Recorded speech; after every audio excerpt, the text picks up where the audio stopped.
This is it.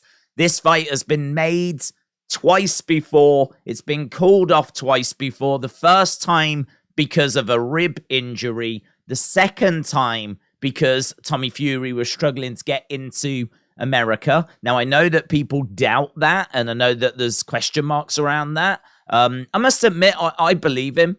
I believe him. I think it's the truth. I don't think he's been running from Jake. I don't think he's scared of Jake. There's nothing to suggest that he's scared of Jake. He's took this fight, and he is very confident. I actually thought he looked really good during the press conferences. Tommy Fury seemed to be speaking with a lot of confidence, and seems to be coming into this with a really good mentality. So seems to be confident, seems to be in a good mindset, a good place. Obviously, he's got such a great support system around him. I mean, there's no way that he's going to be lacking confidence when he turns around to his side and sees his brother, Tyson Fury, WBC lineal heavyweight champion of the world. Like, you know, if Tyson Fury believes in you and says you can do it, and not only that, has put £100,000 down as a bet that his brother is going to do it, that is a big confidence builder. I should imagine he probably feels like 1,000 feet tall, walking around really believing in himself. And I just really like what I've seen from Tommy Fury this week. I'll tell you now, my prediction is that Jake Paul wins. I think Jake Paul wins.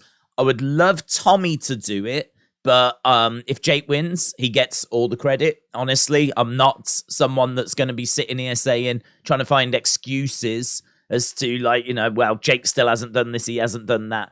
Bottom line is this. We've said all along Jake needs to face a boxer, right? Jake wants to be a world champion, so he needs to face a boxer eventually. I think the level of competition that he's been facing has been very good, but he needs to face a boxer, because that's the criticism, isn't it? Everyone keeps saying, yes, you're beating these people, but these people don't know how to properly strike. They're not people that specialize in boxing. You've got to face a boxer, and now he is. I mean, you know, Tommy Fury, it's down to your personal opinion as to how good of a boxer he actually is.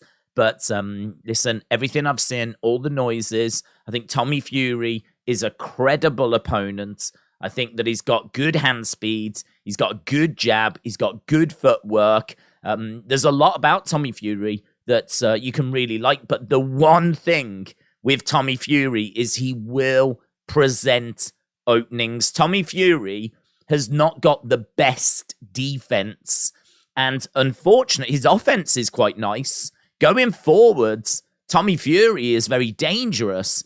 On the back foot, Tommy Fury has got weaknesses. Now, what I would say about this is that Jake, at some point, is going to connect. I've got no doubt about this. And I don't just mean with a jab. I mean with something significant. Jake will land something significant on Tommy Fury tonight. The big question for me is what happens in that moment. When that shot lands, what does Tommy do? Does he buckle? Does he back up? Does he go down? I mean, I don't think he'll go down, but, you know, how much will it affect him? If that shot lands and Tommy just takes it, Tommy Fury wins this fight, right? Because everything else, Tommy Fury has got over Jake, in my opinion. He's got the better jab. He's got better movement. You could say that Jake has got the experience advantage, but honestly, as soon as the bell sounds, that goes out the window. I would say that the experience advantage really shows itself in the early stages and the latter stages. So when you're standing there and the fight's about to start, if you're thinking about the atmosphere, if what's happening around you is affecting your preparation, that's when it becomes a factor. The other time it becomes a factor is right at the end of the fight.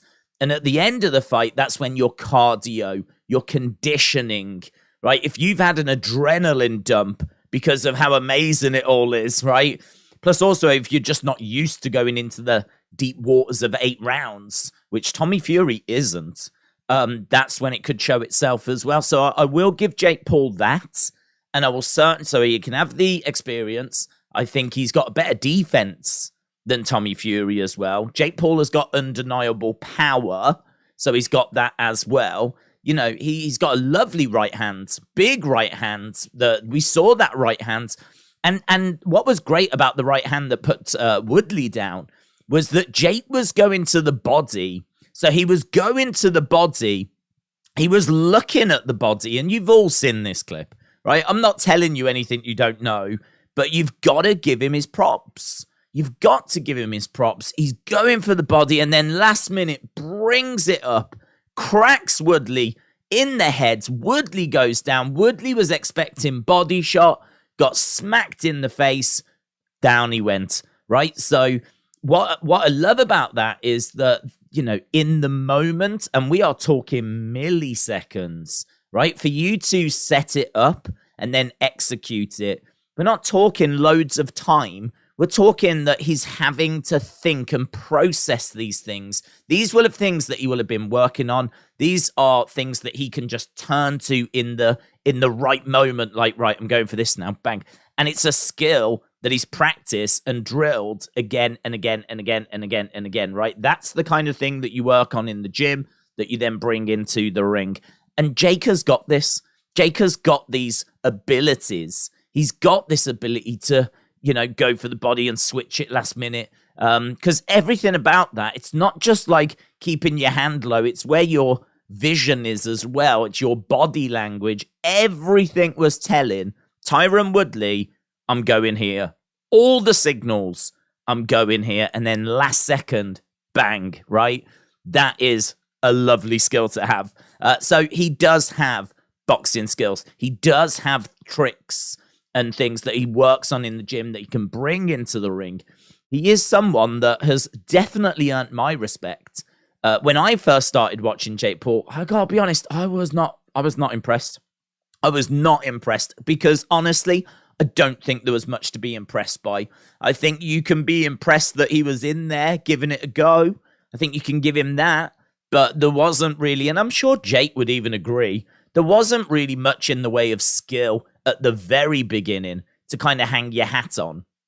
And I would say when he first started, it's when influencer boxing was right in its infancy. You know, I think we would had like a couple of events, and then we end up getting obviously KSI Logan, which maybe you could argue came a bit soon. Like if we were doing KSI Logan like now, obviously it would be a much bigger deal. But you know, it was right at the start of YouTuber boxing. Jake Paul, when I was watching him taking on the likes of Deji when he first started, just wasn't that impressed. And then obviously he takes on Nate Robinson, who's an athlete, but a basketball player. Then he moves on to Askren. Then he moves on to Woodley. His progression has been really nice. The step-ups have been very credible. And yeah, I mean, look, I'm really excited for tonight. This is one of the biggest fights of the year. This thing is absolutely monstrous. And listen, I've got notes. I've got pages and pages of notes. We can look at previous records. I've got the script as well. I've got that to look at. I mean, here it is. So I'm sure you've seen this. We can talk about this. This is doing the rounds at the moment. We can talk about that. We can talk about Jake Paul's records. We can talk about Tommy Fury's records. We can talk about the bet that Drake has dropped that is absolutely massive. We can talk about that. We've got all of this to go through. Hence why we've started early. And we have started early. But as I said, there's so much to go through. I wanted to start, like the show itself won't start until 6:30. Right now in the UK, it's 4:10. So we're a couple of hours away from the start of the show.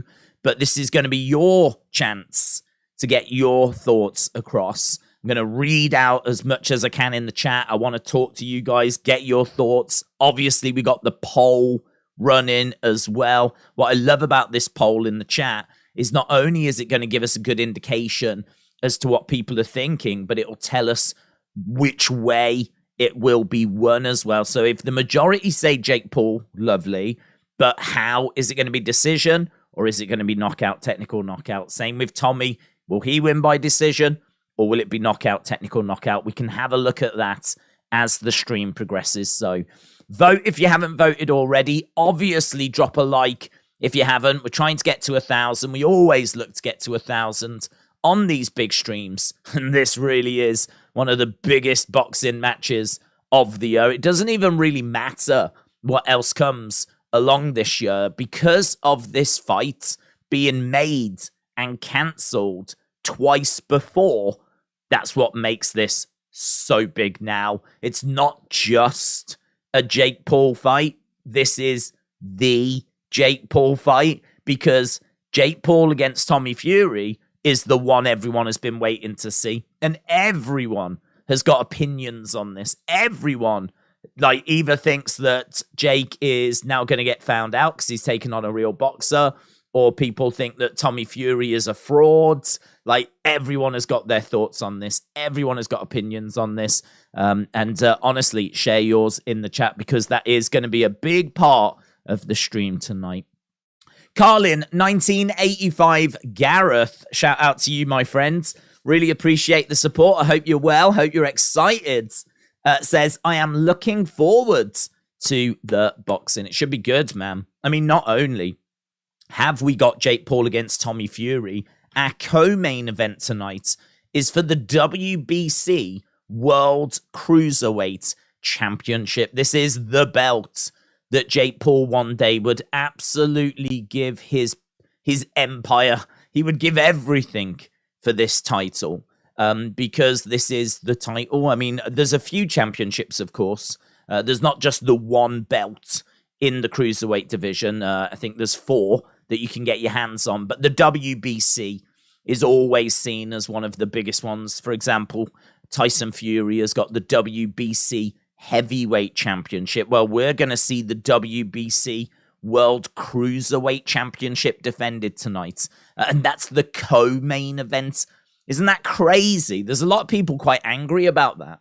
That the title, the absolute pinnacle of the Cruiserweight division is the co-main event tonight. So I must admit, I don't think that fight is getting the exposure that it should get.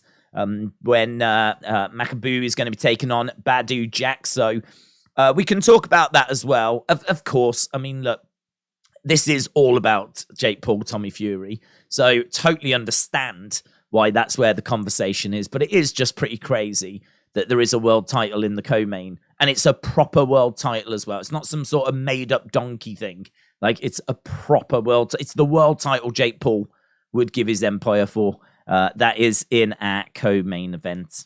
So, yeah, Carlin, 1985, Gareth should be good. I must admit, the undercard, I think, looks weak once you go past that point. We've got a lot of people that I must admit I'm not that familiar with. These are fighters that are up and coming, a lot from Saudi Arabia, which makes sense, of course, because we're in Saudi Arabia. So it makes perfect sense as to why they would be on the cards. But yeah, it's really about the top end of this cards. I don't think there's too many people that are desperately waiting for the undercard to get started because there's certain matches that they're desperate to see. It's really about the top end tonight. I'm starting to think Fury might win, said Dortnight. Anyone can write a script and leak it. I could do it in half an hour and then post a picture on Twitter. Well, that's a good point. And let's just quickly touch on it, shall we? Because this really has been the talking point today. I've been asked my thoughts on this on Twitter, and my thoughts are completely made up. I don't believe this for a second, but it's Mike Perry, MMA fighter, that sent this out, put this out. He's had a bit of beef with Jake Paul, and he has put this out. Now, I don't even know where he got this from. I don't think he made this up, but I equally don't know where he got it from. But he tweeted this out, and it's blown up, of course. Now, this is apparently a script. I find this really crazy that, if you was going to do fraud on this level, the idea that it would be written down, right? The idea that it would be written down like this is pretty crazy. Honestly, if you was going to do a thing like this, I don't know that you would necessarily go into kind of this level of detail, and I certainly don't think you'd want to be writing it down. There's stuff in here as well about having trouble with the eye and the eye swelling up, and good luck faking that. Good luck faking a swelling up eye. So, yeah, look, there's stuff in here that just it doesn't stack up for me personally. What I will say, though, is that you do read it, and it definitely reads like how you could see a fight going. So I think the reason why this has got, not credibility, but I think has definitely got people's attention is because you read it, and it does definitely seem like something that could go down. It does definitely seem like something that could actually happen. But just not like, this is like for a movie, right? This isn't for like a real life event that's going to happen in front of an audience. So that's, again, why I'm not believing it. But it says that Steal Your Girl by Trey Songz is what Jake Paul comes out to. Sweet Caroline by Neil Diamond is what Tommy Fury comes out to. And honestly, I mean, you can see both of those being like legit. It says that Jake Paul is going to come out to a baby outfit and he's trolling Tommy. First of all, I don't think that's going to be the case. I don't think that coming out in a baby outfit, trolling Tommy, I don't think that Jake Paul... I mean, look, Jake Paul loves to get attention, but I think he's going to be pretty dialed in for this. I can't remember him necessarily doing anything like that for his previous fights. So, I don't know. I just... That one, I think, is fan fiction. I think that this means a lot to Jake, and I understand he likes to have fun, and I understand that walking out in a baby outfit, you could totally see being on brand, but I just don't think we've been seeing him doing that in previous fights, and so I can't imagine him doing that here. I think he's going to be very dialed in. This is a big, important fight. I don't think he's going to want to mess around on this one. So that one I'm not sold on, to be honest. And apparently Tommy Fury is going to have a tribute to his wife and his newborn daughter. Maybe there'll be a little something in there. Again, there's nothing here that looks like horrifically out of line. Even Jake dressing as a baby. I'm sure I'm not the only one going, oh, well, I can see it. I can see. I don't think he will, but it's Jake Paul. Like, he could totally do that. Then in round one, it said the fighters start off cautiously, obvious, circling around and throwing jabs. Jake lands a solid left hook, but Tommy responds with a quick right hand. I mean, honestly, I just don't know why you would need to write that down. I mean, first round cautious, that's all you need to say. Why do you need to put down that there's like hooks landing and responding with quick right hands? Like, it's not adding to the narrative. Like, no, I don't buy it. Round two, Tommy Fury takes control of the fight, landing several combinations to Jake Paul's body. Paul seems to be struggling to find his rhythm, and the crowd start to get restless. Right, I hope the crowd have all got their scripts. I hope they've all got their scripts, because apparently in round two, if you are in the crowd, you need to show that you're starting to get restless, right? So if you are in the crowds, it's round two. If you are watching this in Saudi Arabia, it's round two that you have to start getting restless. I don't want any of you getting restless in round one, because this script does not say round one. It's round two that you start getting restless. Round three, Jake Paul rallies, throwing jabs and hooks that catch Fury off guard. Fury starts to backpedal, trying to avoid Paul's punches. Round four, Fury seems to be having trouble with his left eye, which is starting to swell. I mean, honestly, good luck with that. Good luck with that. So we need to get the left eye swelling. Paul takes advantage of Fury's vulnerability. Several hard shots to the head. Right, round five, Fury's eye is now almost completely closed. Right, eye. If you're watching this, you need to be completely closed by round five, right? I don't want no attitudes. I want you to nearly be completely closed by round. That's what the script is asking for, right? You need to be completely closed by round five.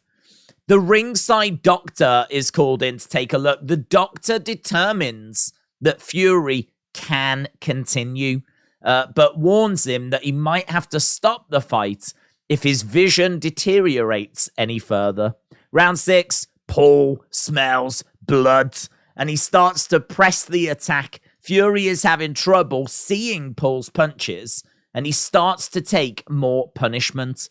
Round 7, Fury's corner are now starting to get worried. Their fighter is clearly in trouble. They urge him to keep moving and avoid getting hit, but Paul is relentless. Round 8, here we go. In the final round, Paul lands a huge right hand that sends Fury crashing to the canvas. Fury tries to get up, but he stumbles and falls back down. The referee starts the count, but Fury stays on the ground, clinching his eye. The ringside doctor makes it in to check on Fury. He waves him away. Tommy then acts out an eye injury, and it forces them to call off the fight, declaring Jake Paul winner by TKO. So Jake Paul and Tommy argue with each other after. Jake Paul calls out KSI. Apparently that fight's not happening until December, so I don't know why you'd call out KSI. Apparently the next fight's going to be Nate Diaz. Tommy asks for a rematch. Jake grants the rematch as long as it's in LA, which Tommy agrees, and that sets up fight number 2. So my thoughts on this are that it's a load of rubbish. I think there's a lot of stuff in there that you can't control. Like, you know, the crowd getting restless in round 2. I mean, you can be very inactive for the first round. And then, like, if you're inactive at the start, would the crowd start to turn? Could you manipulate the crowd to start getting restless? Sure. But, like, the idea that, like, that's what you're going for is strange. Like, swelling of the eye as well. Like, the eye's got to be swelling shut by 5 so that we can have the doctor come in by 7 and all this kind of stuff. Like, I just don't believe it. I just don't buy it. I just think that someone's typed it out and it's a load of rubbish, to be honest. But the reason that we're talking about it, when I tell you this is everywhere, this is everywhere. This is not, I think, because it's come from Mike Perry. So had I have typed this up and sent it out, no one would have paid it any attention. No one would have paid it any attention. But the fact that Mike Perry has tweeted it out has garnered attention, right? That's grabbed everyone's attention. And so that's added a little bit of legitimacy to it. People are looking at it now that Mike Perry has questioned it. And, you know, a lot of the opinions you're seeing is people saying this is a load of rubbish. There's definitely people out there that believe in it. There's a lot of people out there that believe that Jake Paul's previous fights have been scripted. So now you're giving them a smoking gun, aren't you? You're giving them a script for this fight. So for a lot of people, this is evidence. This is proof. This is it. You know, there's a lot of people out there that really hate Jake Paul. And if this is proof that this is scripted, they'll be all over this. But as we've said, you know, anyone can type this. Absolutely anyone can type this. Like, it's nothing to it. There's really nothing to it. And I do think a lot of it is a load of rubbish. So yeah, that's my take on it. You might feel differently on it, but as I said, wild, man. What I love about it, though, it shows how big this fight is, that people even bother to do things like that. You know, this is such a big fight, and I think there's really strong feelings about Jake Paul. Some people love him, some people absolutely loathe him. There'll be as many, if not more, people tuning in tonight, hoping this is the night that he gets knocked out, right? A lot of these fights get watched by people that just want to see Jake Paul get knocked out. And, you know, not only have you got that factor, not only have you got the Fury name, not only has this fight been made twice before and fallen through, now you've got this script that's been leaked out that adds question marks about how legit this fight is. Promoters have come out already and said it's a load of rubbish, of course. But, man, there's so many different angles to approach this fight. This fight is a promoter's dream. It's an absolute promoter's dream because there's so many different angles to approach this fight and talk about this fight. You know, there's so much that's going on. It's brilliant. I cannot wait for it. It's really got that big fight feel. Michael, shout out to you, buds. Michael says, good morning, Daze. I hope you enjoy your day. I just can't see how it's not going to be possible, to be honest. Yeah, we're obviously here throughout the whole build. I want to get your thoughts. Obviously, we've got the poll going on. That's attracting votes all the time. Make sure you leave a like as well. Even if you're only with us for a short time, it really is appreciated as we try to get to 1,000, and we always try to get to 1,000. Normally we do it. We are here for the big fights. We do the Misfits fights and the Misfits cards. We will be looking to do the next one of those, which actually is in Telford, which is literally 20 minutes down the road from me, right? Had I have known, I might have been tempted to have gone, but apparently tickets sold out very, very quickly for that, as you can imagine. So we'll be here streaming it anyway. So looking forward to that. And obviously KSI at the end of the year. And as we said earlier, apparently Nate Diaz next. I don't know if you saw that sit-down interview, like where they did the face-to-face. And the question was asked of Jake, are you looking past Tommy Fury? Are you looking past him? And Jake said, yes, I am. He said, I am. I'm too good for him. And I'm already setting up my next business deals. Like, again, it's probably psychological. There's probably not a single part of him that's looking past Tommy Fury.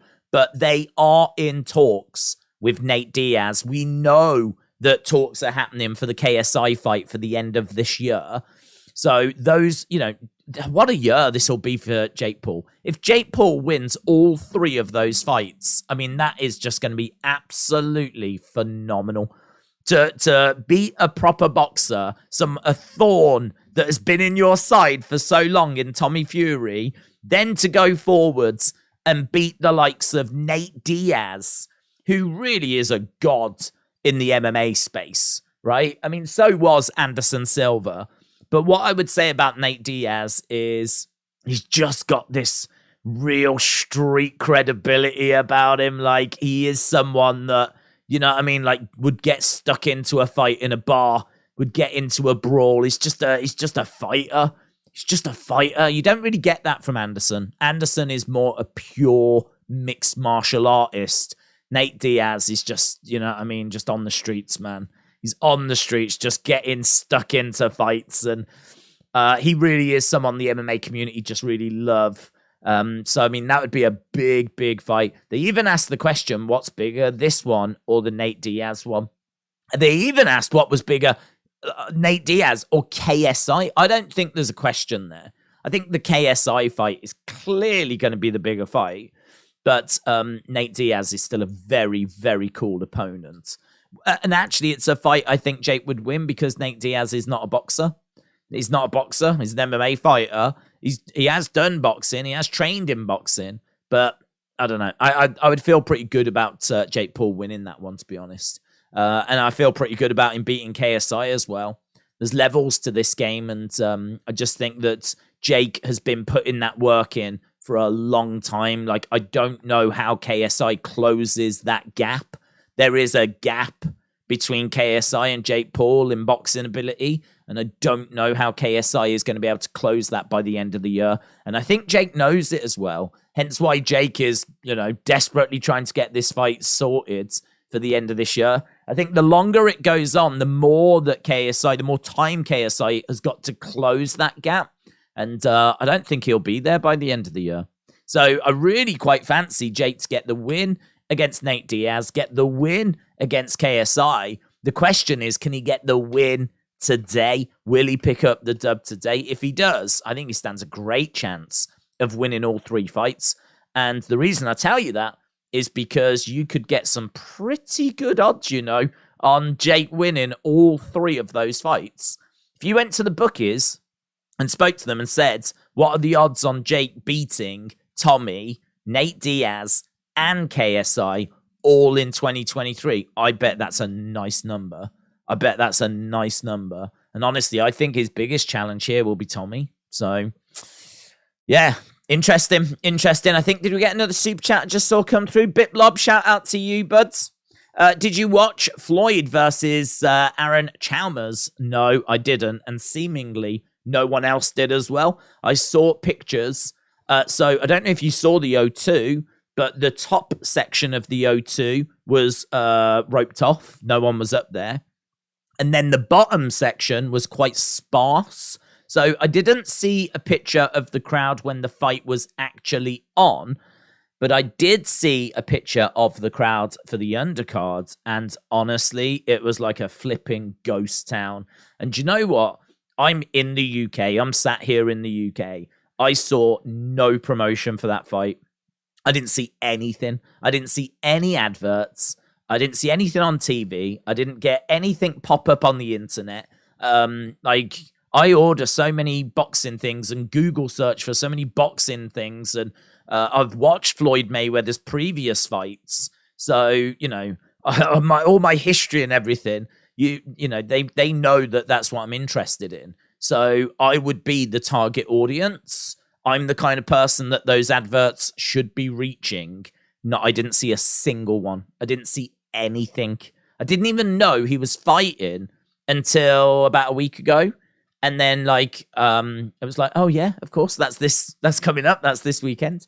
So, no, I didn't see it. But to be honest, I watched Mayweather versus Deji. And I'm not just saying this. It is, without doubt, and I do, how many streams have I done? I mean, honestly, I've done thousands of streams now. We've been doing live streaming since 2019. I have done thousands and thousands of live streams. And I will, without doubt, tell you that Mayweather versus Deji is the worst show I have ever seen. I have never seen a show as bad as that. It is the worst show I have ever seen. There was, between the co-main event and the main event, there was over an hour of waiting time, right? And no one knew what was happening. And the commentators, the announcers, we kept going to them. They were having to fill time. They didn't have anything to say. They didn't have a clue what to say. They were completely out of their depth. At one point, we had like one of them going into the crowd and the crowd were booing, right? Because like they didn't know what was going on either. Undercard fights were a sham, right? Just absolute rubbish. I think Tommy was on that undercard. His opponent, I think, had to drop out. So they found a replacement. That replacement then turns into an exhibition fight. And we had Jake Paul on commentary. Jake Paul was just saying, what's this? This is a load of rubbish. Like, people are actually paying to watch this. It's like you're watching someone telling you that you're an idiot for paying to watch this show. That's what it was, because it was an exhibition fight and they treated it like an exhibition fight. And then, like, in the main event, you had Mayweather just, like, dancing around and messing around as Deji's trying to, you know, practice what he's learned, and Mayweather's just not giving a flip, to be honest. Mayweather knows that he's in no trouble whatsoever, and, like, yeah, God, it was awful. It really left a bad taste in my mouth, so I must admit, I'm not desperate to watch any more Mayweather exhibition fights. And then when I saw how many people had actually gone to the O2 to watch that fight yesterday, it seems like everyone else has come to the same opinion. Like, do you know what I mean? Like, if you're going to do exhibition fights, this is the time to give people some real dream matchups. Do you know what I mean? Give people some matches they want to see. I don't even know who this Aaron Chalmers is. I believe he's in, like, Geordie Shore. I've never watched an episode of Geordie Shore in my life. I haven't got a clue who he is. Not a clue. That ain't no dream match that I've been waiting for. Mayweather against Deji, I thought, was really good, right? But Mayweather didn't take it seriously. He didn't take it seriously. And it was, you know, disappointing as a result. And the rest of the show was diabolical. But, yeah, why is Mayweather not putting himself in there with, you know, like Mayweather against Logan? Brilliant. Mayweather against Deji? Brilliant. But give us Mayweather against some previous boxers. Do you know what I mean? People that have hung it up now. Give us some dream matches. Don't go facing these nobodies that I've never even heard of. So I didn't watch it. And from what I heard, it was very underwhelming. Live streams are easy to find. When is the match? The match is at 9:30. That's when the ring walks are. So We are a good few hours away from the fight, but there is so much to talk about. I mean, we've been talking for like nearly 40 minutes and we have not even scratched the surface. We have not spoken about either fighter. We've not spoken about their records. We've not spoken about their strengths and their weaknesses and really broken it down. There are so many different angles to approach this fight from. That, as we said, you know, it was we had to start early. We had to. And I want to get your thoughts as well. I know I keep saying it, but I want to read out your comments. If you think Jake's going to win, why? What have you seen that makes you think Jake is going to win, right? If you're sat there going, it's Jake, 100%, Jake wins this. Why? Why does he win it? It's no good saying Jake wins, right? Why does he win? Why should we believe you? Equally, if you think Tommy wins, why? Why do you think he wins? I'll tell you what I think. I think Jake Paul wins, right? I think Jake Paul wins because I think that Tommy is offensively going to be very good with his output, right? Good combos. He's got a lovely jab. And I think he's going to make it very uncomfortable for Jake. And I think Tommy is going to get some success. The only thing is, at some point, I expect Jake to land a big shot on Tommy. I don't know. Tommy's defense is not the best. And I don't know that he's going to be able to keep Jake at bay for 8 rounds, right? And not get hit with something big. I think he gets hit with something big. And honestly, at that point, I don't know what happens. That is the moment in the fight that I am going to be on like a hawk, right? I am going to be on to that moment because that is the moment of the fight for me. Because, as I said, you know, I can see Tommy using the jab, throwing some combos, backing Jake Paul up. I think Jake's going to try and come forward and put pressure onto Tommy. I think Tommy's got decent footwork.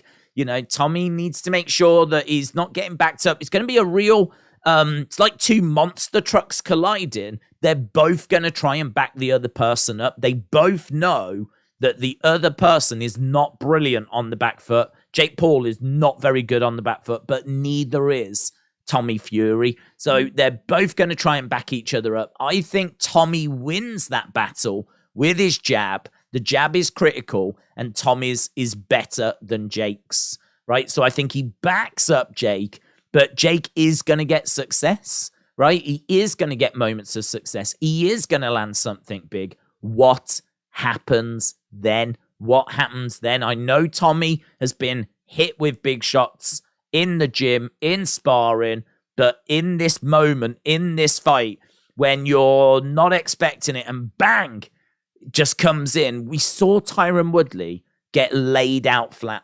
Tyron, who I know is old and beaten up, right? But he's still a former MMA champion, right? We're still talking about someone that's been at the pinnacle of a combat sport, and he got laid out.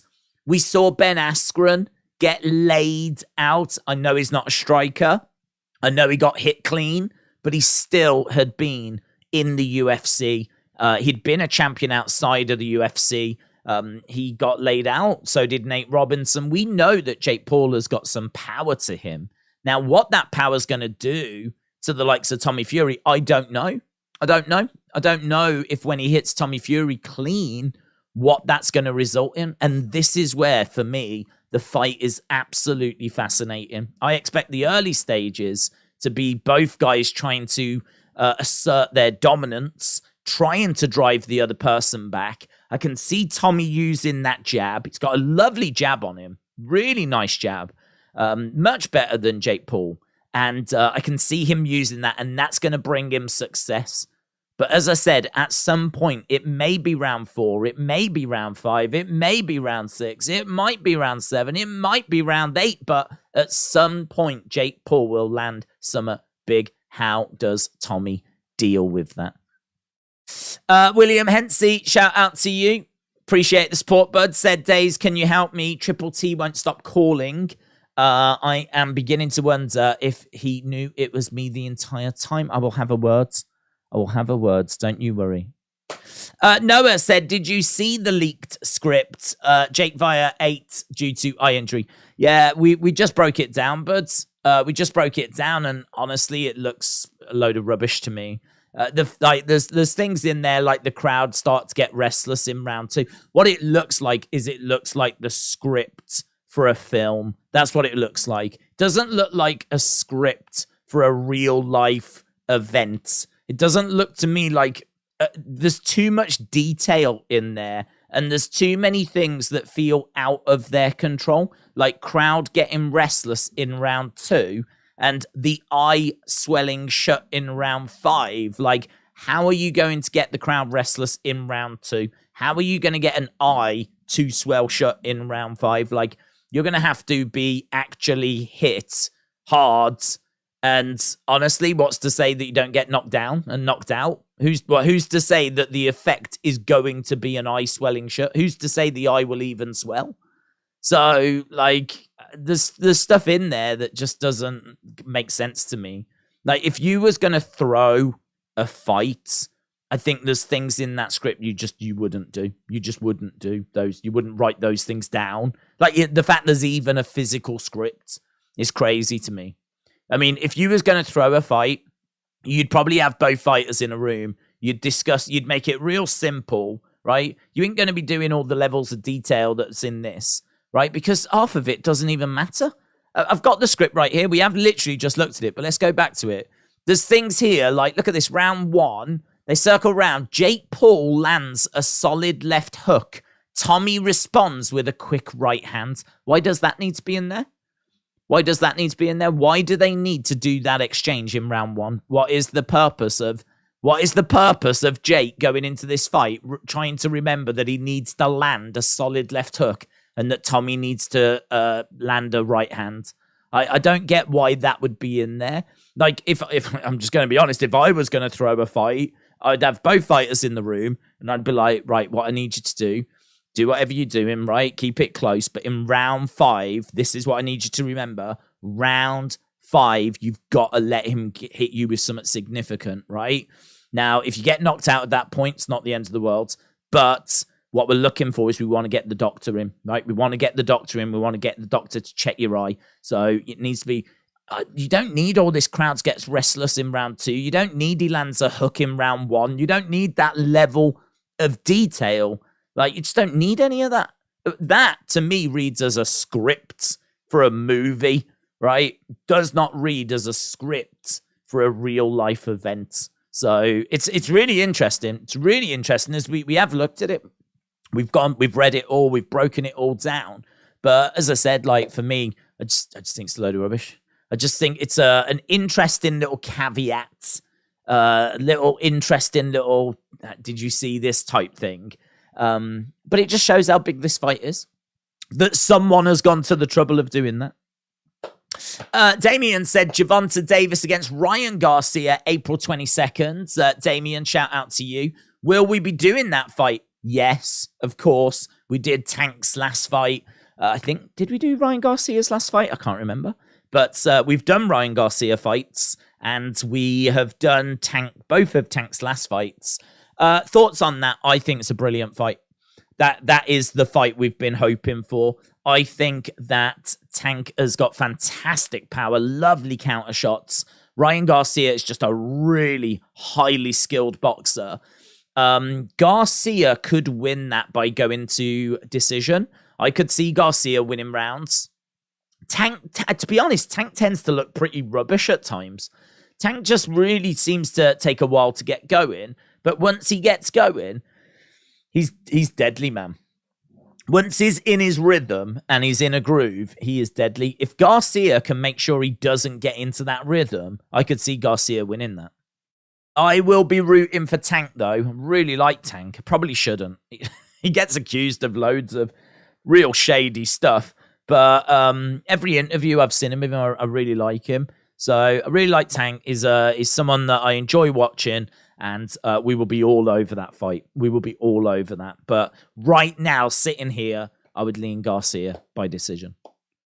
Ryan Garcia doesn't stand any chance, said Music Knowledge. Ernesto said Garcia is good. Fight. My friend, who do you have to win today, Jake or Tommy? Ruth, shout out to you. I've got Jake. I've got Jake winning. I think that I think it's going to be close. I can see paths to victory for both. I think it's one of those, isn't it? I mean, this is it reminds me a lot actually of Jake's previous fights, because afterwards, once this fight is over, I think a lot of us will go, yeah, of course that's the result. Of course that's the way it went. Like, if Jake wins, well, of course we should have. He beat Anderson Silva. Look at how poor Tommy has been in his recent fights. Like, the evidence is there for you that Tommy, I mean, look at Tommy's record. I've got Tommy's record. There's been a lot of talk about this, right? Look at this record. So the first guy he fought had won 10 and lost 102, right? 110, lost 102. And Tommy beat him by points. Now, granted, that was his first fight in 2018 professionally, right? His next opponent had never won and had lost 26, right? Then he fought someone that had won 2 and lost 26. Then he fought someone that hadn't won and had lost 11. Then someone else that had never won and had lost 9. Then he took on Jordan Grant, who had won 2, right? By this point, Tommy had already got 5 wins in the bank, and he was taking on someone that had won 2. Then he took on Anthony Taylor. Obviously, we remember the Taylor fight. That wasn't that long ago. End of 2021. I can't remember what undercard it was on. It was on was it a Jake undercard? I think it might have been a Jake Paul undercard. And was it Jake Woodley? Might have been Jake Woodley 1. And he looked awful. He really did not look good. Anthony Taylor is someone that fights in the Misfits. He's not like a proper professional boxer. And Tommy fought him and won by unanimous decision. Like, he didn't get the knockout against someone that fights as like an influencer boxer. And then took on Daniel, 10-1. That's pretty padded though, right? That 10-1, fair play. It's still a good record, but there's no names there. That record, there's no one of note that's been beaten. And, Tommy ends up getting the win on that one. There's really nothing there. So if Jake wins, I can see a lot of people have to go in, of course he won. Of course he won. Tommy hasn't fought anyone. The people that he has fought, he's looked pretty rubbish against, right? And of course Jake won. Jake's beaten Anderson Silva. Like, Anderson Silva's like a decent boxer. Like, Anderson Silva is better than anyone that Tommy Fury has fought. Anyone that Tommy Fury has fought. So, honestly, if Jake wins, I think a lot of people will go, of course he did. Tommy Fury's not that good, right? Tommy Fury is a boxer, but he's like one of the worst boxers you can find. Like, this will be the conversation. Equally, if Tommy wins, people will be like, of course he won. He's the first proper boxer that Jake Paul has fought. Like, Jake Paul has only been fighting MMA fighters or like people that don't have proper striking ability. Tommy has grown up in the Fury family. He's been doing it since he was, 10? Like, there's footage of him sparring with Ricky Hatton at the age of 17, right? If you think that Tommy just does being a model and, like, that's all he does, like, goes out and parties, like, you're completely wrong. He has been, like, there's videos of him sparring and working from, like, a very, very, very young age. And then, like, he's carried that all the way through. And should he have been more active? Absolutely. He should have had more fights, and he should have had more fights against better opponents. And there is a conversation that Tommy might have allowed Jake to catch him up. Tommy was definitely ahead of Jake a few years ago, but there is a conversation now that he has been too inactive and he has allowed Jake to overtake him because Jake has definitely put the work in. But equally, if Tommy wins, we'll all sit here and go, of course he's won, because he's a proper boxer, and it's the first proper boxer that Jake has been in there with, and it's a Fury. And who's he training with? He's training with the WBC heavyweight champion of the world every day, right? He's got a great, incredible team around him. Of course he lost to Tommy Fury. And that's what makes this fight so interesting, is that you can sit here right now and you can make a passionate, plea, if you will. You can make a passionate case for either fighter winning.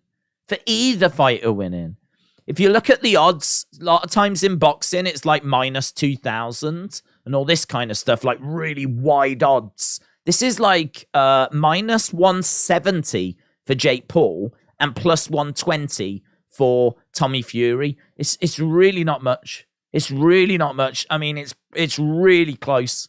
This is really close. It's really close to 50-50. I would say that this is 55-45 in favor of Jake Paul. Maybe 58-42 in favor of Jake Paul. It's really close when you look at the odds. And I think that, as I said, you can make a case either way. My feelings on it are Jake wins, right? I'm not sitting on the fence on this one. I think Jake wins. I think that he has caught up with Tommy. I think Jake has really been putting the work in. I think we're seeing the improvement. I think he will catch Tommy. I think Tommy will cause Jake problems. I think this is going to be a difficult fight for Jake, but I do think he'll find the finish. And actually, I'm not alone in that, because we do have the Drake bet. And here is the Drake bet. So Drake has put $400,000 on Jake Paul by knockout. $400,000. If he wins, he gets 1.4 million back. 1.4 million. $400,000 by Drake on this fight for Jake Paul to win by knockout. That is absolutely incredible. $400,000. And you know what? Tyson Fury has put $100,000 on Tommy to win by knockout inside the distance. So Drake's on the one side and Tyson Fury is on the other side. Both are predicting finishes, but for different guys.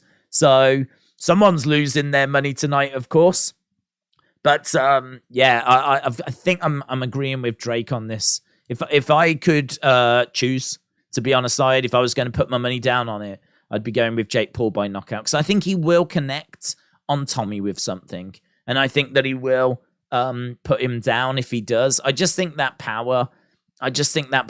Tommy leaves his chin exposed when he throws a shot. So when he throws a jab, he doesn't keep this side protected.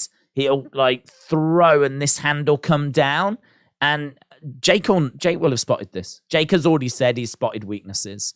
And I think this is one that he spotted. The hand drops down. It exposes the chin. It's if he can slip under that shot and get a hook in or get an overhand in, like anything, like he's going to connect. And I just don't, the biggest thing I've got is like, I saw what he did to Woodley, but I know that that's someone that's a bit older in age, right? And their durability has gone. What happens if he does that to a 23-year-old Tommy Fury? Does a 23-year-old Tommy Fury just not even feel that? Does a 23-year-old Tommy Fury just go, bang, right, and respond with another shot? Because if that's what happens, then I change my prediction, right? Tommy wins, because that's all I see. Tommy's got the better jab, right? He's got the better footwork. I think he's got the better fundamentals. But I just think that Jake's going to land that shot. And I think it's going to cause problems. And I don't know that it puts him down. But honestly, I could see him getting another shot. I just think that Tommy's defense is rubbish. So this is what I'm seeing. But Tyson Fury feels very good about his brother winning. Very good. If you've seen the interviews from Tyson Fury, he's convinced. He's got no doubt in his mind. No doubt. He says if he just goes in and does what I see in the gym, he wins. And if the WBC heavyweight champion of the world is telling you that if what I see in the gym from that guy gets done in the ring, he's going to win, you do have to listen to that. I know it's his brother, but I don't think Tyson would say that if he genuinely didn't mean it. And apparently he's put 100,000 on. I haven't seen the actual slip, but he did say in an interview that I saw earlier today that he's put 100,000 on Tommy. Daze, if Tommy keeps him at distance and uses the jab and the backhands, he wins this fight easily. I mean, maybe, but I don't know that he can do that. I mean, the thing is, a lot of Tommy's fights, and I don't know actually if it says on this records, sadly not, but a lot of his fights have not gone 8 rounds. In fact, I don't think, if I remember correctly, I don't think a single one of his fights has gone 8 rounds.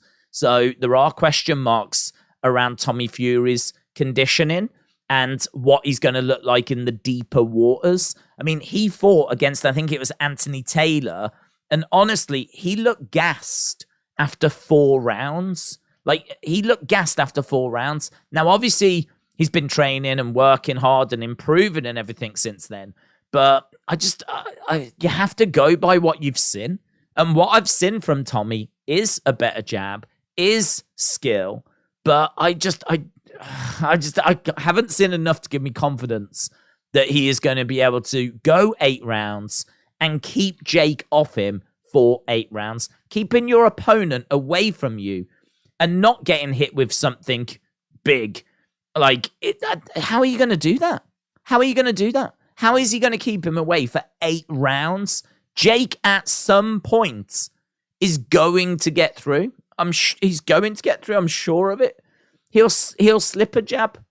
He'll slip a jab. He'll put the pressure on. He'll drive Tommy back. Tommy's not that great on the back foot. Tommy, like, moving forward and using his jab, like, yes, that's absolutely going to play a big part in this fight. But it can't be the only thing that happens in this fight for 8 rounds. Like, Jake will have his moments. And that, for me, is where the fight's going to be. So I completely agree with you. If Tommy has got the ability to do that for 8 rounds, then Tommy wins because Tommy's got a great jab. But I don't see him doing it for 8 rounds. I really don't. How is Drake betting making it clearly staged, says X Music. Well, it's not, because Drake bets on MMA all the time. And we've seen him get it wrong loads of times. So maybe if you don't watch UFC and you think that Drake has been told something, hence why he's put such a big bet down, I could understand why people might think that that's an indicator that the fight is staged, right? But the truth of the matter is that Drake actually bets a lot on a lot of fights. This is not the first big bet he's put down, not by any means. So, yeah, if you're maybe not familiar with that, you might think that that's an indicator, but it isn't. He bets a lot. He loses a lot. He has won as well, but there is the Drake curse. For the longest time, if Drake had bet on you, then you would lose. That has been broken now, but there was the Drake curse for quite a while. So, no, I don't think it's an indicator of anything. If anything, I'd be a bit worried if I was Jake Paul. Jake will be with him within the first round. Tommy will be shocked. And with the pressure of the Fury family in the background, he will lose. Bang. Jake will win by knockout, said Forever Reds. Drake bets on what times the bins will be entered, said Dort Knights. God's plan, said Ernesto. Nice. Starts on BT at 6 p.m., but both of them come out at 9, said S. I think you're right. I think it's 9:30 is what I read. But yeah, I mean, look, we are a good few hours away from it, but there is the full undercard to go through. And as we said, there is the WBC Cruiserweight Championship on the co-main event. That's going to be a lot of fun. Also, Jake Paul has been sparring and training with Lawrence Okoli, who is a fantastic boxer. What I will say about Jake is the amount of money that he must have spent on equipment and training and coaching and all of this kind of stuff. I mean, it must be an astronomical number.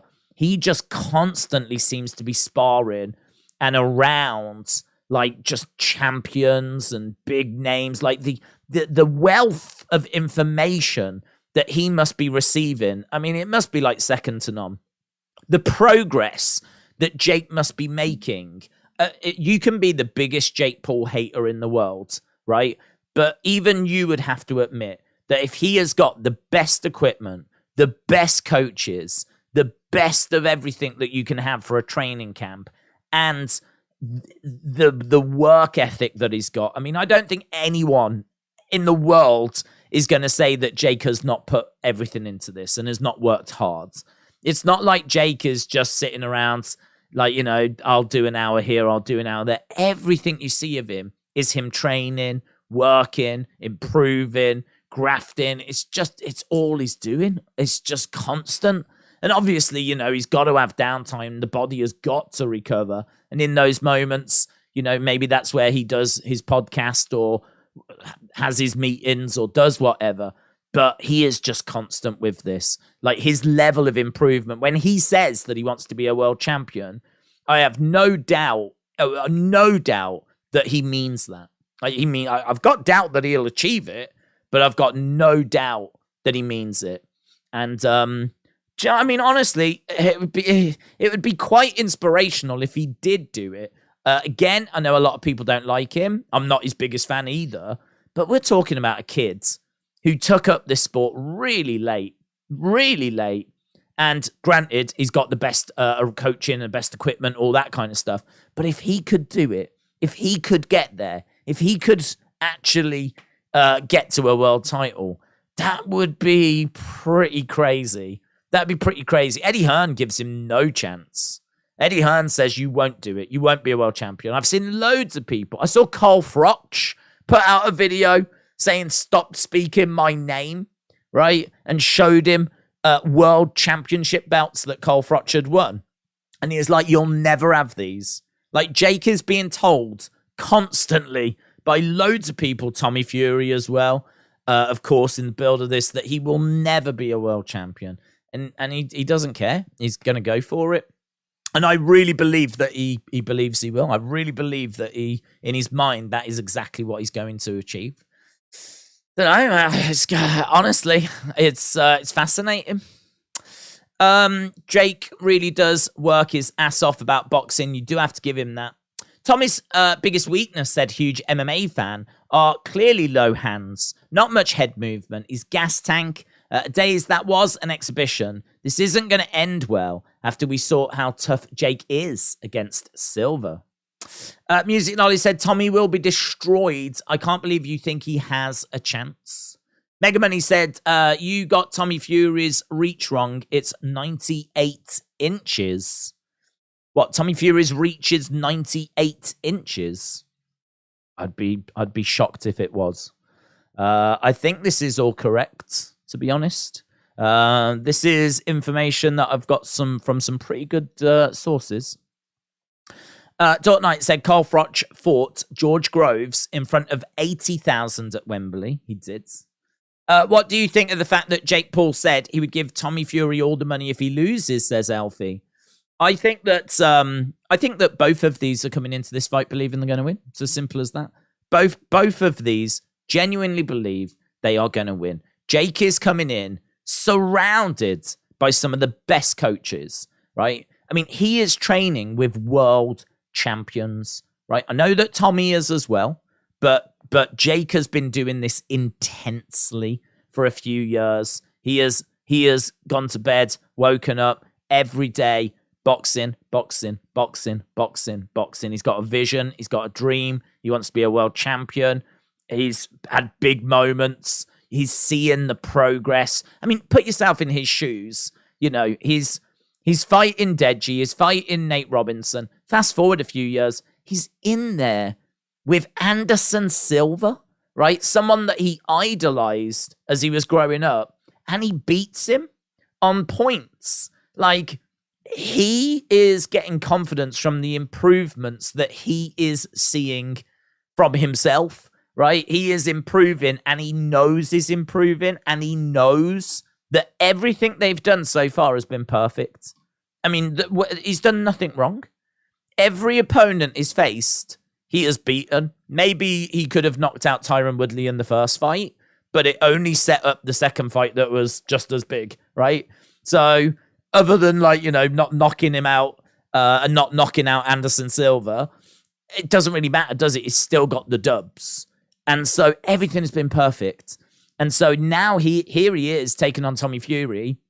And I think he just absolutely 100% believes he is going to be a world champion. In his mind, he knows roughly whereabouts what level he's at. You know, he's sparring with like ranked fighters. And so he's probably giving them a tough workout. They're giving him a tough workout. In his mind is like, I already know I am top 15. Those are the people I'm training with. Everyone's telling me that that's the level I'm at. I feel good in there with them. In his mind is like, I know where I am. I'm top 15. Tommy Fury is not top 15. So in Jake Paul's mind, I'm better than this guy. I know I'm better than this guy. So Jake, confident. Tommy's coming in, training with Tyson. He's been doing boxing his whole life.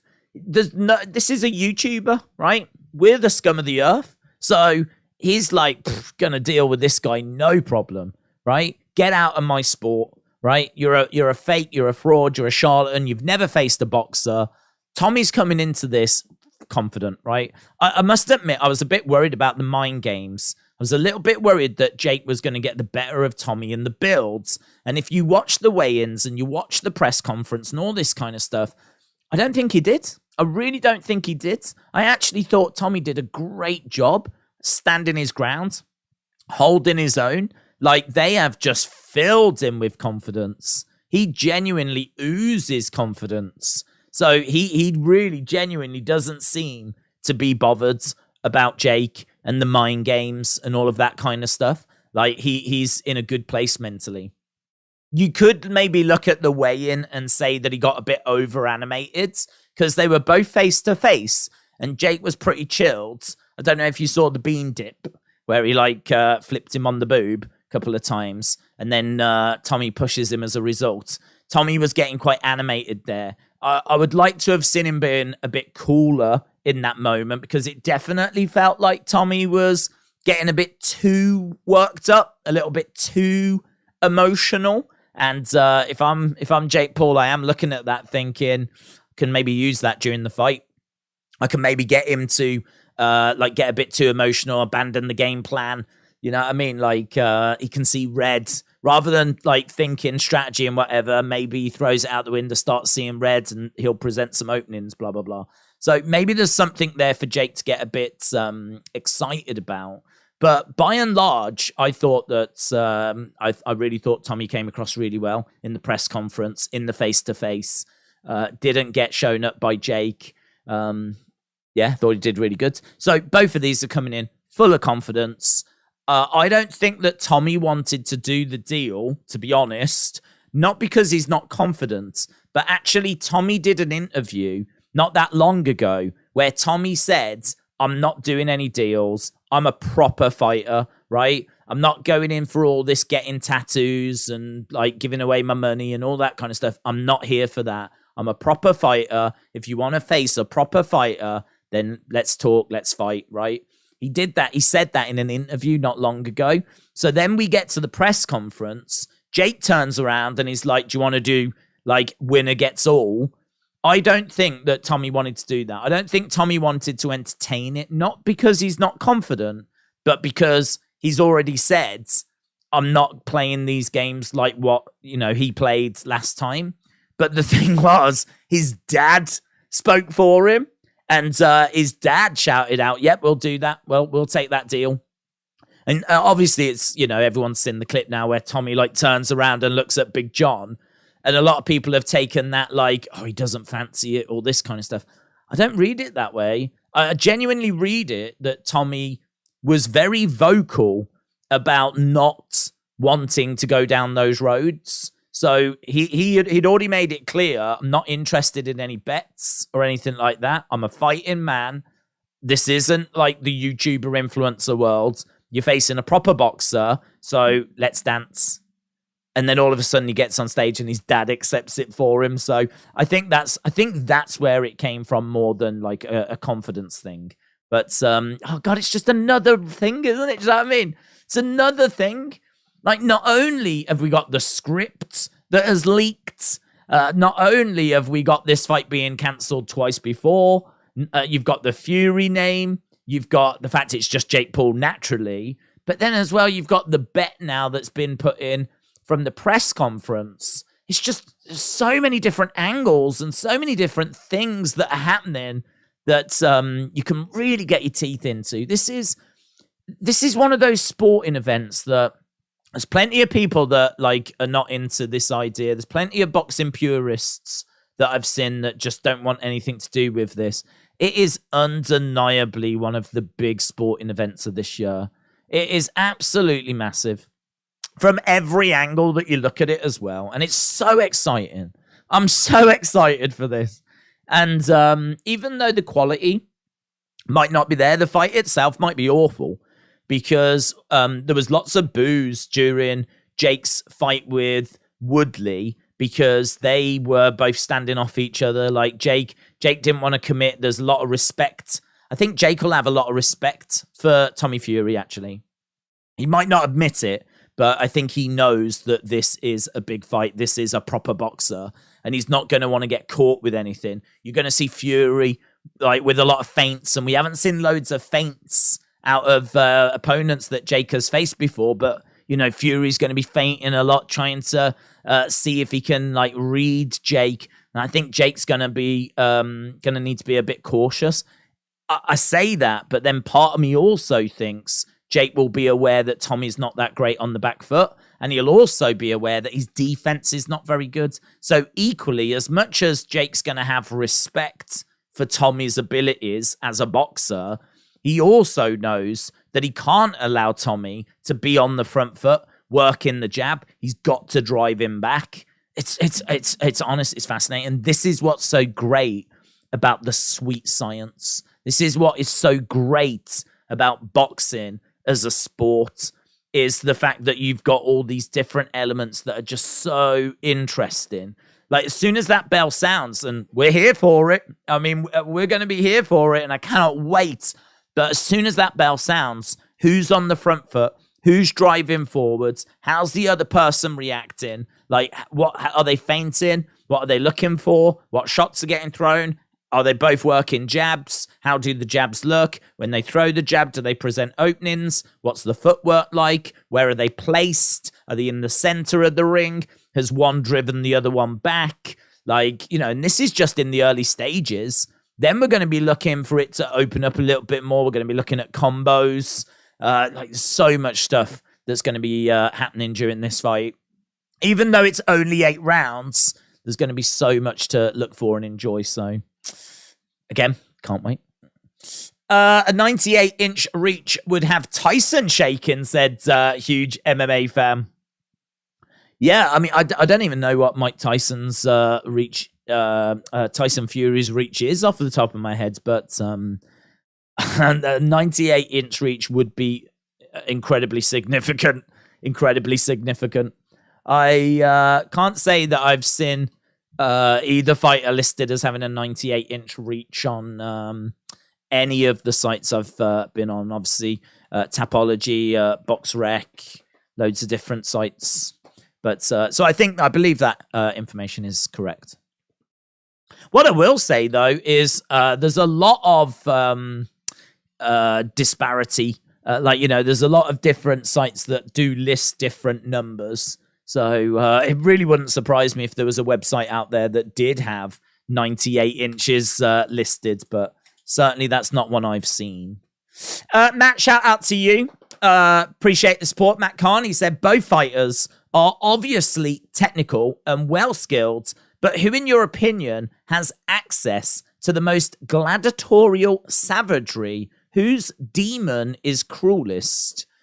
Who has access to the most gladiatorial savagery? I don't even know what that would mean, because if you've got access to something, who's got access to the most gladiatorial savagery? I mean, in my mind, who can go to a darker place is, I think, what we're asking there. Whose demon is cruelest? So who can go to a darker place? who can. I mean, I don't think we've ever seen Tommy get tested. We don't know. And actually, do you know what? The BT advert here in the UK actually says something very similar. Where at the end of it, Jake Paul said, "We're going to find out who's got the biggest dog inside of them." Like, it's a test of heart. Now, we know, because we've seen Jake get hit. He got hit by Anderson Silva. He got backed up. I remember a couple of moments in that Anderson Silva fight that were quite tasty, actually. And he got backed up, and it was like, oh my God, it's happening. Like, Silva was coming forwards. I remember Silva doing, like, you know, movements like this. Really unorthodox in boxing. But he had, like, driven Jake back, and then he was, like, really imposing himself on, left himself open, bit of showboating. Anderson Silva loves that. And he was really backing Jake up, and Jake was in a little bit of trouble. And obviously against Woodley, we saw him in the first fight, like, up against the ropes. That was maybe the first time we'd seen Jake in trouble as well. So we've never seen Jake in, like, really deep trouble. We've never seen him knocked down, having to try and pick himself, you know, like Fury did against Wilder. We've never seen Jake having to do that. But we've definitely seen more from Jake in regards to showing a bit of heart, showing a bit of resolve than we have from Tommy Fury. That doesn't mean that Tommy Fury doesn't have it in him, you know? He might have in him what Tyson has in him. I mean, Tyson Fury, I mean, it's one of the most famous moments in boxing history is when he beats that 10 count, gets up off the mat against Wilder, and then, like, ends the round the stronger fighter. Like, that's incredible. If Tommy's got that in him, I mean, wow. I hope we see it tonight. I really do. But the thing is, we've just never seen it from Tommy. We've never seen it. We've never seen that dog. We've never seen that heart. And that's exactly what Jake Paul has been questioning. You know, tonight we're going to find out who's got the bigger dog in them. That's what we're going to find out. And I think we can agree, like, this, they're going to go into the deep waters. They're both going to, unless someone just gets the lucky shot and down the other person goes. I can see this being like a fight that goes quite late, actually.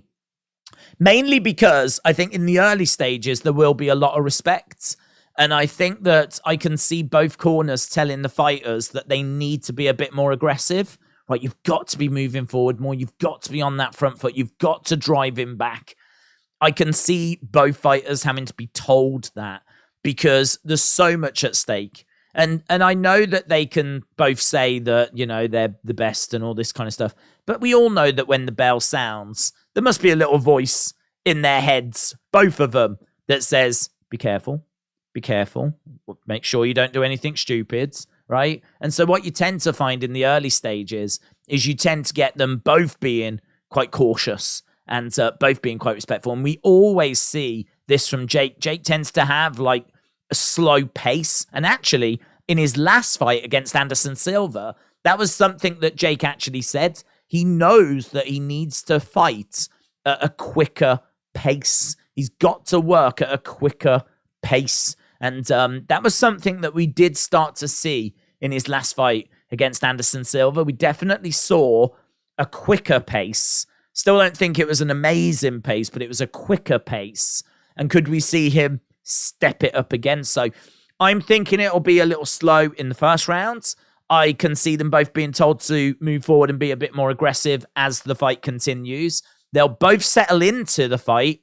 They'll both taste, I think, what the other person is carrying, like power-wise. That will dictate the fight. You know, if Tommy tastes Jake's power and thinks, "Ooh, that's better than I was expecting," you know, that might change the game plan a little. That might mean that Tommy starts to be a little more defensive, not wanting to leave as many openings. You know, it's going to affect things. I really can see this being a case that we go into the second part of the fight. And I think if there is to be a finish, like, they're both saying they're going to knock the other out within 4 rounds. But I can see this going into round 5, round 6, round 7. Who knows? Might even go the distance. And do you know what's really interesting? If it does go the distance, I have no idea who wins. No idea, because the better boxing ability is Tommy Fury. So wisdom would say Tommy would win. But I really think that Tommy's cardio is going to fail him in the latter part of the fight because he's never gone that far. And we know that Jake's absolutely fine. Jake was looking the stronger fighter towards the end of his fight against Anderson Silva. So I sort of think like the cardio could be a problem for Tommy. But the boxing ability is definitely going to be a strength for him. The jab especially. So if it goes to decision, it could be really close. This could be a draw. It really could, you know. It really could. If this ends a draw, everyone is going to say it was scripted and everyone's going to say it's fake. The only thing I would say is there is a script out there and it doesn't say it's going to end in a draw, right? So that would mean there's another script that we haven't even seen that's out there as well. So, but yeah, this is one of those where it's so close. It is so close. I mean, like Tommy said that you can do this fight 10 times and he wins 10 times. I don't agree with that. I really think it might be like 6-4, but I don't even know who to. Like, I feel like it's really close. One of them might just have that slight edge, but it's really hard to know who it is. It's really hard to know is because we just have not seen Tommy in this position. That's what it comes down to. We've not seen Jake fight a professional boxer, and we've not seen Tommy in this position. This is the best fighter Tommy has faced so far, like on his record. He can say that he's faced better in sparring, not interested, sparring is sparring, but actually out there in the ring, this is his best opponent. And so we don't know how Tommy's going to look against him, and we don't know how Jake's going to look against a proper boxer. Right, let's go scroll up, see where we are. I think we were up to speed with everything. So, yeah, Matt, I hope that answered your question, buds. Appreciate the support. Gaming Buzz says, has it started? It hasn't started, no. The event begins in an hour, and then I think the main fight will start a few hours after that as well. If you are watching and you, Mahesh, shout out to you, my friends. Appreciate the kind words. If you are just joining us, leave a like. It really is appreciated. So if you are just joining us, leave a like as we continue to work towards this event. And we're hopefully going to try and get to 1,000 likes. We do always try to get there. And honestly, we do really tend to get there. So that's something that hopefully we can achieve tonight. As we said, we've got the previous records to look at. I've got all the info here in regards to previous fights and notes that I've there's a lot to talk about. One thing that's not really been spoken about that probably should have been spoken about is that this is actually going to be the lightest that Jake Paul has weighed in any of his previous fights. That is not something that I've seen be spoken about. So this is actually the lightest that Jake Paul has weighed. That I think is really interesting, because how is that going to affect things? I would imagine it's going to be great for his movement, but what's it going to mean for his power? Will his power take a bit of a decrease as a result of that? Honestly, I really don't know. I think only once Tommy has weighed heavier than this. So Tommy normally is in the 170s when it comes to weight. He's actually weighed in at 184. He fought against Grant at 189, right? So he has been at 189. But yeah, other than that, he's never been as heavy as this. So Jake Paul is the lightest that he's ever fought at. And this is the second heaviest that Tommy has ever fought at. And honestly, I just don't know how that affects things. So just looking at Jake. Jake has weighed in at 183.6. Against Anderson Silva, he was 186. Against Woodley, he was 191. Woodley, 190. Askren, 191. Robinson, 189. And Anderson Gibb, 191. So coming in at 183 is significantly below where he has been. So that just feels significant to me. I know that he can rehydrate and all of that kind of stuff, but he could hear as well. And so, yeah, he's a good like 6-7 pounds under what he normally weighs in at. And as we said, that's probably going to help with his movements. But what's it going to do for his power? Like, the power is been key for him. That's definitely something that we know that Jake Paul has, is power. So, yeah, I thought that was really interesting. He actually weighed in lighter than Tommy Fury, even though Jake Paul is the slightly bigger fighter, 6'1" compared to 6 foot. But he actually comes in weighing around about a pound less, a pound lighter. What I would say is that Tommy is carrying a lot of muscle mass. So if you look at Tommy, he is big. He's got big shoulders. He's got big arms. Like, he really has been putting the work into the gym. But we know that that doesn't mean anything in regards to boxing skill. And so, that muscle, that's going to be nice to have in regards to like strength in the clinch in particular, where you can like put your weight on the other person and control them a little bit more. Like, that's going to be nice to have. It's not going to really do much for your actual boxing ability, right?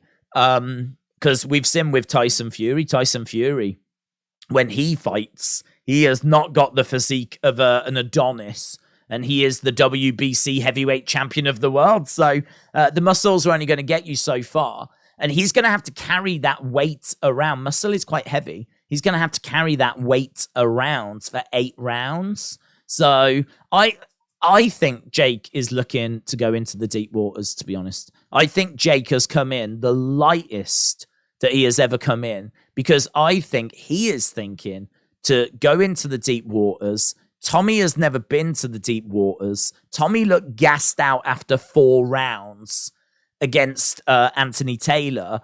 I think Jake Paul's going to come in. I think he's going to be quite patient in the early stages. I think he's then going to grow into the fight. I think that as the fight goes on, he's going to see what Tommy's cardio looks like in the back part of the fight, in the second part of the fight. And I think that's when you're going to see Jake starting to really come through. And I that's why I'm thinking knockout in the later part of the fight, in the later stages. The only thing I would say is, can Tommy get the job done in the early part of the fight, in the early stages of the fight? Could we see Tommy getting some success, some joy then? Maybe, potentially, we could. But I think Jake's going to look to take this into the deep waters.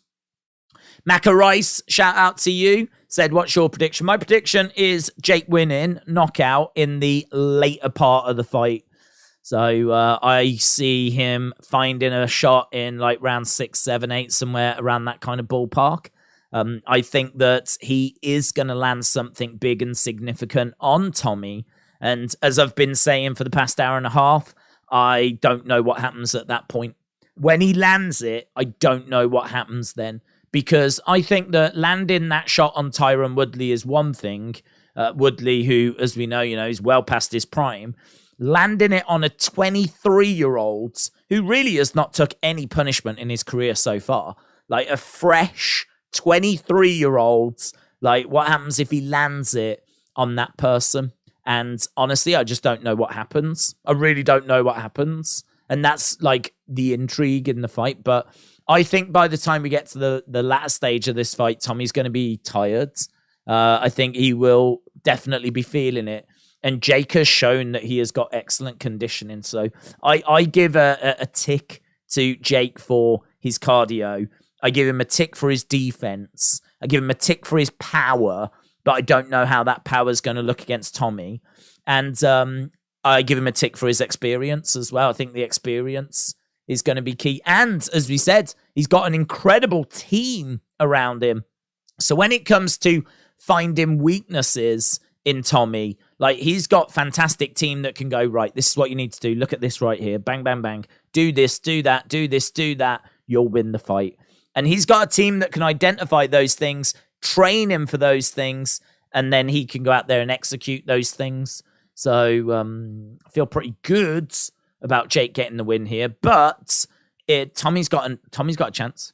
Definitely got a chance. Got more than a chance. Like, he really is right in this fight. If Tommy Fury wins, I'll be over the moon for him. I hope he does, to be honest. So if he can get it done, I'll be over the moon for him, because he will be the one that finally did stop Jake Paul, and that would be massive for Tommy's career. But the thing is, we just haven't seen it, have we? We just haven't seen it. I've watched loads of his fights, and you just have not seen like him being tested or him really applying himself. And in fact, if you watch some of his older fights, there's moments of concern, to be honest. There's moments where he gets backed up and he really does not look good.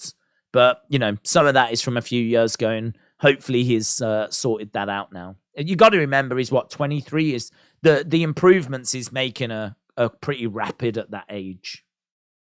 What time is the fight tonight, said Jude. Fight will be at, I think it's about 9:30. So we are like a good few hours away still. We're about an hour away from the start of the actual show, the actual cards. So we have got a little bit of time to go. But as we said, so much to talk about.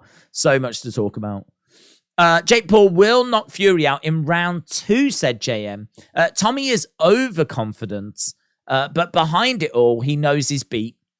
Bookies don't get it wrong, said JM. Wesley said, without space, they did this time. TikTok has free view. Tommy's jab and reach will be the biggest challenge for Jake in this fight. Silver and Woodley barely used the jab, said YouTube Boxing. That's very true. That is very, very true.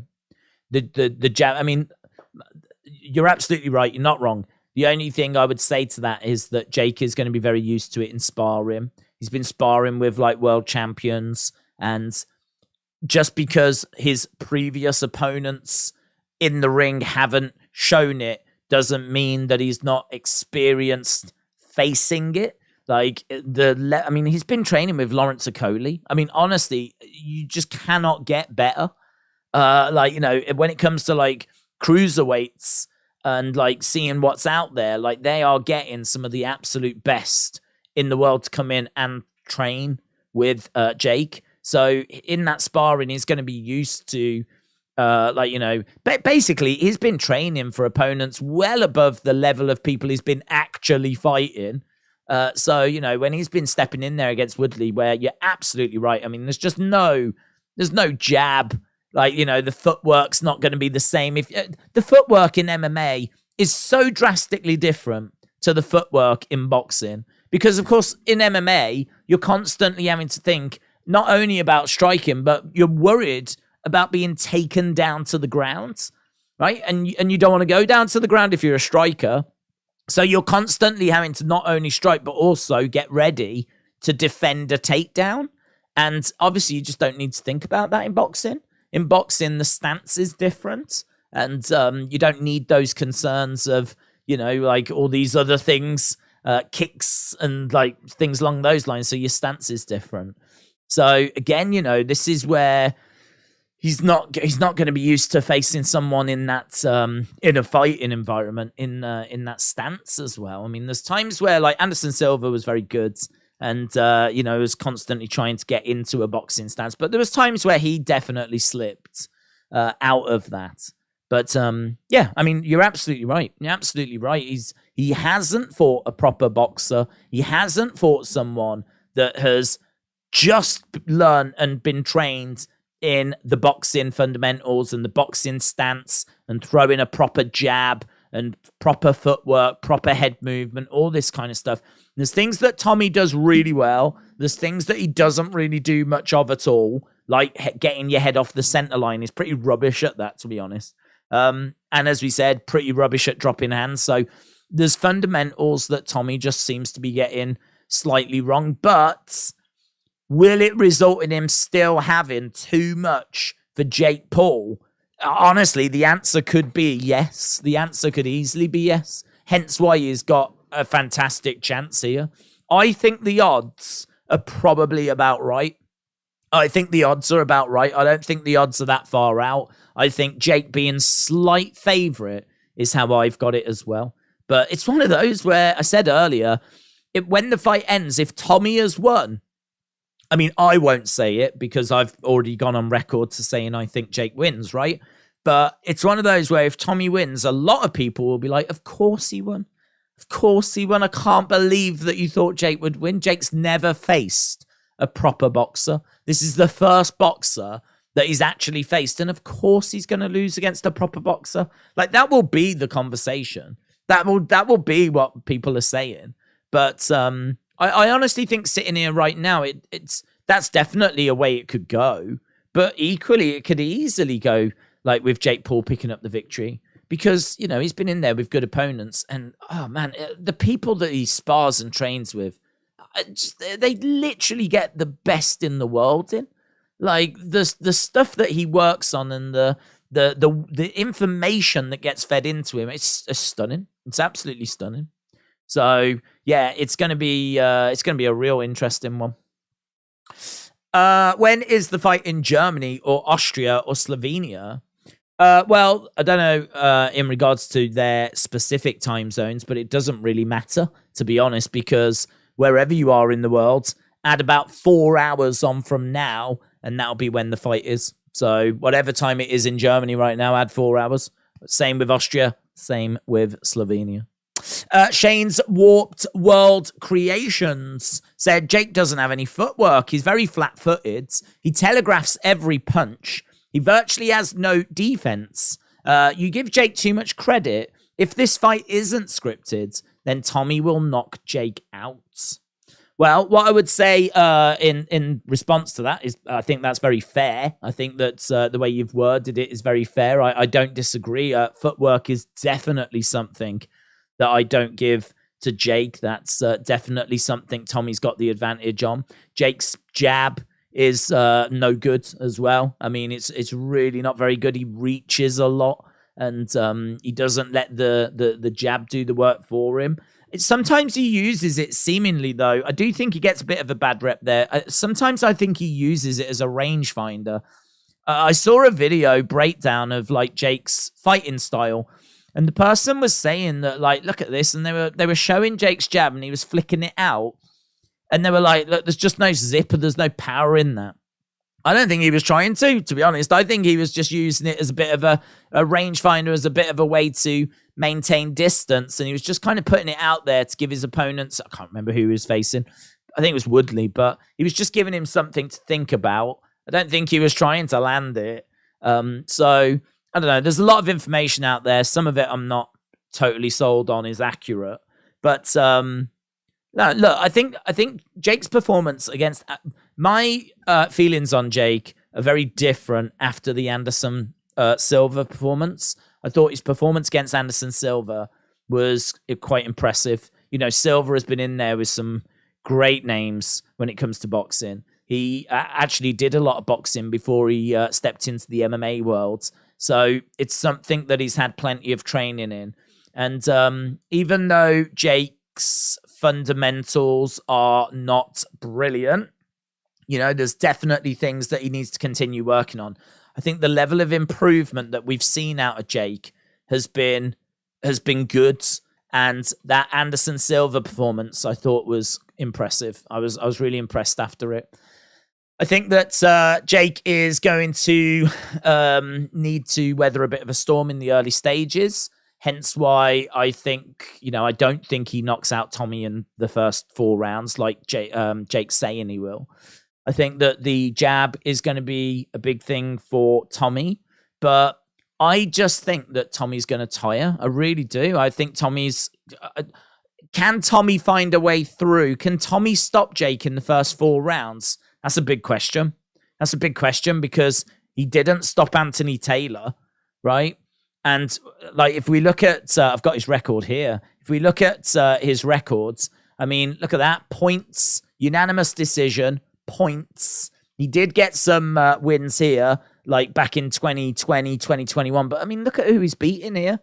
Like Scott Williams, no wins, 9 losses. And then that guy, however you pronounce it, 0 wins, 11 losses. This guy here, 2 wins, 26 losses. Like, this record is god-awful. The record of the people that he's been fighting is awful. But, I mean, look at the last 3 fights. Look at the last 3 fights, right? Jordan Grant won on points. Anthony Taylor, unanimous decision. Daniel won on points. Like, you look at that, and can I have confidence that he's going to step in there and find a finish in the first 4 rounds against Jake Paul when his recent record is points? Like, I can't have that confidence. So I have to think then, well, if it's 8 rounds, I think there's a chance we go into the deep waters. And once we start going into the later rounds, equally, I just don't think, I haven't got the confidence that Tommy Fury's cardio is going to hold. If his cardio does hold and he can maintain the work rate that is needed and he can maintain his fundamentals and work the jab, and he's obviously got the advantage on the footwork, if he can do all that, I think he definitely wins on points. Tommy wins on points. Right? I don't know that I can see him knocking out Jake at all. Tyson Fury reckons he will. I don't think I can see it. I mean, he hasn't been showing that.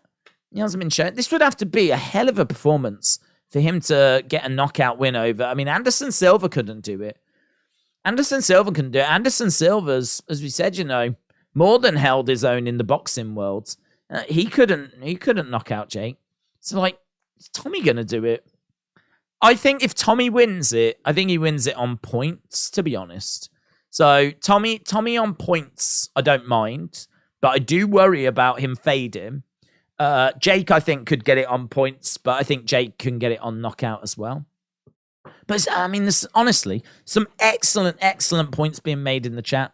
I don't think there's anything that I really disagree with what people are saying, I think the excellent point about how he's flat-footed. The guys Tommy has fought were boxers. Jake's never fought a boxer. What does it matter about their records? That's where every fighter starts. Yeah, but of course it matters about their records. Like, it matters about their records because these are people that come in and are there just to lose, basically. They're just warm bodies. Like, there's people in boxing that just go around just to help people start their careers, basically. Like, they don't really train or, like, really look to improve. They just take the pay and then go to the next fight, lose, take the pay, go to the next fight. And they are literally journeymen that are there to, they'll give it a go. I'm not saying they're not trying to win when the bell actually sounds, but their careers are careers of going around and just taking up losses. I mean, look at this again. Let me go back to it, right? Look at this here. The very first guy he faces, 10 wins, 102 losses. This guy has had 112 fights, 3 draws. So he's had, 115 fights. He ain't starting. He ain't starting out, is he? He's doing exactly what we said. He's going around. And even that Callum dude's 26 fights, 28 if you include the 2 draws. If he's starting, I recommend he stops, right? He ain't starting. He's going around just taking paydays and just being a warm body for people to beat. So you look at these first 4 opponents, and these are people that he should be winning against and getting finishes against. And in all fairness, he wins and he gets his finishes. But then we start going to the more recent fights. And I must admit, these more recent fights concern me more than the early fights. Because fair play, right? He's beating people that he should be beating. But now it should be at a point where, we're seeing step up in competition now. Anthony Taylor is a former MMA fighter who now does a lot of stuff with Misfits boxing. Right, he's not starting out. Like, he's more towards the end of his career than he is at the start. That is someone that Tommy should be getting a win against, and should have been looking a lot better against than he actually did. Like, that fight was not a good performance for Tommy Fury at all. That was not a good performance. And actually, Tommy afterwards even said that he purposefully wanted to look bad in that fight because he knew that he was being watched as a potential opponent for Jake. And he knew that if he put in a good performance, that they wouldn't want to like face him, basically. So he said that he purposely looked poor in that fight. No, it's up to you if you want to believe that or not. Like, if you want to believe that he purposefully put in a bad performance there, that's fine. I personally don't. I don't think that is something that he was doing. I think that he just honestly had a bad day at the office. So I think there's definitely things here to be concerned about, right? I'm not saying every single fight there is concerning, right? He's won them all at the end of the day, so fair play for that, right?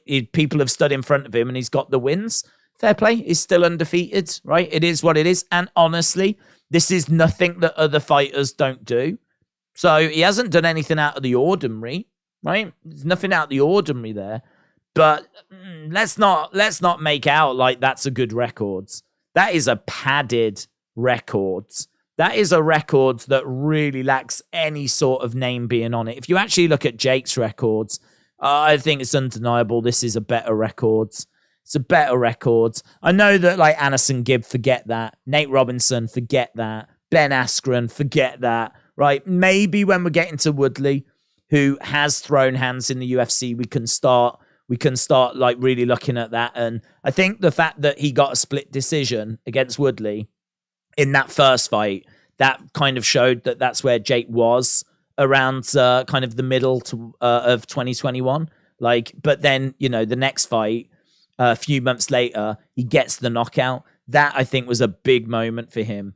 Like, he went in there against Woodley, showed improvement, and got a really, really impressive win. So for me personally, I was never that impressed with Jake, probably until the knockout, until that Woodley performance.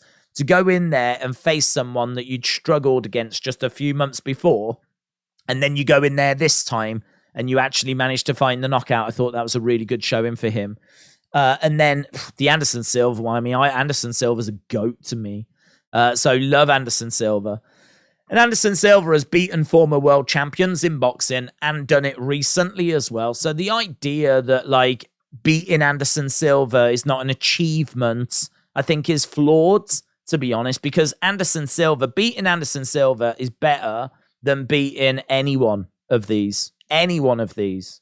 Like that Anderson Silva win is better than any of these wins. Even though these are professional boxers, I put the Anderson Silva victory over anything on Tommy's resume. So it's really, I mean, look, it's really interesting, and people will look at that in different ways. But for me, the Anderson Silva performance was massive, and that victory was massive. And I think that he can get a lot of confidence from that. This was the point, I think, that Tommy was making as well during the sit-down face-to-face. He was saying that, like, my Anderson Silva win beats anything on your records. Tommy's counter was, listen, he's old. He's about the same age as my dad, right? Which is a really fair rebuttal, isn't it? Like, it's really fair for him to come back and say that. Like, Anderson Silva, I think, is, 47? Do you know what I mean? Like, it's fine. It's a great counter. I still stand by the 47-year-old Anderson Silva. Beating him is still better than anything on Tommy's records. Like, that, it doesn't change the fact that, for me, a 47-year-old Anderson Silva would beat these people. So I still put it above that. But, yeah, I mean, that is one of the intriguing parts of this fight, isn't it? Like, how is Jake going to look against a 23-year-old, same size, professional boxer? That's what it's going to come down to. And we're going to get that answer, aren't we? We're going to get that answer. But when is the fight going to start? When is the fight going to start? The fight will start in round about 3.5 hours-ish. About 3.5 hours-ish. YouTube Boxing 6007 said MMA guys have bad habits when they start to box. That is true. They do have bad habits when they start to box. The counter to that would be that Anderson Silva has that was his 4th professional fight in boxing. So he is someone that has stepped in there with former world champions and got victories in boxing, and has looked good in his boxing. And actually, before his MMA career, he had done boxing as well. So I keep coming back to that Anderson Silva one, because the Anderson Silva one, I think, is a very, very significant moment for Jake, because Anderson Silva is an MMA guy and he is 47 years old, but he is also someone that has shown that he can throw hands and that he has boxing ability. And, apparently, like, all throughout his MMA time, constantly was still training with boxing, and boxing was still a big thing for him. So the Anderson Silva one is one that I will defend till the cows come home. That's one that I think is a really good result for Jake. Ben Askren one. I mean, look, Ben Askren was a wrestler. Ben Askren was never known for throwing hands. The only reason why I thought Jake might struggle in the Ben Askren fight is because Ben Askren has been there and done it in the UFC. He is a proper fighter. Before that, I mean, to go from someone that plays basketball to someone that has been a champion in the MMA world, like, that is a step up. And even though Ben Askren is a wrestler, it's a step up. And so, like, standing there and looking over the ring and seeing Ben Askren, as we said, a champion in a MMA world, like, that's the only reason why I thought he might struggle in that one. But he didn't. He had confidence in his ability and obviously got the quick knockout, which was good. But there's not really much you can hang your hat on there. You can't hang your hat on Alison Gibb, Nate Robinson. I ignore those. Tyron Woodley, I think, as I said, I was a bit concerned about that result, the first one. I thought his performance against Tyron Woodley the first time was, I think he'd reached his ceiling, to be honest. I think he was really tested. And I thought it was really close. I can't remember who I thought had won, actually. I thought it was really close. I remember that. But I thought Jake had edged it. But then, I mean, look, that knockout is beautiful. So I love the knockout is beautiful. The way he sets it up is beautiful. And then I put a lot in the Anderson Silva performance. So, yeah, I mean, look, this is going to be his biggest test tonight. Biggest test for Jake tonight. And I think that it is going to really, really prove whether he has got a future in this or not. Because if he comfortably gets past Tommy Fury, then I think it shows that what I think of Anderson Silva being at that level anyway, I think it shows that, he is very much up and running, Whereas if he struggles, even he has admitted he'll have to hold his hands up and say, yeah, I'm a celebrity. I'm clearly not meant for this world. He's already said that he will have to admit that if he can't beat Tommy, because Tommy is regarded as like a low-level boxer. Tommy doesn't, as we said, look at his record. He hasn't done anything. He is regarded as pretty low-level. Jake won 6-2 in the first Woodley fight, in my opinion, says YouTube Boxing. Goat said, is that guy here who I gave the site to? Why would you bet on this, says Bob. Elena said, what time is the fight? Fight will be coming up in around about 3 hours. I think it's about 3.5 hours. It's around that kind of ballpark. But the show itself, with the coverage and all that kind of stuff, should be starting in just over half an hour. Is this one where you watch? We're watching it. Do you know how much about Adam Saylor?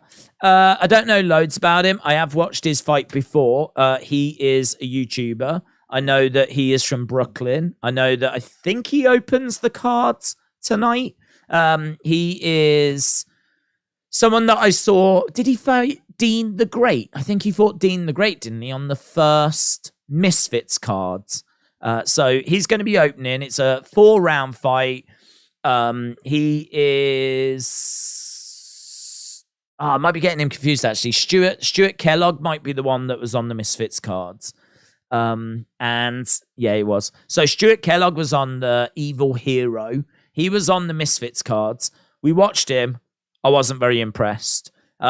He has actually got a 19% chance of winning this fight today, according to Tapology. People that have voted on there have said Adam Saylor has got an 81% chance of winning. He is from Brooklyn. He said he's going to be looking for the knockout, of course. He has got 2.5 million YouTube subscribers. And then on his vlogs channel, he's got 4.8 million.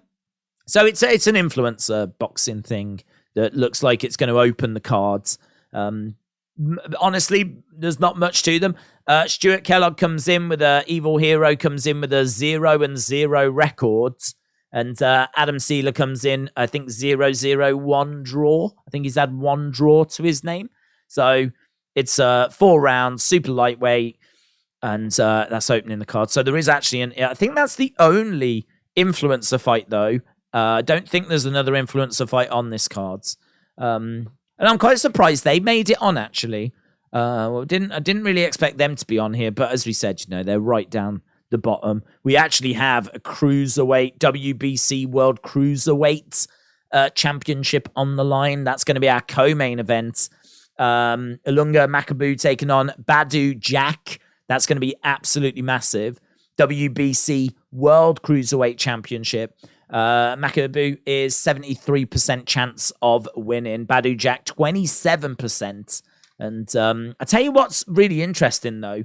I've seen a lot of people saying that if Badou Jack wins, then and Jake Paul wins, we could be looking at that fight next year.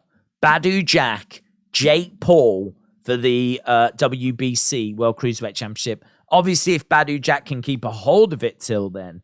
But Badou Jack apparently has been making some noises about would be potentially interested in a Jake Paul fight. And he is fighting for the World Championship today. So if he wins, then, obviously there's a long way to go, right? That fight is not happening this year. Jake's already said that he's looking at Nate Diaz. He's already said that we've got KSI potentially in December. So there's no way there's going to be a world title fight this year. But potentially next year, I could see them trying to fast track him up to that level.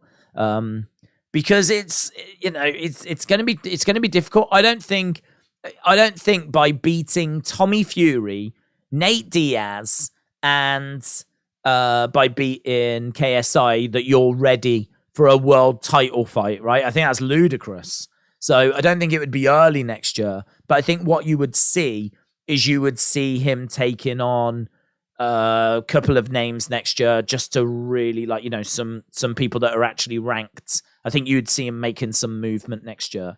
You see, Badou Jack, if he does win, he's 39, right? He's 39 years old. And honestly, either of these guys, both of them are past their prime right now. They're past their primes. They're nowhere near as good as they used to be. So it's a bit of a shame, actually, because if Jake had started 2 years earlier than he did, he could be at the point now where he really is facing ranked fighters, and this belt is there for the taking. This belt is there for the taking. If Jake Paul was in and around the top 15 already, right, that belt is there for the taking.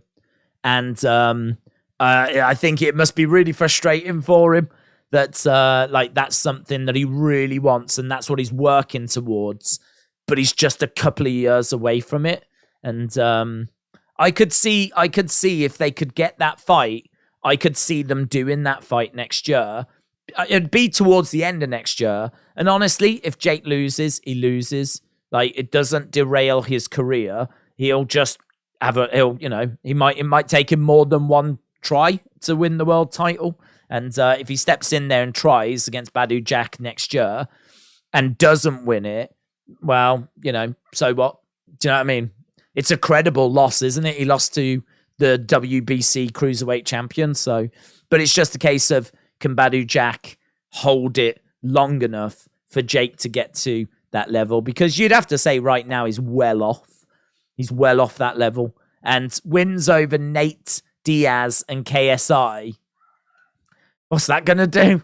Do you know what I mean? Like, he needs to be facing proper fighters. And that's why tonight is so exciting, because tonight is exactly that. It's a proper fighter. I picked Fury by knockout, but I think Fury might win by decision, says Brads. When will it start? It'll start in around about half an hour, the coverage. Fight will start later than that. Francis says Tommy Fury is going to win by knockout. Don't forget as well, we've been talking a lot. We've actually been streaming for 2 hours 14 right now. Feeling good. We are heading towards the show, of course. And yeah, if you are watching and you've not left a like, leave a like. It is greatly appreciated. Bob, thanks. English is not my mother language. Liv, shout out to you. People say TikTok, I cannot confirm. Yeah, well, I mean, I think what you'll find is there's going to be a lot of streams of this. There's going to be a lot of kids, a lot of interest in this fight. So I think you'll find this fight being streamed in a lot of places, but it will get shut down. Like, I've got no doubt about that. There will be a team of people that are shutting this down as quickly as they're popping up. That's what you tend to find anyway. So, yeah, I think you'll get a lot of that tonight. What's your official prediction? My official prediction is Jake wins knockout late. I just think that, I think looking at, we just did it actually, looking at Tommy's records, I don't think there's anything there to suggest that he's going to get an early knockout. And I think the longer it goes, I think the more Tommy will fade. And I think that Jake has got big shots. Simple as that. He's got a lovely right hand. We saw him put down Woodley with it. I think a tiring Tommy Fury, maybe even a frustrated Tommy Fury, who thought that he was going to get an early stoppage, but didn't. I think it's going to be really interesting. Really interesting. That'll be a test. That'll be a test for Tommy, because I actually think Tommy will have won the rounds up to that point. And I think we might be at the point where if Tommy does survive a bit of a late storm from Jake and we go to the judges, I think Tommy can win on judges. I think Tommy could, fundamentally is better jab, better footwork. I think Tommy can win it. But for me, it's just a question of, I don't think he gets the early knockout. I think Jake's going to take him to the deep water. This is the lightest that Jake has ever been. And I think Jake's going to come in and he's going to be looking to go long, go into the deep water, and then impose himself and see if he can get the knockout. And it's going to be interesting when he tries. Jake Paul against Anderson Silva was a professional boxing match. The bout took place in 2022, says Anthony. It did. Ernest on Purpose, shout out to you. Appreciate the support. When does the fight start? Fight will start in around about 3.5 hours. Rough ballpark. We haven't even started the show yet. The show starts in half an hour, and then we'll be going over to the undercards. Undercard is not that great, honestly. The undercard is not that great. The undercard has got some Saudi Arabian fighters on it. There's a few people in here that are just trying to establish themselves and kind of get themselves going. I really like the co-main. I think that's great. But yeah, the undercard is not that strong. This it doesn't need to be, does it? Anyone buying this is buying it for Jake Paul, Tommy Fury. It's the main event that sells this. And so the undercard doesn't need to do any work. So yeah, it's not that strong. Alex said the code you have for WWE shop, is it just for the US shop or all versions? Do you have to out the code in manually? I don't have a code, dude. I haven't got a code. I think they've given us a code in the past, but that was a long time ago. So there's just a link in the old watch along chats, but we don't have a code for it. I wonder if anyone will lose big money. Someone will, Matt. Someone will, mate, because Drake has... I've got his bet right here. We did look at it earlier. Drake has put down 400,000. So 400,000. If he wins, he gets 1.4 million. And he has bet Jake Paul by knockout. Jake Paul by knockout. Right? So Drake has put down that bet. And earlier today, I saw Tyson Fury saying that he's put down 100,000 on Tommy to win by stoppage. So Drake has got a big bet on Jake. Drake has got a big bet on Jake, and Tyson has got a big bet on Tommy. So someone's losing some money, and I should imagine there's tons of money on this. The amount of money that's been bet on this is insane. James, shout out to you. Appreciate the kind words. Toxic Brit said, I can't stand Jake Paul, but I think Jake Paul wins. Rick said, the show is in the Middle East. It's in Saudi Arabia. Yep. Angel said, has the fight started? It hasn't. No, the fight hasn't started yet. The show hasn't started yet, so coverage will begin in about 25 minutes, but I just want to get to as many comments and thoughts as possible. Shane said, what's happening? Tommy Boxing, family name on the line. He will win by knockout or retire whilst crying. There's always wrestling if Tommy loses, said Shane. I wish I had 10% of what Drake bets, said Bob. Yeah. Killer Shock said, Jake's going to get knocked out in the second or third round. It's over for Jake. Derek said, this is Jake Paul's first pro boxing fight. Ahmed said, when is the fight? It's in around about 3 hours 20 now. Nick said, Tommy Fury is going to lose big money. Tommy Fury is going to lose big money after he gets knocked out. BN Drake said, I just popped in. Genuinely startled me for a reason. Hello, welcome. I think Badou Jack will beat Jake Paul if Beterbiev struggled. I don't think he can win. What do you think? I think Badou Jack would beat Jake Paul. Yes, Badou Jack would beat Jake Paul. I mean, we're talking about the top of the cruiserweight division there, and that is not where Jake is. I mean, the WBC have said, we haven't even spoke about that, have we? But the WBC have said, if Jake wins this fight, he will get a ranking. It will be top 40, right? Not top 15. It'll be top 40. But basically, Jake will be ranked in the top 40 of the WBC. Badou Jack, I don't know where he is, actually. I don't know where Badou Jack stands in the rankings for the WBC. We can have a little look. WBC, it's got to be in the top, 3 or so. WBC, top 15 of every weight for the WBC. Let's go. Right, Cruiserweight. Ilunga Makabu is WBC Cruiserweight. Badou Jack is third. So Badou Jack is ranked third in the WBC Cruiserweight rankings. They've said that they will put Jake Paul in their rankings, which goes down to 40. They haven't said where he'll go, but it's going to be down, and it's going to be low down. So he will go in there. So yeah, I mean, look, right now, Badou Jack, absolutely. But as Eddie Hearn said, there's a lot in that top 40 that shouldn't be. Because they said, should Jake get in the top 40 if he wins? And he was like, no. Why? He hasn't faced a proper boxer.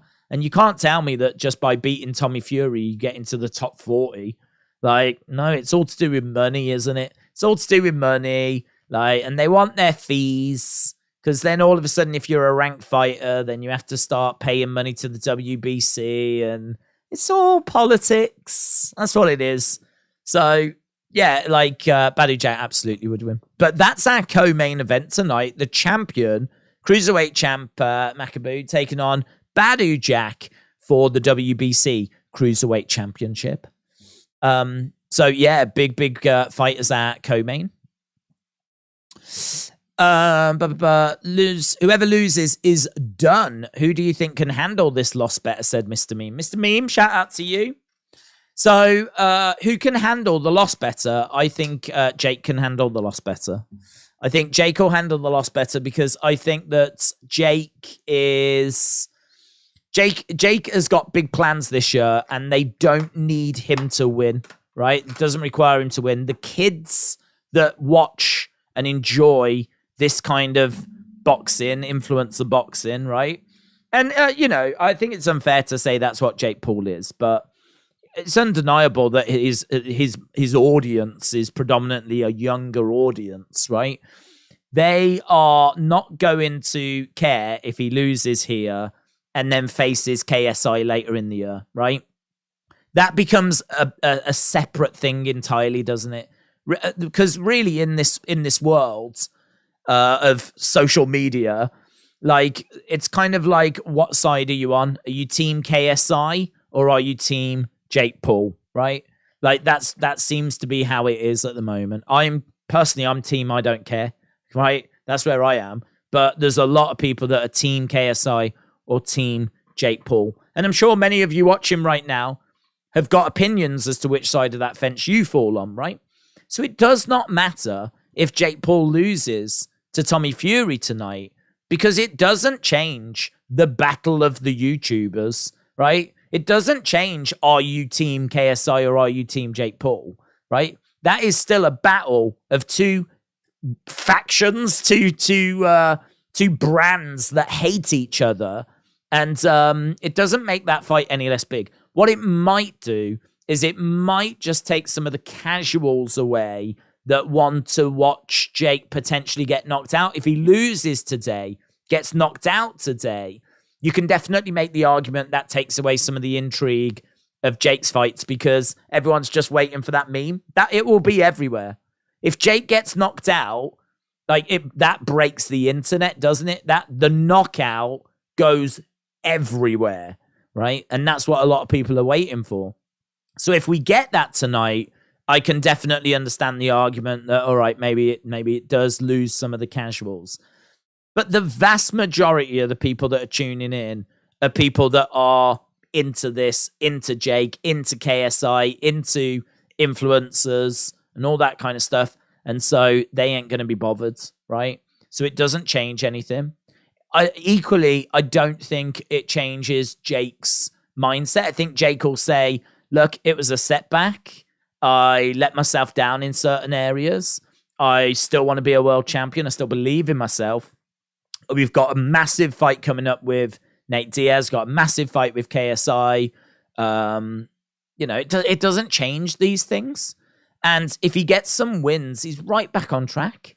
He's got a loss next to his name. So what? Loads of people have got losses next to their names, you know. Anthony Joshua lost to Andy Ruiz and had to do a rematch and then try and get his belts back, and he did. But, Anthony Joshua lost and managed to bounce back. Tyson Fury's never tasted that, of course, but many others have. And I think that Jake would be, he'd be fine. I don't think it affects the KSI fight. Now, if Tommy loses, that's a problem. That's a problem, because if you can't beat someone who has never actually had a fight against a boxer, and you go up against them and you're the boxer and you lose, that's bad for your rep, innit? That's bad for your rep. You're going to get bantered. Tommy doesn't need to stop. Like, again, a loss is a loss, and who knows, Jake might go on to really big things, and that loss in time might not look that bad. If Jake continues to improve and take on other boxers and, get other wins, losing to Jake Paul might not be the embarrassment that it might seem or feel like it is to Tommy this evening, if that's what he's going to suffer, right? But it's going to be harder for him, isn't it? He's a Fury. His family have already said they'll disown him. If he can't beat Jake Paul, they'll disown him. They're not really going to do that, but the questions are, has he let down the Fury name?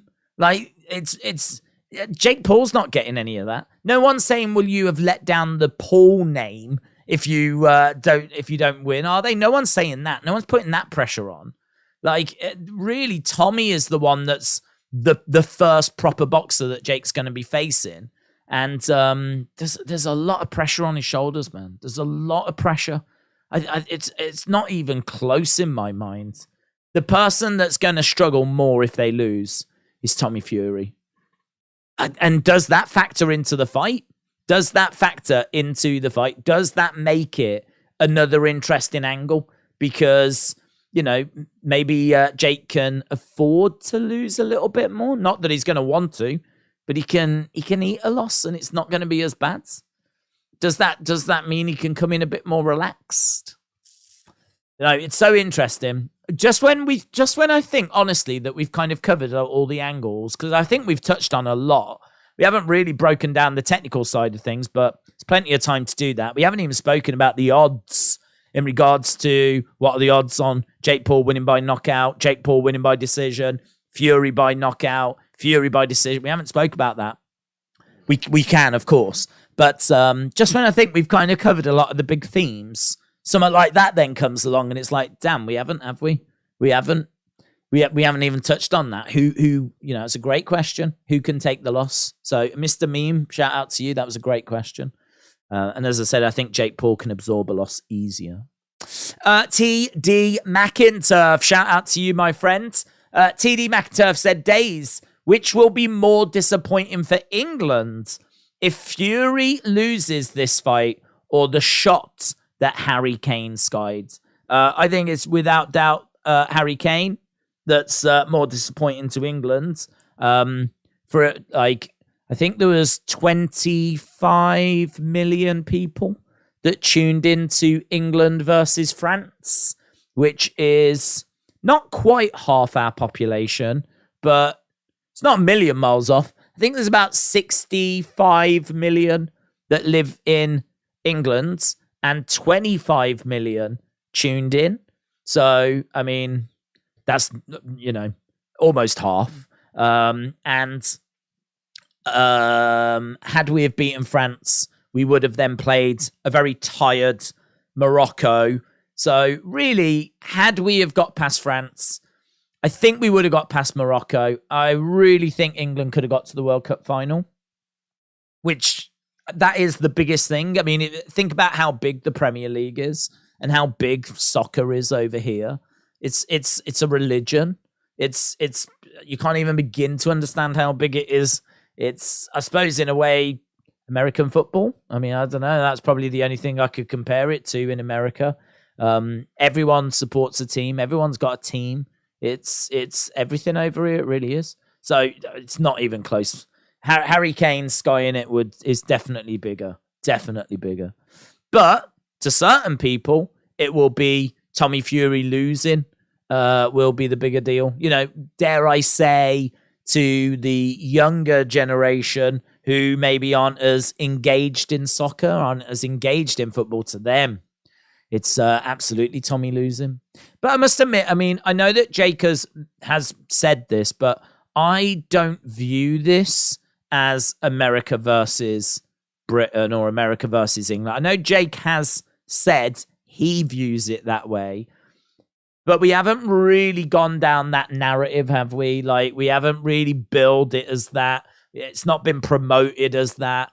If anything, this is Jake taking on his first boxer. That's how it's been built. This is like Jake versus the Fury family, right? It's been built more that way. We haven't really heard much around America versus Britain, America versus England. We haven't really heard anything like much along those lines. So I don't really view it as that, to be honest. If you do, that's cool. I mean, it is, isn't it?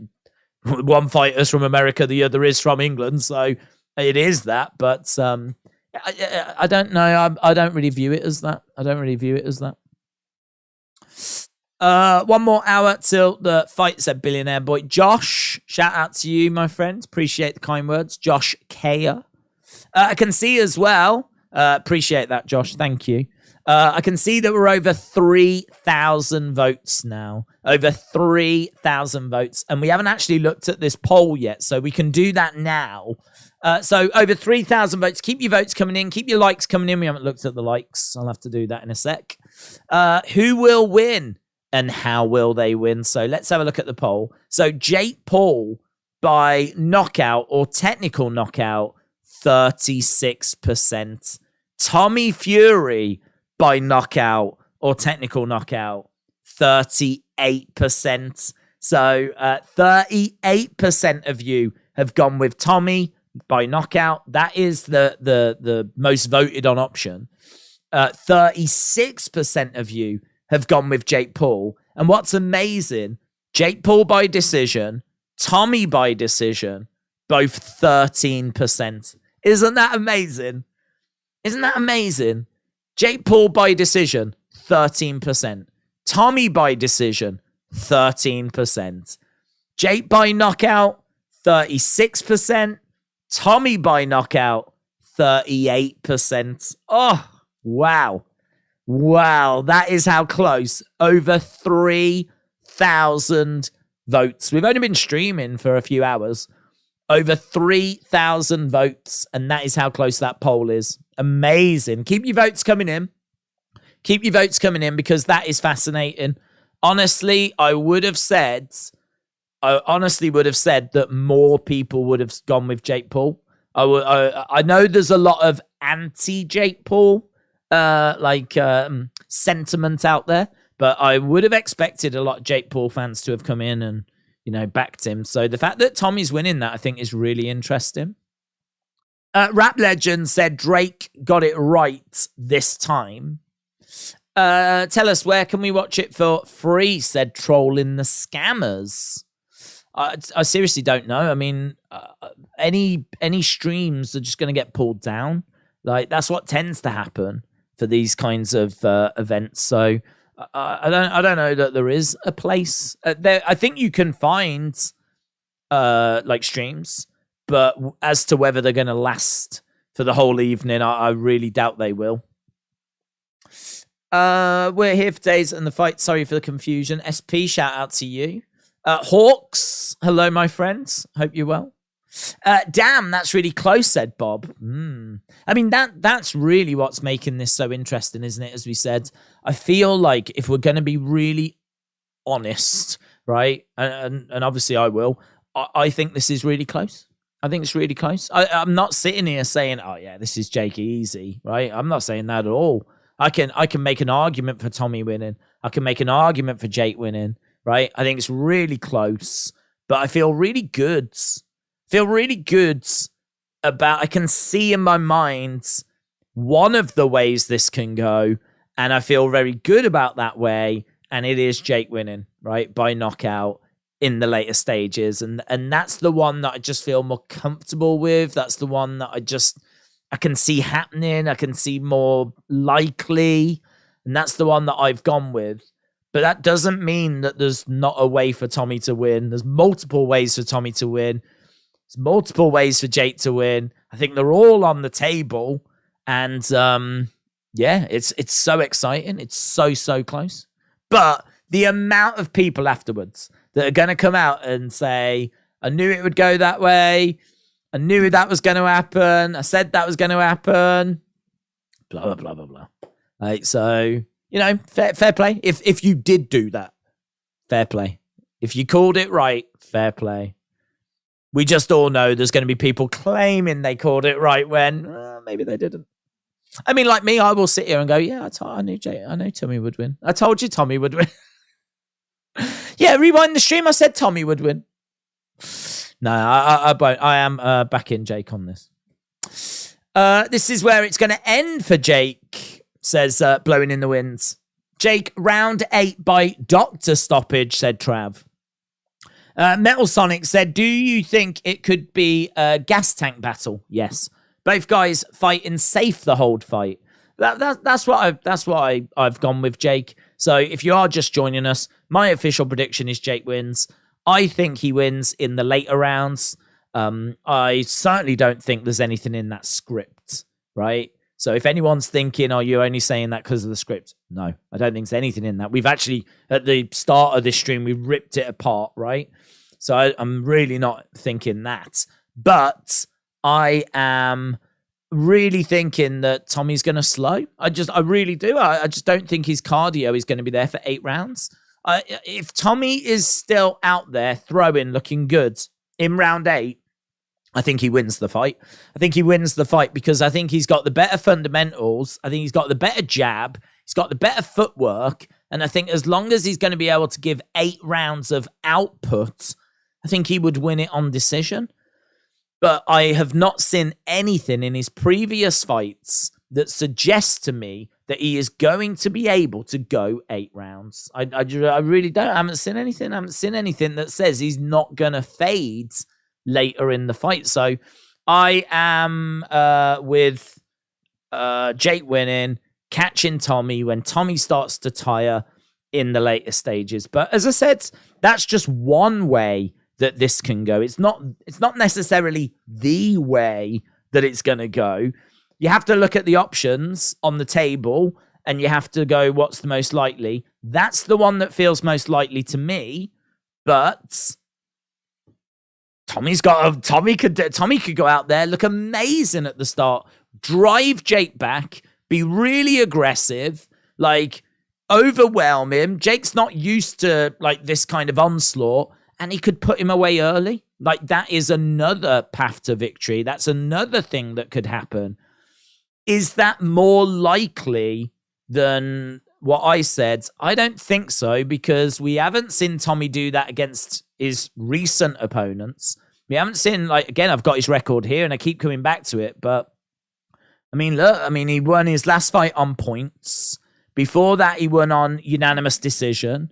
Before that, he won on points. You've got to go back, 2 years? 2 years since he won by knockout.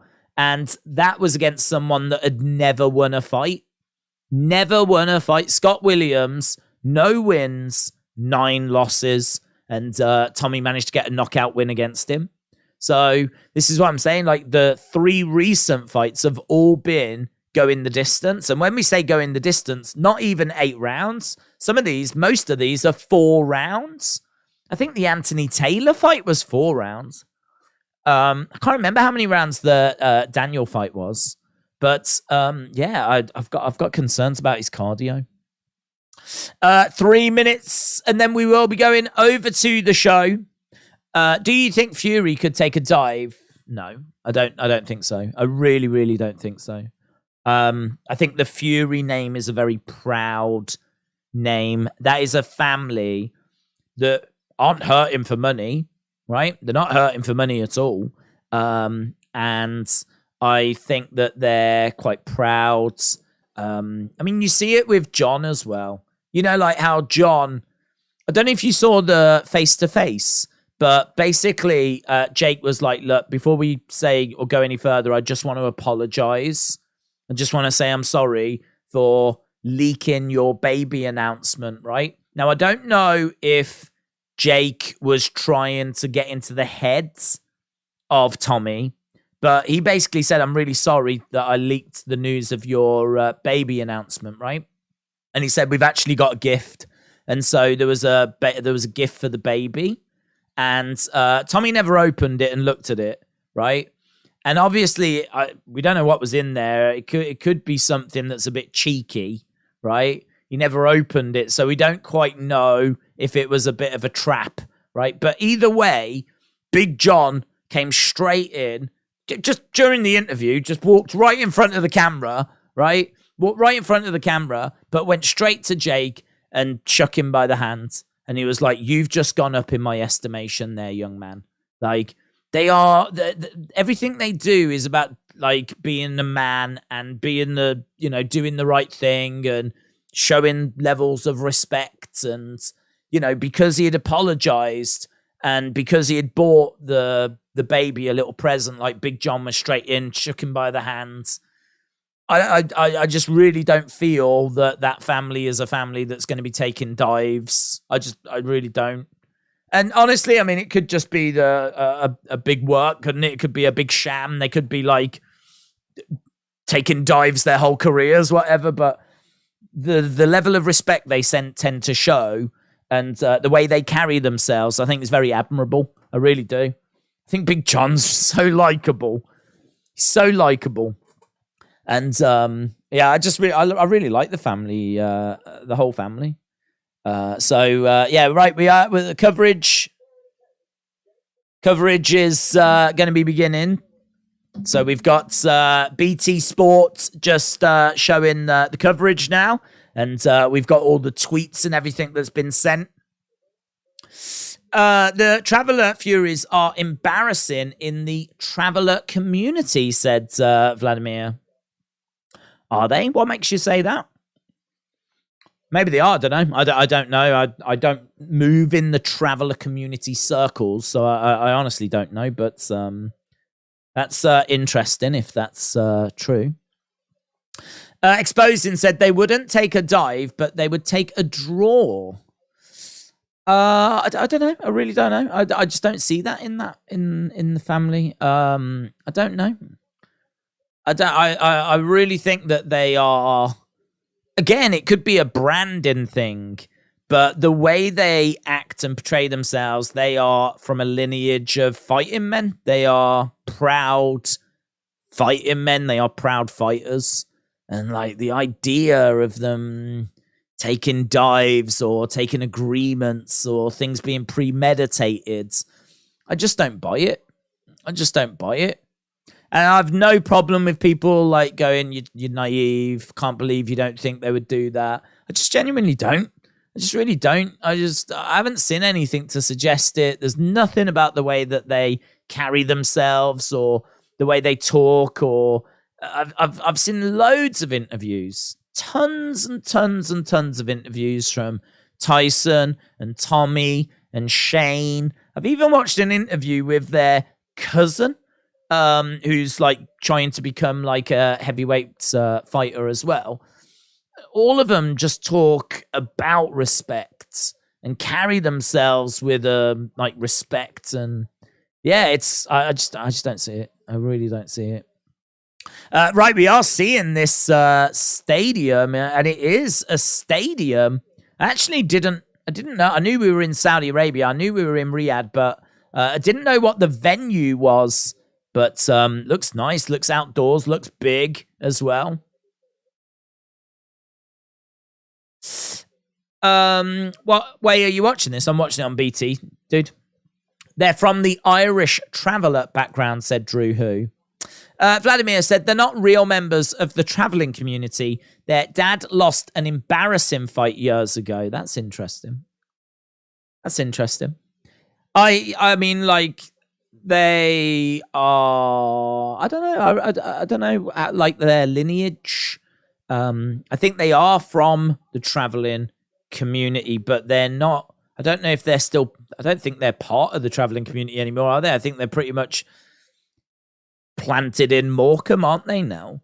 So I don't know. I don't know what circles they move. Don't really see any of that stuff, do you? What I will say though is they do tend to be or come across as quite humble.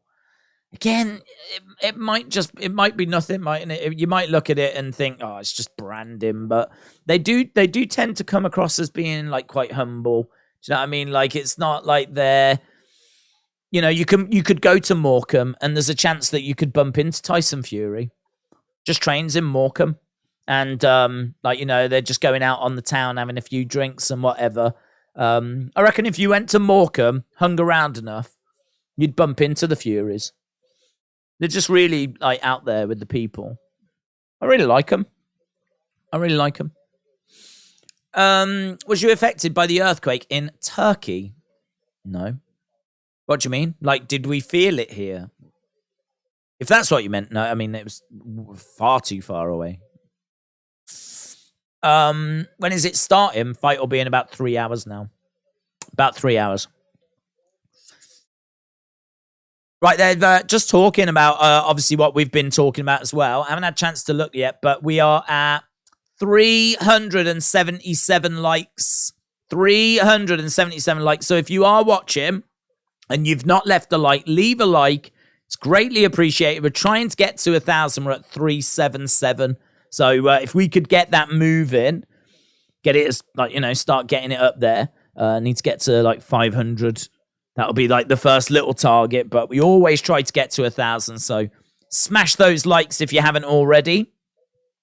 What we can do is talk about the odds, about knockouts and decisions and everything. So I can tell you that Jake Paul is plus 250 to win this by knockout. He's plus 180 to win by decision. So the way this works is that if you put $100 down, if he wins by knockout, you would get 250 back. If he wins by decision, you'd get 180 back, right? So obviously, the bigger the number, the more unlikely it is. So Paul by knockout plus 250. Paul by decision plus 180. So they actually think Jake Paul by decision is the most likely way that this fight is going to end. because if we have a look at Tommy Fury by knockout, that is plus 280. So plus 280 for Tommy Fury, right, by knockout.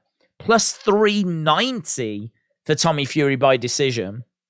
They really do not fancy Tommy Fury by decision, right? Plus 390. I actually think that is a path for Tommy Fury. I think Tommy Fury is going to be able to win the early rounds, and I think he will fade, and he might lose the last few rounds, but he might already have enough in the bank. So I do think that decision is definitely on the cards for Tommy Fury. But yeah, plus 390 for him to win that way. Fury by knockout is plus 280. Paul by decision is plus 180. Paul by knockout is plus 250. A draw is plus 900. So if you put $100 down and it does end in a draw, you would get $900 back. So that's basically 9-1, basically. So that's kind of how it breaks down in regards to how the bookies think this is going to go. Paul by decision is favorite. Fury by decision is the least favorite option. Tommy Easy Bet said, Sky Crew, I just want the baby part to be true so bad, says Bob. The script has been leaked. Jake wins by TKO, said Let's Dance. We did speak about that, and I don't believe it. I don't buy it. Dasher Dog, hello, hope you're well. Said, Daze, are you watching this on BT Sport Box Office? Yes. Will said, when does the first round start? First round will be in less than 3 hours. They said that ring walks will be at 9:30 here in the UK. And right now, it's just gone 6:30. It's 6:38. So we are looking at about less than 3 hours. And then we will be going to that first round. After all our thoughts, what's your bet, said Vladimir? I've got Jake knockout later stages of the fight. The over-under is very interesting, actually. It's been set at 6.5 rounds. And I believe that they are expecting it to go beyond 6.5 rounds. So if you actually look at I didn't get the odds on that, though. But the bookies have got it going over 6.5 rounds. We're just seeing Mike Tyson arriving and Tyson Fury arriving as well. Tyson Fury in a green shirt with shells and things on the design. So he's got a green shirt on, opened up as well.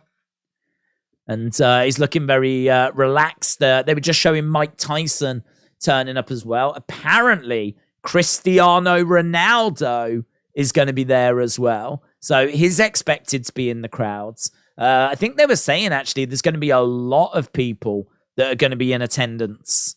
There's going to be a lot of people in the crowd. So it is expected to be very, very busy there this evening with a lot of celebrities and a lot of boxers in attendance. This really is the place to be, isn't it? This really is the place to be. Jake is going to win by knockout in round 4, said Zoe. I'm hoping that Tommy Fury wins, said JF Gaming. Man United have won the Milk Cup 2-0. Very good. What are they going to do? Pepper spray his eye in the corner before the 4th, says Bob. Yeah, that script's, I ain't buying that. I agree with you. I think Jake will get it in the 5th, says Vladimir. Have we got prelims? There's nothing being shown at the moment. They're just talking about the co-main, actually, right now. Talking about the fact that the WBC Cruiserweight title is going to be on the line. We have spoken about that a few times. World Championship. Not like just some made-up belt. Like the proper World Championship on the line in the co-main for the Cruiserweight. It's the belt that Jake would absolutely love to get his hands on. He would love to win that championship. And who knows, one day he might, probably won't. But that is actually our co-main tonight. Quite a few people angry about that. They're saying that Jake never had an anti-doping test. Otherwise, it wasn't possible for him to fight, said No Doubt. Mega Monkey said, I feel like if it goes to decision, they'll give it Tommy. Bobby said, Man United are back. Glory, Man United. Forever Red said, did anyone else know that Floyd Mayweather fought last night? I did, yeah, I did know. Aga, shout out to you. Appreciate the kind words, my friends. Welcome. Cheddars said, who else thinks Jake Tommy will start respecting each other after the fight? Yeah, definitely. Definitely. I think what I will say about Jake is he doesn't tend to disrespect people unless he gets disrespected, right? An example would be against Anderson Silva. So very respectful. Very respectful. I mean, he idolized Anderson growing up anyway, so that definitely helped.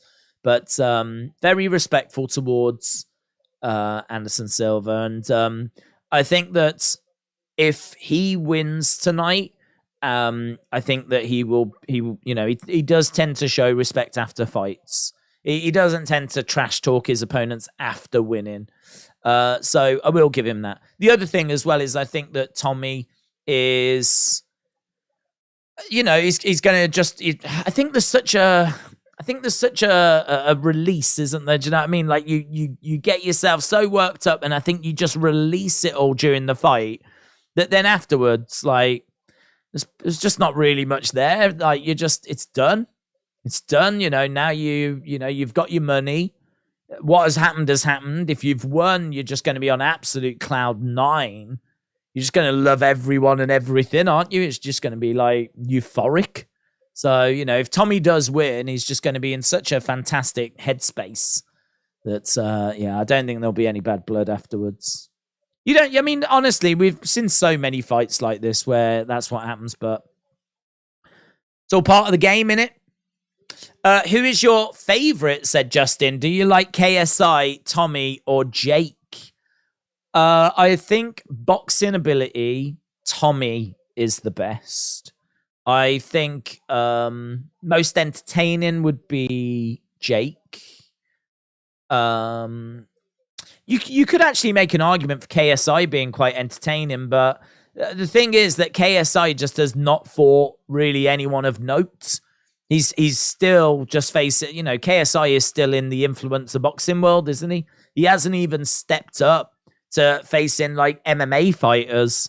Like he's still facing the likes of FaZe Templar or Swarms or Pineda. Honestly, the guy's looks like a 12-year-old. So, I know that technically he's a professional boxer, but come on.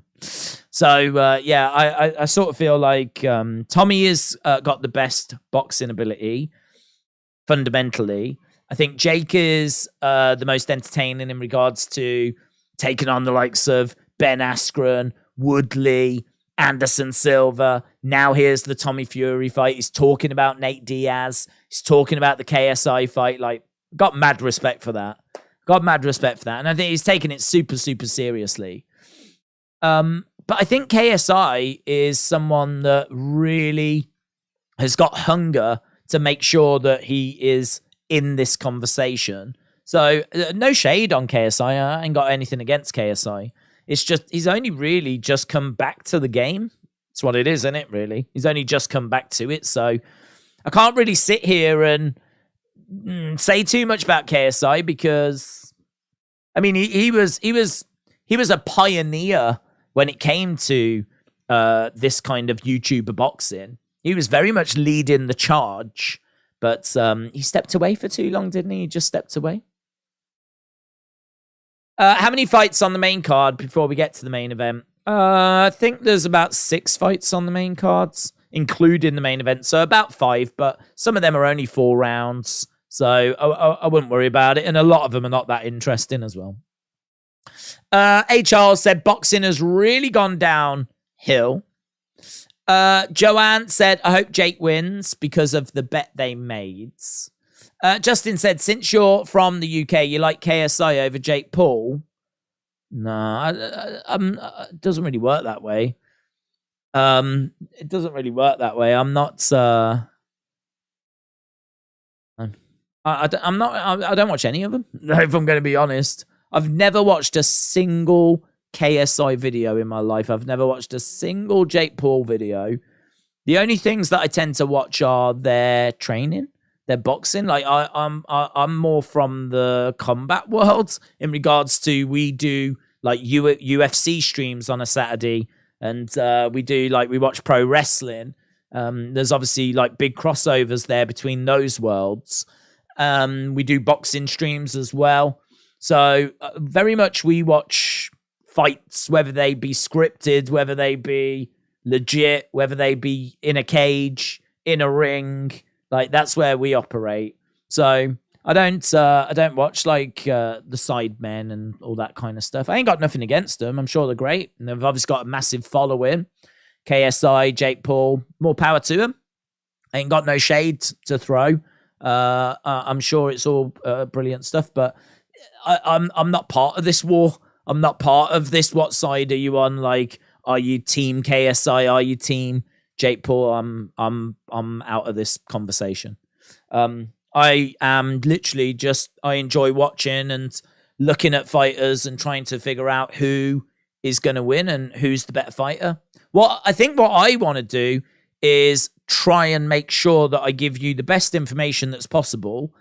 And I know I have to make a prediction. I want to make a prediction. And so I want to make sure that I'm giving the best prediction possible. So if I genuinely think that Tommy's going to win, I will tell you Tommy is going to win. If I genuinely think that when KSI and Jake Paul face each other, that KSI is going to win, I will tell you KSI is going to win.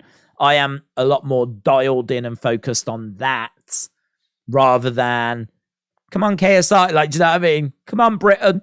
I'm not bothered. That doesn't bother me. I'm much more into looking at the fighters, predicting which way it's going to go and all of that kind of stuff. So yeah, no, as I said earlier, for me, this isn't America versus Britain. I don't see it that way. It's not been billed that way. So I don't view it that way. I think it'll be billed that way when Jake Paul takes on KSI. When you get Jake Paul KSI, I think America versus Britain, I think that will be a big part of the promotion. I think that'll be a big part of the builds. But that doesn't seem to have really shown itself during the build for this one, to be honest. Are you showing the fights? We're here for the fights. We're going to be straight the way through. I mean, where the fights will be shown, as I said, I think there'll be a lot of illegal streams, and I think they're going to get ripped down, to be honest. Hexy said, when does the main card start? Main card should be starting, to be honest. I mean, honestly, we could even have like one of the fights even beginning. I'm guessing BT Sport would show us if it was. We got BT Sport box office on right now, and they're just chatting away. They've been chatting for the last 20 minutes, just showing the builds and everything, showing the stadium, going over, showing Tyson Fury arriving. So just doing things along those lines. But don't forget, I mean, a lot of these fights are really short. Really, really short. So, yeah, there's not really any action to go to yet at the moment. Bottom line is we're less than 3 hours away from the main event. Have you ordered a takeaway with some beers? I haven't, no. Takeaway sounds nice, though. That might be a nice idea for tonight. Swag Gaming said America doesn't like Jake Paul. Well, there we go, then. I don't think it is Britain versus America then, because I don't think America wants anything to do with Jake Paul. But no, I mean, look, my point remains that if I genuinely, like this fight, I've said I think Jake wins. So if this was America versus Britain, then I'm betraying Britain, because I think Jake Paul does get the victory here. I hope Fury wins, said Poppy Jones. But main event will start at 3:30 Central or 4:30 Eastern. That's correct, yes. 4:30 Eastern translates at 9:30 UK time, and that is when it's expected. AJ said, if Jake does lose and lose in a bad fashion, will that make his fight with KSI less anticipated and less likely to go ahead? Well, funny you should say that. Will it make it less anticipated? No, I don't think it does. Will it make it less likely to happen? No, I don't think it does. But the management team for KSI have said that it makes it less likely. But that's just a load of rubbish in my mind. I don't buy it. I really, really, really don't buy it. I don't think anything derails that fight, because that fight is, if anything, I think it gets made more interesting, because I think a lot of people look at KSI as being late to the party. Yes, he fought Logan years ago, but then he stepped away. And Jake continued his development, and now KSI has come back. Well, Jake's jumped you, is ahead of you. And in a lot of people's minds, mine included, like, there is a gap between Jake and KSI that needs to be closed. And I just don't know how KSI is going to close it, because KSI is improving, but so is Jake. And that gap is just staying constant. Yeah. So I don't see KSI beating Jake. And I think that if Jake was to lose to Tommy and get knocked out, I actually think then there's a bit more of an argument that he could be a bit closer to KSI than what we thought. And that might make it a little bit more interesting as a result. So I don't know. I actually think the opposite might turn out to be true, that if Jake loses, it might actually be a good thing for the KSI fight, because all them kids that love KSI, love Prime, love Jake Paul, love the influencer scene, love the sidemen, right? God bless you all, right? No shade at all, but none of them are going to not tune in if it's Jake versus KSI. They are all tuning in, even if Jake loses tonight, because it is very tribal. It is very, very tribal. Like, some people support Jake, some people support KSI. It's exactly like, are you Messi or Ronaldo? Like, which camp are you in? You've got to pick a team. Are you Messi? Are you team Messi? Or are you team Cristiano Ronaldo? Right? It's the exact same thing. Are you team Jake Paul or are you team KSI? And a loss here doesn't change that tribalism. It doesn't, if anything, it fires it up, because all of a sudden now the KSI fans can start throwing shade at the Jake Paul fans, and the Jake Paul fans can throw shade back because, of course, you know, who's KSI fought? He hasn't fought Anderson Silva. He hasn't fought Woodley. So they can throw stuff back. And this will just, this shade that's being thrown back and forth, this heat that's being chucked around, that fight is as big as ever. Do you lose some of the casuals? Yes. Yeah. There's some people that only want to see Jake get knocked out, right? So would you lose those? Yeah, you probably would, right? But to be honest, this fight would be so big, right? Everyone would have an opinion on it. Who wins, KSI or Jake Paul? Everyone would have an opinion. The numbers involved would be astronomical. I mean, you sell out Wembley without even thinking about it. You sell Wembley out like 20 times over, yeah? The amount of followers combined that KSI and Jake Paul have got, easy. You sell out any stadium in the world multiple times, right? Easy.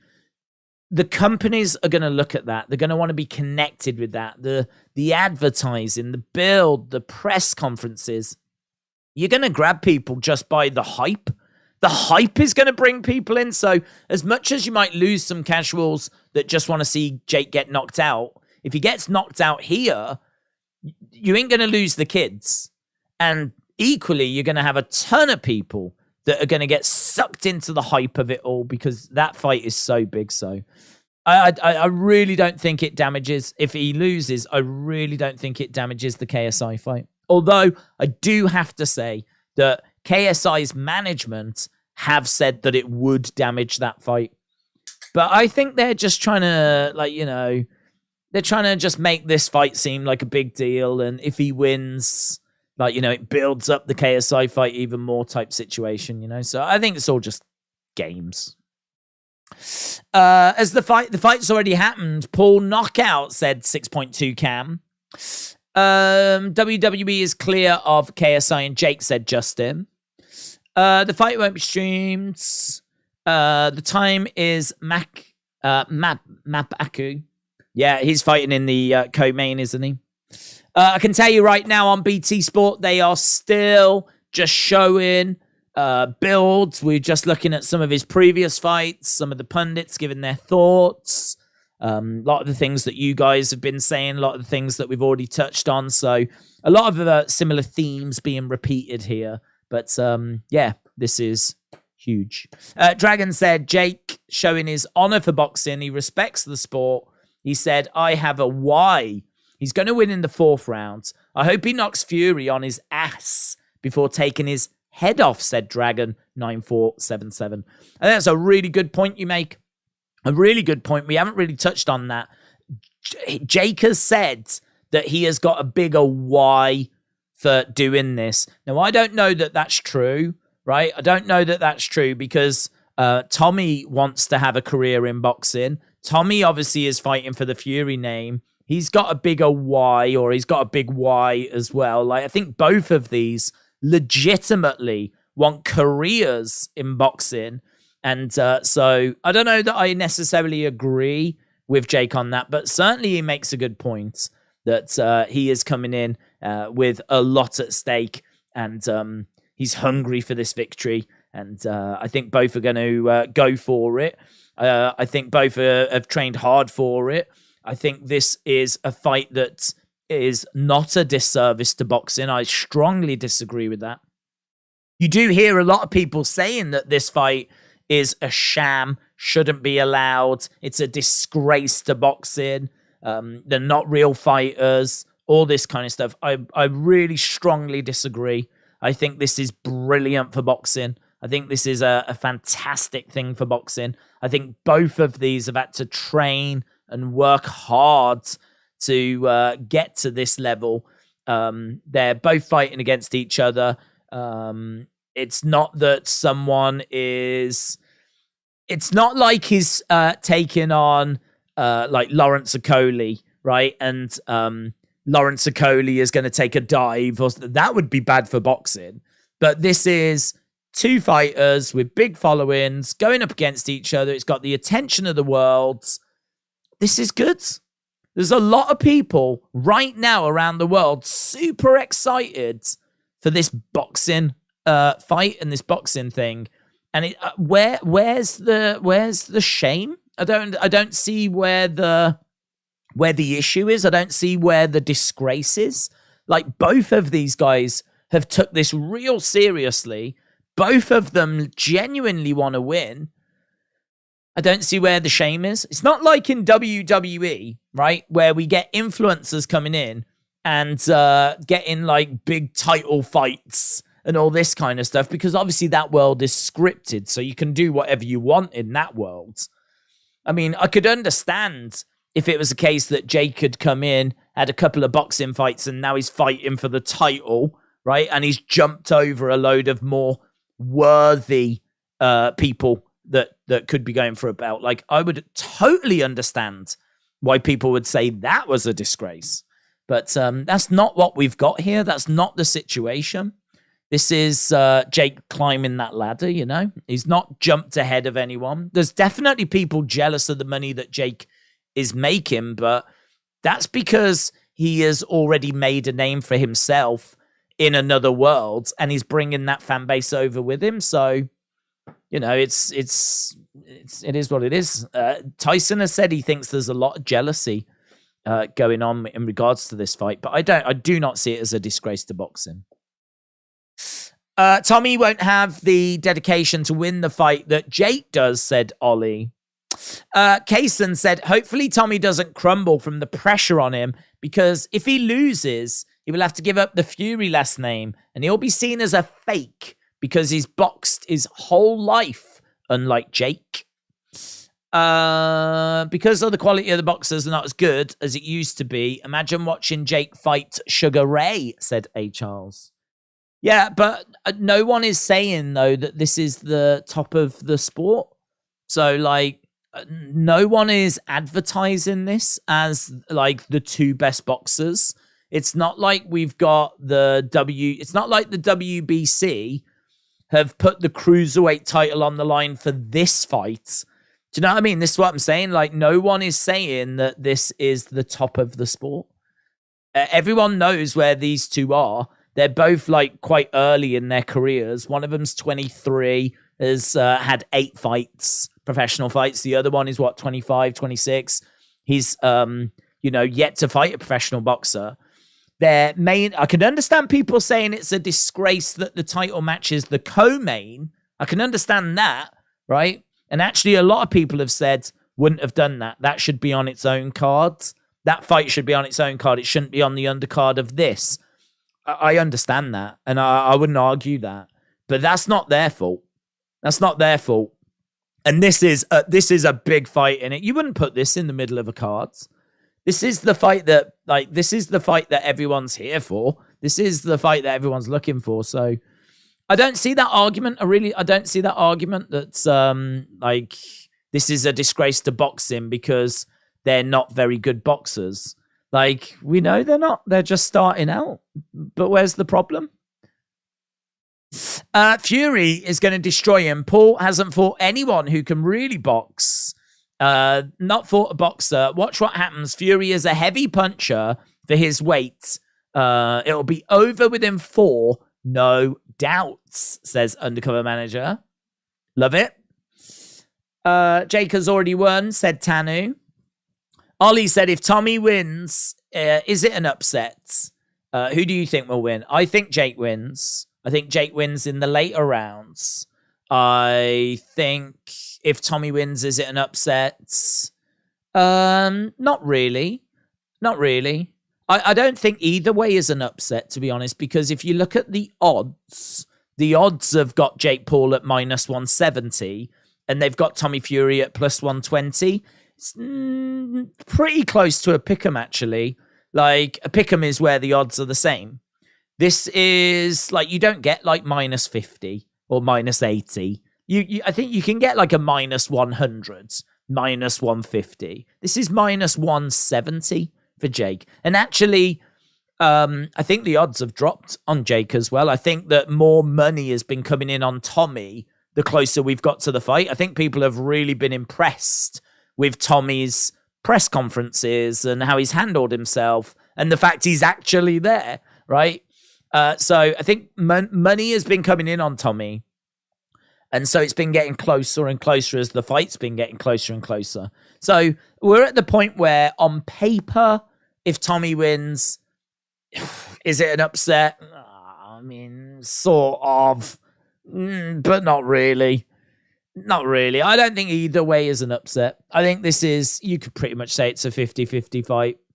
It's a 50-50 fight. You can make real arguments as to either way that it goes. People, I mean, I am not 100% certain of the result. I am not. But equally, what I won't do is sit here and sit on the fence. I ain't going to do that. What's the point in that? People don't want to tune in to someone that's sat here going, oh, I don't know. Oh, I don't know. It could be this. It could be. People don't want that. They want you to go, this is what I think is the most likely. And what I think is the most likely is Jake winning in the later rounds. And I've explained why as a result multiple times. But equally, I don't think you're an idiot if you think Tommy's going to win, because I can see paths to victory for Tommy as well. So hence why it feels very close. And as we said, I think this is why it's grabbed so many people's attention. Add in the fact the Fury name, add in the fact that they've tried to make this fight 2 times before. This is the 3rd time of trying to make this fight. Like, there's a lot of reasons as to why this fight has become as big as what it's become. What time is it starting here in the UK, said Autumn Lee. It should be starting at 9:30. So we are now 2.5 hours away from the start of the fight. The coverage has started. So we are up and running with the coverage. We haven't had a single fight yet. Honestly, the undercard, I mean, look, it might be getting shown somewhere else. Sometimes they don't show all of the undercard fights on BT Sport Box Office because they know that the majority of people just don't care about the undercards. And the undercard, honestly, is not that great anyway. So I'm not really that focused on the undercard. I am definitely focused on the co-main because that is for the Cruiserweight Championship of the world. So we're definitely focused on that. But right now, we are just continuing to build towards the main event. James said we won 2-0 LFG. James, shout out to you, buds. Brilliant news. I haven't seen the game. Haven't seen a single goal. Haven't seen anything. I will try and catch the highlights after. I knew that people would obviously, and I wanted people to let me know how it had gone. So, yeah, brilliant news. I felt good that we would get the result. Feel for Newcastle, of course, but it is what it is. Brilliant. This will be a good fight, said Cason. I think because they're both young and good boxers and they're going to give their all. Dragon9477 said ESPN Plus has just started. Tom said, will it start soon? The fight starts in about 2 hours 20, around that kind of ballpark. What fight is for the Cruiserweight Championship? The co-main is for the Cruiserweight Championship. WBC Cruiserweight Champion Makabu is defending against Badou Jack.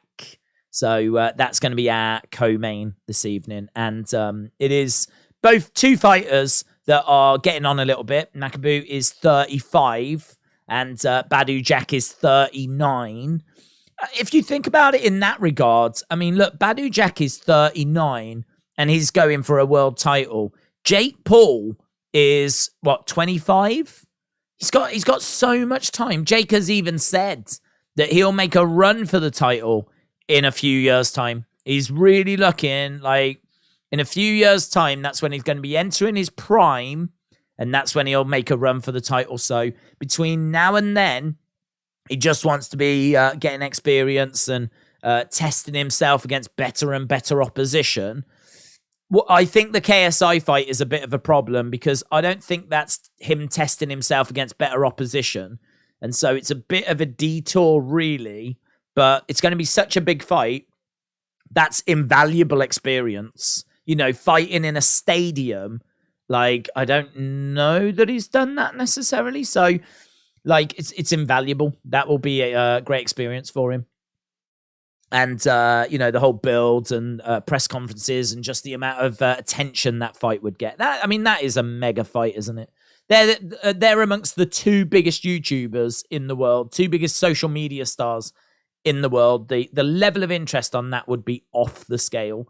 Like that could actually break pay-per-view numbers. I think the biggest pay-per-view is Pacquiao Mayweather, which did over 4 million buys. I could easily see KSI and Jake Paul beating that. I could easily see them beating that. I mean, if you think about their fan bases and combined how much interest would be there, and then the casual fans on top as well, massive. We've got Tyson. He's there. He's sat down.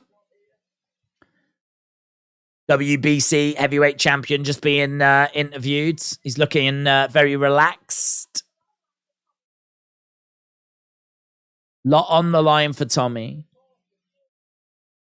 The Fury fans are out. He's looking good. He's looking relaxed, Tyson.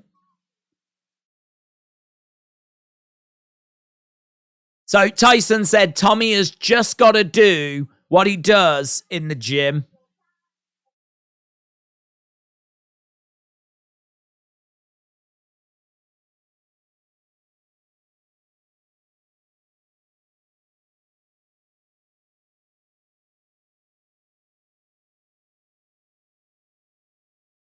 Yeah, it's true, innit? He says he hasn't got to fight Beterbiev. It's not like he's fighting Beterbiev. He's got all this money, and all he's got to do is go in there and beat Jake Paul.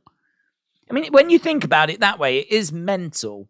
Like some of the people that for this kind of a platform, for this sort of a stage, for this sort of money, you'd be thinking he'd be fighting Bivol. Do you know what I mean? Like one of these kind of massive, massive names. One of these incredible boxers. But instead, He's just got to go in there and he's just got to beat Jake Paul, who is beatable. He is beatable. I know he talks a big game, but if you watch his fights, there's plenty that he's still to improve on, and each fight he makes improvements. But he is beatable, and so for Tommy, it must be so exciting to be getting this kind of money, be on this sort of stage, and all you've got to do is go in there and beat Jake Paul. I don't think he'll do it, but I have seen him say that during the interviews, and we are seeing Tommy Fury arriving. Tommy Fury has arrived, making his way, looking very focused.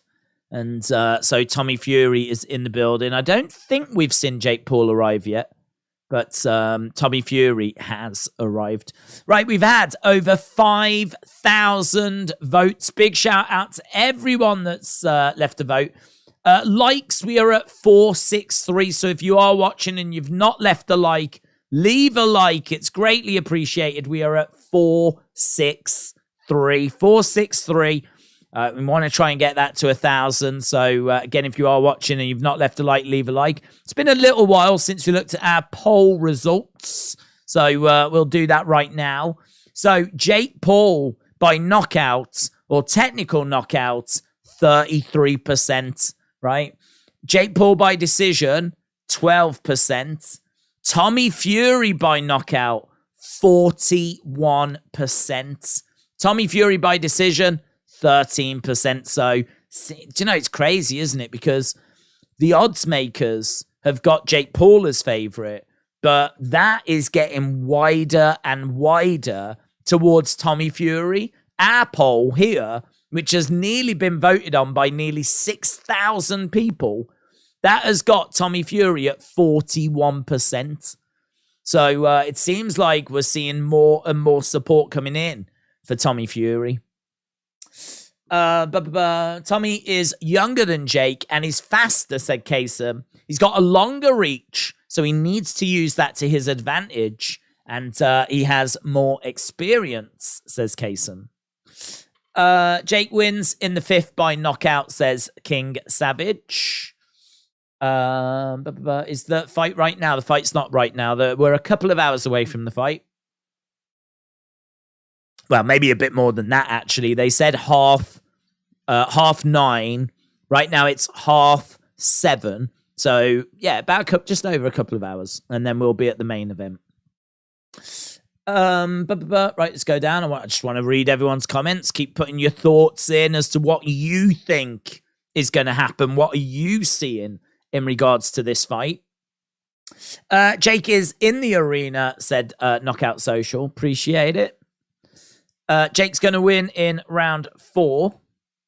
Tommy looks like he cares more about how much gel is in his hair rather than be focused, said Dragon9477. 5th round, Fury just needs to stay calm and Jake will be okay and just go all out. Tommy by decision. It's going to be a lackluster, boring fight, like maybe 6-2 or 7-1, said Jamie. Do you know what? I can see that. I've got Jake winning, but I will also be the first to admit that I can see Tommy winning rounds. He's got a great jab. He's got good fundamentals. He's got good combos. He's going to give Jake a lot to think about. I can see him backing him up. I can see him having success. I really can. I can see us sitting here saying, that's a Tommy round. That's a Tommy round. And I can see it being a case that Tommy looks good. I think at some point, Jake lands on Tommy. And that is the moment for me where I will know which way this fight goes. If he lands on Tommy and he rocks him, then we know that Jake can get at Tommy. And I think he'll land on him again and eventually put him away, to be honest. I think that Jake does carry power. We've seen what he's done to Woodley. He slept Woodley. He slept Ben Askren, right? Slept Nate Robinson. And I know they're not boxers. But they're fighters that are used to being hit and down they went. Now they are older fighters. This is a young, fresh fighter, and that's that's all part of the story, isn't it? Tommy has said, "I'm young. I'm 23. Like, I haven't taken any damage.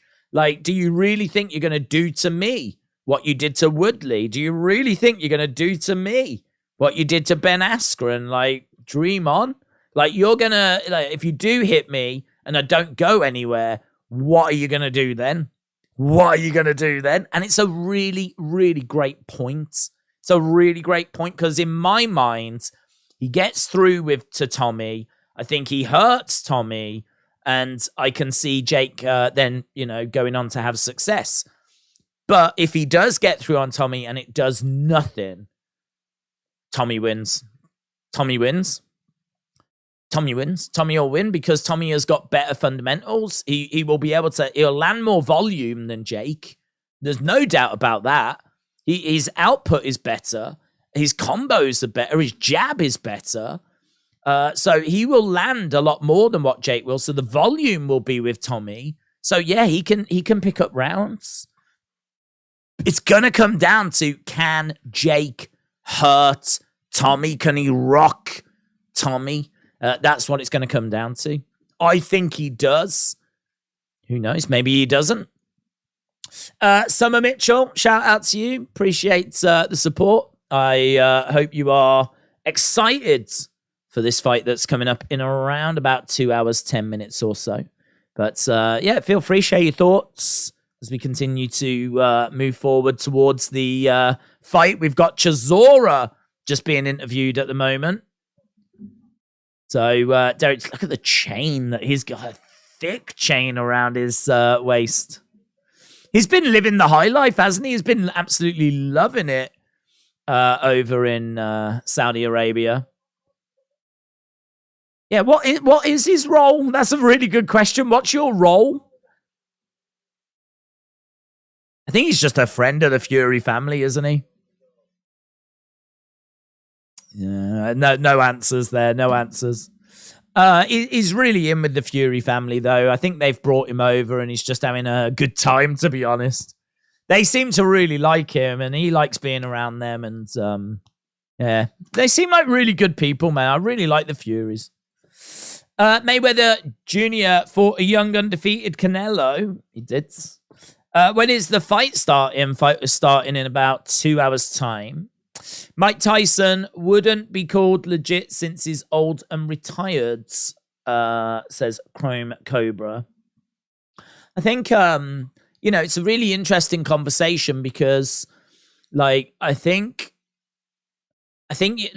people want to see if you're making noise about wanting to be. We've already got someone coming down now. We've got Viorel Simion making his way down. So yeah, I think if you are going to be a legit fighter that wants to win a world championship, then going up against like a fighter that's retired and is past their prime and is going to be a little bit slower now. They're going to be slower than what you want to achieve. You want to go on to be a world champion, well, you're going to have to beat the best. And clearly someone that's over the hill now and is slowed down, doesn't have the same power in their hands. All of a sudden, you should be able to beat those kinds of people. Now, clearly not. Mike Tyson was a heavyweight for starters, right? He was a heavyweight and he was, it'd be an interesting fight, actually. It'd be an interesting fight because Jake he's not too far off heavyweight. Jake, I've got Jake's weights here. Jake has actually been up to 191. So I think you need to get to over 205 to go up for the heavyweight division. So you'd have to put a little bit more weight on, but he could get up there. But I think Mike Tyson might be a bit too big, in all fairness. Tyson is comfortably a heavyweight. So Tyson, it'd be an interesting fight. I mean, the numbers for that would be insane. Talking about one of the most famous boxers of all time, taking on one of the most famous social media personalities right now. That would be insane. But, I think that would be an achievement if he beat Mike Tyson, even even now, but you would still get people saying he's an old man, he's slowed down, blah, blah, blah, blah, blah. So you would still get people saying that.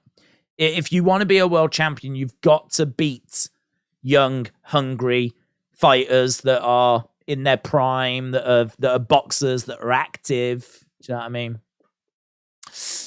Can you put a countdown on screen so that people will stop asking when the fight is?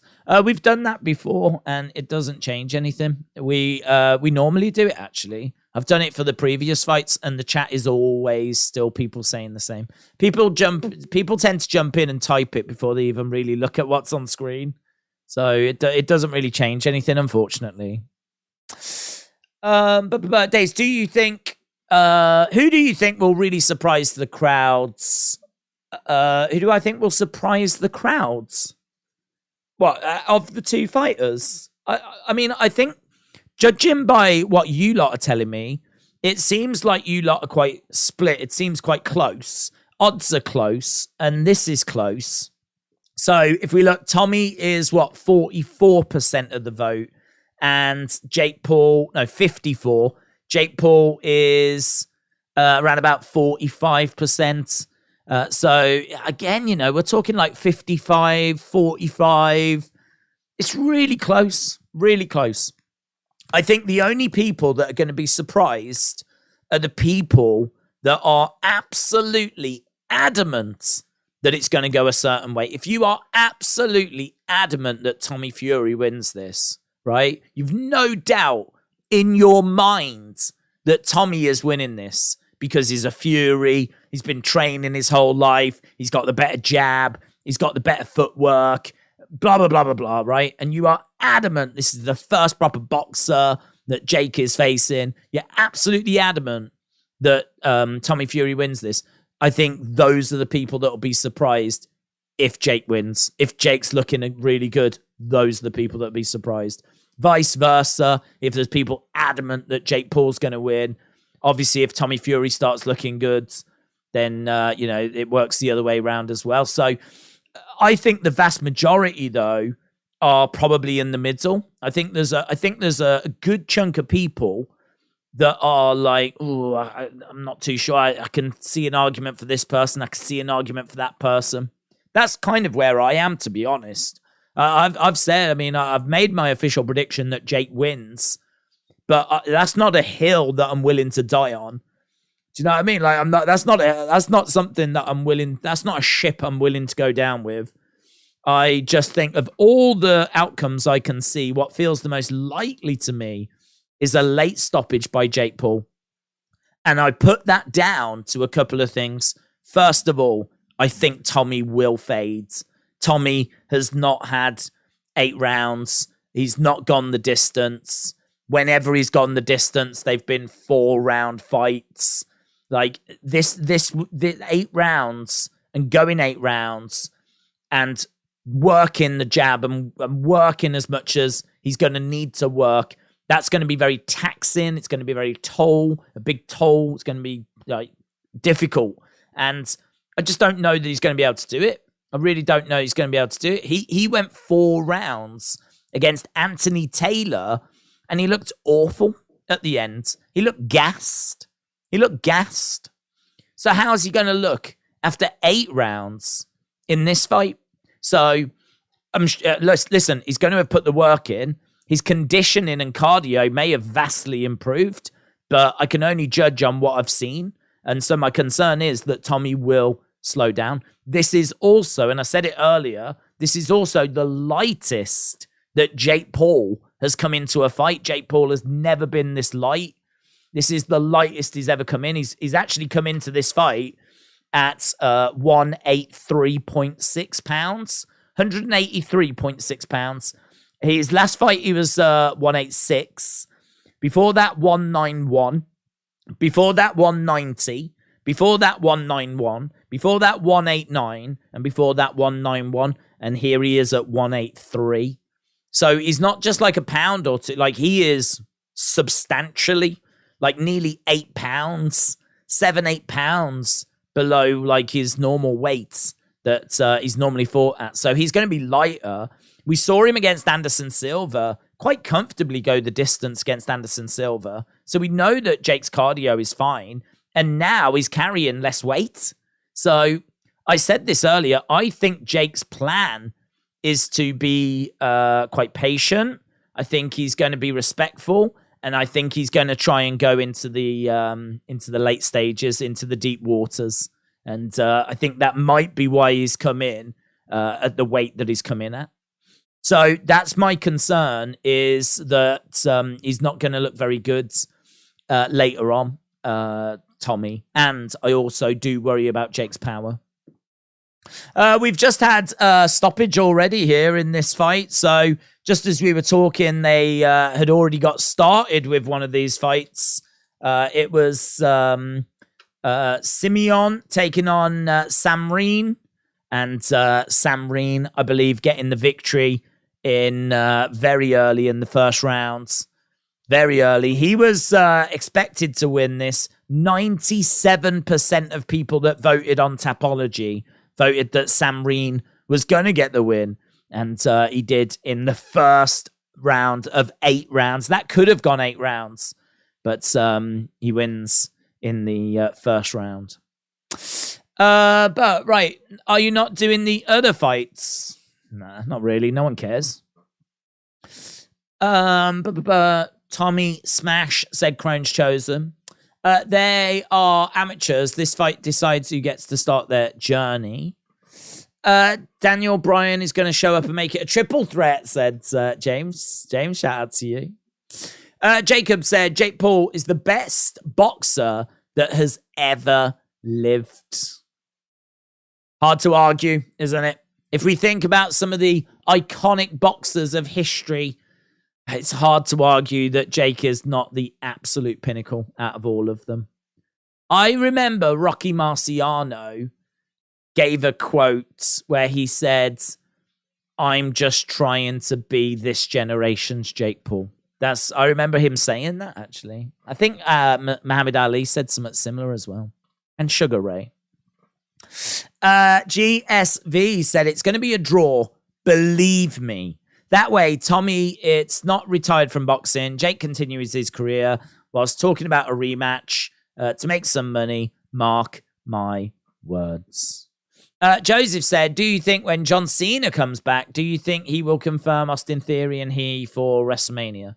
I don't think he would just say, I'm doing this match against you. There'd have to be a reason. Like he'd have to get attacked or something along those lines. So I do think that's the match that we could end up getting, yes. But I don't know that Cena's going to come out and just announce that we're getting it. There would need to be a bit more story to it for me. So, but yeah, I think there's a good chance we could get that match, yes. Tommy versus Jake doesn't mean anything. It's not for anything, said Dylan. I think it means a lot, to be honest. The reason why I say that is because Tommy's a very proud fighter, and he's a Fury. And if he loses, I mean, he's lost to Jake Paul. I mean, honestly, losing to Jake Paul might not be as bad as it was at the start.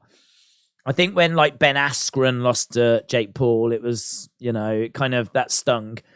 I don't know that it stings as much now. I mean, now that he's beaten the likes of knocked out Woodley and beaten Anderson Silva, I don't think the stigma is quite there to it that was. But for someone like Tommy Fury, who has trained his whole life as a boxer, yeah, that would sting. That would hurt. That would hurt. And, Tyson has joked that he's going to have to change his name and he's going to disown him and all this kind of stuff. But listen, if you want to be a professional boxer and you want to get somewhere in boxing and you can't beat a guy who's only been in the sport for a few years, yeah, I mean, honestly, that would be a hell of a knock. That would be one hell of a knock. So even though there's no titles up for stakes on the line here, I think we can all kind of sympathize with the pressure that is on Tommy. And then equally, if you look at Jake, Jake's undefeated. Jake wants to be a world champion. Well, if you're going in and you're losing to someone like Tommy Fury, probably doesn't bode well for your dreams of becoming a world champion, does it? And plus also, you've got to think that there's a lot of people that only tune in to see Jake lose. So if he finally does lose, there's an argument that he's not going to draw as much money in the future. So, yeah, I think there are things at stake in this fight. I don't think this fight doesn't mean anything. I think there's things at stake. Who do you think? What do you think? Said Daddy Ocean. I think Jake Paul wins in the later rounds. Jake Paul will also be ranked by the WBC if he wins. That's a good point. Yeah, he will. Goblin mode. Shout out to you. He will. Yeah, he'll go into like the top 40, won't he? We spoke about that earlier. He goes into like the top 40. Do you think The Rock might come back at WrestleMania? Yes. Yeah, I can see The Rock being there. I don't think he's going to have a match, but do I think he'll make an appearance? 100%. It's in Hollywood, isn't it? And, I mean, as long as The Rock is free that day, all he's got to do is just show up and kind of cut a little promo. He hasn't got to do anything. So, yeah, I can't see why you wouldn't get The Rock there. Unless he's filming and it's just absolutely not possible. But if he's free and he can get there, absolutely.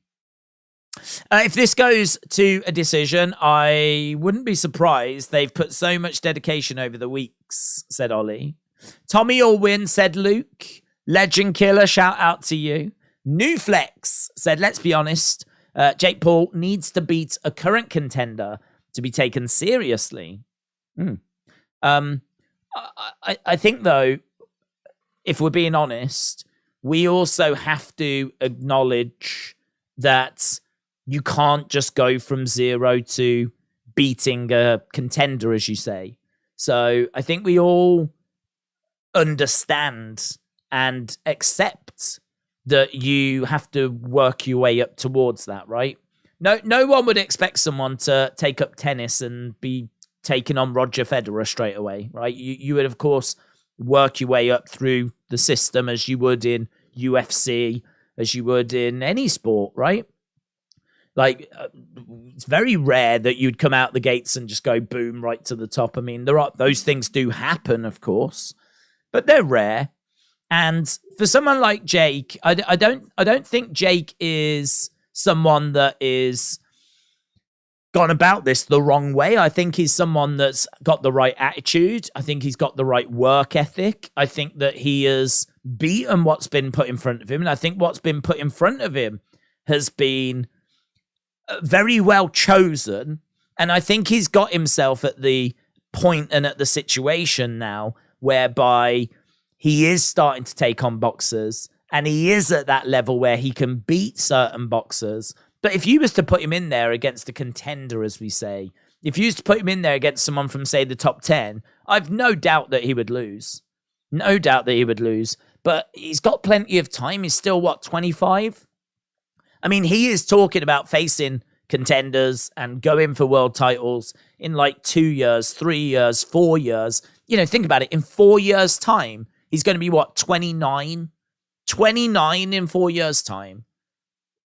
It's perfect, isn't it? It's perfect. Absolutely perfect. I mean, the WBC Cruiserweight title right now, we've got that match as the co-main. It's a 35-year-old taking on a 39-year-old. Now, both of them, I think it's not unfair to say, are past their primes. Both of them have seen better days. But in 4 years' time, Jake Paul will be 29. So what we're seeing is we have seen the very, very early stages of Jake's boxing career, and he is now, got his he's got a plan in place, and in 4 years' time, he could be making a move for the title. And there's even talk of maybe trying to get him a title fight in a couple of years' time, but I don't know if they're going to be able to pull that off. But they are looking at really trying to get him in the mix soon. But you got to build to it, and I really don't begrudge him, taking the path that he's taken. Everyone said he's got to face a boxer. He does that tonight. We are now around, probably less than 2 hours away from that fight. We are probably about 2 hours away from that fight. Do you agree that if Jake and Logan lose this year, if they do Rollins versus Logan, do you think Paul brothers will never fight again? What? If Jake and Logan lose, well, Logan's what? Logan in WWE is not going to count, is it? No, I don't agree. I think WWE doesn't count for obvious reasons. And boxing, they've already lined up. They've got fights coming up. I mean, Jake can lose this, and it's not going to stop the KSI fight. So no, a loss here doesn't really change anything in that regard. It's a knock to Jake, and it might make him think twice about going for a world title. I think he'll still want to do it, but he might have to start being a bit more realistic about what he can achieve, considering he only took up the sport a couple of years ago. You know, he was late coming to this sport, but he's really worked hard, surrounded himself with great people and great trainers, and he's got a great opportunity to get somewhere. He really has. I wonder how Jake will handle a clean right to the chin. The memes after, says LQ. He's been clipped before in his fights. We've seen him take some shots. He took some nice shots from Anderson Silva, actually, but very different, isn't it? Taking some shots from a 47-year-old compared to a hard-hitting 23-year-old. So, yeah, that's it. There's going to be many questions asked tonight, and the answers are going to be absolutely fascinating. Bob, shout out to you. Peeps in here rule. Bob, that's very kind. Shout out to you. Daddy Ocean, shout out to you. Colby said ESPN should bring out Linda McMahon to do ring introductions for the main event. Would pop a massive rating. Pop a massive rating in my heart. I know that much. Here's Tommy. Here's Tommy. Yeah, he's very relaxed. He's sat in a chair. I'm in the best shape of my life. I'm going to show the world what Tommy Fury is about.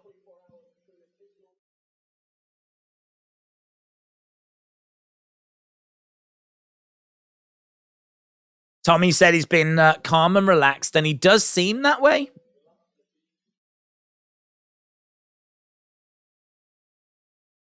Couple of hours away. It's going to be amazing, and I'm raring to go, says Tommy.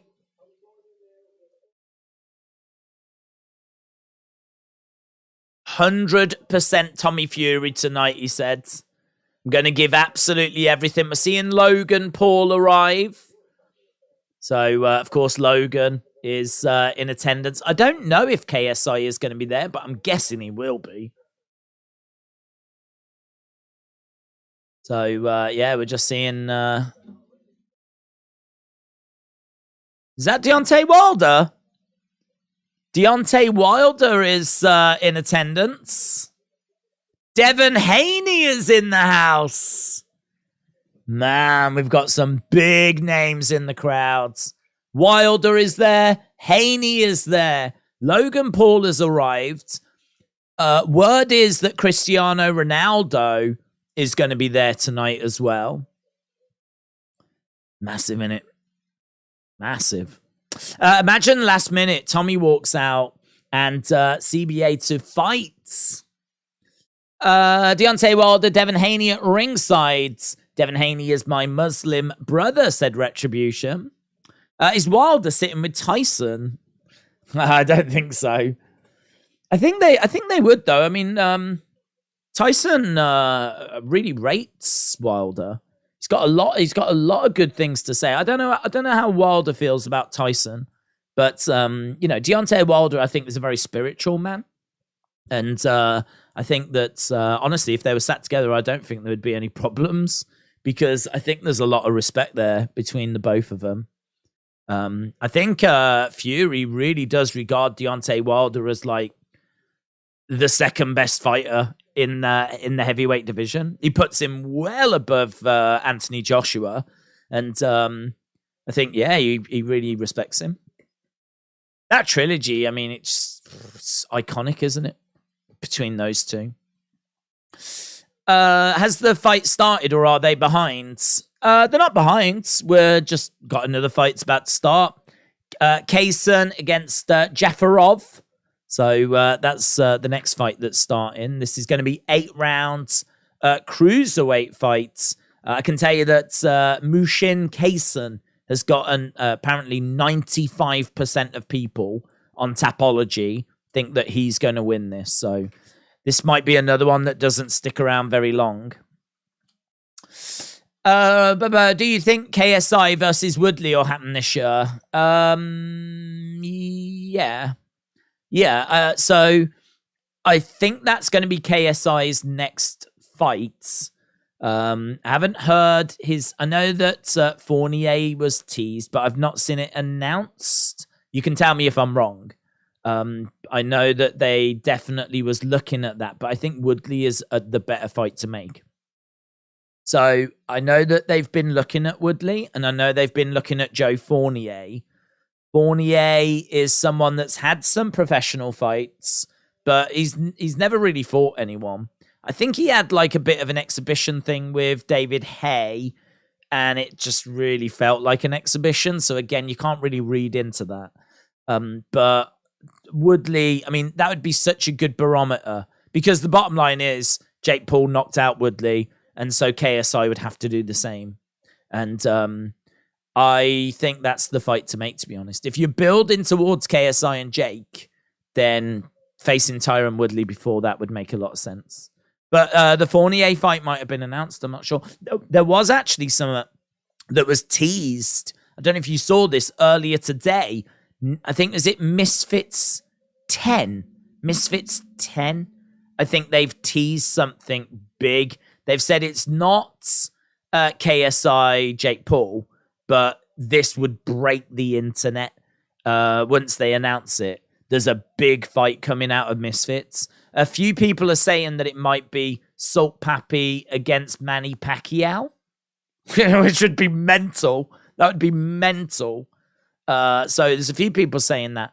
I saw a few people saying it might be Gibb versus Slim. Is that a big deal? That doesn't strike me as a big deal. And Anderson Gibb just doesn't have much name value to me. So that doesn't do much for me. Slim's looks good, though. But I think Salt Papi is more exciting. But there's a lot of people saying that Anderson Gibb against Slim would be an internet breaker. Maybe it would. Wouldn't do it for me. Salt Papi against Manny Pacquiao would be insane. But yeah, these are the kind of rumors that I saw for Misfits announcement that's coming up in the future. We had a shot right at the start. Jafarov went down already. Referee just checking over. 20-odd seconds in. And already rocked. And this could be a short night. Jab straight down the middle. And again. Jafarov is going to be a bit dazed by that. Oh, swings a big overhand right and he misses. I tell you what, I wasn't really going to pay this fight much attention, but that was a pretty wild start. Getting dropped within the first, 20 seconds. Yeah, he's looking scrappy, man. He's really reaching. Yeah, I think he might have weathered the storm. Oh, a couple of uppercuts. Hook to the body. Straight lefts. Salt Papi is Filipino, just like Pacquiao. So maybe he knows him personally. Maybe. New Flex said, did you see Tommy's face when the organizer mentioned tag team boxing at the presser? Yes. Yes, I did.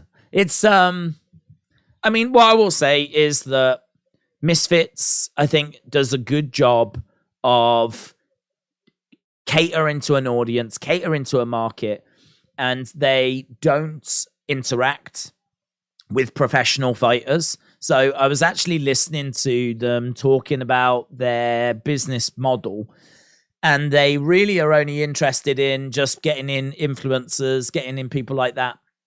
They're not interested in mixing in, like, they're not trying to introduce their audience to real boxers and real boxing. They are just trying to operate in their own space. So, you know what I mean? It's not hurting anyone, is it? They're doing their own thing out on the sides. Like, I don't mind that. I wish that would happen in wrestling. Do you know what I mean? You could do that in wrestling. Rather than have wrestlers, like celebrities, go into WWE, why doesn't someone start a celebrity wrestling promotion where celebrities face other celebrities in wrestling matches and do it as its own entity, right? And in its own space. And then if you want to watch that, you can watch that. And then that means that WWE can be left alone. I don't mind that. And that's what Misfits are doing. Misfits are doing their influencer boxing. And they're not trying to mix it in with the proper boxing. They're not trying to, like, cross them over. They're not trying to do anything. So, again, you know, if you're into it, you can watch it. If you're not into it, it's out the way, innit? It's in its own space. Don't worry about it. Don't worry about it. Who do you think's going to win, said Danny? Fury or Paul? I think Jake Paul is going to win. I think Jake Paul is going to win. I think he's going to land something big towards the end of the fight, and I'm very interested to see how Tommy Fury is going to deal with that. I think you see that Jake is going to he's going to get jabbed. I think Jake is going to have to stay on the outside. I can see Tommy using feints, coming forward, throwing jabs. I can see Jake in retreat, backing away, trying to slip, trying to find something. He might not be able to find anything. Eventually, I think he finds something, and then that's the bit I'm very interested in.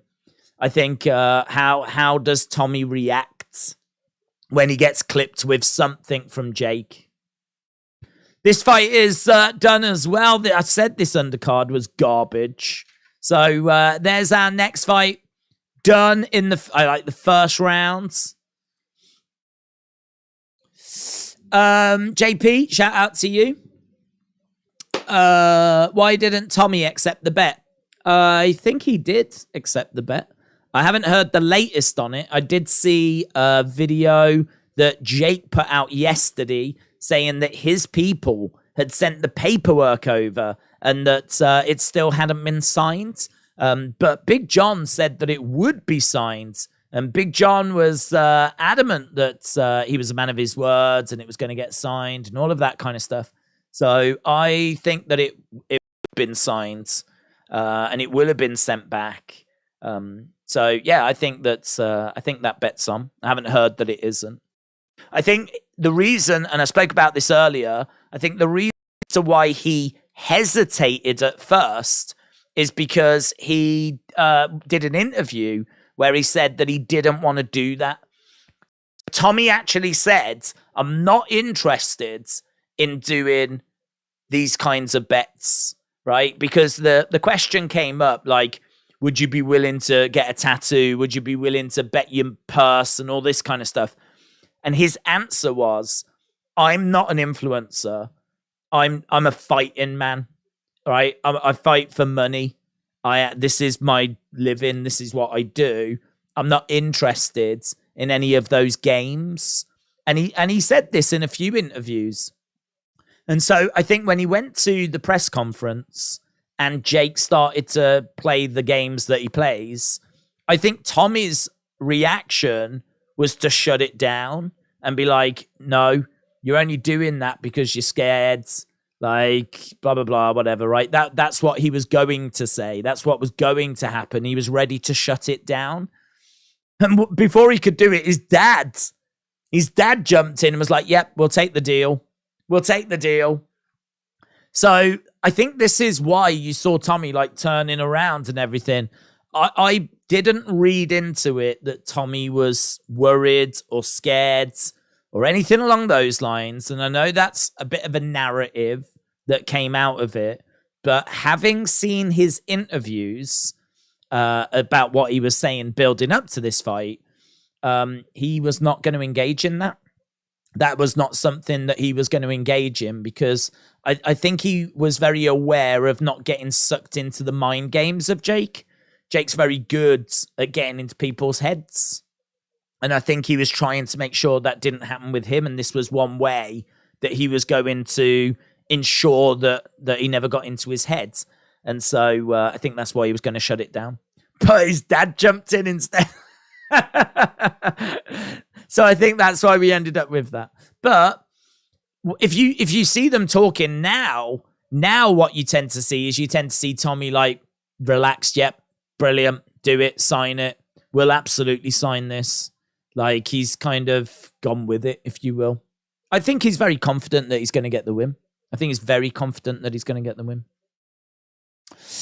The deal was double or nothing. Winner takes both boxers' purse, said LQ. Miss Clown 1, shout out to you. Shakeem said he didn't.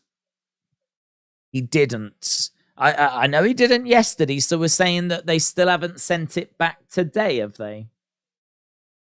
I've got to think that they would, you know. I mean, I've got to think they would, because Big John gave his words, which I know people will be like, so.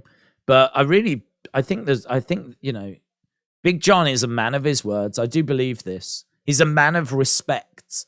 You know, he made a massive deal out of it. Like, if you saw the face-to-face, not the press conference, but the face-to-face that was on YouTube, Big John was like, Big John kept walking into the interview and kept shaking Jake by the hand. And like, for this example, he came in and he was like, I give you my word as the leader of the Fury clan.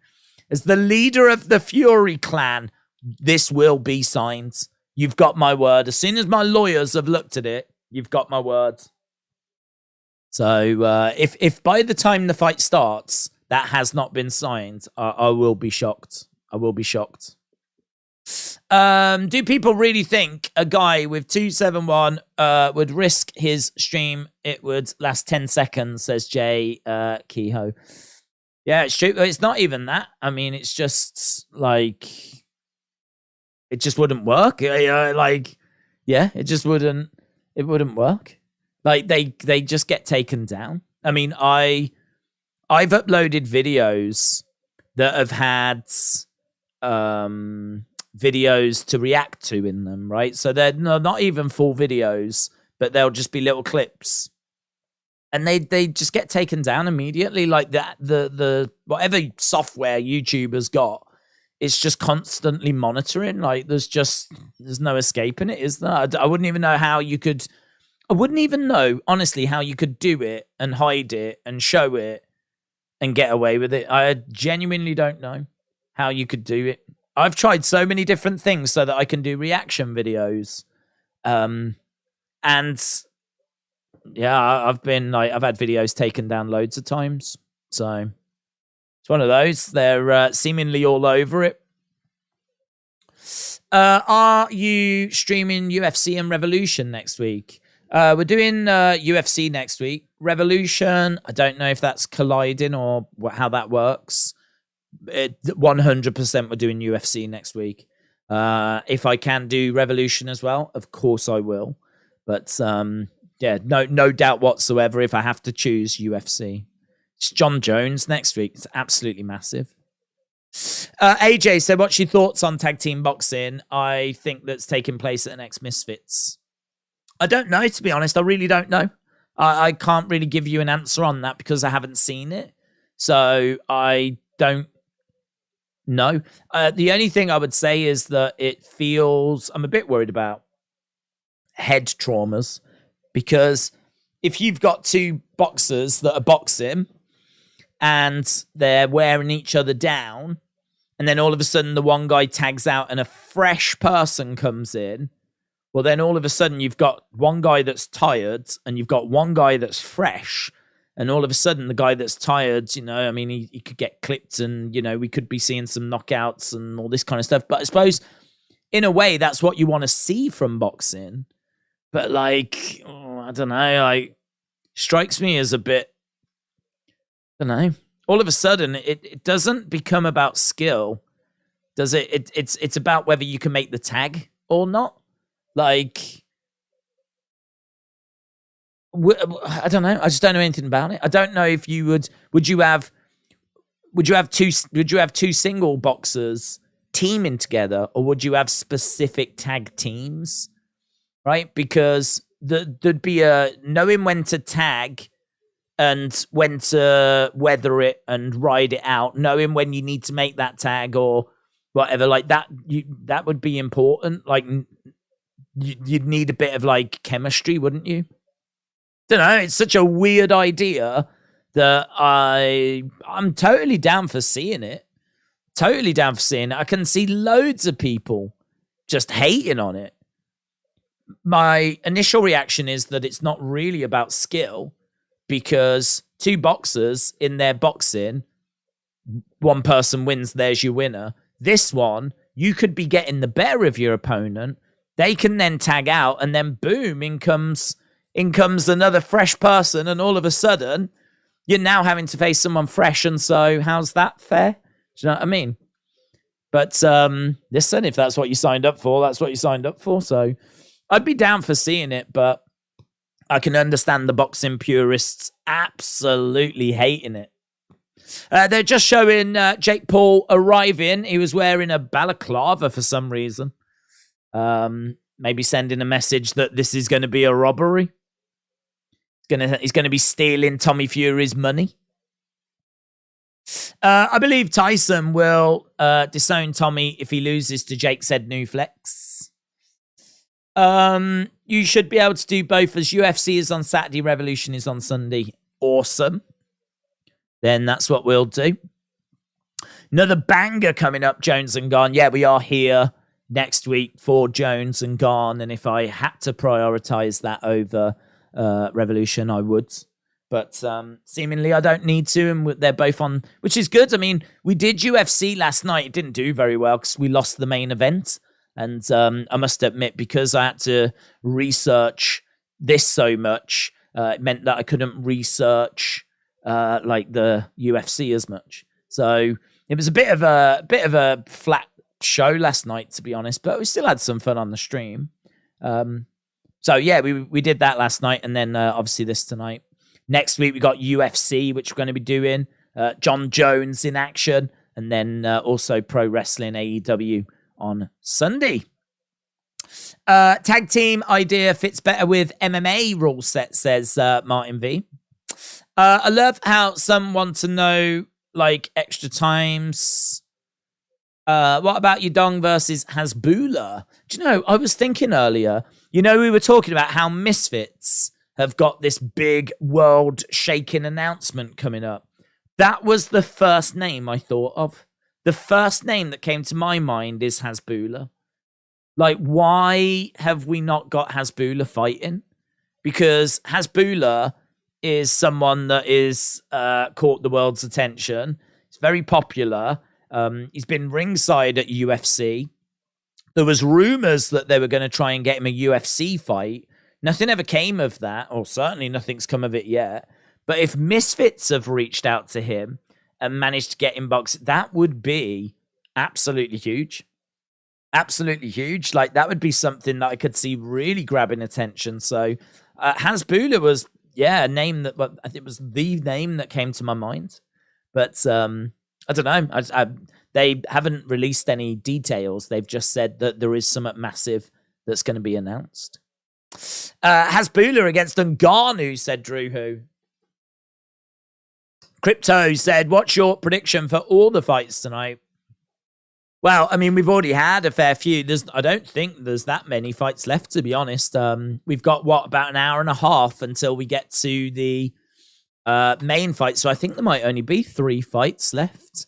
So I think Makabu Ilunga is going to retain the Cruiserweight Championship.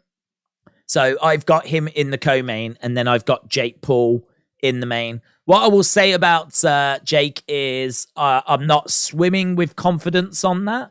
It's not like I'm 100% on it.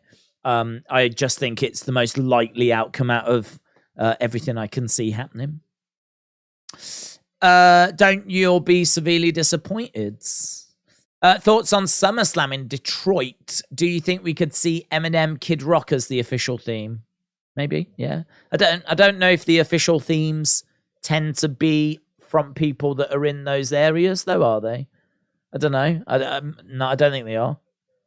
I think, to be honest, people that have albums coming out around that time that want to promote their songs, I think they probably approach WWE and say, we've got this album coming out, like, we want to make it the official theme. So, you know what I mean?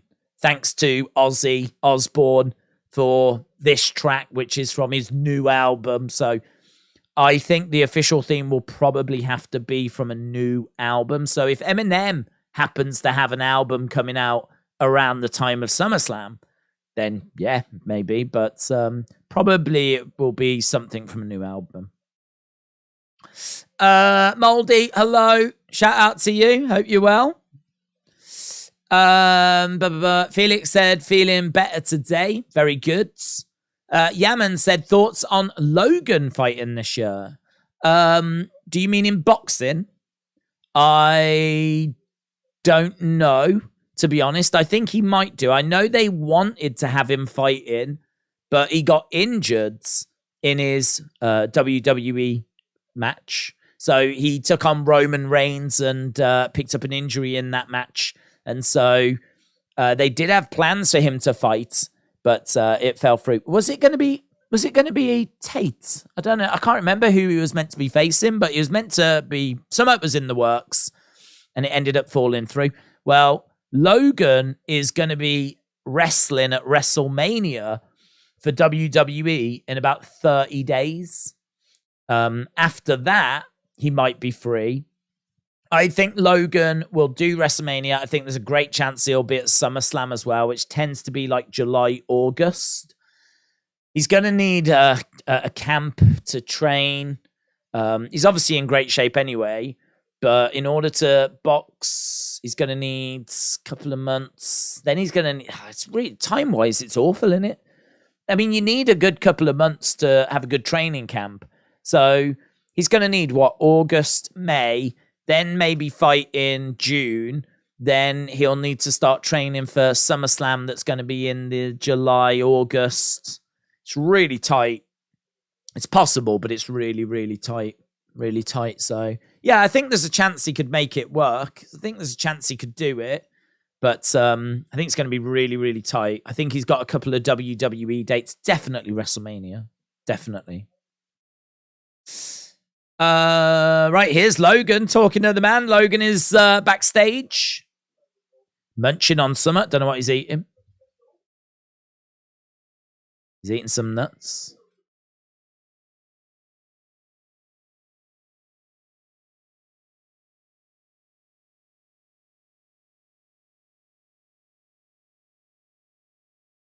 Logan said, I never realized how big this fight is. People really care about this fight.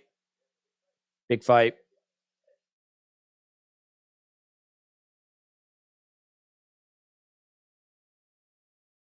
Someone's legacy is going to be made tonight.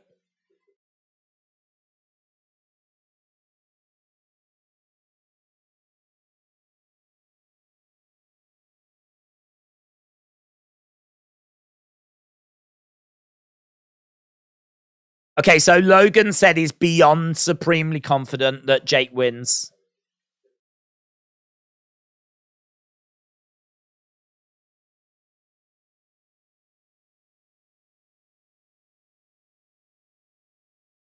Logan said one of these guys is acting, one of these guys is lying, and I know which one it is, and you'll see in a few hours.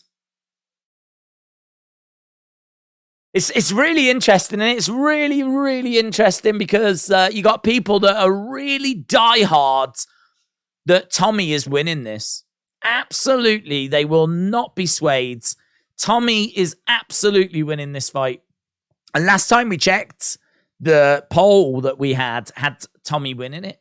Logan here, when you listen to him, he's saying that he knows that one of these guys is lying and is acting for the cameras. And he said in a few hours, you'll see as well which one it is. Heavily implying that it is Tommy. He's obviously throwing his support behind his brother.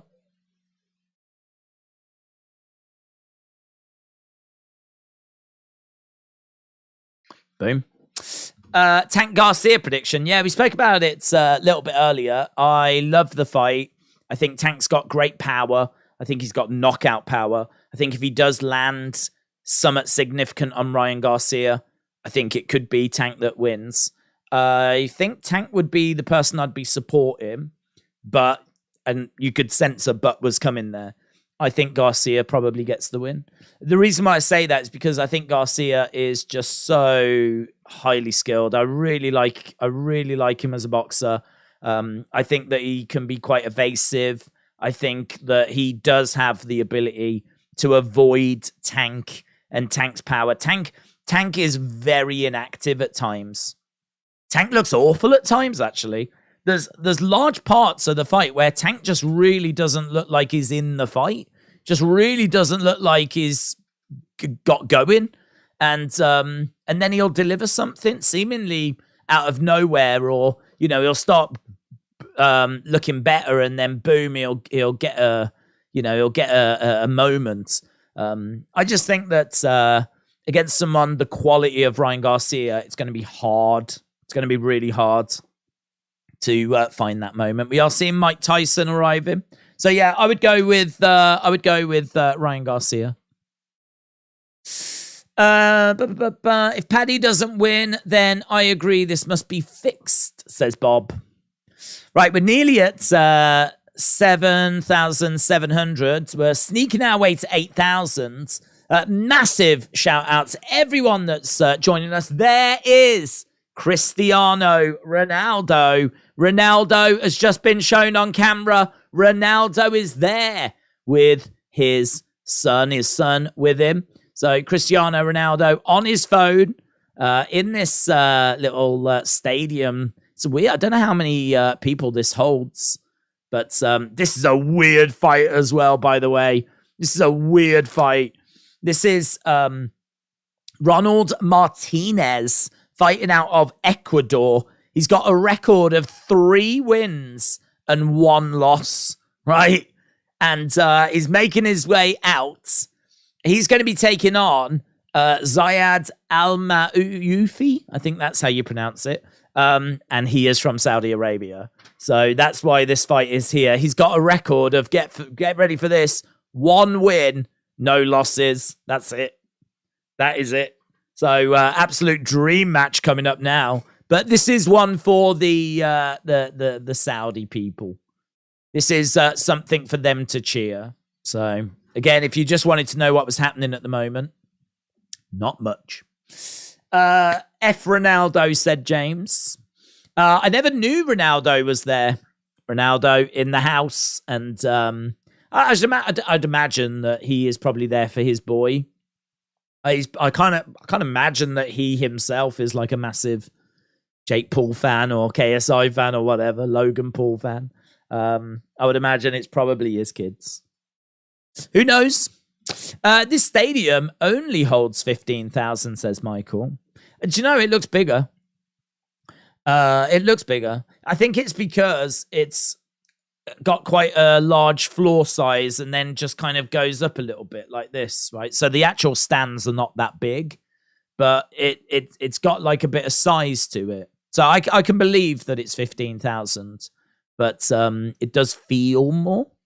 Like with an arena, for example, like this one behind, it's obviously like really quite steep and it's all like quite compact, whereas this is kind of just a bit more spaced out, but the sides just don't go up very high. But yeah, I suppose in a way, I'm a bit surprised that it's not more. I'm sure they could have sold more than 15,000, but saying that, we're in Saudi Arabia, so getting there is a little bit of a trouble in it. He did 10 heart dirty. We got the trophy. Go shout out to you. How can you be a real Man United fan if you hate Ronaldo? I'm shocked, said Retribution. If you are watching and you've not left a like, leave a like. I know we keep banging on about it, but we're still only at 575, you know. We're still only at 575. We need to get that up. Need to try and get to 1,000. We're only just over an hour away as well. So we're at 10 past 8 now. So after this fight, I think we've got the Cruiserweight title fight. And then we will be at Jake Paul, Tommy Fury. So it's coming up. It's really not that far away. So if you are watching and you haven't left a like, leave a like. It's greatly appreciated.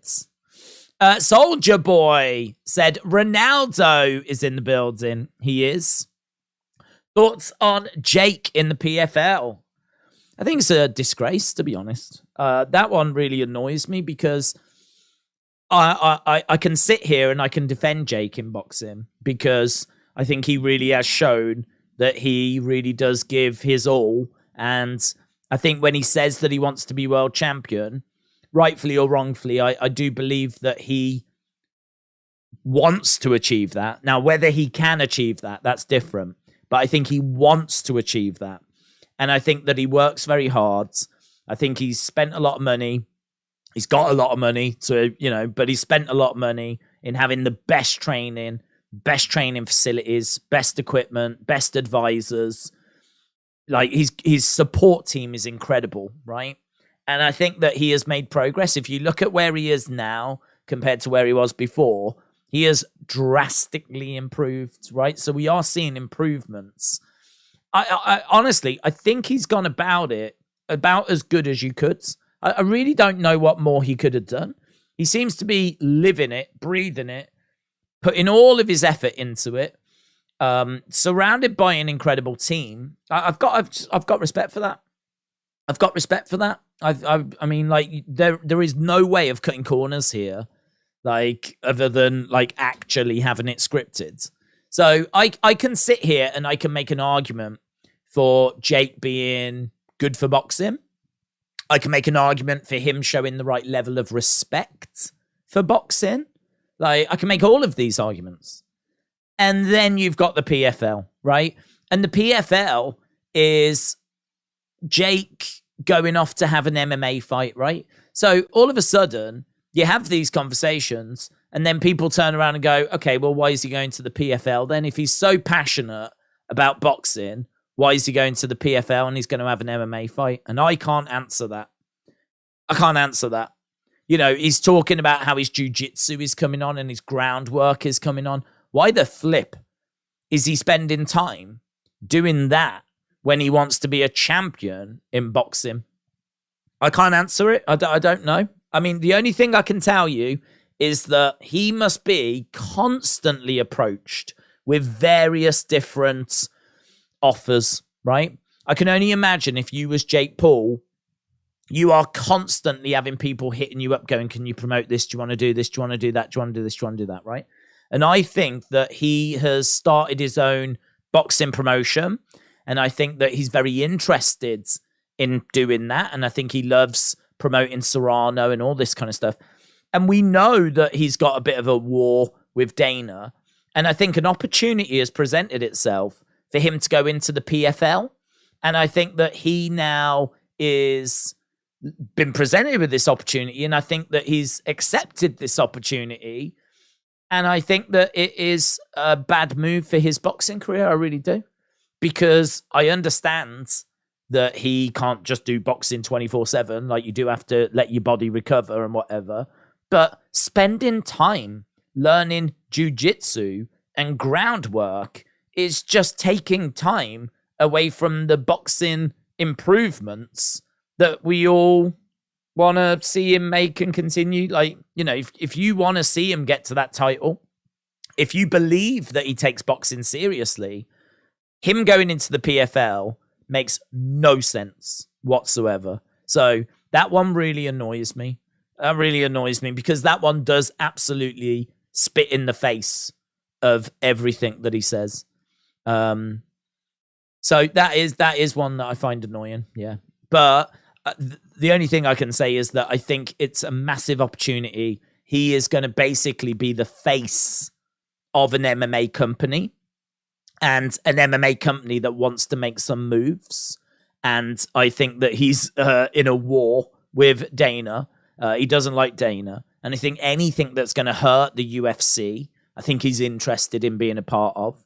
And I think that this is a project that he's very engaged with. So part of that deal is that he has a fight, though. So now he's got to start getting ready for that. So, and I think what they've looked at is maybe doing the Nate Diaz thing. So Nate Diaz do a boxing match, and then we'll do a MMA fight. So they're trying to get the Nate Diaz thing to be a boxing thing and an MMA thing. But it's just rubbish. It's rubbish, honestly. I just want him to really, really dial down on the boxing because I really respect the improvements that he's been making. I really do respect like the work ethic and everything. And then you've got him going off and doing MMA. So, to boy, hello, buds. Hope you're well. Daze, when does the Paul Fury fight start? So we're looking at about an hour and 15, mate. About an hour and 15. We were getting asked this question not long ago, and it was like 3 hours, 3.5 hours. Now it's just over an hour. It is very close. So we've got this 4-round fight at the moment between the guy from Saudi Arabia and the guy that's in there to lose. So we've got this 4-round fight. Then we've got the co-main event, which is for the WBC Cruiserweight Championship. And then it is going to be Jake Paul, Tommy Fury. We are now over 8,000 votes. Over 8,000 votes. And as I said before, keep those likes coming in. We're at 617 right now. So really do appreciate that. We're trying to get to 1,000. And as we said, we've only got just over an hour until we get to our main event this evening. So keep those likes coming in. Keep your comments coming in. Keep your votes coming in. There's so much to talk about. We haven't really broken down both fighters. I suppose we should do that because we are going to find that we're going to run out of time very soon. So Jake is very confident. He's very quick as well and powerful. He's got a decent speed about him, hand speed wise. And he's improving all the time. He's got decent lateral movement. And he does have big fight experience. So big fight experience. His jab is not the best, to be honest. And he can be a bit predictable. He's got a big right hand. He's got great conditioning. And he's got great heart as well. His chin has checked out so far. He has been clipped a few times. But his chin is all right. So we haven't seen any examples of him getting knocked down. But again, this is going to be the first time of him facing a proper boxer. He does have one punch knockout power. We've seen that against Woodley. We've seen that against Ben Askren. Again, we haven't seen it against a professional boxer. But, we'll find out tonight if that translates. Not brilliant at finding range. Like, he's not very good, if you look at his previous fights, at knowing exactly where he needs to be. So, he'll put his jab out and he won't be looking to land it. He'll just be throwing it to just sort of measure, right, how far away do I need to be? If I reach a little bit more, I can get to them. If I'm a little bit further away, they can't get to me. These are all the kind of things that he's trying to having to work out during a fight. And it's stuff that just takes him a little bit longer than other fighters to get into the right ranges. And so that is definitely something that Tommy can exploit. Tommy should be able to just get Jake in a bit of confusion as to, am I too close? Am I too far away? Where do I want to position myself? And whilst he's still working that out, Tommy can capitalize on that. So that's something to keep an eye on. We'll talk about it when the fight's happening. He can be low volume as well. I mean, if you've seen in the previous fights, there's been boos for Jake's fights. certainly in the early stages where people are hoping for more action and there's very little happening. So the pace of his fights can be very, very slow. He is flat-footed, and he is going to look to try and cut the ring down and try and get Tommy on the back foot when he can. But I don't think you're going to be seeing that right out of the gate. So that's Tommy on the back foot fights nowhere near as good as Tommy on the front foot. So Jake constantly trying to drive Tommy back makes a lot of sense. But actually achieving it, I think, is going to be quite difficult because he's going to have to get past Tommy's jab in order to do that. And Tommy's jab is very effective. Feints are good, but Tommy Fury's feinting is better. As we said, he works at a slow pace, but that did look better against Anderson Silva. He can lunge and just reach a little bit. This is where his distance management, his range management is not very good. Like, there's times where in order to land the shot, he's really got to reach in and really overextend. And what he does is, as he's reaching in, he's kind of extending himself out and he's leaving himself exposed. So there's a lot of little details and things in there where if he doesn't get the range right, it can actually hurt him later in the fight when he's lunging for shots. He also can get a little bit carried away when he's succeeding. So if he's doing well and he wants to get that finish, he can chase the finish a little bit. He really does put the pressure on. And again, sort of abandon the game plan a little bit. So that is definitely something to keep an eye on. Lots of clinching from Jake against Tyron Woodley. That's something else to keep an eye on. Decent uppercut. He's got a good little uppercut. He's got a lovely overhand right. Nice left hook. Works the body well. He said Tommy is going to choke. He will come forward and he will knock Tommy out. Obviously, he wants to be a world champion and he's been sparring with Lawrence Okolie. I've mentioned that a few times, but that is a big name, right? He really is training with some of the best in the world. So, and he's shown improvement as well. So 6 wins, 4 knockouts. There's a lot to like about what Jake is bringing into this fight. So that's Jake. Let me read this super chat and then we'll move on to the breakdown for Tommy. John, shout out to you, my friends. John Labella says, Daze, great work. I'm here for UFC, but did Caleb Plame fight yet? I took him and Paul to win. Go USA. I honestly, mate, I don't know. I haven't been able to keep an eye on anything other than this current fight. I can have a look for you. Plant's fight. When is that going down? Caleb Plant's next fight is on March 25th. So that apparently is the next one. His last one was on October 15th. So nothing going down there yet. In regards to tonight, we are about an hour away. So breakdown for Tommy. So Tommy has got a good clean jab. We've had a lot of praise for his jab. Decent reach. He's got a 4-inch reach advantage. His opponent's record, we do talk about this. His opponent's record, look at his opponent's record here. I'll bring it up. It's really rubbish, man. It's really, really rubbish. Like, his first fighter, 10 wins, 102 losses. Next fighter, no wins, 26 losses. Next fighter, 2 wins, 26 losses. Next fighter, no wins, 11 losses. Next fighter, no wins, 9 losses. Like, the records, really rubbish.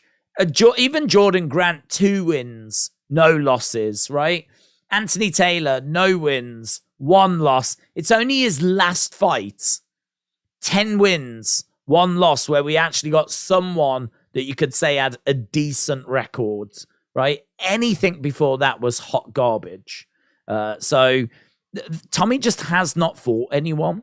And that has been a big talking point coming into this, is the fact that, you know, you'd feel a lot more confident for Tommy if he was coming in off the back of some really good wins against some really good opponents. It's just not there. It's just not there. His record is, I think, his record is what is really letting him down. And I think this is why a lot of people are leaning towards Jake Paul getting the win here, because they're looking at Tommy's record saying, well, who's he fought? Who has he fought? So Tommy, as we said, not a great record. He's got the better jab, though. He's got some nice straight shots. He's quicker on the feet, feints a lot. He can struggle under pressure. He's got good combos. He is open to the overhand right. He shows grit, determination, but we haven't seen loads of it. So if you watch him training, he really puts the work in. I mean, if you've seen the physique he's absolutely shredded. So outside of the ring, he shows a lot of determination and grit and heart. Inside the ring, we just haven't seen it, right? We haven't seen it. It's not shown itself because he's never been put in those situations. So there are question marks around that inside the ring. Outside the ring, seems to have it. Inside the ring, question marks. He had a few amateur fights, which obviously Jake didn't. So, you know, the amateur experience could come in very useful for Tommy Fury here. Will be quicker than Jake's previous opponents. He's quite a fast starter as well, actually. Tommy is someone that comes out of the gates quite quickly. He's not someone that like takes ages to get going. That's going to be a big advantage for him. Lovely hooks to the body, decent jab. He's got right straights up top and right straights to the body. He uses his reach well. He's got the better offensive fundamentals. He can drop his hands and expose his chin, right? That is a big, big problem. Claims he's going to win within the first 4 rounds. That's what he's looking for. Eddie Hearn came out and said that he thought that Jake was going to edge it. So, I don't know what changed, but in recent days, he's come out and said that he's changed his mind. He actually now thinks Tommy Fury is going to win. So Eddie Hearn has completely changed his mind on this. And he said that he wants to see Tommy Fury get more aggressive. He wants to see him take the fight to Jake. I don't know if that's the right strategy, right? Because I just think that Jake might be able to slip a couple of shots or get out of the way, and I think counter Tommy. I actually think Tommy's best path to victory here is to use the jab. Keep using the jab. Jab and move, stick and move. Like, get the jab working. Keep moving. Keep Jake at bay. Now, he can do that for 8 rounds is questionable. But I actually think if you look at like how Anthony Joshua won his second fight against Andy Ruiz, which is where he was just working the jab, keeping it simple, not overcomplicating anything. Anytime like danger was coming, he would clinch up and then go right back to the jab. I think Tommy just needs to keep it simple and do that. If he gets aggressive and takes the fight to Jake, Tommy can I keep saying Tommy. Jake can counter. Jake can throw a big right hand, land it on Tommy, and he's going to have him in a whole world of trouble if he does that. We've seen him knock out Woodley. We've seen him knock out Askren. We know that there's some power there. So we know that it's going to be a problem. We don't know to what extent it's going to be a problem. But if he lands on Tommy, it's going to be a problem. So I don't know that the aggressive approach is the right approach. I think you've got to be brave to take that approach. I would be a lot more conservative. I would be a lot more using the jab, winning rounds, taking it to the deep waters, and going down that road. But he claims he's going to win it in 4 rounds. And Eddie Hearn wants to see him be aggressive. So I don't know. What it suggests that Tommy is going to be looking for the finish. The other thing to remember as well is that Tyson has got £100,000 on Tommy to win by finish. So Tyson has got 100,000 on Tommy to win by finish. He will have mentioned that, right? That will have been mentioned to Tommy. Like, I expect you to win by finish here. I've got 100 grand on it. Don't let me down. So Tommy is going to be very aware that Tyson has got that money on. So he's going to be looking for the finish. He claims he's going to get it in the first 4 rounds. But I don't know. He's going to be able to do it. Michael said, can someone tell me when the fight is going to start? It's going to start in about an hour. We're about an hour away. We are getting towards the final hour. In fact, this fight is done. I think we're at the point where there's only the co-main left to go. And that is for the WBC World Cruiserweight Championship. Get in your thoughts. Keep votes coming in. We're sneaking our way towards, I reckon there's a good chance we can get to 10,000 here by the time the fight starts, you know. I think it's a really good chance we could get to 10,000 votes. Hopefully we can get to 1,000 likes as well. I know I keep banging on about it, but we are at 652. So if you are watching and you haven't left a like, leave a like. It's greatly appreciated. We're almost at 1,000 people watching as well, which is awesome. So big shout out to everyone that's joining us. Get your thoughts in the chat. We want to know what you're thinking. We've just broken down strengths and weaknesses for Jake Paul. We've just broken down strengths and weaknesses for Tommy Fury. We've been talking about the fight now for nearly 4 hours, 45 minutes, nearly 5 hours. We've been going through both fighters, going through this fight. We've looked at their records. We've looked at the odds. We've looked at the undercard. We've spoken about the interviews. We've spoken about the press conference. The time for talking is almost done. We are into the final hour. And obviously we're getting closer towards the actual fight itself. But I think we have attacked this from every angle possible. Every angle possible. The fight is at evens on Betfred to go the distance. I think that's a great bet, said Retribution. Yeah, I think the fight going the distance is definitely on the cards. If it does do that, then I think Tommy could get the win. I think Tommy is going to win rounds. I think his jab is going to be absolutely critical. And, you know, they say the jab is the most important punch. And we've seen many, many fights where the jab has won the fight. And there's no denying that Tommy's jab is better than Jake's. So, yeah, if it goes the distance, I'd be feeling pretty good for Tommy, to be honest.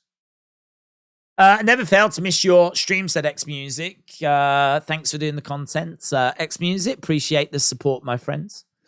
Michael said, if you see this comment, give me a shout out.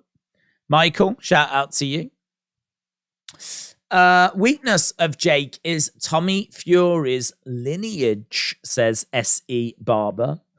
It is true. Coming from the Fury family is going to be a massive advantage. Of course it is. Because if you can train with not only Tyson, but the level of, I mean, just the level of fighters that are around Tyson. You know, if you are the heavyweight champion of the world, the amount of people that want to train with you and they want to learn from you and work with you, like just the talent that comes in is incredible. I mean, Tom Aspinall, for example, who is in UFC right now and is one of the biggest heavyweights in the UFC, one of the biggest up-and-coming heavyweights. He used to train with Fury, and I've got no doubt probably spent a bit of time with Tommy.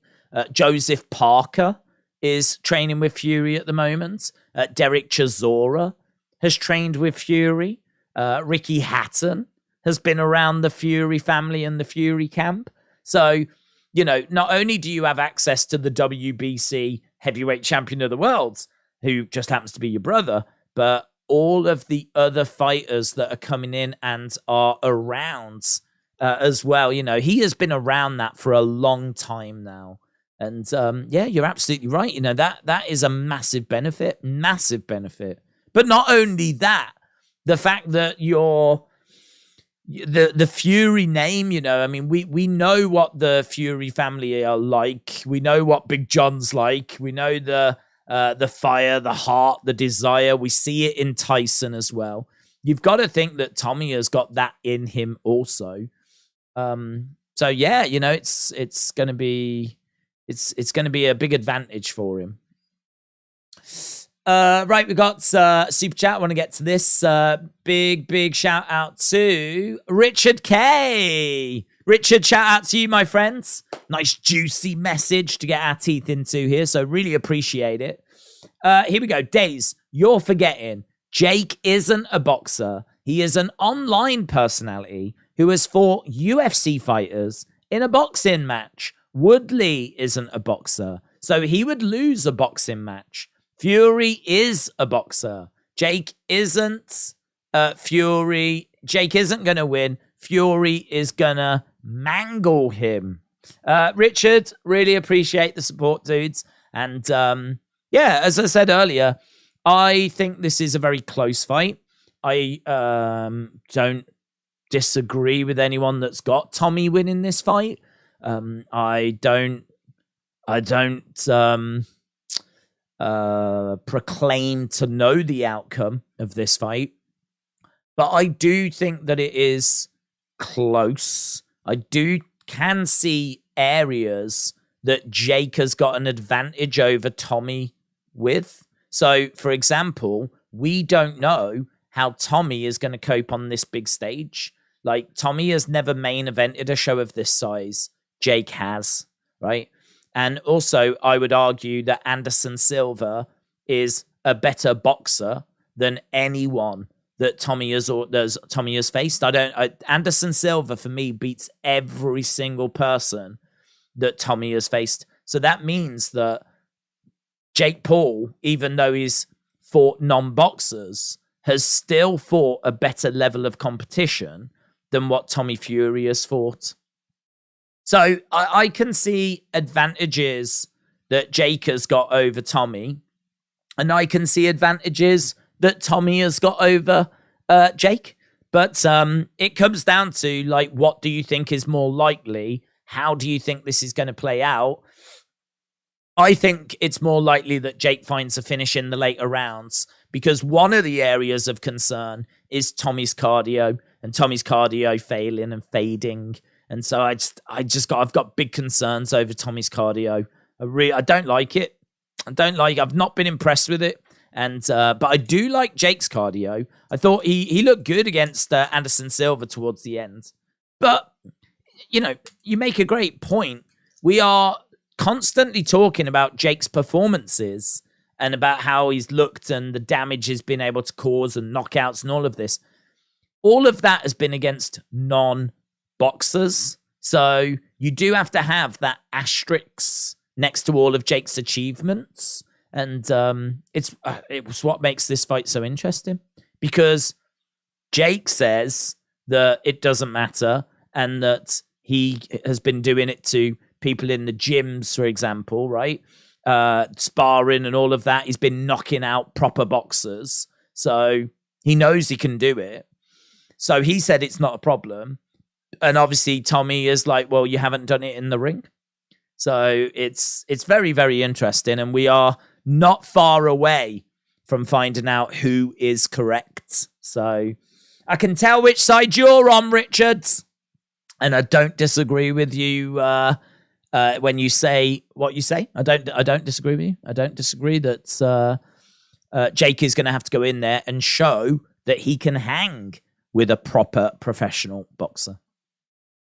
Rightful Ninja says, shout out, please. What's your opinion on the leaked script? So I think it's a load of rubbish. I've got the script here. We spoke about it a couple of times. Apologies if you've joined us for the past 5 hours. We are touching on quite a few subjects we've spoken about before, but I'm sure you can appreciate there's a lot of people that are only just joining us. This is the script that leaked, and it leaked from Mike Perry. Mike Perry is big in the MMA world, and so when he put this out, it was very credible. And For me, this is just a load of nonsense. I think the reason why this is nonsense, and I've pointed this out before, I think, for example, in the first round, Jake Paul lands a solid left hook, but Tommy responds with a quick right hand. If you're going to throw a fight, the only thing you really need is so the story of this, I'm not going to read it all again, but the story of this is that Tommy gets caught with a shot in the eye starts to swell, and then a doctor comes in, says, we need to stop it. Tommy's like, no, continues to the last round. Tommy goes down in the last round, and Jake wins the fight that way, right? Now, you don't need the level of detail that is in this script, right? So, for example, why does it need to write that Jake lands a solid left hook in the first round and that Tommy responds with a quick right hand? Why does that need to be in a script? Why does that need to be in there? Why do these two need to remember to do that? That has no bearing on the fight. So that to me looks a bit sus. If you was going to throw a fight, you wouldn't just put in a load of pointless, worthless stuff. You would literally get both fighters, just tell them what you need to know, right? You'd say something like, keep it tight, keep it quite even for the first 3 rounds. Then in round number 4, I need you to do this, right? That's how you would do it. You wouldn't say, right, round 1, I want you to land a solid hook, and I want you to land a right hand. And then like here, look, I think it's round 2, it says the crowd get restless. Like, how are the crowd going to get restless? Like, I understand if there's no activity, the crowd could start booing, but you can't put that in a script, can you? Like, what are you going to do? Hand the crowd this script as well and tell them that they need to start getting restless? Like, later on in this as well, it says that the eye starts swelling shut. Well, how are you going to ensure that happens? How is the eye going to start to swell shut? You're going to have to make sure that you make a really good connection with it, and it needs to obviously not knock him down. I mean, if this is real, and it's not, but if it is real, then I would imagine someone's got money on this. And so that means that Tommy needs to lose in the 8th round. So that means that Jake is going to have to hit Tommy hard enough to start swelling his eye, but not so hard that it actually knocks him out, because it says that in round 4, Fury seems to be having trouble with his eye, which is starting to swell shut, right? So it means that like he's going to have to get hit in the early stages and not take the dive until the 8th. And so I look at that as just nonsense. There's a lot in there that you can pick apart. There's a lot in there that you can say, nah. I mean, just the idea as well that it's written down, to be honest. Just the idea that it's written down, typed up, handed out. Have you got your script for later? Do you need another one? I've got spares. Like, the idea that it's like written down, and I mean, it's just nonsense, and it's a load of rubbish. But it is, I mean, look, it's all part of the fight, isn't it? It's making it a bigger thing. Melanie, shout out to you. Melanie said, I think Montez is going to win King of the Ring this year. Oh, that's a good shout. It's a good shout. I think there's a few that could be in the running for that. But Montez winning it would be pretty cool. Jake's a nuts. Birthday shout out to you. I'm from Alabama, said Patrick. Patrick, shout out to you, my friends. I hope you're excited for the fight, which is getting ever closer. What's it look like so far? How's Jake and Tommy both looking, says SB. It's not started yet, buds. I heard Ngannou wants to fight Tyson Fury. He did. He jumped in the ring, and there was a kind of a moment between them. I think they want to get that fight sorted, but I think Fury's got a few fights he wants to do first. I think he wants to get the Usyk fight out the way first. So Usyk, I think, is next, and then Ngannou potentially after that. Suppose it depends what happens. When is the fight? Being about 45 minutes. Edward said, for every Jake Paul fight, I have gone against him, and I do hate the ground he walks on. Tommy Fury isn't as good as people think. Jake is going to beat Tommy, and that is a fact, and I am sorry for the Fury fans, says Edwards. It seems like a Disney script. Yeah, good point. Aquatic Realms, good point. The way that it reads like a film script. Yeah, it's like really. Obviously, you would type it out a bit different if it was a film script, but because you'd need to put in like the camera work and camera shots and all that kind of stuff in there. But the way that it's all written, there's too much detail. There's way too much detail. If you was going to throw a fight, you would just have the fighters in a room, and you'd be like, "Look, keep it close for the first," because you don't want them to have loads to have to remember, right? You don't want to, because they've got a lot going on anyway. You know, they've got the adrenaline and all the people and all this kind of stuff. You just need them to remember certain things, and those certain things would be, right, in the fourth, you're going to get hit. Right, you need to hit him. In the fourth, you need to swell the eye, and then in the eighth, you need to complain about the eye, and you need to go down, and we'll take it from there. You need to keep it really simple so that they can remember it. Right? I mean, you don't want them going in like having to oh God, round 3. What was round 3 again? Oh God, what was round 4? They got to remember 8 rounds of stuff. I just don't buy it. And the crowd restless thing, don't buy it. No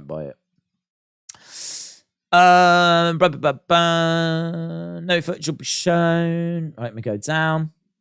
The Traveler in Fury won't allow him to be beat here. Total destruction job coming. So watch Paul go back to his white collar celeb boxing, because he's not a real fighter, not in any way, said undercover manager. Seeing Jake Paul backstage, he's not got his gloves on yet. I don't think he's ready to go at all, actually. But, just seeing him having a chat with his trainer. We are getting closer. Right, they are both great fighters, but the truth will be told. One is going to be the better fighter. I've got 1 million on Jake. So I hope that Jake wins. Kevin said, I don't know why I was timed out before. Don't know either, buds. I can tell you I've not timed anyone out. But I did ask when Paul was actually going to fight at an actual sanctioned boxer and not a scrimmage. What do you mean by a sanctioned boxer? I mean, Tommy Fury is a boxer. That's a professional boxer, does it as a living, 23 years old. So Tommy's a proper boxer. I mean, you can certainly have an argument as to how great of a boxer he is. That's a conversation that's been had. Well, my counter to that, though, would be that Jake has obviously got to improve. He's got to learn the basics, which I believe he's done. And then he's got to start honing the basics. Now, I think the stage that Jake is at is that he's got a lot of the basics down, but there's definitely still basics that he needs to improve. Actually honing and perfecting. I don't think we're at that stage with Jake. I don't think we're necessarily perfecting things. I think there's still the jab is still not right. The jab's still not right. I think that his output is still too low. I don't think that's good at all. I think that defensively is okay. Seems to have some decent movement. Footwork looks all right. But he can be flat-footed as well. So there's definitely a lot you can point at. If you're a Jake Paul hater, there's plenty of things there that he doesn't do brilliantly, right? But this is the journey that he is on, and it's the journey that a lot of fighters are on, that when you're learning how to box, I mean, don't forget he's been doing it, a couple of years? He's been doing it. In fact, we've got his record, so we can see when he started. Alison Gibb, January of 2020, so 3 years. 3 years he's been doing it professionally. And, I mean, in all fairness, he's been fairly active. He had 2 fights in that first year. Maybe, it would have been nice to have seen him squeeze another one in the middle there, but doesn't matter because that's when he's really, really learning the fundamentals. And then we had 3 fights out of him in 2021. We got 2 fights in 2022. Again, would have been nice to have got another one in there, but he did try, in all fairness. Don't forget, he tried to make the fight with Tommy twice and it fell through. So he did try to get another fight in. But, and now here we are early in 2023. And he's already talking about Nate Diaz and he's already talking about KSI. So, he's been doing it 3 years. And we've seen definite improvement. And this is the first proper boxer that is facing.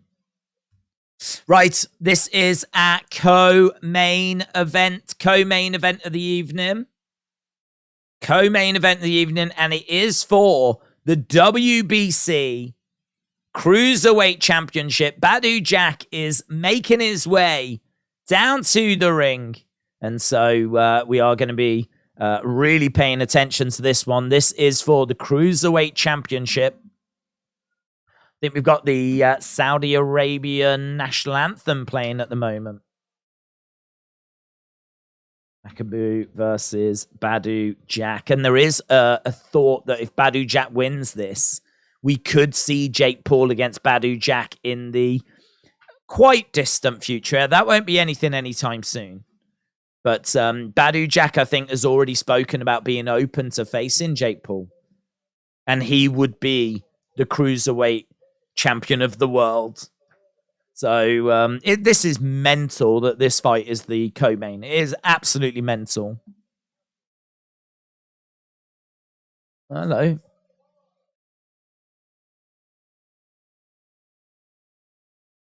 Who've we got? Kevin Hart.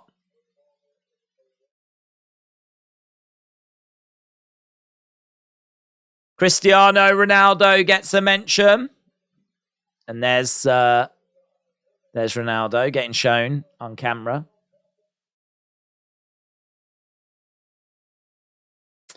Right. I was literally just watching one of your old toy hunts. They were good. Why did you stop doing them? Aviation, shout out to you. Really appreciate that. I stopped doing them because of the lockdown and the pandemic and the shops were closed. So there was no way of actually doing them. So 2020 and 2021 were just really bad times to try and do toy hunts.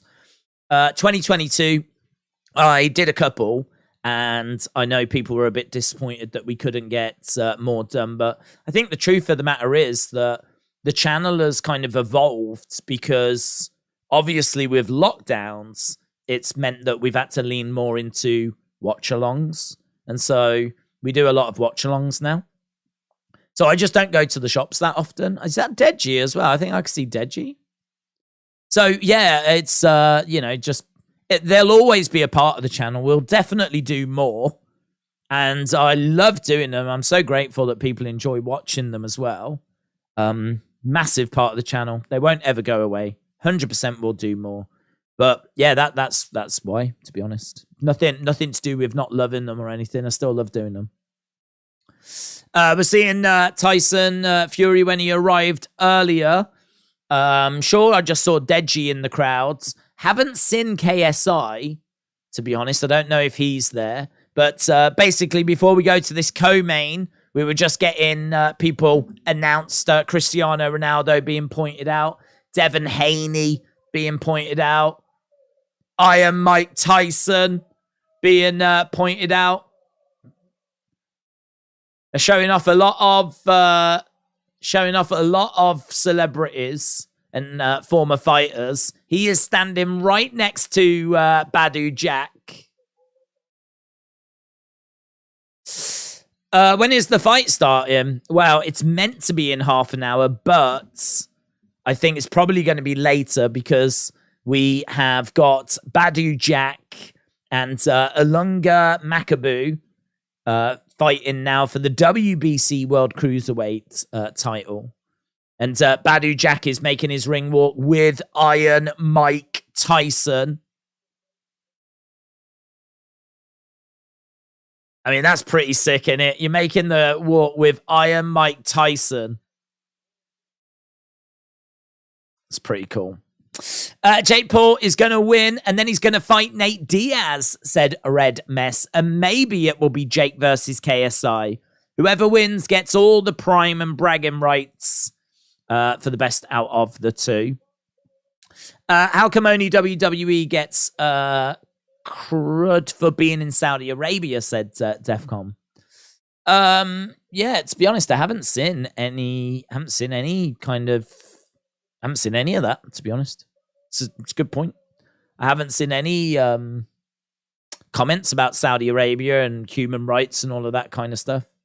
I think to be honest, we've done a few boxing events there, and I think the conversation has maybe moved on. I mean, we don't tend to get as much of that conversation around Saudi Arabian WWE shows either now.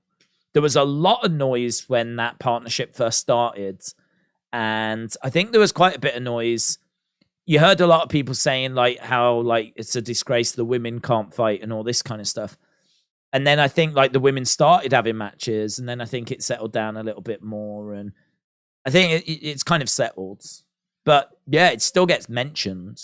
I haven't heard anything. I think there's so many talking points to it. Do you know what I mean? I think people are probably focused on the fight as well. Here's Ilunga making his way down. I don't know if anyone's coming down with him. Be good if he's got Evander Holyfield.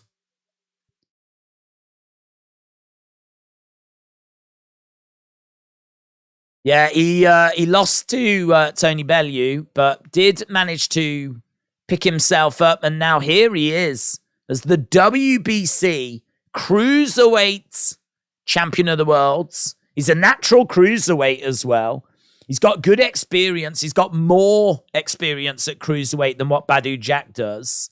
He hasn't looked brilliant for a long time, though. Both of these fighters definitely past their primes. He's on a 6-fight win streak, and he is big and powerful at cruiserweight. He's got 29 wins, 25 knockouts. He's from the Republic of Congo. He's taken on Badou Jack, who was born in Sweden, but now lives in Dubai. And he likes to grind people down. He's not got a great chin, but he is quite effective and gritty.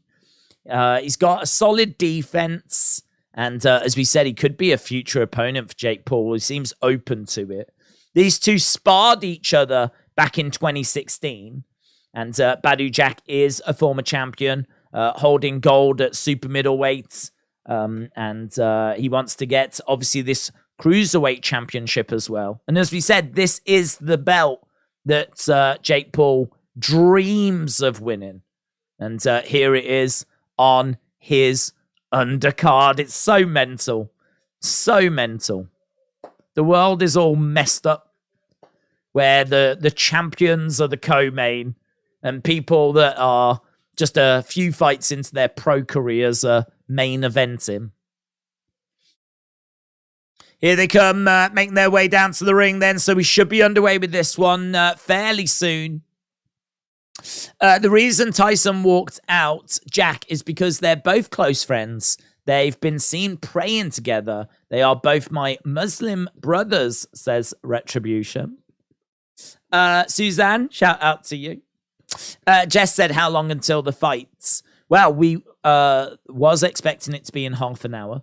They have advertised the ring walk at being 9:30 UK time. But I think for some reason, there's been a few delays and things. You know how these things go.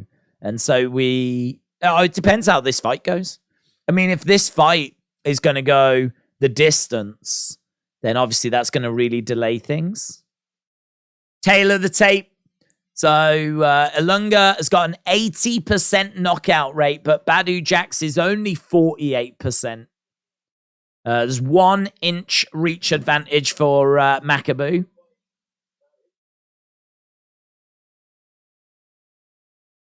Badou Jack, 39 years old, though.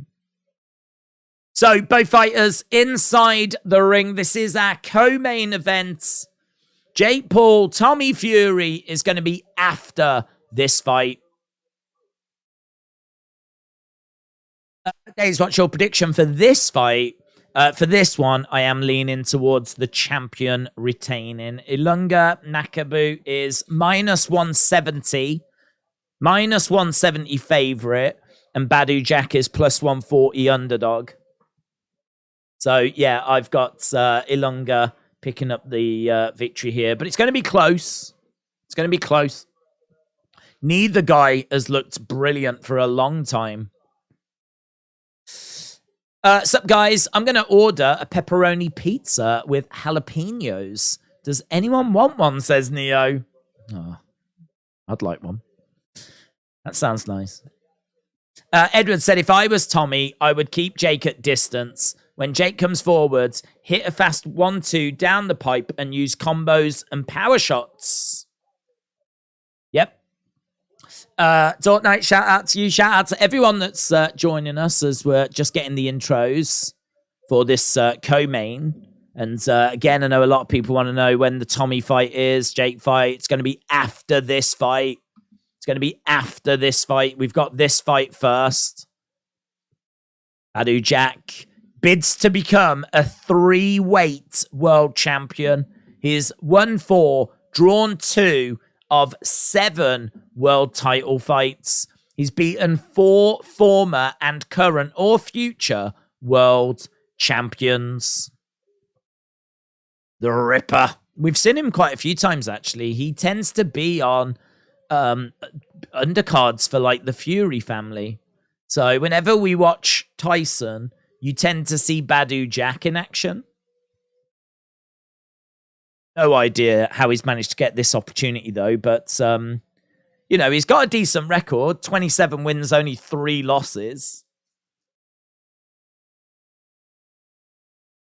I want Tommy to do an Ivan Drago when they touch gloves and say, I must break you, said Chadders Cartwright. Neo, shout out to you. Okay. Makes his 3rd defense of this world title. He wants to fight Canelo.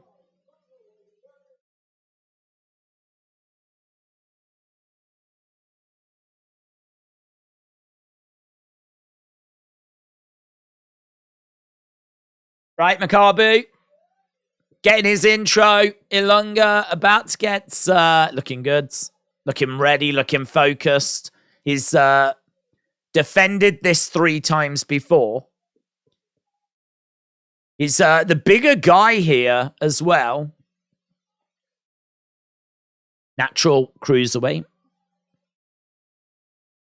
Both fighters in the center.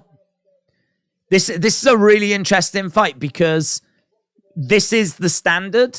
This is the top of the division. This is who Jake has got to beat to become a world champion. This is the standard Jake's trying to get to. So you can watch this fight, see how good these are, and then compare it to what you see from Jake, right? And that will give you a good idea as to where he is in comparison to the very top of this division. So that's what makes this quite interesting. Right, we are underway with round number 1. And we've got Makabu in golds. And we've got, I think it's gold and black. And we've got Badou Jack in just gold. I suppose it's more yellow.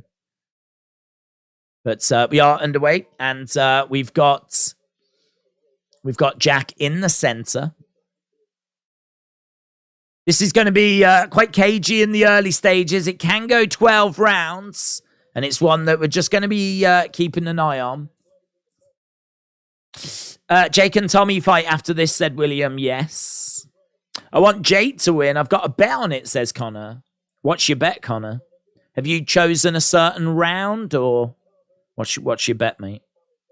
We've had over 10,000 votes. We are keeping an eye on this, but Both of these fighters are being a bit cagey in the early stages. But what I think more people will be interested in is obviously what's happening in this one, and we are keeping an eye. But the poll. So Jake Paul winning by knockout, 33% of you have said that it will be Jake Paul by knockout. Jake Paul by decision, 12% of you. Tommy Fury by knockout, 42% of you.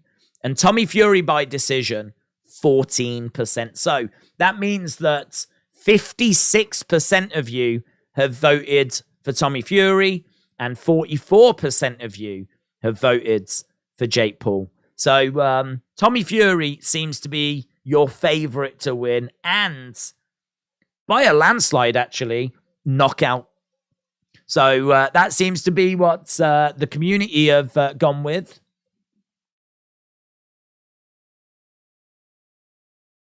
Right, nice shots to the body there by Makabu.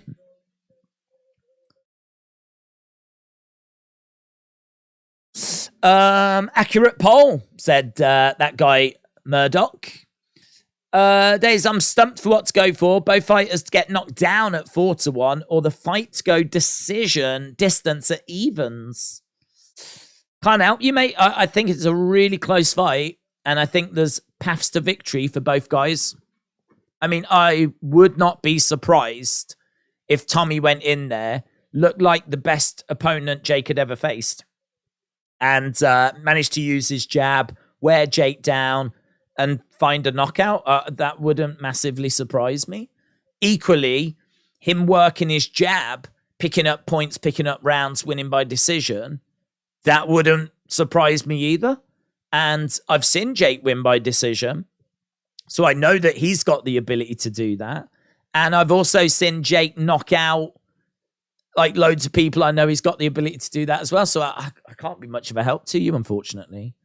The only thing I have not sat on the fence with is the fact that I genuinely believe that Jake winning by knockout in the later stages is what I feel most comfortable with. But you won't find me arguing with anyone that's jumping in telling me that Tommy Fury is going to destroy Jake. You'll get no arguments out of me. No arguments at all. Because I really could see it going either which way. I don't know who that is, but there is a woman that's playing some tunes and she's having a lovely time. They keep showing her on the big screen, so I don't know if she is someone of note. Right, here we go. We are about to get underway then with the second rounds.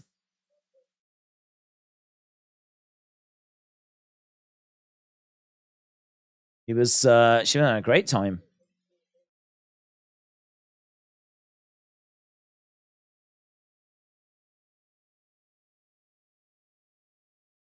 Saying that Makabu only had one fight last year. Badou Jack had two.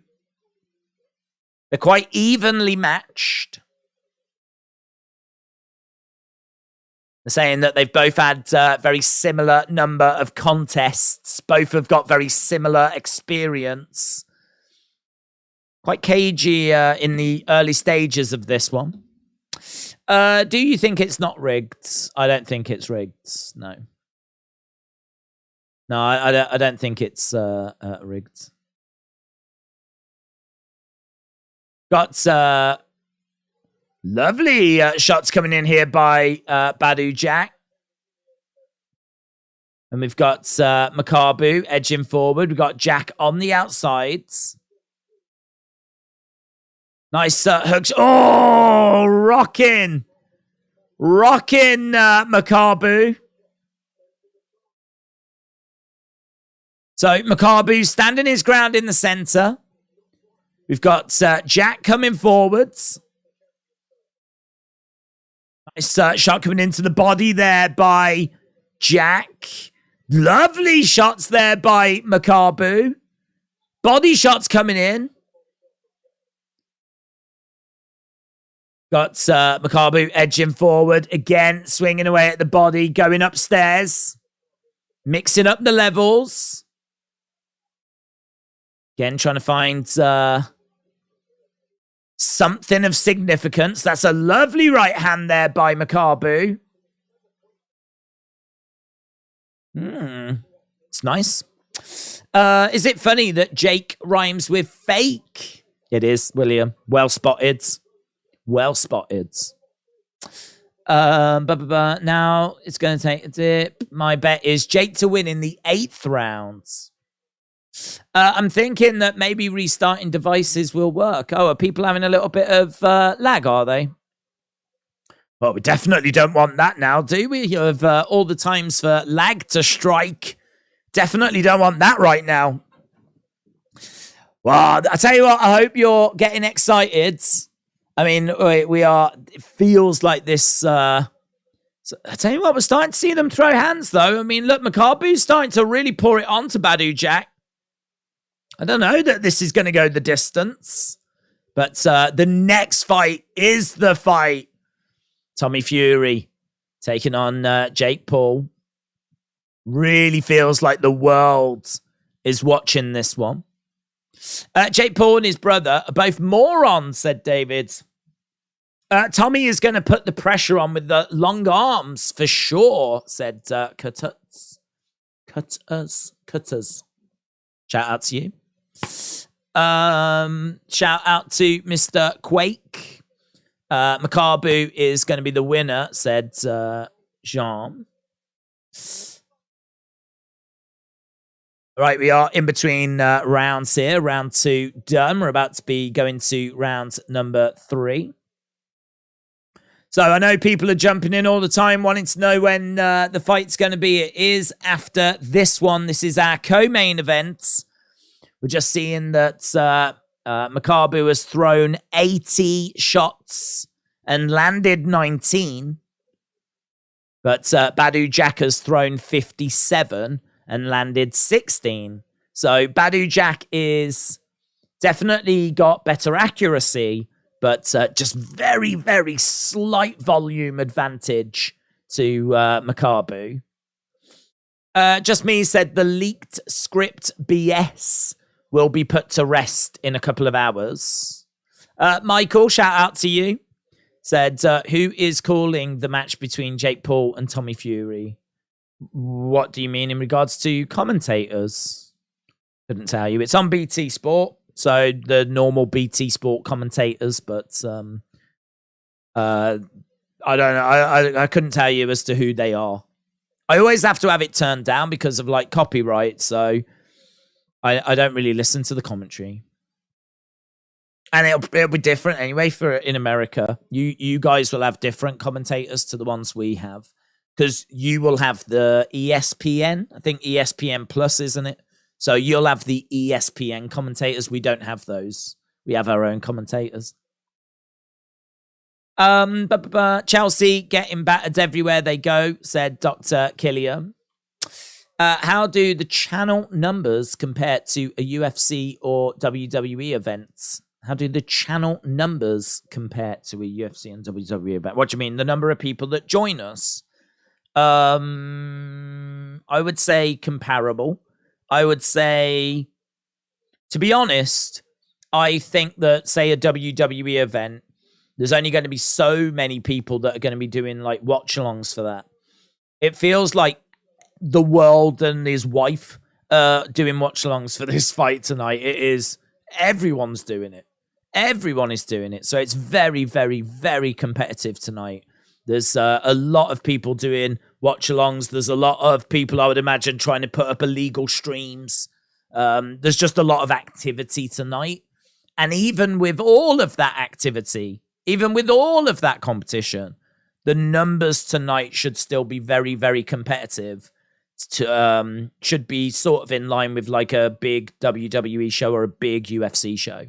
And they have much less competition compared to the amount of people that are going to be doing watch-alongs and stuff tonight. So, yeah, you know, it's, big, massive, huge. It would absolutely eclipse UFC and WWE. It just won't necessarily do that for us because it is so competitive tonight, but That's why I appreciate so many people joining us and sharing their thoughts.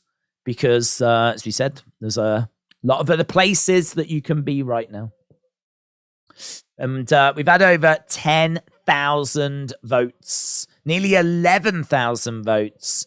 Looking at where we are in regards to the likes, we're at 781. So, again, if you haven't left a like, leave a like. We are trying to smash past 1,000. And we are, obviously, at the co-main event. So, would be really good if we could get that as quickly as possible. We are seeing Mike Tyson being interviewed. So, just talking to Mike Tyson.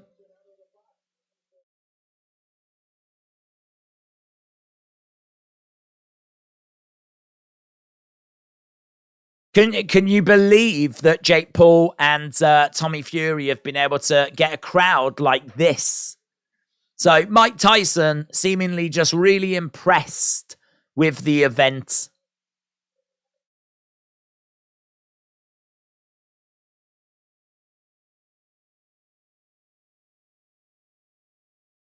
So I am Mike Tyson, just saying a few words in between the rounds there. We are going to round number 4.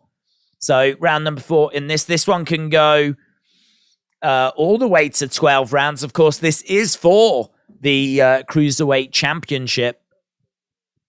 And it's been quite close, to be honest, at the moment. I prefer your commentary. The only thing I suggest is you should be mindful that the microphone does cut out when you scream loud, said SH. Yeah, I don't know if that's been fixed now, to be honest. I've constantly keep messing with it to try and get that sorted because it did that a lot and I have messed with my audio quite a bit. So I don't know if it does it as much now. I don't get people telling me that it does, but I will be very mindful of that anyway. Thank you, Daze, taking the time out to do the stream for this controversial fight. Said just me. Shout out to you. Mike Tyson's punch outs.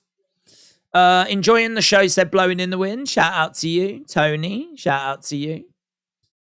10 p.m. Shame it's not on Channel 5, said Mad Frankie Frazier. But the momentous Man United victory will be aired at that time. I still haven't seen it. Eagles Lair. Have the star of the show, the main event, been on yet? Nope. That's on next, buds. It's on next. It seems fishy to me that Tyson Fury is being so nice to Jake. Something is up. Something that we don't know. Don't know, to be honest. I think that... Oh, down goes Makabu. Makabu goes down. Referee is counting. Makabu is back on his feet. The champion is down. This is interesting. Badou Jack coming over. I think he can sense blurred body shot coming in. Oh, Makabu looking a little bit ropey. Body shot coming in there by Makabu. Uppercut just misses there by Badou Jack. Makabu keeping his eye on Badou Jack. Couple of hook shots coming in, trying to come forwards. Couple of jabs coming in as well there by Makabu. We got we're into the final stages of this. Makabu seems to have got himself back into this fight, but that's a big moment there for Badou Jack. Badou Jack is going to be absolutely loving this. Big round that for Badou Jack. Big round for Badou Jack. Wasn't really much between these two, but knockdown in there means that's going to be a 10-8 rounds for Badou Jack. Oh my God, it's beautiful. Look at that. I mean, he really gets himself into a bad place. Bang. He actually misses with the straight, but then brings this hook shot round. And just beautiful. And down he goes. Oh, it's perfect. It's lovely. Badou Jack is 40 years old, said Jadu. Of course he's nice to him. He's got his brother paid $4 million. Yeah, I think as well, though, that I think he is, like, above all of that noise. And I think, like, he understands the fight game, of course, because he's been in it for so long. So he knows a lot of the stuff that's being said is just to hype up the fight. And I don't think that Jake has really gone too personal. You know, I think that they've got a tolerance for a certain amount of stuff. And I don't think that Jake has necessarily crossed that line. And so I think, like, Tyson's just largely found a lot of it just humorous, you know? So, yeah, he's kind of, I think he sort of likes Jake and likes the way that he does, like, business and hypes fights. I think Tyson understands that brings money, it brings attention. It would be different if, like, things had got really personal, really, really personal. I think then that things might have gone a bit sour then, but I don't think Jake has necessarily crossed that line. Johnny, shout out to you, said, hope you're having a great day. Love the content. Keep up the amazing work. That's very kind, Johnny. Appreciate the kind words. It's about making money, and building a fight makes money, says Top Tier. Yep. Well said. Yep. Nice shot there by Makabu. So Makabu getting right back into this. We are in round number 5. As we said, Badou Jack. I think the early rounds of this were quite close. And I think Badou Jack definitely, with that last round being a 10-8 round, I think he's definitely going to be in a good place here. Makabu edging forward, throwing out a couple of shots. Nice dig to the body there as well by Makabu, who seems to have recovered. Looking for an uppercut there, but just falling short. We're in round 5. We're almost at the end of round 5. So we are going to be getting to the halfway point soon. Badou Jack's fresh, though. Constantly flicking out some jabs. Body shot coming in there. Nice ducking underneath hook that swings in Badou Jack. Badou Jack backing up a little bit as Makabu has definitely woken up after that knockdown. Scrappy little affair, this, as these two are just standing in the center, really exchanging shots. Hook shot just misses there by Badou Jack. Tommy Fury should win, said Brew 696. Jake will knock Fury out within 3 rounds, said Damo. Cason said, I'm excited for the main event. It's been a long time coming for this fight, and it's finally happening. It's a really good way of putting it. Yeah, I mean, this fight got made 3 times, or twice before. This is the 3rd time. And we are seeing Jake backstage. He still doesn't have his gloves on. He still doesn't have his gloves on. So Jake is backstage. There's Logan as well. Logan is sat down. Jake just, there's Tommy as well. Tommy doesn't have his gloves on. And there's Tyson. Tyson is back in the locker room. Tommy bouncing around.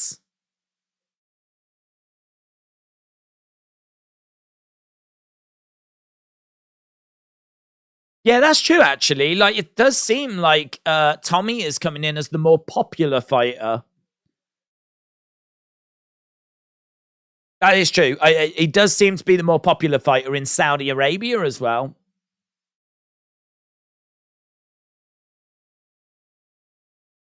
Which, I don't know. I don't know why. I'm a bit surprised at, to be honest. You would have thought that a lot of kids and whatever would be right behind Jake, but seems like the support is with Tommy. How many rounds is this? This can go 12. Jadu said, poor, washed up. Badou Jack, if he doesn't win, he's not been the same since the 2018 fight with Stevenson. But they'd better check Tommy's gloves, says DT. He hasn't even got any on yet, mate. Yeah, he hasn't got any gloves on. Neither have got their gloves on yet, so that's going to be a whole process. Unless, I don't think that was shot earlier. So, yeah, I mean, there was thoughts that this main event should be starting at around about 9:30. But here we are with, we're halfway through the co-main. We've got Makabu against Badou Jack. And this could go another 6 rounds. Then there'll probably be a little bit of a wait. And then obviously we'll be at the fight. So I think we're easily looking half an hour, 45 minutes. But Jake's audience is 12-year-olds, said Jake. Mark said, rumor has it that Tommy Fury's baby is actually Jake Paul's after Molly May slid into his DMs. I don't like Jake at all, but he probably wins today, although I hope I am wrong, said Michael. Right, we've got a minute left in round number 6. Apart from that knockdown, it's been right back to being quite gritty again. I think Makabu actually has looked quite good since the knockdown. And at the moment, body shots coming in. Uppercut coming in there by Makabu. Badou Jack getting driven back a little bit. Again, body shot coming in. Hook shot coming in. And Badou Jack trying to find a way forwards. But will you be watching along the Jake Paul Tommy Fury? Yes. Shot coming in there with Makabu. We got 25 seconds left in round number 6. The fight, says Julian. The fight's not happening yet. The one that we've got on now is Makabu against Badou Jack. And they're just exchanging in the center at the moment. There's not... it's really hard to see like who's got the advantage in this one. I would say that Makabu, since the knockdown, has looked the more aggressive fighter. He's been driving Badou Jack back, but Badou Jack has been throwing. It'd be good to see the stats on screen, actually, where it shows us how many shots have been thrown, how many shots have been landed, all that kind of stuff. But, yeah, the knockdown, obviously, was a big moment for Badou Jack. But at the moment, a little tricky to score this one. Just now realizing Jake Paul is for real, said Davey.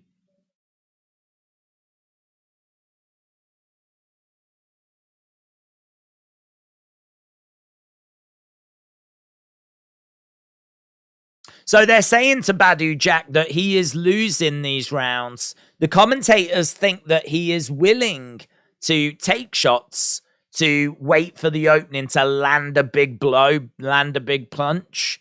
So certainly Badou Jack's corner think that he is losing these rounds. But he did get that knockdown. That will be a 10-8 round for him. Jab coming in by Makabu, though. We are in round 7. This can go 12 rounds. Again, some jabs coming in here by Badou. Looks good. Goes to the body. What weight do you think John Jones will come in at next weekend, said Johnny. I seriously don't know. He's got a good size to him, though. Good size to him. I mean, I would guess around 220. 220, 230, something like that. I mean, I certainly don't think it's going to be like 250, 260. He's moving up from light heavyweight. And so I've got to think he's got to be... I don't think it's going to be anything substantial into heavyweight. So at a guess, I would say 232. At a guess. But Tommy will start fast and finish Jake off around 3 or 4, said Saidi Sidel. Who went down? It was Makabu that went down. Makabu went down. Badou Jack just feeling that there from Makabu. And he did take a bit of a backward step there, Badou.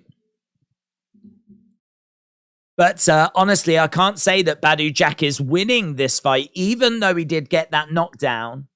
A couple of shots coming in here by Badou.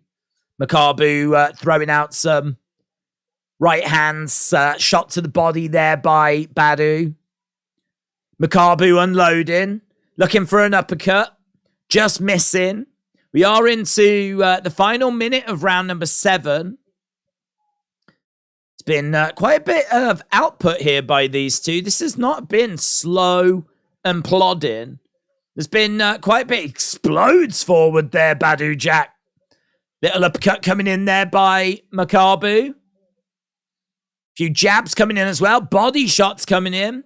There's a few strikes coming back there by Badou.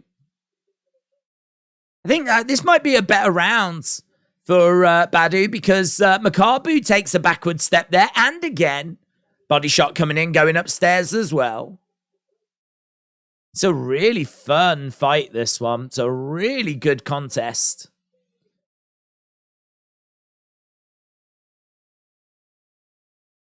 Yeah, Makabu does look tired. Badou Jack looking, but can't find a big shot. Shame Usyk isn't at the arena, said Forever Reds. Right, round number 8 coming up next in our co-main. Kai Morris, shout out to you. What do you think of the script leak? I think it's a load of rubbish. We've spoke about it a few times. I've got it. We've gone through it as well. I've got it here. That's we've spoken about it. My feelings on it are that it's just too detailed, far too detailed. There's far too much stuff in there. Things like the eye swelling is just a load of rubbish. I mean, what I would say is there's no way, even if that was true, there's no way that will happen now that it's been leaked. If you are expecting to watch this fight and for it to go that way, there is no chance in hell, right? Because even if that script was true, and I don't think it's true, now that it's leaked, there's no way that they would follow it anyway. So I think you'd be disappointed if you're hoping.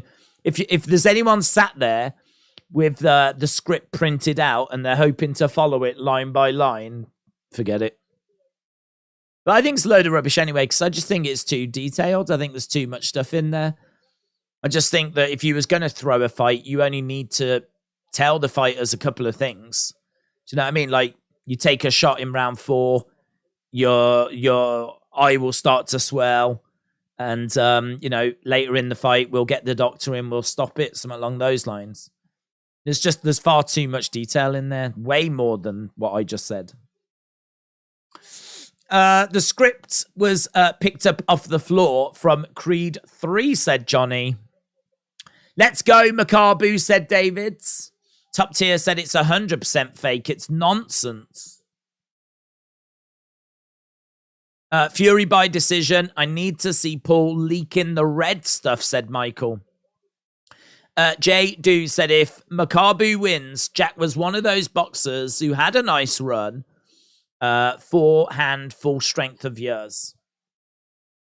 Yeah, I mean, this is a higher weight for him, though. He has won titles, super middleweight and light heavyweight. So to come up to cruiserweight, there's no shame in him falling short here. Actually, Badou Jack is the underdog. He came in at plus 140. Makabu at minus 170. So Badou Jack was he was a little up against it. So Makabu, a proper cruiserweight, spent his I think whole career up at cruiserweight. Body shot coming in there by Makabu.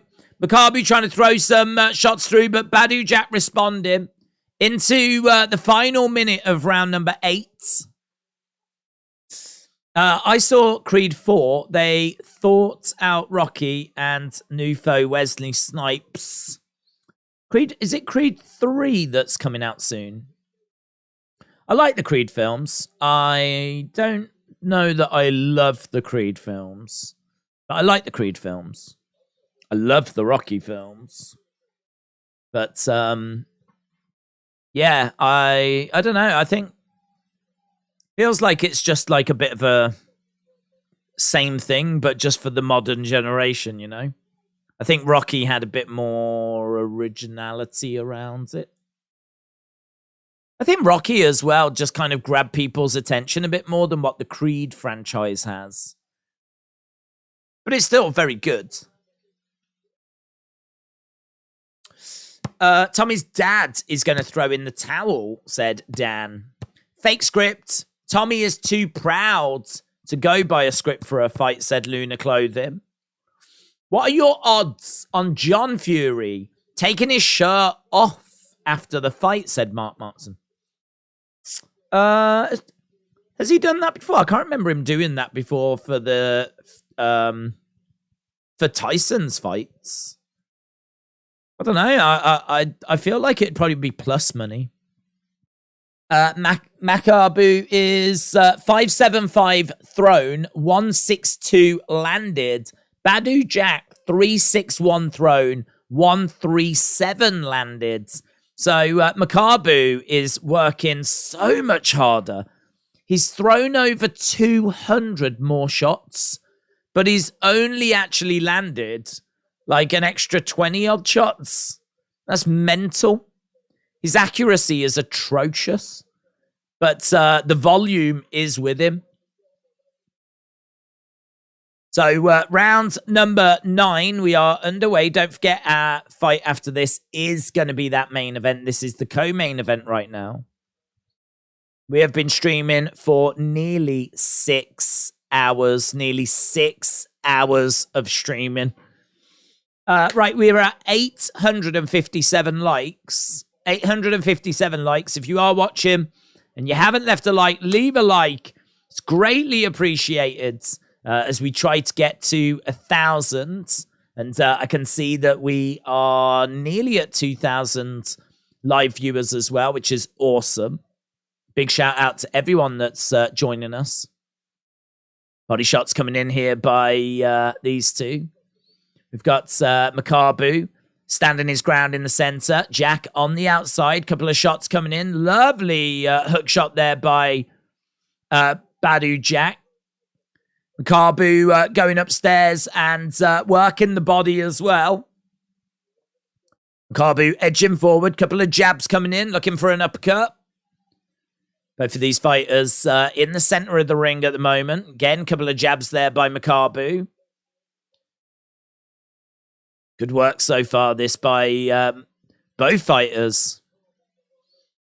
Output has been really good. I mean, what I will say is the accuracy has been very impressive from Badou Jack, and just the volume has been impressive from Makabu.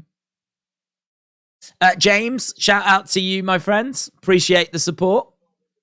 Hope you are enjoying the action.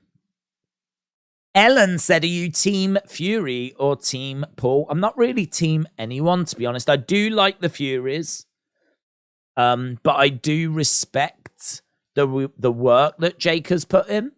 So I'm not really Team anyone. My prediction is that Jake Paul wins, but I think it's very close, and it absolutely could be Tommy. So I think it's very, very close. I'm really looking forward to it. Really looking forward to it. We've had over 12,000 votes in our poll as well. Over 12,000 votes. And I can tell you that we've got Tommy Fury winning by knockout 43%. That's what the majority has gone with. Tommy Fury by knockout. And actually, the closer we get to the fight, the more people are voting for Tommy Fury. So it seems like momentum is with Tommy Fury the closer we're getting to the fight.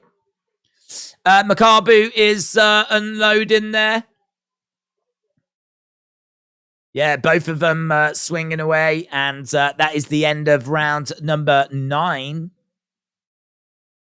On we go. I can see this will be frustrating for quite a few people that just want to get to the Jake Paul fight. Come on, you couch potatoes. Hit that like button, said John. I appreciate that, John. Anadors, shout out to you. Hope you're well. Lovely to see you, my friend. Gary said, Tottenham were incredible. It was a great day at the Lane. What was the... I haven't seen any scores today. I haven't seen any football today. The only score I know is Man United winning. That is the only thing I know. And I don't even know if that's true. McDonald's invented a sweet tasting type of broccoli, said Kojiko. Will you do full commentary? Yes. Yes. Hence why I'm not really doing full commentary for these fights, because I don't want to waste my voice, to be honest.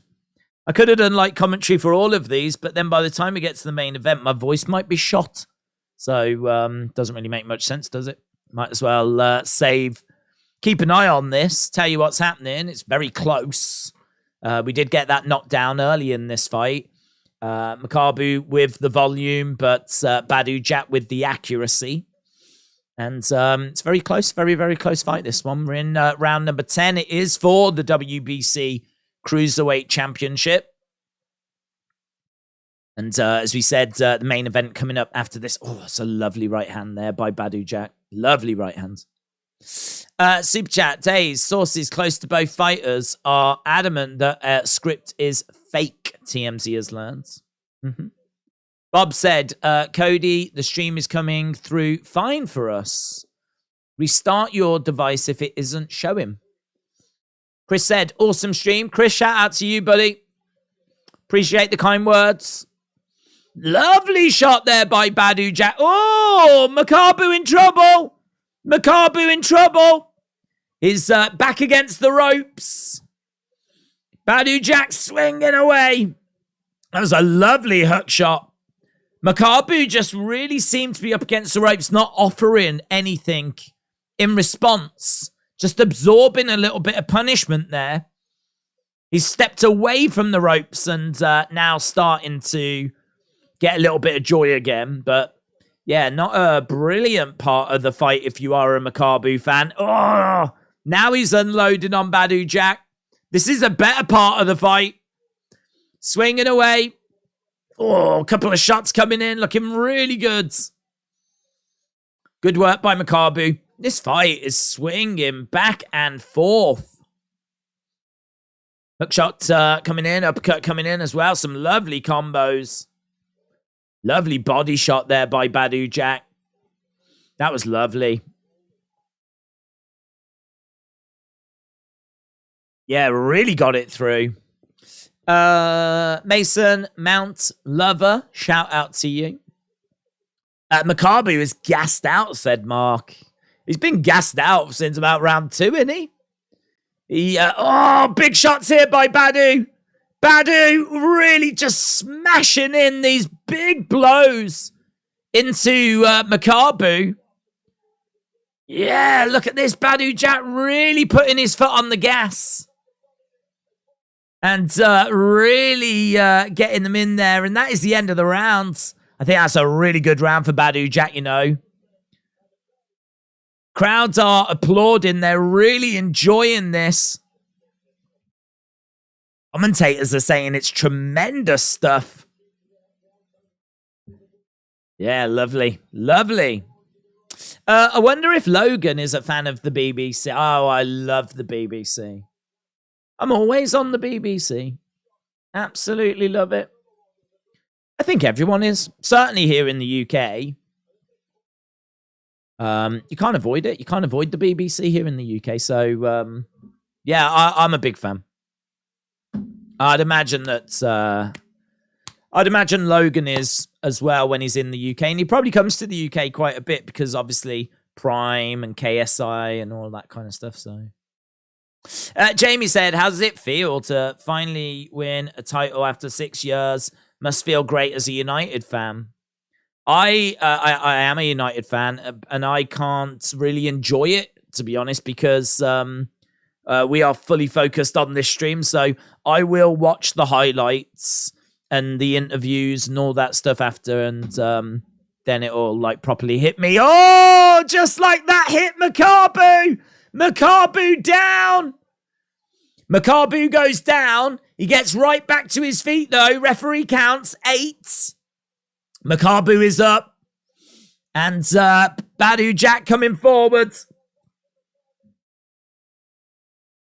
Is Makabu done? Is Makabu done? Or is he going to be able to recover? He's there for the taking if Badou Jack can land something significant. Lovely hook shot. Makabu looks rocked, man. He looks rocked. Lovely head movement. Badou Jack, yes. You've got to pour it on. You've got to pour it on. He's right there for the taking. Oh, big body shot. That really hurt Makabu. Oh, my God. He landed a body shot there, Badou Jack, and you could see Makabu really like, oh. That one really stung. That one really stung.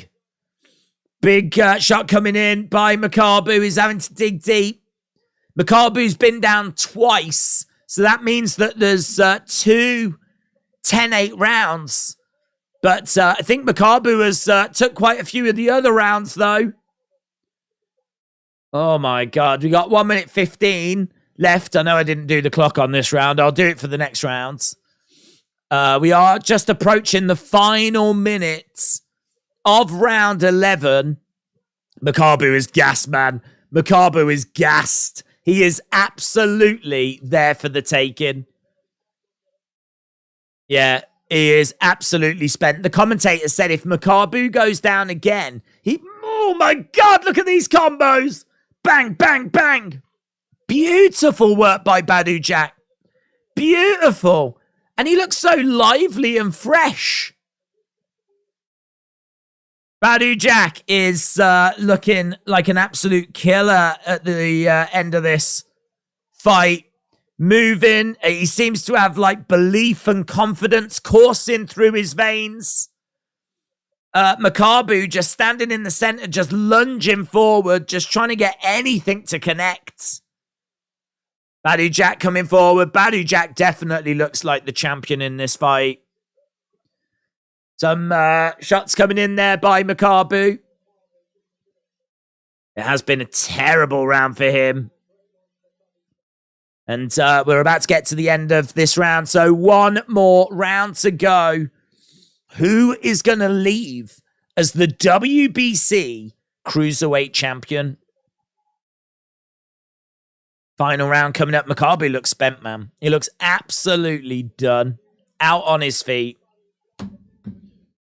What are your thoughts on Liverpool? I haven't seen I haven't seen any games today, so I don't know.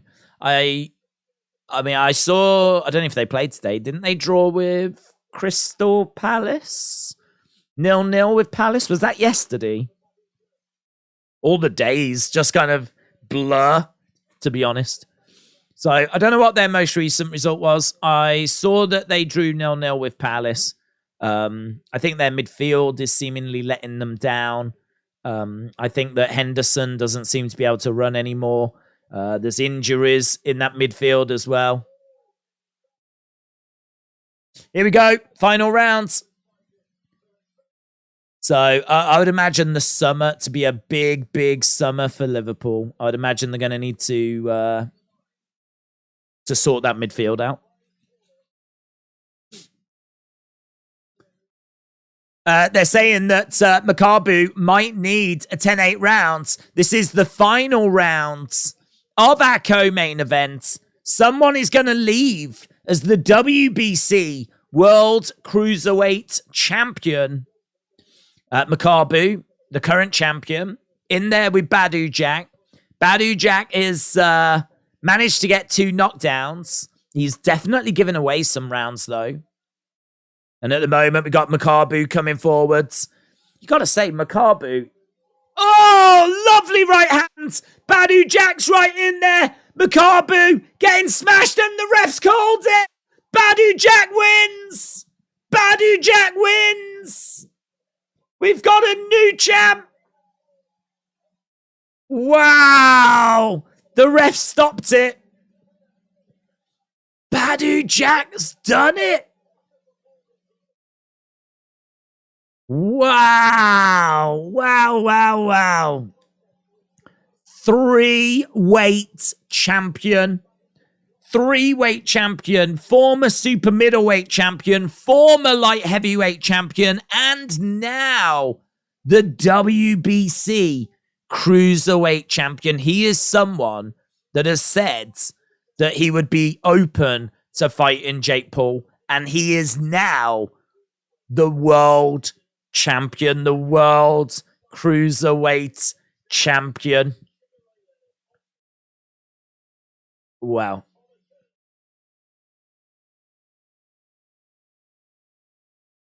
Badou Jack just smashing Makabu. Referee stepping in. Makabu was offering no defense. He was up against the ropes. It's an upset, that is. Not much of an upset, but it is an upset. Badou Jack at plus 140. Makabu was minus 170. It's actually the same odds. It's the same odds as the main event. So Badou Jack just won, and he was as big of an underdog as what Tommy Fury is. Boom. Badou Jack wins. Jake fight next. Yep. Mark said, big upset now for Jake Paul to win. Let's go, said Mark. Mr. Quake, shout out to you. Where are we? We're at over 13,000. Over 13,000 votes. And we are nearly at 1,000 likes as well. If you are watching and you've not left a like, leave a like. It's greatly, greatly, greatly, greatly appreciated. We are really getting somewhere now. The next fight is the fight that you've all been waiting for. I'd imagine that Jake and Tommy have probably got their gloves on now. Last time we saw them earlier on in this fight, they didn't have their gloves on yet. But I'd imagine they've got them on now. Badou Jack, the new Cruiserweight champion of the world. The new WBC Cruiserweight champion of the world. He can't believe it as well. Got a massive smile on his face. He's absolutely over the moon. As you would imagine.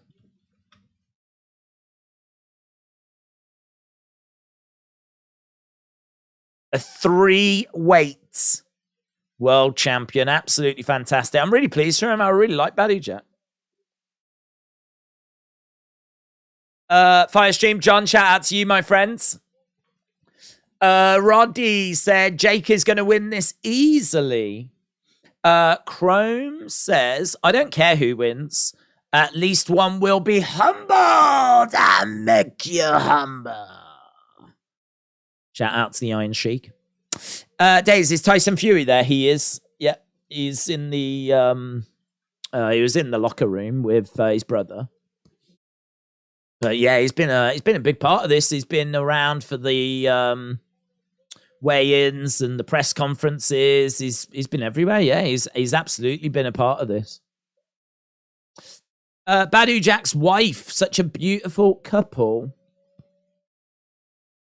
Oh, look at that. Yeah, that's awesome, man. As I said, he tends to be on a lot of Tyson Fury undercards. Devin Haney applauding. Yeah, he tends to be on a lot of undercards. So we've actually watched Badou Jack quite a bit recently. And I'm really pleased for him.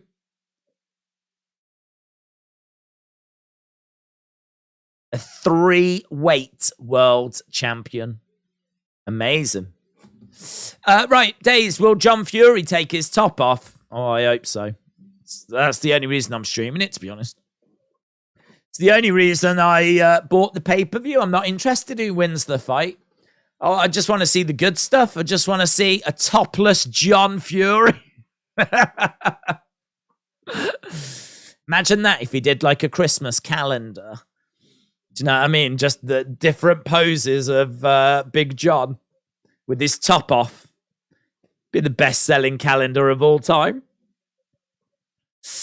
But winner versus KSI. I don't know. I mean, maybe. I don't know.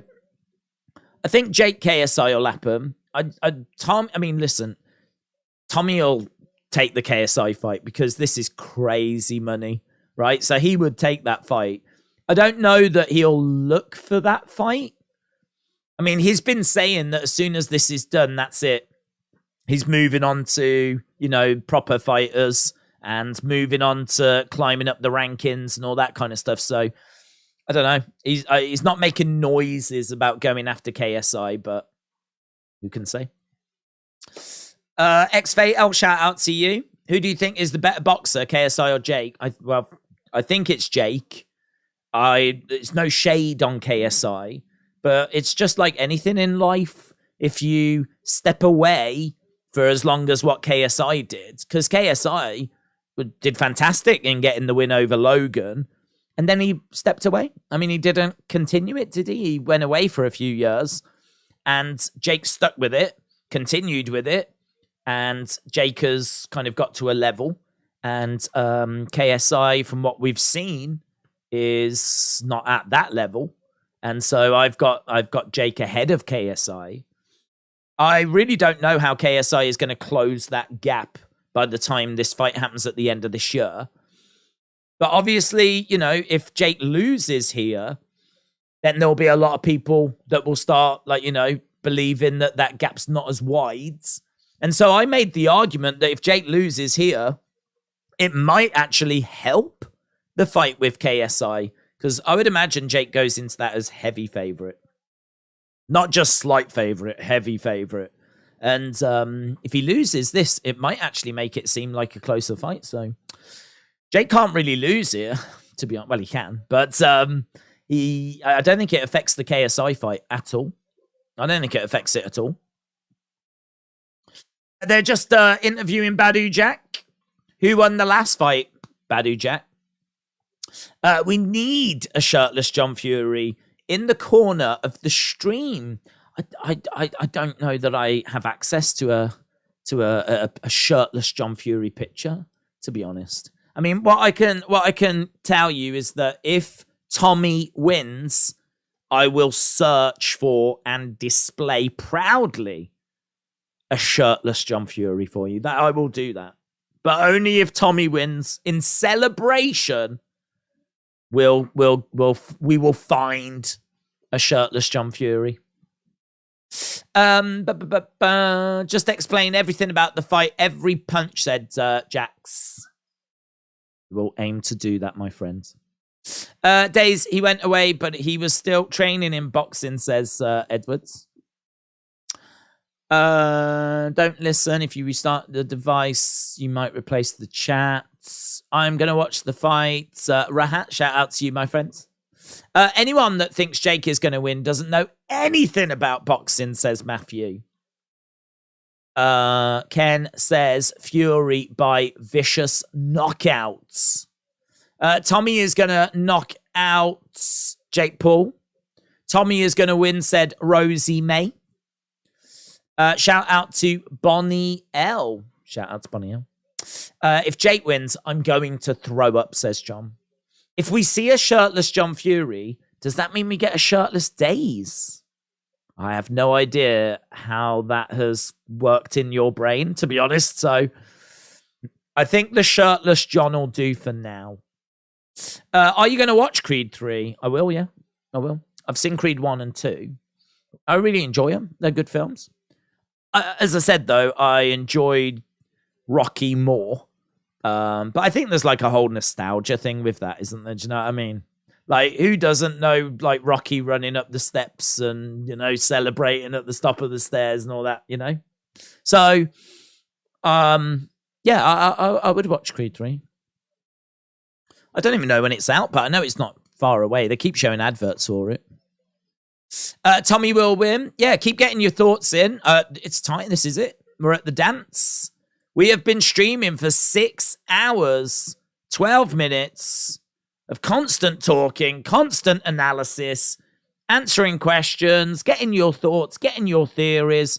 The time for talk is almost done. It's 10 o'clock here in the UK. We're already half an hour past what we thought would be the start time for this fight. And it's going to be coming up very, very soon. Michael, shout out to you. Said great stream. I'm going to watch the fight on ESPN Plus, and I really appreciate your content. Michael, that's really kind, bud. Really kind. Thank you for the support. And yeah, enjoy the fight. Enjoy the fight. Chadders Cartwright said John Fury to the Hulk and get his top off and then chuck it in the crowds. Matt said, whoever wins, it's going to be big for them. Whoever loses is in the mud. Best of luck to both. X-Music, shout out to you. EW3 said Tommy Fury knockout in the 3rd round. Michael said Creed 3 is out in about 2 weeks' time. Whoever wins is big for them. Ian, shout out to you, dudes. I think Tommy Fury is going to win in round 5 or 6, said Captain 41. Thomas said double KO is coming. Retribution said it's out on Friday. Praise Jesus, Lord and Savior, says Gregory. Ryan said, I feel like every Jake Paul fight contract has got an NDA and they agree to lose. I just don't think so. I don't think so. I think like that is an easy thing for Jake Paul haters to kind of speculate about. But I just think he puts the work in. I think that he faces some older fighters. I think that he is. I think he has got abilities. I think he's got skills, and I don't think that's a problem. I think if you dedicate yourself to something the way that he has dedicated himself to boxing, I really don't think there's no shame in like admiring what he's been able to achieve, because he really has dedicated himself to it. He's worked hard. He's done everything right. He's done everything right. Do you know what I mean? Like he's put the work in. If you put the work in, you should get the rewards. Like, and he's done that. So I respect that from Jake. I do respect that from Jake. But saying that, you have to do that. Do you know what I mean? If you didn't put that work in, then he would not have beaten Anderson Silva. No way would he have beaten Anderson Silva. Anderson Silva, I know, is an MMA fighter, former MMA fighter. But he's someone that's got good boxing ability as well. So, yeah, you have to put that level of work in. He has, and he gets his reward. But is he good enough to get a victory over Tommy Fury? That's the question. Defcon Eric says, as per Convo the other day, Foreman was an out-of-shape champion. For when he came back and won the title.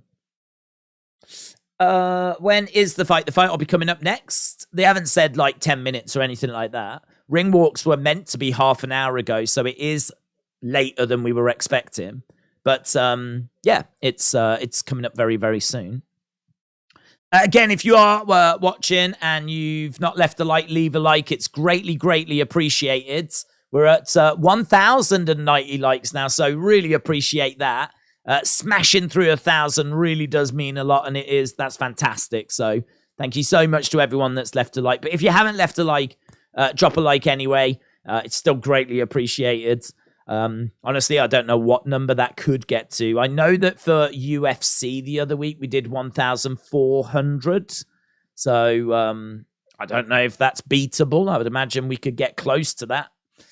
Maybe beat that. I don't know. But I think that's the most we've managed to do this year, 1,400. So I don't know. This could set the benchmark for 2023. So yeah, big fight feel. And if you are just joining us, we are not far away. All the fights are done. There's one fight left, and it is going to be Jake Paul versus Tommy Fury. 8 rounds. And as we said, it was meant to have ring walks about half an hour ago.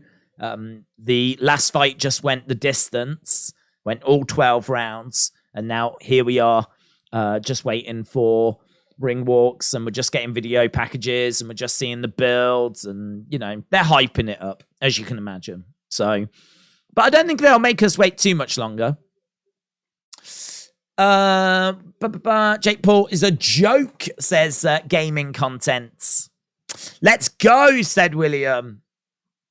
Lily said, I haven't seen you since the 2020 lockdown. I'm glad I came across this channel again. Lily, welcome back again. It's Lily, we're always here, mate. If you're around, we're here. If you're not, we're still here. So shout out to you. Yeah, we tried to do all the big boxings. Like when it's going to be Fury against Usyk, we are here. Like Gervonta Davis, Tank Davis, when he takes on Garcia, looking to do that. Just, big boxing, big UFC, big WWE, those kind of big events. We try to do next week is big UFC, actually. John Jones back in action, and we are here for that. So, yeah, it is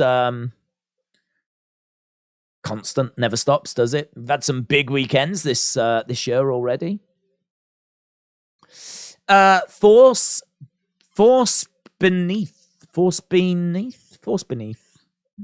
BNTH. Shout out to you. I've gone Force Beneath.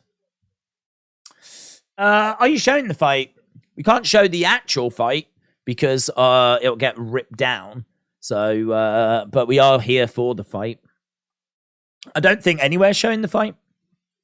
You might get stuff on TikTok, but I keep being told that they're getting ripped down as well. So you won't find it on YouTube. YouTube have got zero tolerance to that. KSI has said if Tommy wins, he'll fight Tommy in December instead of Jake Paul. Okay. Edward, shout out to you. Who do you think will win and how? I've got Jake winning, and I think he wins by knockout late in the fight.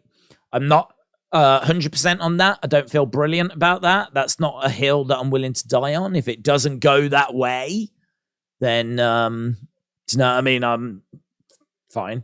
Like, I'm not going to sit here and just sit on the fence.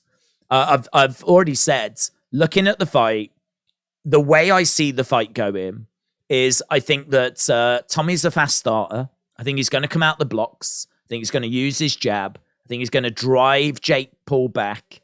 I think that Jake's going to have to weather a bit of an early storm.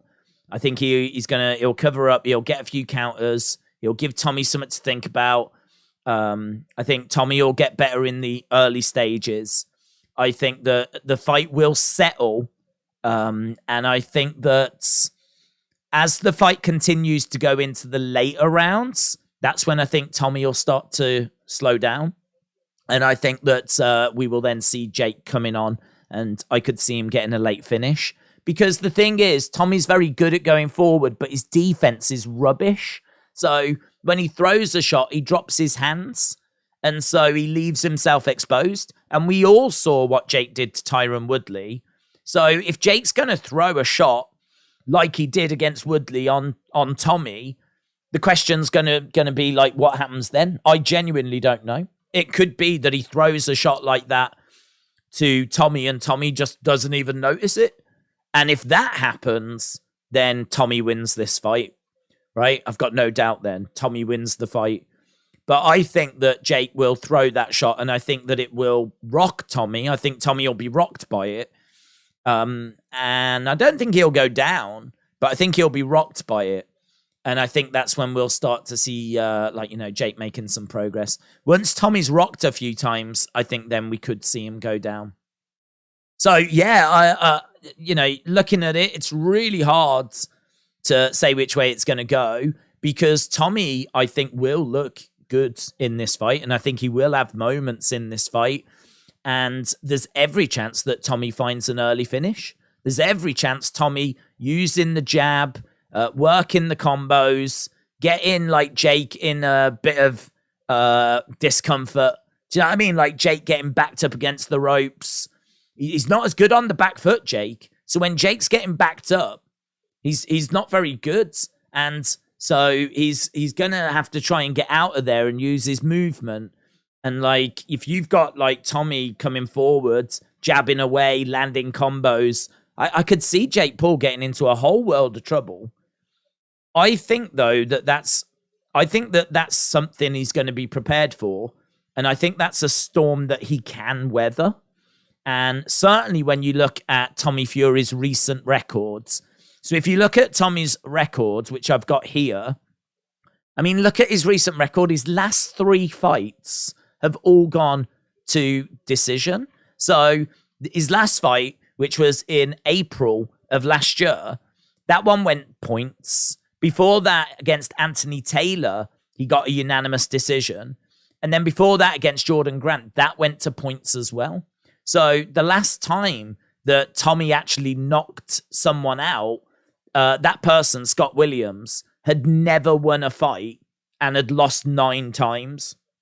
And that was 2 years ago. Since then, he's had 3 fights and all 3 have gone to decision. So if you look at this, right, and Anthony Taylor, by the way, Anthony Taylor is not a boxer. So before anyone says, yeah, but they're all against boxers, no, it isn't. Anthony Taylor is not a boxer, right? Anthony Taylor is a mixed martial artist that now operates in Misfits boxing, does the influencer stuff, and Tommy couldn't put him away either.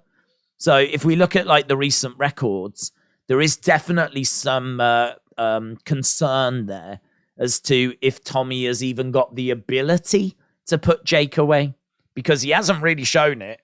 He hasn't really shown that he's got that ability. So this is why, you know, I do think Tommy's going to look good in the early stages, but I don't think he's got the ability to put Jake away. I then think Tommy's going to fade, and I think Jake puts Tommy away in the later part of this fight. So that is what I've gone with. But as we said, you know, if you've got Tommy winning, you'll get no arguing from me, because I do think that Tommy is the better boxer. I think he's got the better fundamentals. And I do think that he's going to be trained and prepared right. You know, he's got Tyson, he's got his dad, he's got a wonderful camp. He's grown up in boxing. It's a big test, but it's a test that he has been readying for his whole life. His whole life has led to this moment. So, yeah, it's a big test. But as I said, it's one that he should be able to pass, to be honest. But I just can't say that I've seen anything from his recent history that gives me the confidence that he's going to do that. And when you listen to Tyson talk, he talks not about Tommy's previous fights. He talks about what he sees in the gym. He's always saying if he can just do what he does in the gym and do that in the ring, he will win, right? They never say, oh, if he can just do what he did against such and such, because we've never seen that performance from Tommy. Where's that performance? Where is that performance where he looked amazing and he looked fantastic? And if he can just do that against Jake, that's what's missing from Tommy. That's what's missing, is that fantastic performance that you can go, yes, if he can do that against Jake, he'll win this fight. But we've never seen that from Tommy. We've never seen it. It's all well and good saying that, oh, I've seen it in the gym. Brilliant. But I've never seen it in the ring. So that's why I just lean towards Jake. But Tommy can do this. Tommy can absolutely do this. And I've said before, like, after the fight, if Tommy wins, you'll get a load of people going, of course Tommy's won. It was obvious Tommy was going to win. Tommy is the first boxer that Jake has faced, and blah, blah, blah, blah, blah. And, you'll get all of that. Not from me, right? I will hold my hands up in saying I picked Jake Paul.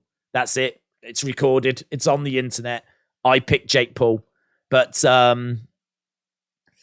yeah, I'm excited. I can tell you that Tommy is making his way down. He's got Bambi written on his ring gear. So here comes Tommy making his way down. Mark Markson said John Fury's knockers are going to steal the show. Just hope he gets them out, mate. I really do. I just hope he gets them out. Okay, so coming out first is Tommy. Tommy is ring walk time. Big Time Mike said, you're my go-to for these live fight updates. Shout out to you, my friend. Sit back, relax, enjoy the action. as we've got our first fighter about to make their way down. Bambi written in letters on the front of his entrance gear. And there'll be a lot of people right now. There'll be a lot of people right now, I would imagine, that are remembering the script where it said Tommy Fury will come out to Sweet Caroline and there will be a tribute to his wife and newborn baby daughter on his outfit. Well, the outfit is correct. Bambi has been acknowledged, but it's not Sweet Caroline.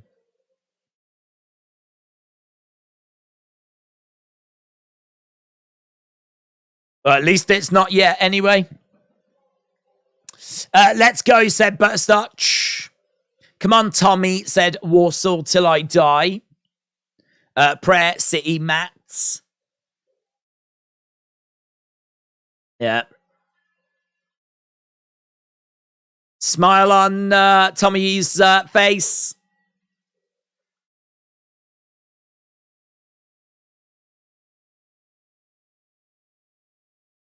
Okay, so Tommy making his way down.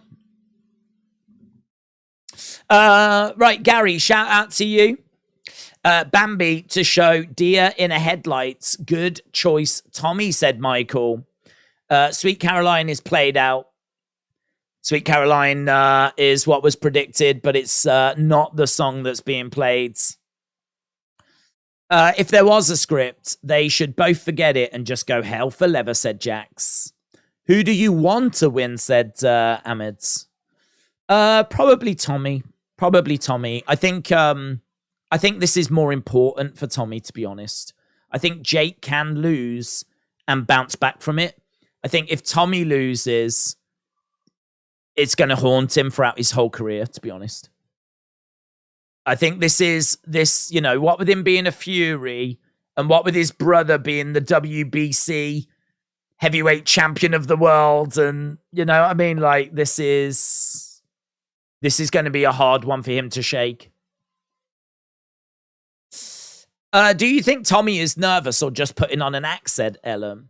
I think it would be natural for there to be nerves. I think there has to be nerves. I think if you're a fighter, though, I think you tend to just dial into, you know, what you need to do. I think you have to focus on the task in hand. So will there be nerves? Yeah, I think there would be. But I think there'd be nerves as well for Jake.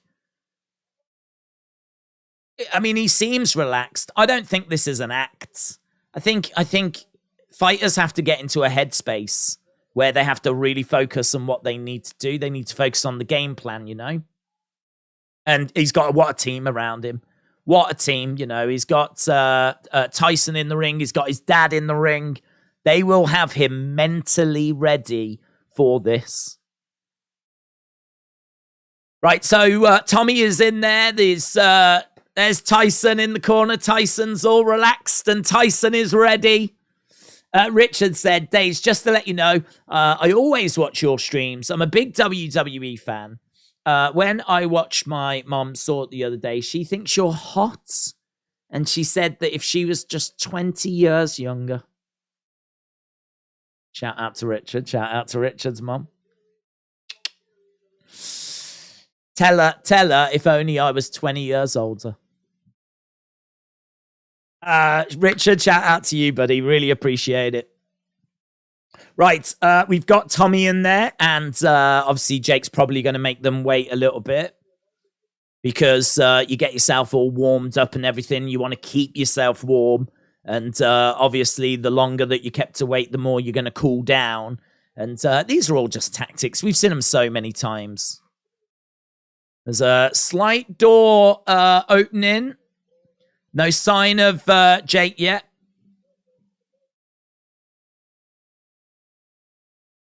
They're saying that it is worth mentioning this is Jake Paul promotion. The door does open.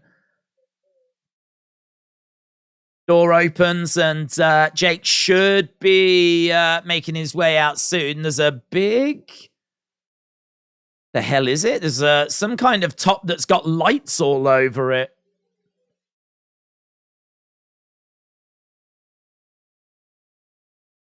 Let's have a look. So he's got a top. Doesn't even look that special. It looks like a NFL top. It's got like wide shoulders. It's black. It says Problem Child on the front. It's got Team Paul on the back, 0-0. And I don't know if it's got little lights built into it. I think it has got little lights built into it, and they're just twinkling away. So Jake Paul making his way out now.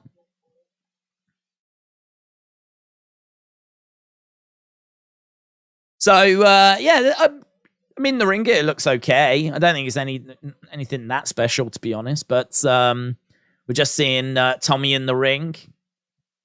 Shadow boxing a little bit. I think they had to know that there was going to be a bit of a waiting game here. If it is the script, then surely they'll make changes. Yeah. They would make changes, but I don't think that was the script, to be honest. I really don't. Here's Jake then, get into the walkout tunnel. Boos. I tell you what, they don't like him. They don't like him in Saudi Arabia. Well, I think they like to hate him, to be honest. But boos for Jake as Jake walks out into the tunnel. He's got a smile on his face. It's not going to phase him. If anything, it's probably going to help him. So, smile on the face of Jake as he continues. The Problem Child. Getting his intro. Here we go. Jake Paul intro. He is a social media icon. He is an absolute force in boxing. He wants to win a world title. Problem Child. We've had nearly, over 16,000 votes. Over 16,000 votes.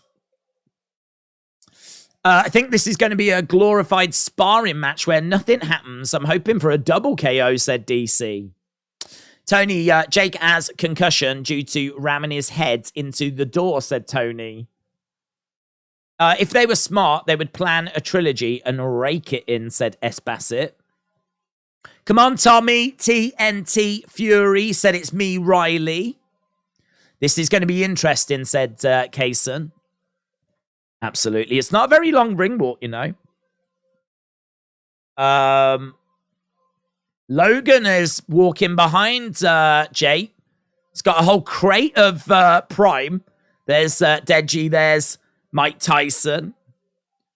So Jake making his way down to the ring. Logan's just handing out bottles of Prime as he's walking behind Jake. Right, and here we go. We've got... look at that. Jake Paul comes in. They're bouncing around. Tommy goes right over to him, starts bouncing in his face. Few words exchanged between Jake and Tommy. But interesting there from Tommy. Tommy not just standing back and giving Jake Paul his time to shine. As soon as Jake got in, Tommy was right in his face. They were both just bouncing around in the ring like... Tommy is ready, man. Tommy is ready. Oh, God, this is so good. This is so good. Let's go. Let's go. John said they've both talked a good fight, but can they... but they both can't be right. That's true. I think they both believe they're right. Wow, how's this going to go? Jacob, shout out to you. The pressure on both is massive. This fight is massive. Main event. Main event. If you are just joining us, let us know in the chat which way you think this is going to go. We've got nearly, we've had nearly 16,500 votes. We've got the... national anthem of Britain. God Save the King being played right now. Likes. We've got 1,300 likes. So, again, if you haven't left a like, leave a like. It's greatly, greatly appreciated. We managed to get, I think, 1,400 last week or the week before. So, we are still just a little bit behind on that. But, yeah, hopefully we can do that. Get another 100 likes or so. But, yeah, really appreciate everyone joining us. God Save the King is played. Now, of course, it's going to be the American national anthem. So, both national anthems being played. And Jake is just bouncing around. We can see his parents and Logan at ringside. I will always sing along to the English national anthem, said Retribution. Jake is gonna drown Tommy Fury with those Prime bottles. Well, Jake has still got his top on at the moment. Still keep him warm. Are you fangirling over this? I don't blame you, said Ahmad. I'm really excited. Genuinely excited for it. I've said before, I'm someone that gets really sucked into hype. And so this has had a lot of hype around it. And I think it's just really exciting because I think it really matters. I know it's not for a belt, but I mean, if Tommy loses, like that's going to be really hard for him to recover from. Like, you know, we've you know, he doesn't get paid for the fight. Is a Fury, like he's let down the Fury name. The amount of stick that he will get on social media. I mean, you just wouldn't even look, would you? You wouldn't even go on there. You'd be like, I'm going to leave that for a month. I ain't going anywhere near that. So, like, yeah, as the proper boxer, he really can't afford to lose this.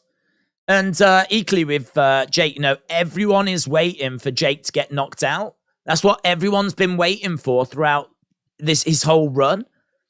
And he's been a professional now. I mean, we do have the record here, but Jake's been a professional since January of 2020. So, you know, all these years, we've been waiting to see Jake get knocked out. And we might be just a few minutes away from seeing it. And people have waited years to see that happen. So, again, the troll in there for Jake would be through the roof. And you could make an argument that it will really affect his brand. I don't think it does too much, to be honest. But, yeah, there's a lot on stake here. Neither of these guys want to lose this. Let's get ready to rumble. I'd better see a John Fury with no shirt on when Tommy wins. Listen, I gave my words, even if I have to make the image myself. Someone's has got to go, said it's me, Riley. Jake will pay Tommy, said Extension the Goat. He's got 4 wins inside of 2 rounds. But his record is just... There's no one there. There's nothing there. There's nothing to hang your hat on, so... I wonder how Tyson feels. It's I would imagine this is a very different feeling from him fighting, you know? He's just standing back in the corner, looking quite, you know, respectful, and I wonder if that is getting in Jake's head as well. I mean, like, if you look over the other corner and standing in the other corner is the WBC heavyweight lineal champion of the world. I know you're not fighting him, but if the other person's got that person in their corner, right, he's big, and he's big as well, Fury. He's towering over everyone in that ring. There's just really interesting little sub things going on in here, you know? Sub stories. I think Fury's jumped out, actually. Right, here we go. Big John in the center. Oh my God. Oh my God. I want a clean fight. Let's go. Tommy's ready. I'm ready. You're ready. The world is ready. Let's get ready to go. They're saying this has got to be the most... Bell sounds, and we are underway. Tommy Fury comes forward right into the center. Couple of jabs coming in. Jake goes back against the ropes. They clinch up. So Tommy coming straight out of the gates, throwing out a couple of jabs, and Jake got backed up against the ropes. Look, Tommy wants to go, man. Tommy wants to go. Tommy keeping his hands up, and there's a shot to the body there by Jake, and Jake trying to use a few feints. So Jake using feints early in this. They're clinching up quite a bit. And again, getting separated apart. Tommy, again, trying to come forward. He's trying to use that jab. He's using that left-hand jab quite a bit. Shot coming into the side of the head. And Jake throws a shot in to Tommy as well. Referee coming in, separating them apart. They're constantly clinching up quite a bit. And the referee having a word. It is very scrappy in the first minute. And again, a couple of jabs coming in by Tommy. Tommy doing a good job of getting his jabs through. Body shot coming in there by Jake. And again, another jab coming in there by Tommy. Tommy again, look at him keeping his hands down. I do worry about him keeping his hands low. Grabbing a hold of Jake. Referee coming in, going to separate them apart. I honestly, like, there's no guard for Tommy. Tommy is just using his jab, coming forwards, constantly throwing out that left hand. I mean, I must admit, he's definitely giving Jake things to think about. Some shots coming into the body there by Jake. I would say so far, it feels like this is a Tommy round because that jab has definitely been causing some problems for Jake, as we knew that it would. There's a shot coming into the body there by Tommy, and they clinch up. Referee coming in, going to look to separate them apart. And Jake bouncing around again. Tommy looking very focused. Coming forward, jab there by Tommy. Seeing a few little feints by Tommy, but actually not loads. Deep breath there by Jake. Jake just taking a bit of a deep breath in the center of the ring. Tommy going back against the ropes. And a couple of shots coming back there by Tommy. In the center at the moment, we've got 35 seconds on the clock. And Jake lunging forwards, trying to get a shot to the body. Does kind of get him to the side of the body. And we are just seeing Jake actually on the front foot. It's Tommy that's getting backed up a little bit at times. And tries to come in with a jab. Tries to throw the right hand behind it there, Tommy. And just having a little look from side to side. And no one's really delivered anything big or noteworthy. I feel like the volume is probably with Tommy. Trying to come forward. Bit of a storm. Lovely work there by Tommy. Good work by Tommy. Yeah, they're saying that both will feel better now that the first round is done. I think that's a Tommy round. I think that's a Tommy round. I think that he was working the jab better. I think there's a nice little storm at the end of it. And I think that Tommy takes that first round. Oh, look at that. There's a lovely hook shot in there. That kind of swarm. He comes forward, just throws a barrage of shots into the body. There's a lovely hook shot that comes in. I mean, you've got to say, fair play to Jake for just eating some of those. Big John telling Tommy.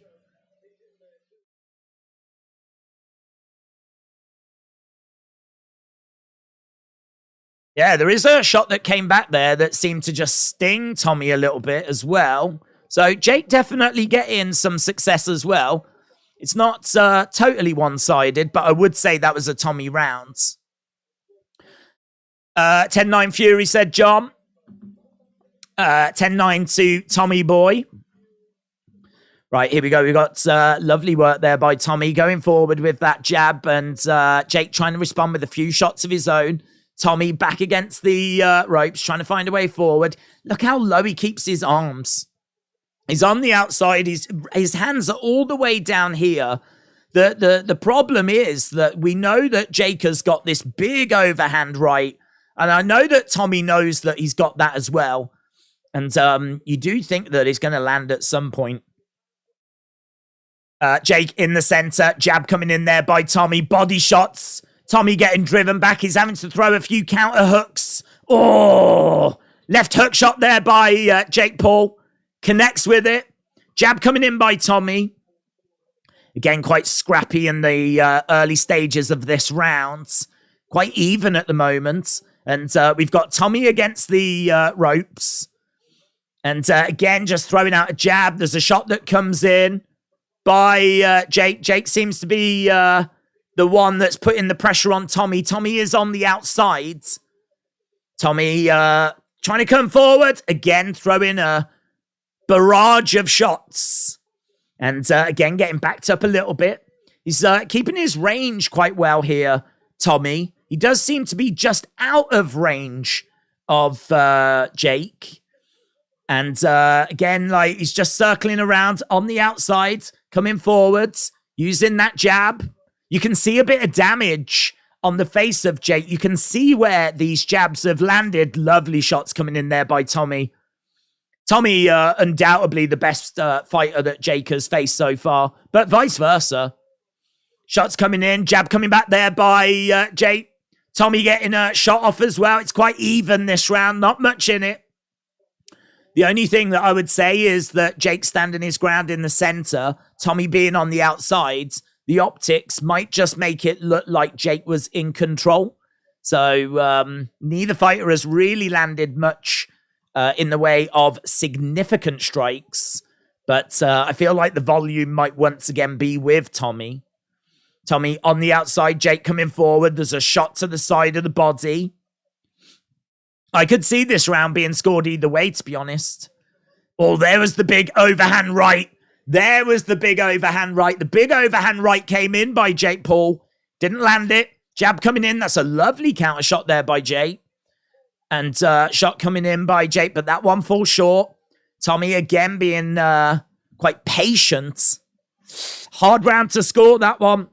Hard round to score. I feel like that could be a Jake round, but there's nothing in it. If some people say that's 1-1, I wouldn't argue. If some people say 2-0, I wouldn't argue. The only thing is, I would definitely say Jake is not winning this fight. But it could be a draw after 2, or it could be 2-0, Tommy. Let me know in the chat which way you're seeing it. Right, here we go. Richard said, why do you not do double screen show the match? Because we're not allowed to do that, Richard. If we did that, we would be taken down off YouTube. 2-0 Fury said, Johnny, 2-0. 10-10, 1-1. 1-1 says Anna. 2-0 to Tommy. So, yeah, people are kind of split as to whether it is 1-1 or if it is 2-0. I've got it 1-1, but as I said, I wouldn't argue with the judges if they had it 2-0. Some shots coming into the side of the body. It's a little bit scrappy at the moment. Jab coming in there by Tommy. And we've got Jake on the outside. Tommy, again, using some head movement. Lunging forward with that jab. And that jab is going to add up. Like, you know, Jake getting jabbed constantly throughout this fight. That is going to have an effect. Jab coming in there by Jake, though. Jake getting some joy with that. Body shot coming in by Jake, and he's driving Tommy back against the ropes. Referee coming in, looking to separate them apart. They both jab at each other at the same time. Tommy on the outside. Another jab comes in there by Jake. And yeah, I would say that Jake's jab is looking a bit better in this fight than what we've seen previous. Still not as good as Tommy's jab. Some nice combos coming in there by Tommy. Tommy with a jab and Jake just falling short. There's a hook shot that comes in. Big overhand there by Jake, but he couldn't land it.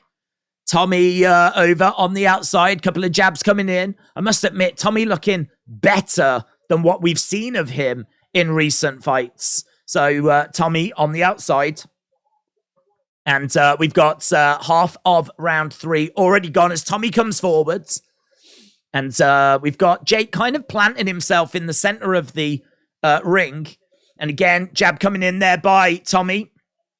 I mean, I think there's probably a real argument that Jake won't have been hit as much as what he's been hit already in this fight. I mean, the jab has been getting through on a fairly consistent basis. Tommy again trying to come forward. That's a lovely hook shot, though. That left hook shot by Jake getting through. That looked like it had a bit of zip on it. And that definitely, I think, will have given Tommy something to think about. They are in the clinch. Hands down. Overhand coming in. He's so quick with throwing that overhand, you know. Right, and we've got Tommy back and Jake in the center, taking a few deep breaths.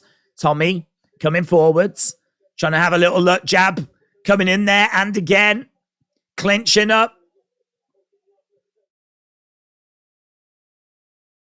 And I think, yeah, again, another close round. Another close round. I just think the jab might be edging this for Tommy, you know. That's good, though, by Jake. A little uppercut there by Tommy. They're in the clinch at the moment. And we're over against the side of the cage. The ropes. And there we go. Right. So, round number 3. Another close round. I might just be giving that one to Tommy. The jab, I just think, is getting through. And there are some big shots coming back by Jake. Not all of them are connecting, though. 3-0, light work for Fury, said Chris. 2-1, 3-0 Tommy, 2-1 Fury, 2-1. This low guard by Fury will be his undoing. Got to tighten up, says Anna. It's honestly what the concern was. I mean, he will present openings. He will present openings, Tommy. And honestly, the longer the fight goes, I don't know if there's going to be any fading from Tommy. Honestly, though, Tommy looks the fresher of the two fighters here as we go into round number 4. Jake actually is the one that looks like he's taking some deep breaths. It actually looks like Jake is struggling to keep up with the pace that Tommy is setting.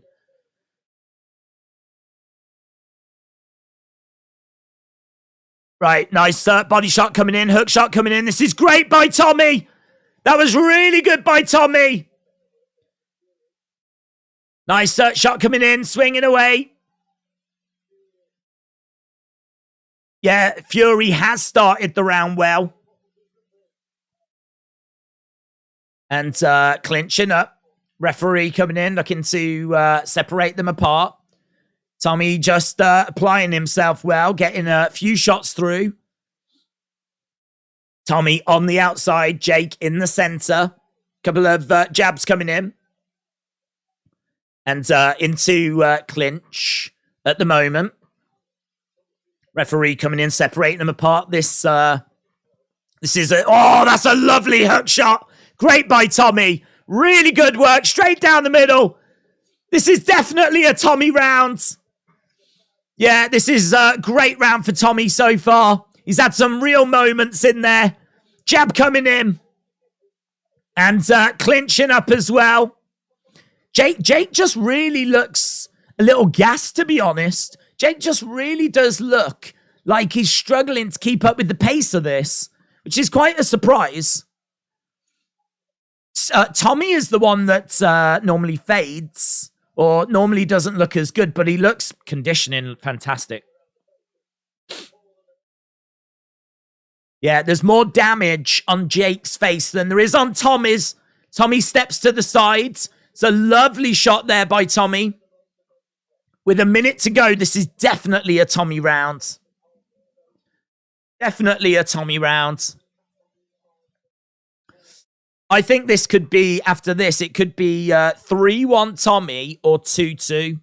3-1 Tommy or 2-2. Jab coming in there by Tommy. And again, oof, just getting clipped. He keeps his hands too low there. Big overhand coming in by Jake. Big overhand. Yeah, that was really good, that by Jake. Jab coming in there by Tommy. Tommy backing up a little bit. Jake trying to come forward. Hook shot coming in there by Tommy. Jab coming in there by Tommy. Jake moving forwards. And Tommy backing up a little bit. Big body shot there by Jake. Still clinching up though. Volume is definitely with Tommy. There's been some nice moments for Jake though. It's not like he's not getting anything in this fight. Mr. Hogg said, how many rounds is there? There's 8 rounds. And we are about to go to round number 5. So I've got this 3-1 to Tommy at the moment. I've got it 3-1 to Tommy. Let me know in the chat how you've got it. If you are seeing it different, then that is absolutely fine because some of these rounds have been close. So if you've got it 2-2, that's fine. You might even have it 3-1 to Jake. But I've got it 3-1 Tommy at the moment. 3-1 Fury. 3-1 Fury. 4-0 Tommy, said G. Martinez. It's me, Riley, has got it 4-0 to Tommy. The jab is too much for Jake, said Samuel. Okay, so Jake has thrown 82 and landed 27. Tommy has thrown 157 and he's landed 44. So he is basically doubling everything that Jake is doing, is doubling the amount thrown, and as a result, he is doubling the amount landed. So at the moment, the numbers look good for Tommy. Jab coming in there by Jake. Tommy coming forwards. Once we get to round 6, 7, 8, those are the rounds that I think Jake is going to really start spamming the overhands. And that's where I think he'll get through. And I'm very interested to know what happens then. Because I said Jake Paul late stoppage. And I'm still sticking with it. I'm not going to change my mind. But Tommy has done a great job in the early stages of this fight. The numbers back up the fact that we've got him ahead. It's a bit scrappy at the start of the 5th. Both fighters in the center. There's the overhand coming in, but Tommy unloading a few shots. Jake trying to lunge forwards. Tommy having a little look. Oh, swing and a miss. And he got caught. Big overhand. So he is starting to spam the overhand. He's starting to like really throw it in. He misses with it and Tommy is there with the counter.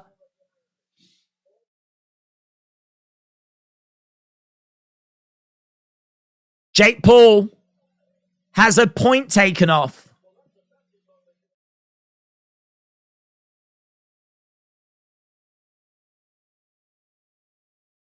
Back of the head.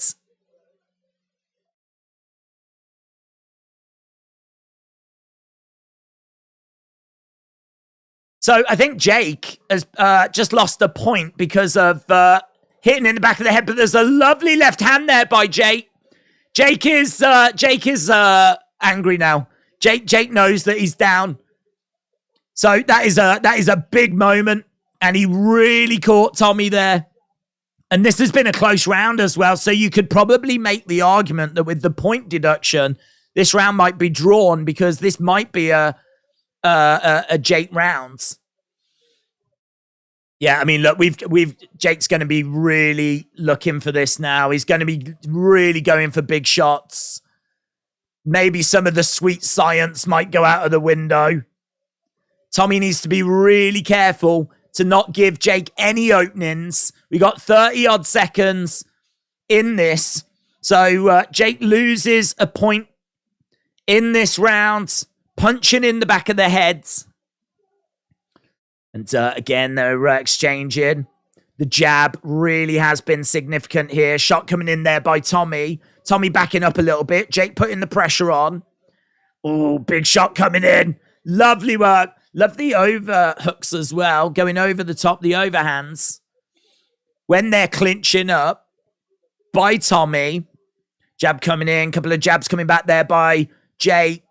Tommy backing up against the ropes a little bit. Just lunging a bit too much there, Jake. And there we go. End of the rounds. I think that round might have been a draw because I actually think that was probably a Jake round. But the point deduction might just even things up a little bit.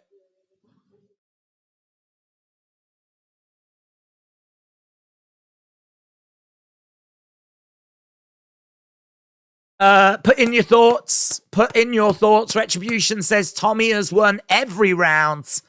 WCV said Jake looks gassed. There's Tyson. Tyson watching ringside. Heavyweight champion of the world. Got a big smile on his face. I think he's enjoying what he's seeing so far. It's been a brilliant fight. It's been a brilliant fight. It's been really close. It's been a bit scrappy. But, I mean, honestly, right now, this could go anyway. We've still got 3 rounds to enjoy. 6, 7, and 8. And we've got a Jake Paul. Yeah, they're saying that Tommy is winning this on our commentary. There's still 3 rounds to go, though. Jake Paul is still in this fight. And he knows that he's down. He knows that he had that point deduction. They're saying that Paul needs to start trying to land some more of those powerful shots. Oh, uppercut there. Just as he stepped in, bang, uppercut. Jab coming in there by Tommy. Tommy working hard. Another jab coming in and they clinch up. Hooks coming in there by Jake as they're in the clinch. Tommy, again, having a little look. Both fighters in the middle. Lovely uppercut there by Tommy. Lovely uppercut by Tommy. Lovely, lovely stuff. Jab coming in there by Tommy as well. And into the clinch again. Referee coming in. Going to look to separate these two apart. So I've got Tommy winning this round as well at the moment. You see, Tommy is just out of range. So, you know, what can Jake Paul do? He's having to try and lunge forwards. It's really good distance management, this by Tommy. Really good distance management. There's 1 minute 20 left. And Jake edging forwards. A couple of jabs coming in. Tommy just weathers that storm and they clinch up again. The concern for me is that Tommy's going to start slowing down. I mean, we're in round 6. I don't think he's going to look brilliant in round 7 and 8. Again, referee again having another word as these two are clinching up. And again, Tommy in the center. Jake in the center. Jab coming in. Lovely shot. Oh, lovely right hands by Tommy. Couple of doubling up on the jab as well. Bang, bang. Referee coming in, separating them apart. Wow. Point taken off Tommy now. Tommy loses a point for holding. Damn. So Tommy loses a point for holding now. I think Tommy was winning that, and now I think this is going to be a draw.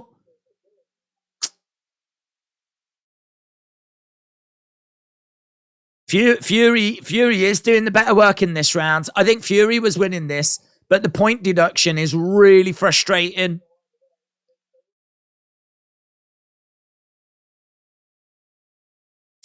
Commentators are talking about the draw as being a real potential here.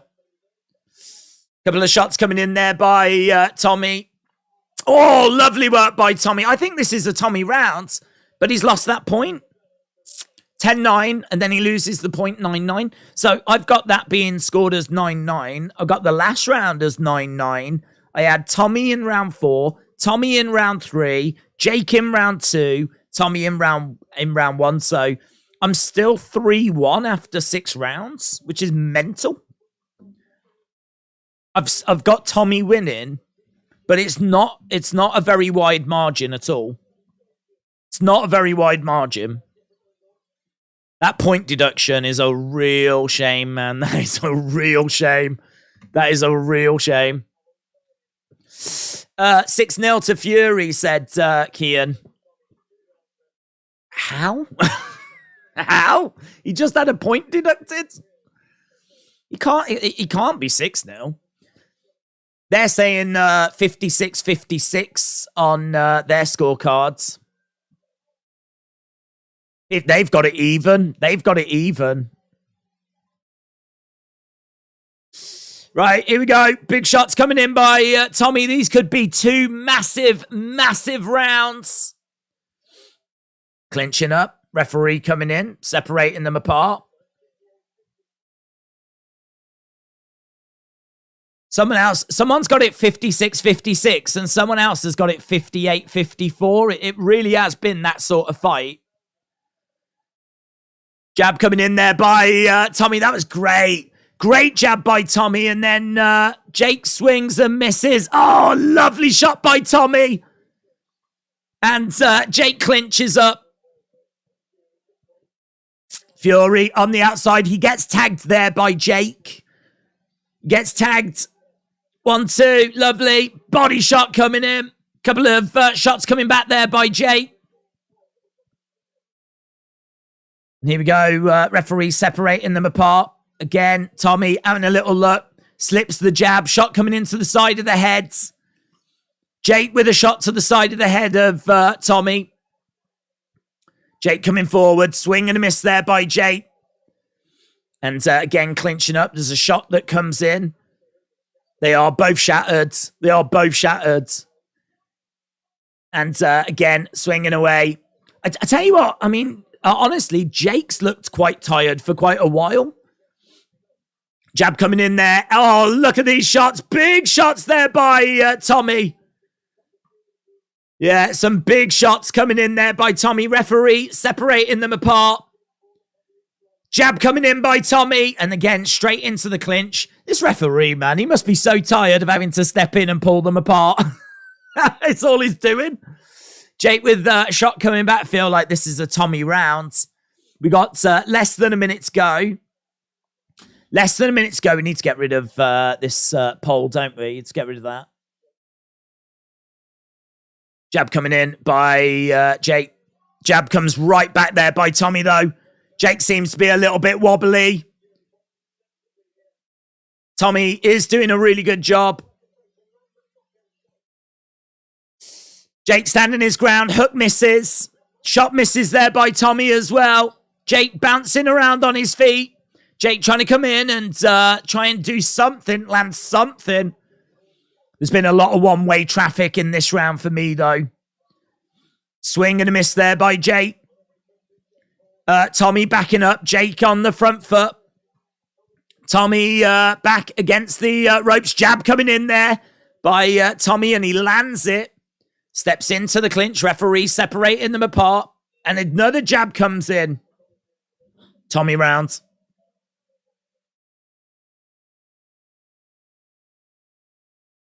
Yeah, I gotta tell you, Logan doesn't seem to be loving what he's seeing, but there is blood coming down the side of the face of Tommy. They're just standing in the way, so you can't quite see it. They've had to change camera angle, and there is a cut. It seems to be on the side of the head. Clash of heads. Yeah, they seem to be suggesting that the cut was from a clash of heads rather than like yeah, there's a couple of big head clashes in that round. Put it in the chat, guys. Put it in the chat. How are you seeing it? Jake, round 8. It's going to be a draw. Jake 7-0 said so, S. That's amazing considering he had a point taken off in one of the rounds. Here we go. This is the final 3 minutes. Big overhand coming in there by Jake. Jake's going to be looking for big power shots. Oh, big swing and a miss there by Jake. Oh, Tommy! Tommy! He says it's a slip, but the ref is counting. Tommy says it's a slip, but the ref is counting. Oh, my God. Tommy is right back up. You need to get it out your head. Don't dwell on it. Don't dwell on it. Oh, my God. That could be big, man, because that could make this a 10-8 round. So Tommy goes down. Referee counts it as a knockdown. Oh, man, that could be massive in this fight. That could be massive. Tommy coming forward. It's a big, big moment. It's a big, big moment. They're saying that he's going to have to try and put Jake down onto the canvas. We've never seen Jake go down. Tommy standing in front of Jake and they clinch up. Referee coming in, separating them apart. We got 1 minute 30 left on the clock here. Big moment in this fight. Big moment. Jake getting backed up against the ropes. Big shot coming in there by Tommy. Referee coming in, separating them. Body shot coming in. Big shots. Lovely work there by Tommy. Looks for an uppercut. Jake up against the ropes. Referee coming in, looking to separate them. Tommy comes in. Lovely shot. Swinging away. He's desperately looking for this knockdown. But Jake is still on his feet. Jake is still on his feet. Lunging forward. Tommy looking. Trying to see if he can find a shot. Bang. Tries to let that right hand go. Jake Paul just moves his head out the way. Referee comes in again, separates them apart. We got 30-odd seconds left. We did get a knockdown in round 8. It's Tommy that went down. He says he slipped. We need to see a replay of it. He's not been able to get Jake down. Swing and a miss. Uppercut there by Tommy. Jake is really just trying to hold on a little here.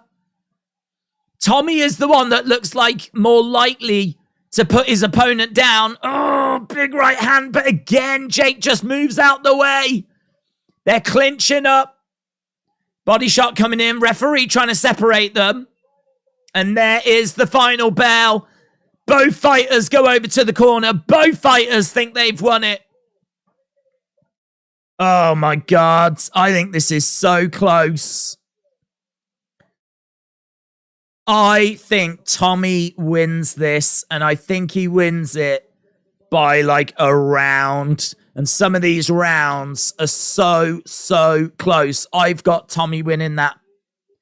We've gone to the judges, and this scorecard is going to be absolutely massive. It could be a draw. It is a good shot.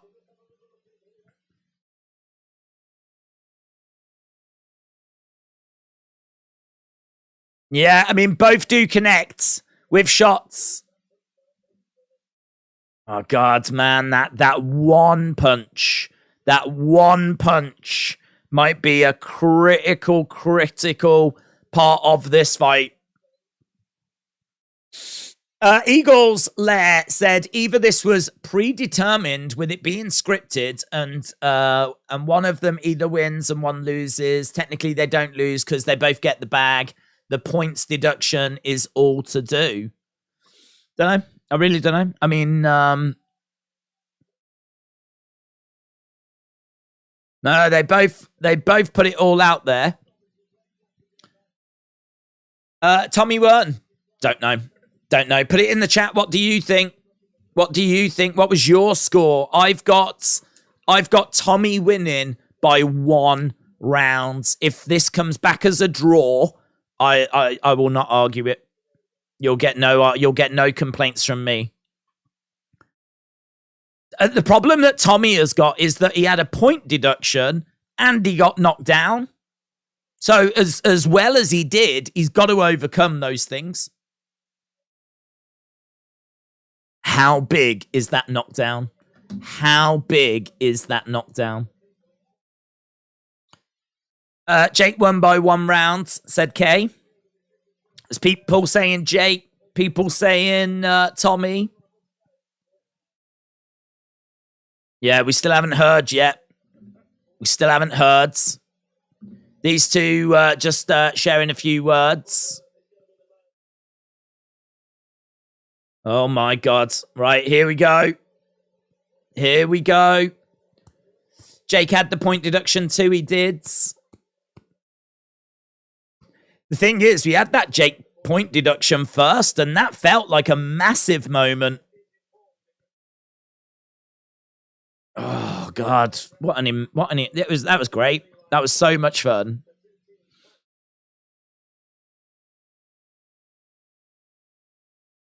Here we go. Scorecards. 75, 74. Jake Paul, 75, 74. 76, 73 Fury.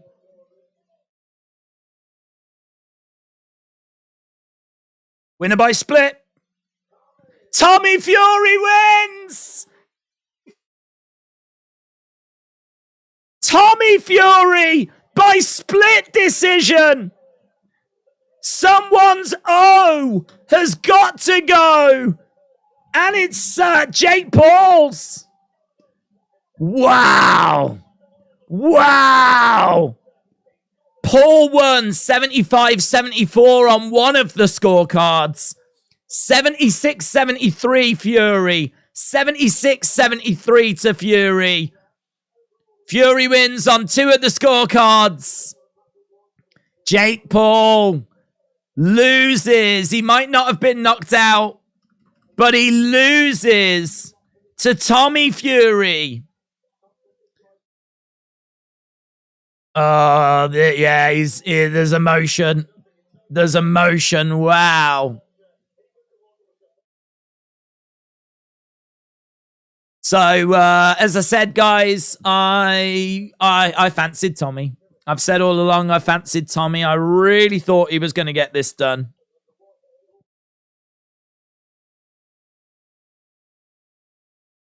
Yeah, I mean, I think that's the right result. I had Tommy winning by 1 round, but the judges had him up by 3, which is incredible when you think he had a point deduction. And not only did he have a point deduction, but he also got that knockdown.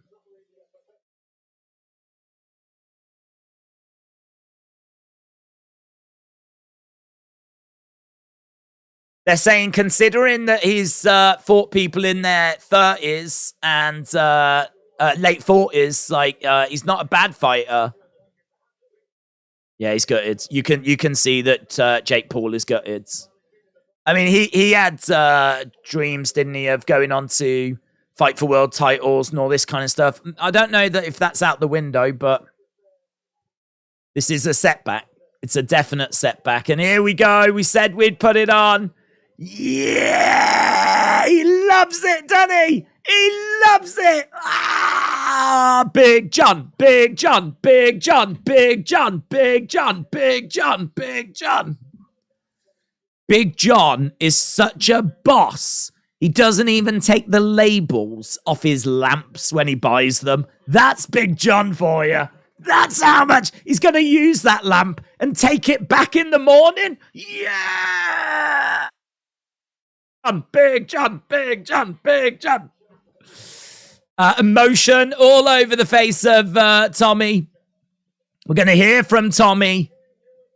Oh, it's all coming out now. It's all coming out. Joel, shout out to you. Don't forget, Jake was fighting with 1 hand. Let's see what he's got to say. For the past 2.5 years, this is all that's consumed my life. I made my own legacy tonight.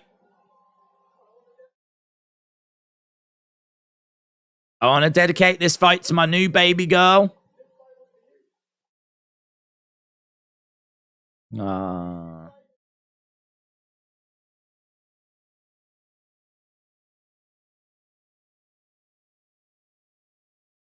Well, can we all just take a moment to feel for Drake, who just lost $400,000? I mean, in all fairness, I think Tyson Fury just lost 100,000 as well. I mean, he's got it to lose, but he said he put 100,000 on Tommy getting the win by finish. Oh, look at Big John. Big John hasn't took his top off yet, guys, but yeah, there's a rematch clause. 100%. So Tommy said 100%. If he wants the rematch, we can do it. There's Tommy. Honestly, Jake's gutted. He is gutted. Tommy Fury picking up the win.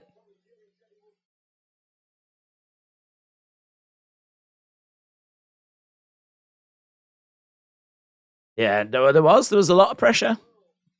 Shows people don't know anything about boxing. Jake didn't get a single round. How can people say he won, said George. Well, there was the point deduction. There was the knockdown as well. I mean, knockdown would have made that last round 10-8.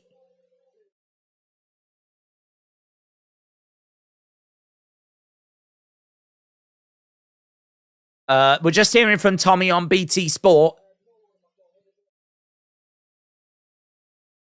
He's just repeating basically what he just said. This is from my newborn baby daughter. Round 8 knockdown, yeah.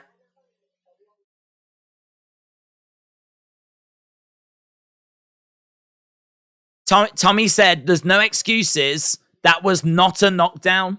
That was a slip. There's no excuses. It was not a knockdown. Tommy said Jake Paul is far better than I thought he was. He took a lot of good shots.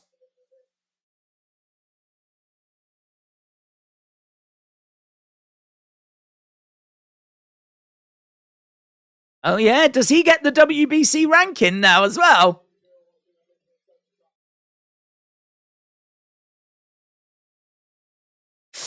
That's a real boxer, Jake. Let's go. Paul finally lost. It's the best night of my life, man. I bet he's going to party hard. I bet he's going to party hard.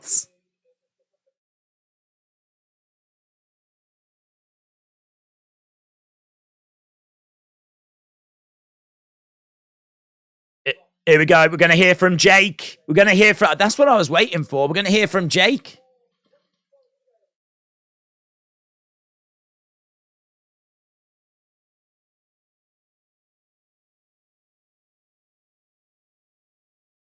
You are a true fighter. We saw you give everything. Tell me about this fight. All respect to Tommy. I'll come back. I think we deserve the rematch.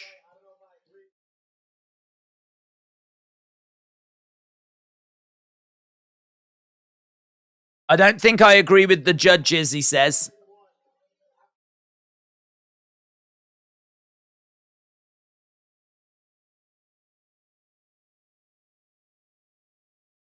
I've made it further than I ever thought I would. This is a humbling experience.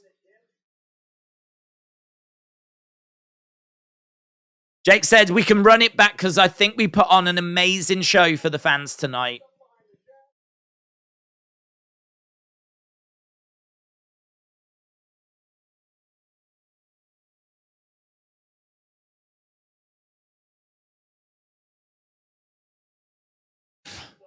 He said he felt flat. I'm not making excuses. He said, I felt a little flat. I got sick a few times during this camp.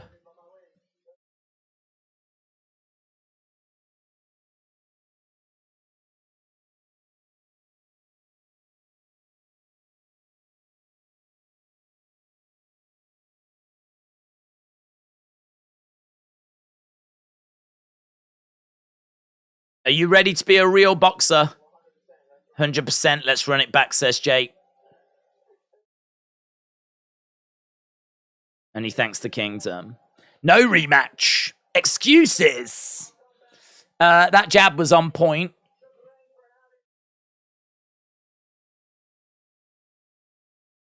I'll tell you, that fight, it didn't go the way that I was expecting. It was very close.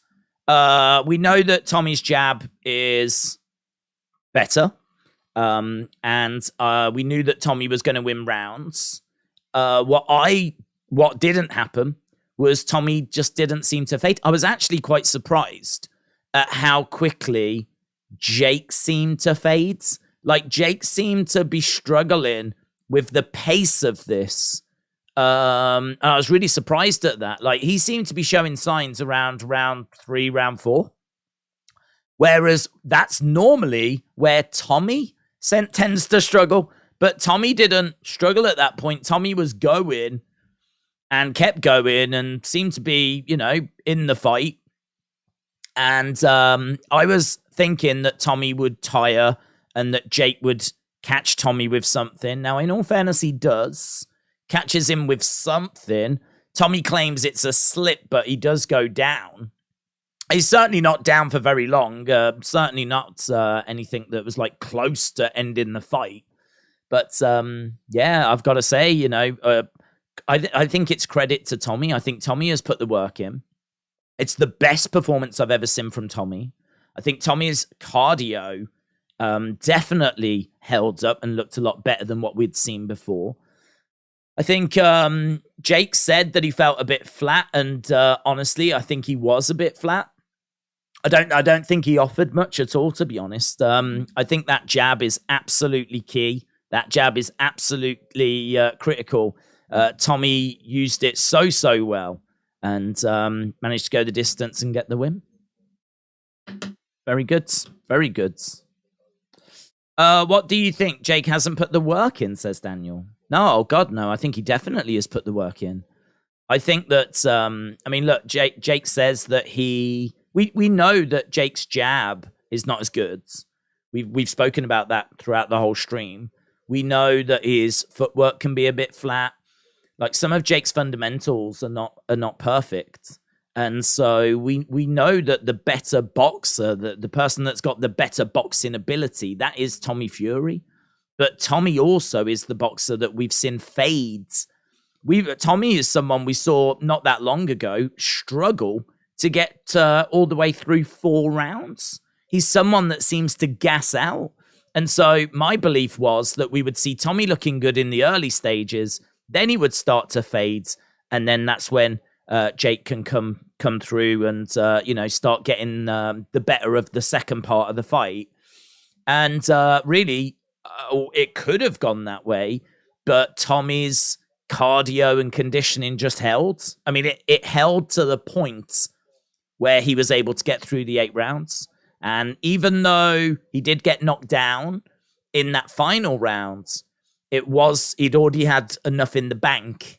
And honestly, like, yeah, I have to agree with Jake. I think this was quite a flat performance from him, to be honest. You wouldn't last the first round with Jake. Good match, and you can tell who boxed better, said Cliffords. Dort Knight said, you can't let the defeats get you down. Learn and try and come back and then go again. Felix, Logan called the Fury family, beep, what did Bambi do? Is that what he said? I have to have the sound down for copyright reasons. So I did hear him. I heard him say something that got a big cheer from the crowds, but I didn't hear what he said. So is that what he said? I don't know why he said that. He must have just got caught in the moment. Yeah, they're just going through the rounds and showing the action.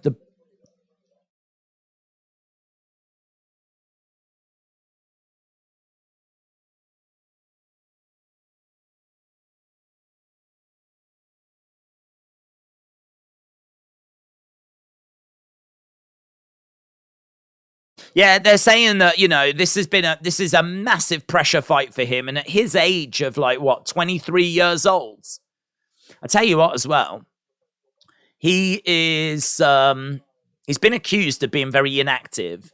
He's been accused of facing really low level. He's been accused really of not taking it as seriously as someone really should if they want to do this as a career. And I think he's had to really knuckle down, the work that he will have put in. The work that he would have put in to have got up to a standard whereby he can match Jake. Because Jake's definitely got abilities. And it's not as if Tommy absolutely destroyed Jake here. He never put him down. Never even came close to putting him down. So and one of the judges of the three gave Jake the win. So don't forget as well, it's split decision that Tommy has won on. It's not unanimous, it's split. One of the judges thought Jake Paul had won that fight, 75-74. So, you know, he's had to work hard to get that win, Tommy. He's had to work hard to get that win. And so now he needs to carry that on. He needs to keep going. He needs to make sure that he's still putting that work in. And, you know, this is it. He's up and running now. And if he is going to be ranked, let's start climbing that ladder, you know. See where he can get to. I have no idea where he can get to. But Tyson would knock Jake out. Yep. Jake lost for the first time, said Sam. Anderson said respect to Jake, though. Hardvan Music says great fights. Really? Yeah, really enjoyable. I mean, I would say a lot of clinching. But some of them rounds were quite close as well. But the numbers that were shown on screen showed that Tommy was throwing more and as a result landing more. And that's boxing. That's boxing. Hitting your opponent more than you get hit. That is boxing. And, you know, Tommy was working harder, throwing more, landing more. I mean, Jake's I think Jake will take the rematch. I think the rematch will be just as big because it'll be, you know, and the build as well. The builds, no, I mean, the trash talking and everything. How's Jake going to approach that now that he's having to fight someone that he lost to? Do you know what I mean? How does he approach it? That'll be very interesting. What does it mean for the Nate Diaz fight? I don't think it affects the KSI fight. I don't think it affects it at all.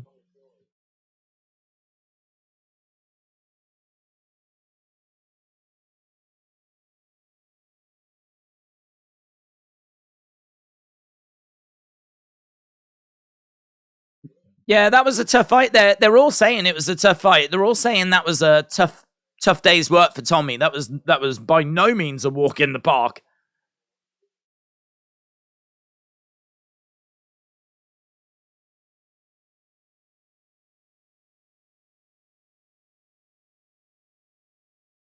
Yeah.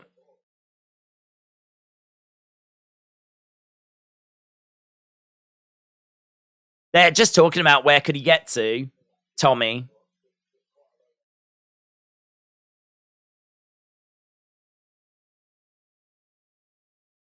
Legend Killer said, great commentating days and 15 months. Let's go.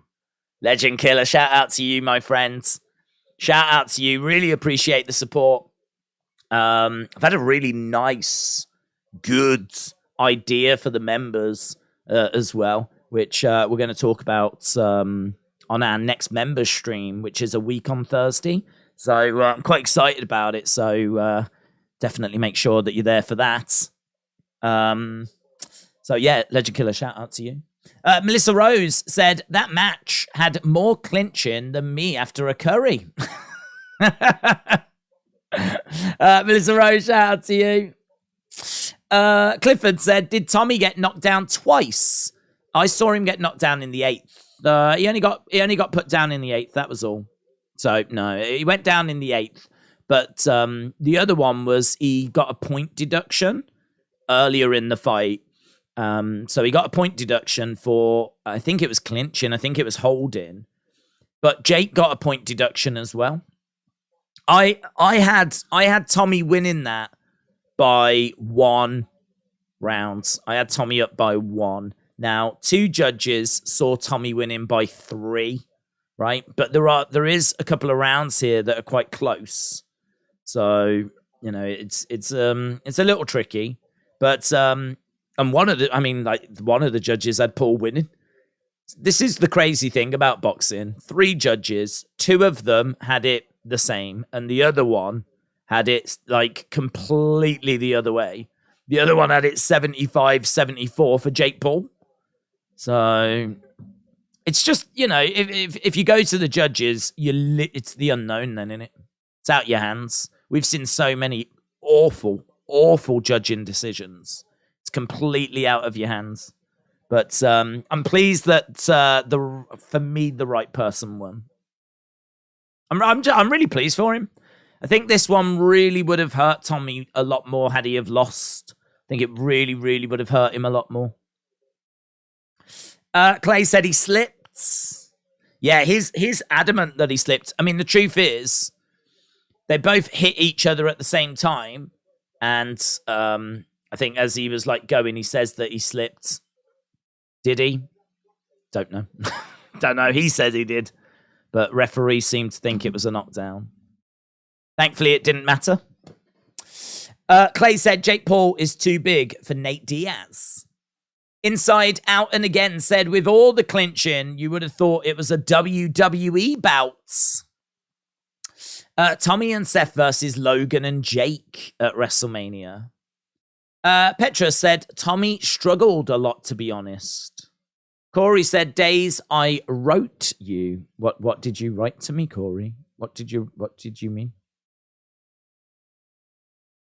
Corey, I don't know what that means. Michael said, great boxing between Jake Paul and Tommy Fury. Michael, shout out to you, my friends. Really glad you enjoyed it. We are going to wrap up soon, but yeah, I do want to say a big thank you to everyone that joined us. I don't know what where we got to with the likes on the stream. We got to 1,600, so that is going to be our new records. So 1,633 likes is where we've got to there. So yeah, that's awesome. So massive thank you for that. Just going to get a few more thoughts and everything before we wrap this up. I would like to see Nate Diaz box Conor McGregor, said Clay. Big Time Baxter said, do you think the ref should have been more lenient? Yeah, I mean, I think the point deductions probably weren't needed. I think that, in all fairness, there was a lot of clinching. And so I can understand that. And the ref did constantly keep talking about the back of the head. So I don't know. I think he just wanted to put his authority onto it, really. And he wasn't messing around. I don't know the ref. I don't know his history. I don't know like how many fights he's officiated. But yeah, I think I was surprised when there was the points deductions. I was surprised by that. Kieran said, I just like the video. Appreciate it, dudes. Yeah, our record for this year was 1,400. We've just done 1,600, which is awesome. So really appreciate it. The refs sucked, but we can't really argue since they both got the point deducted, said Straw Hat. Undercover Manager said, I think Jake Paul should challenge Ian Beale now. The pay-per-views would be huge. Cam Vlog said, how does Tommy get a point taken off, but Jake was holding a lot as well? I don't know, honestly. I think the ref must feel that it was Tommy that was initiating most of it. And so, I don't know. I mean, thankfully, it just hasn't affected anything. Just hasn't seemingly affected anything. I think for me, the right person has won that fight. So, done. That's it. But close. And maybe you could say or argue closer than it should have been.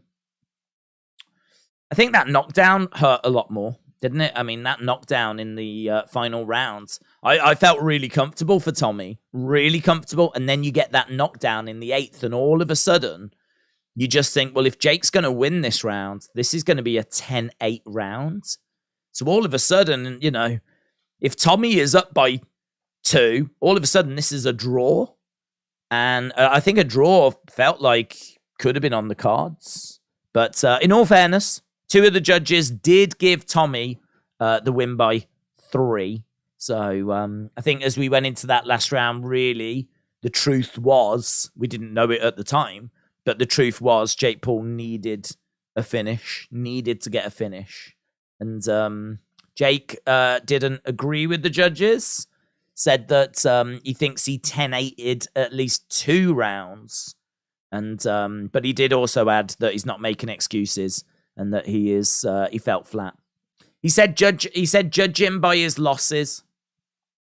I must admit, I thought he took it fairly well. Fairly well. I mean, he must be hurt. Don't forget, I don't know if that thing was signed in the end. But if it was, then Jake Paul has just not been paid for this fight. He's just not been paid for that fight. Like, Tommy will have took all of that money. If that thing was signed and sent back in time, then Tommy's just had all that money. And then when you remember that Jake had to pay a load of money for the last fight that fell through. So Jake paid a load of money for the last fight that fell through. So he lost money there. Now he's sorted this one out. And his money he was getting for winning has now gone to Tommy. It's a flipping disaster, this is. It's a disaster from a financial point of view. This is just awful news. He's got an O on his records. And he's lost all that money as well. And it was his idea as well. I wonder if he'll learn his lesson now and maybe not do that sort of thing anymore going forward. Don't know. Eric said, thank you for the hours and hours of great content. Seriously, it's like watching the fights with a friend, and it's much appreciated. That's really kind, Eric. I really appreciate. I'm so pleased that you enjoyed the stream. Like, it's the same for me as well. I mean, obviously, I'm just sat here on my own, so I've just been talking for nearly 8 hours. We've been doing this stream for, and I feel really good actually. Feel really good. Could do another 8 hours, but thankfully I don't have to. But yeah, it's same for me. I just it's why I love doing these. I love doing them and just chatting with you guys, getting your thoughts and seeing what people thought about the fight and if they think the result was right and all that kind of stuff. Otherwise, I'd just be sat here on my own as well. So the feeling, my friend, is more than mutual. So Eric, shout out to you and appreciate the kind words. Tony said it looked like a slip to me, but he did get punched at the very same time. Yeah.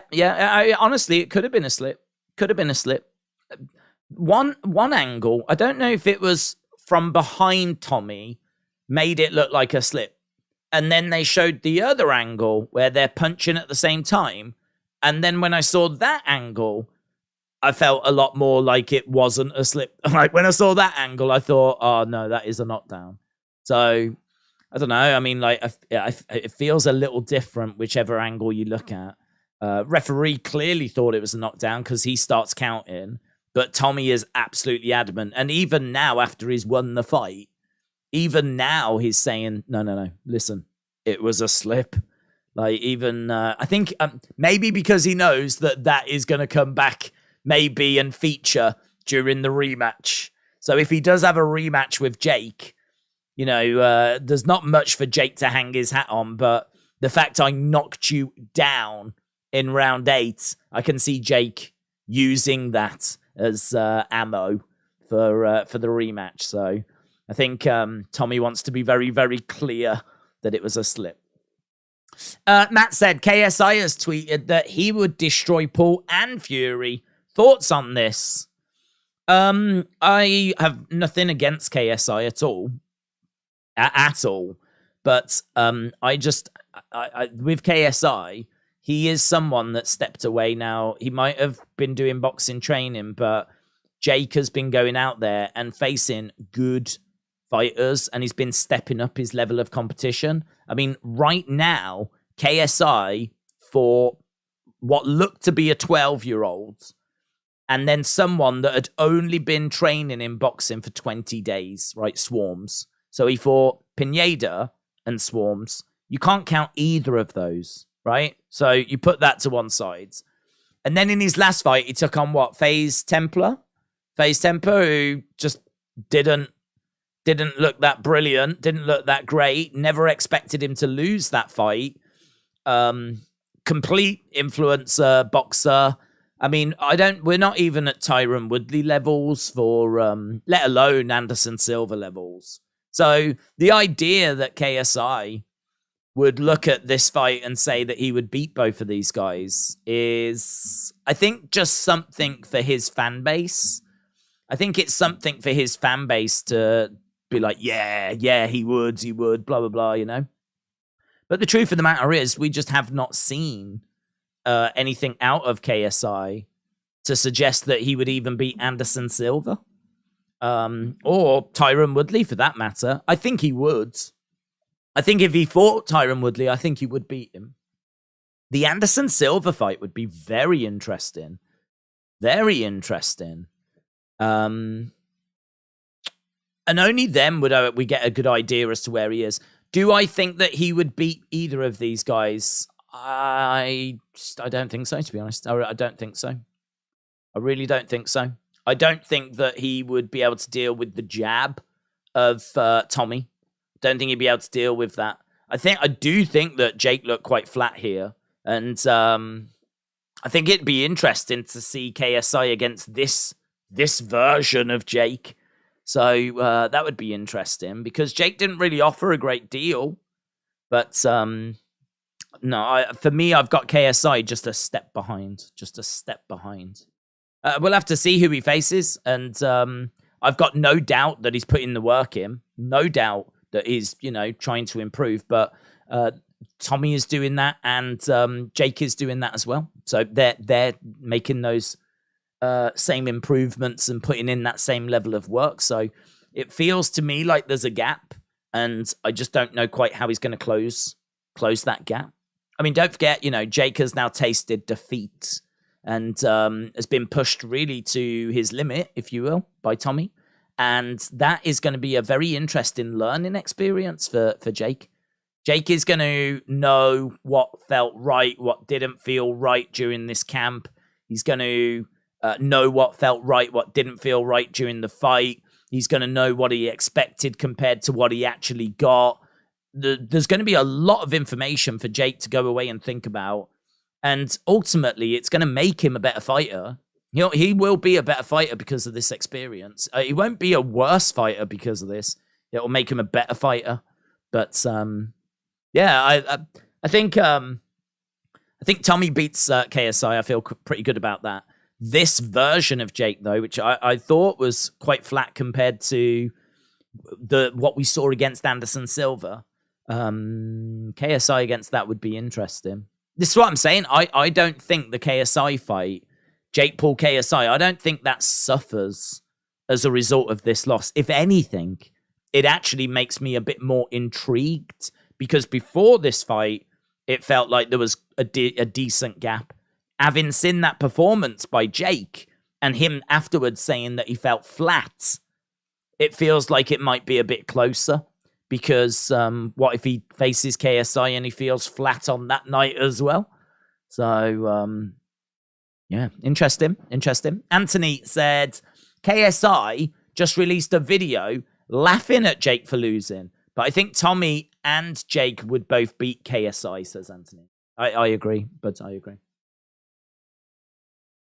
I also think, and I know this is the world we live in, but I don't think that's necessarily a performance that warrants Jake to be laughed at. I think if Jake was to have, I mean, KSI put money on Jake as well, so he's lost £500, which is nothing to him, of course. But he thought that Jake was going to win, and he put money on Jake. Do you know what's funny? KSI, I think pretty much all the time kept saying Jake will lose, Jake will lose, Jake will lose. And then Jake kept winning. And then for this fight, he's put 500 down on Jake. He wanted to put more, but I heard that there was a limit on how much you could put down. And so he could only put 500 down. And then he goes and loses. So KSI has now lost this money. And as we said, you know, feel for Drake, who has lost $400,000 as a result of this. But yeah, I don't know. That's the kind of stuff that I don't really respect, to be honest. I don't really respect a video of him laughing. Do you know what I mean? At Jake. I know there's a rivalry. I know there's a hatred. But I don't feel like this was... I feel like this was a fight. It was a dogged performance. Do you know what I mean? I feel like this is, even in defeat, something that should be respected. Because, listen, Tommy Fury is a proper boxer, yeah? This is what everyone has wanted to see Jake face. Everyone has wanted him to face a proper boxer, right? And Tommy has been saying as well, you step in there with a proper boxer, you're going to get blown away within the first few rounds, right? You wouldn't last 30 seconds with me type situation. Well, no, you're right, he didn't. He lasted 8 rounds. He went 8 rounds with you. And one of the 3 judges at the end of those 8 rounds even thought that he won. So it was quite close in certain parts of the fight. It was a dogged fight. They were really like going at each other. I just don't see that as a... I'm not sticking up for Jake, but I'm just saying in general, I don't see that as a performance that like someone would put a video out laughing at. I feel like that's where it becomes a bit childish and everything, you know? I feel like that's where it probably just plays to the kids. Do you know what I mean? Like, I've got respect for Jake after that, to be honest. He stepped in there with a proper boxer, like everyone has wanted to see him do. And at the end of it, one of the judges said that he won. Now, I don't agree with them. I had Tommy up by 1. The other 2 judges had Tommy up by 3. But he didn't get knocked out. He didn't even get knocked down. And it went the distance. And, you know, he's talking afterwards about, you know, I think I felt a bit flat.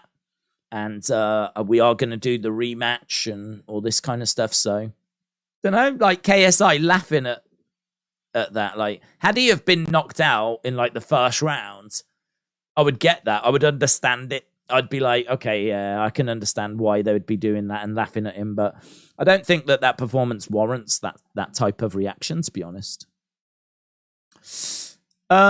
Jake Char, shout out to you, said, Eric's right. I found you for JP versus T-Dub. Watched for JP versus Jake Paul versus T-Dub 2. And now I'm back again. You make these highly enjoyable. Thank you for your time, says Jake. Jake, that's really kind. I don't know if it's just because we've been streaming for a while, but it did take me a hot minute to work out what JP versus T-Dub 1 was. I was sat here going, okay, we can work this out. Here we go. JP. So Jake Paul, Tyron Woodley. You watched. You joined us for the first and second of those. Where was you for the Anderson? I mean, we did the Anderson Silva fight, right? Bit rude, but yeah. No, look, I really appreciate it. I'm really glad that you enjoyed it. So shout out to you, Jake, and I hope you have a great evening, my friends. Daze, are you watching the post-fight press conference? It's on right now. No, I wasn't. I mean, I can have a little look. I don't know.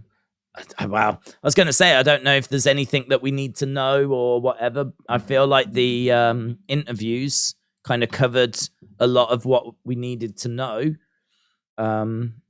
I mean, we can have a little look at it, of course. We'll have a little look, see what's being said. It might all be like super respectful stuff, which I don't know that anyone's going to be that interested in, to be honest. There are 2.3 thousand watching. Oh, okay, we got Badou Jack up there.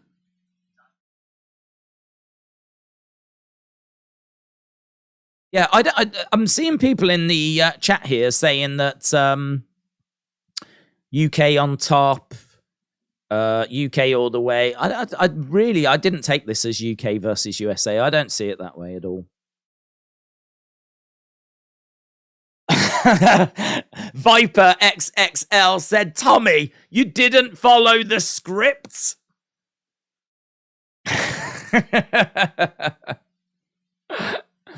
Lol. I've got that. Lol. There we go. It's irrelevant if one judge went completely the other way, considering most people with a brain, including you, thought that Tommy Fury won. That's true. That's true, but I think it does give something to Jake to hang his hat on, you know? One of the judges, and we all know that judges can be corrupt, but we know that some of their calls can be very questionable as well. But you know, if you're Jake, you can at least know that you've not lost that by unanimous decision, and you know that you've stepped in there with a professional boxer, and that at the end of that process, one of those official judges believed you to be the winner. Like, that is definitely something that you can take away from that. Because I would imagine there's other people that believe that Jake won that fight as well. If one of the judges saw it as Jake winning that fight, I have to think that Jake Paul fans are probably of the opinion that he won the fight as well.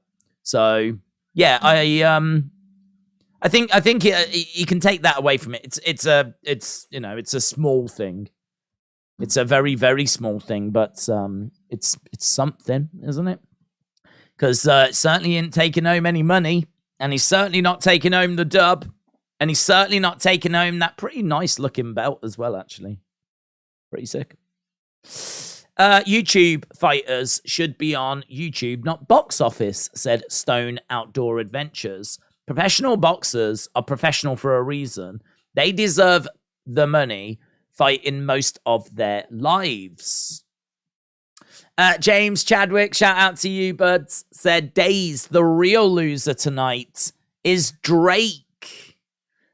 He is, absolutely. Derek, shout out to you, my friend. Shout out to you. There's not many people watching this. There's only 2,300 watching this press conference, or 3,800 now. So it doesn't. Maybe it'll pick up. Maybe it's been streamed on quite a few channels. Thinking about it, but I'm on the Frank Warren's Queensbury promotion channel, and there's only 3,800 watching there. R.I.P. Jake haters.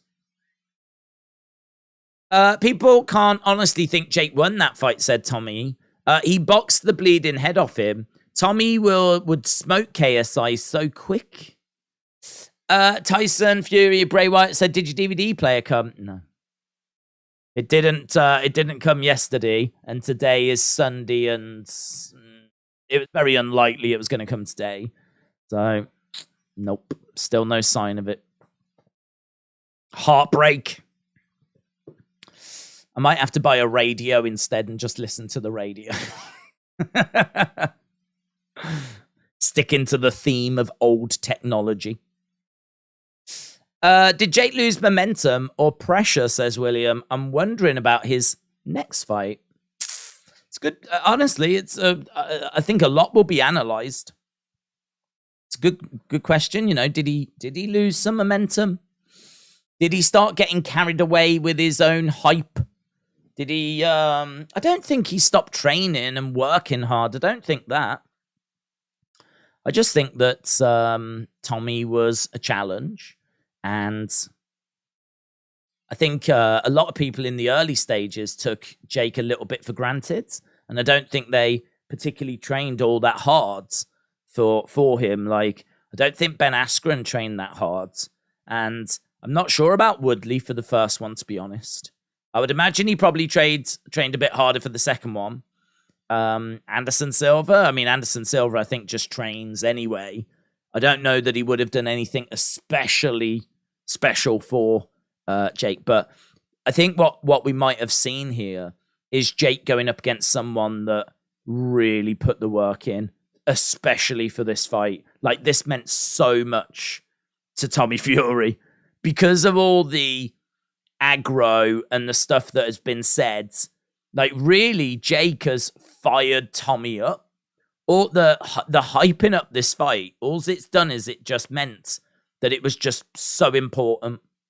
You know, we got to the point where Tommy was going to be disowned by his family if he didn't beat Jake and all this kind of stuff. Obviously it was just words, but the pressure was very real here. Like, they're talking about how, like, you're going to have to change your surname, to Tommy Fumbles and not Tommy Fury. And, like, he's had to go through this for 2.5 years. And I can honestly believe him just living, training, and just, really just, I'm going to kill him. Like, tunnel vision, his whole life just...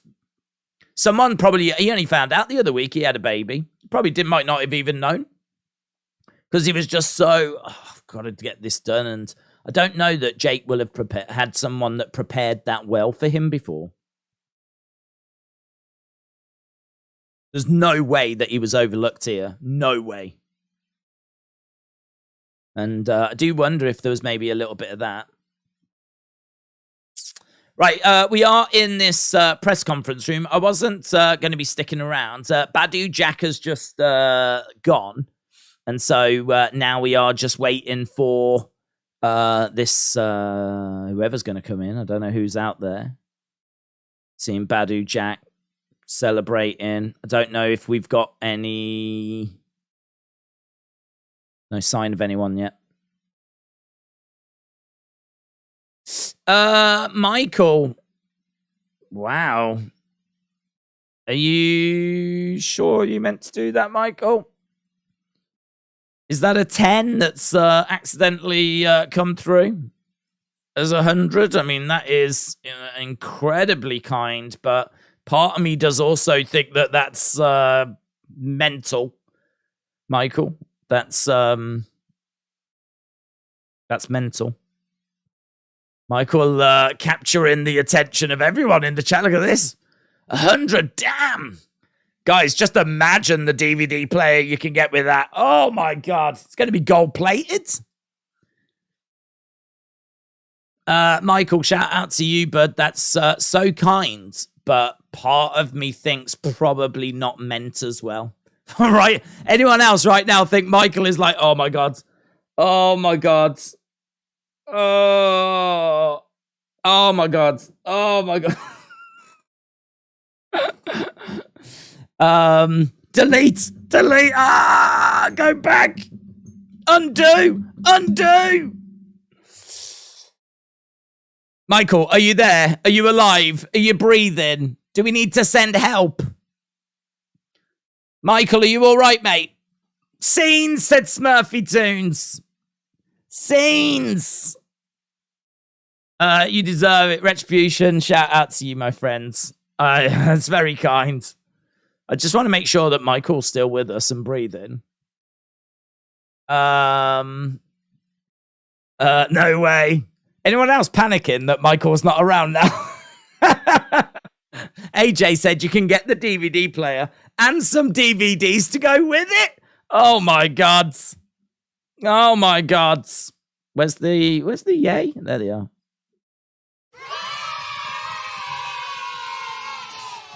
Michael said it comes from of my heart. Oh, what? Michael. Dude, that is so kind. That is so kind. Well, I mean, I can tell you that, straight away, $20 obviously will cover the cost of buying the event. So it cost £20, probably a bit more than $20, isn't it? Thinking about it, but yeah, that'll cover that. I mean, it'll end up somehow going back into the channel. I mean, all I do is stream. So, and in all fairness, I've already bought the DVD player. It was £14, and I'm still waiting for it to arrive. I don't need another one. As long as that one comes. Do you know what I mean? I don't need another one. So it will somehow, I don't know how at the moment, but it will somehow go back into the channel. I've been looking at new webcams, actually, you know. I don't know. I think you can get, like, stronger, but the only problem is our internet isn't the strongest. So I could have a better webcam, but I don't know that I could actually really utilize that. So I don't know. Which, honestly, Michael, it's so appreciated. And it won't be used to, you know, go sunning myself on holiday or anything. I don't have holidays, as you know, because we're here all the time. I don't go out. Hence why I want my DVD player. I'm a simple man with simple needs. But, yeah, that's really kind, dude. Really, really kind. Michael the GOAT, said John. Michael must have bet on Tommy. Good job, mates. Top Rank are streaming this, and they've got 16,000 in their chat. Well, I've got to say, it's not the most captivating of footage at the moment, to be honest. It's there's 4,800 people, and as we said, there's no one there. So UK donates. I didn't watch the fight, but I am watching Knock on the Cabin. This movie is amazing, said Justin. Michael is money. Michael is the real MVP. Edward said, I might sound biased, but KSI sleeps Jake and Tommy. I want my DVD. Daze has carnal needs too. No, also I want. I'm just such a simple man. I do my work, and then when I start to get tired, I go to bed. And sometimes I just find that I just tend to lie there, go on Twitter or something. And I've got a few, like, I've got loads of DVDs, and I haven't got a way of watching them upstairs. So I just wanted a little thing that I could have in bed where I could just watch a DVD. Do you know what I mean?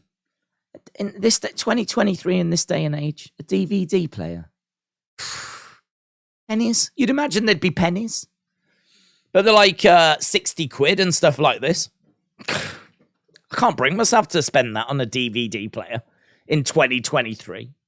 And then I saw one for £14. £14? Probably stolen. But either way, it didn't come through. Well, it hasn't come through yet. Pretty good about it, actually. Here's Jake Paul. Brian, shout out to you. 6.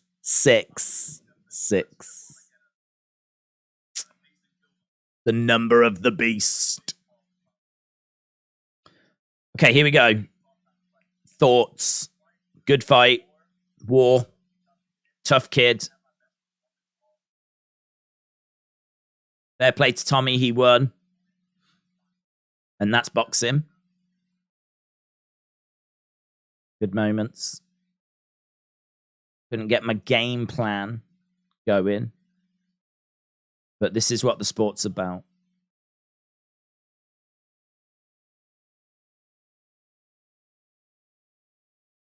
Judge me by my losses. I will be back.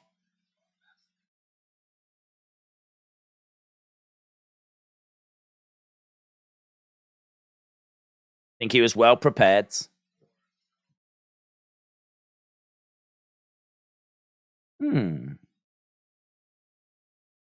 Jake said, I think it's more a reflection of my own performance rather than him being, like, super outstanding. I just felt flat.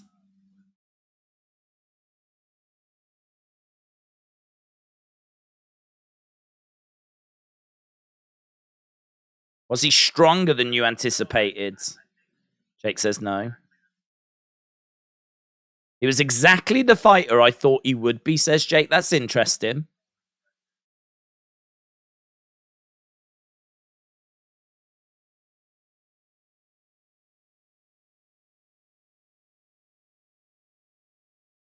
He said, it's more a reflection of my performance and me not being able to fight the way I know I can.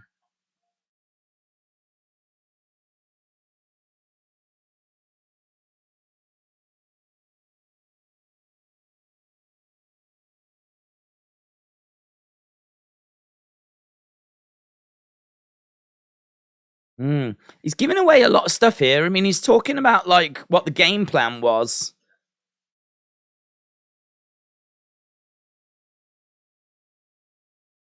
Yeah, you might want to keep that to yourself for the rematch, to be honest.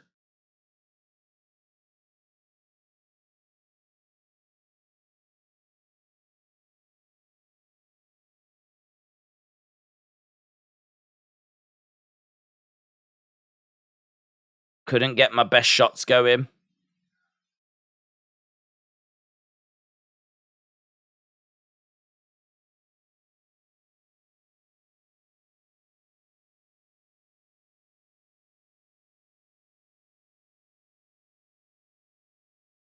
He said, I felt like this in the first Tyron Woodley fight.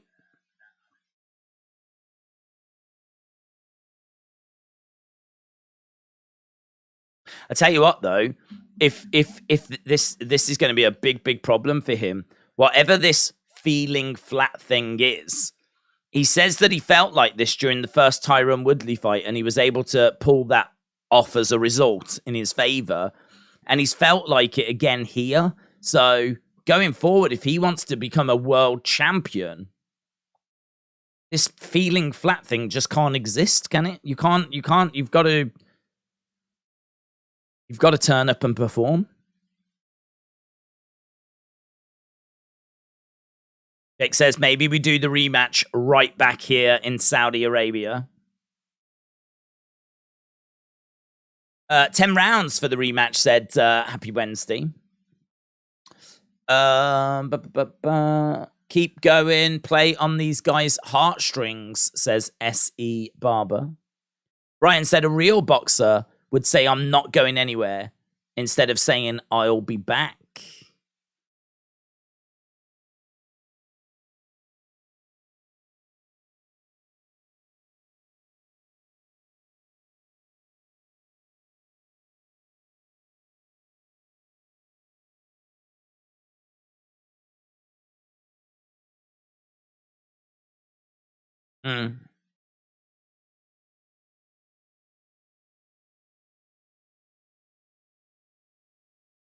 Yeah, I mean, it's true. I mean, I don't know what the numbers are going to be for this, but it's going to be monstrous, in it. I mean, everyone was doing watch-alongs and streams for this tonight. It was just, it felt like the whole world was watching this. It really felt massive.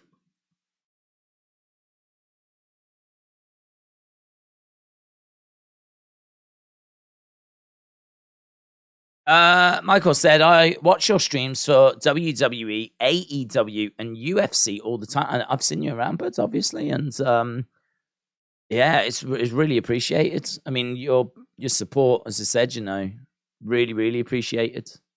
But I mean, more than just sending in the super chats, just having people around you around is appreciated. So definitely don't feel the need like you have to do that, my friend. I try to get to as many comments as I can. So I've seen some of the channels.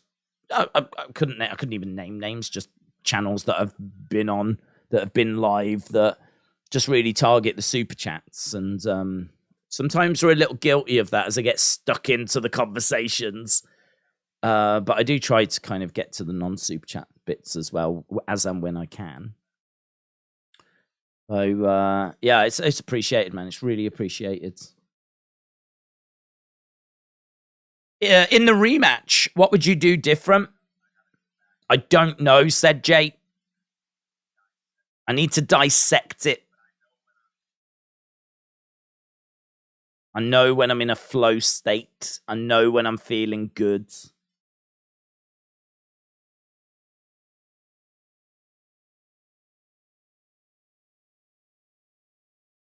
I don't want to make excuses, but I know that I can be better. I mean, I've got to say, I really like all the stuff that's coming out of Jake. I really like what's coming out of Jake. I like his attitudes.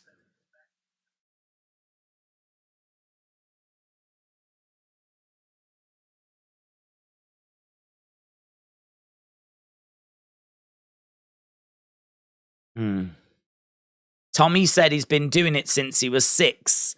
And Jake has been doing it for the past 3 years. And they just had a war.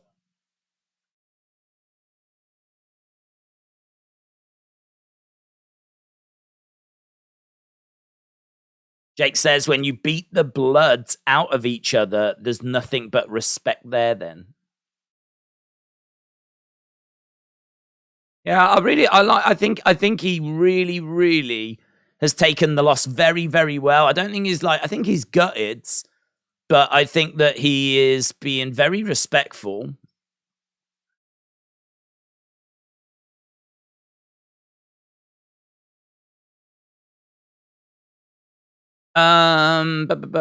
Jake is looking to improve and learn, says William.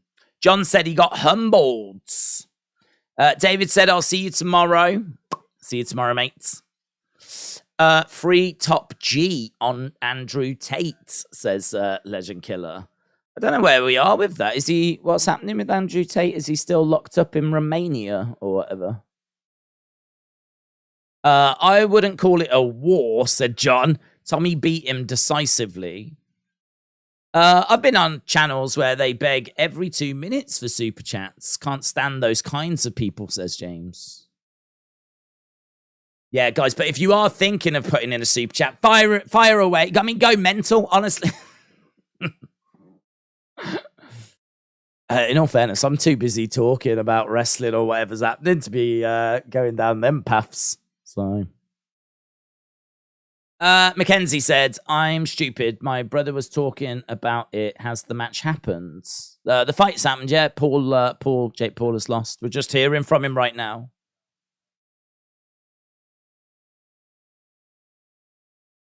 Always there for each other, I think.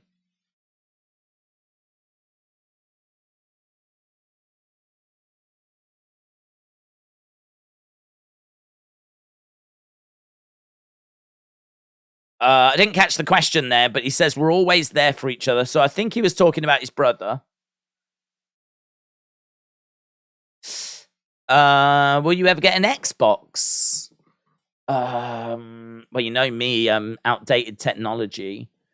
Listen. Thanks to Michael's kind generosity, might be able to get that Sega Saturn that I've had my eye on, eh? The old Sega Saturn. I mean, I'm joking, of course. I don't think the Sega Saturn had any good games, did it? I don't think the Sega Saturn had any games, did it?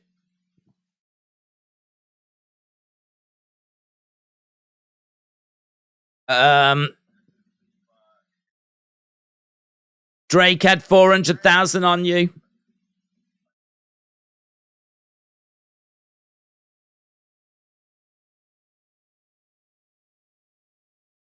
$400,000 is nothing to him, says Jake Paul. Probably feels like something right now.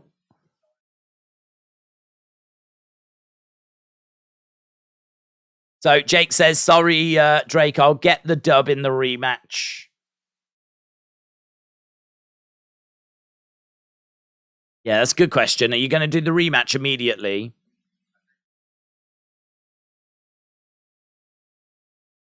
We're going to sit down.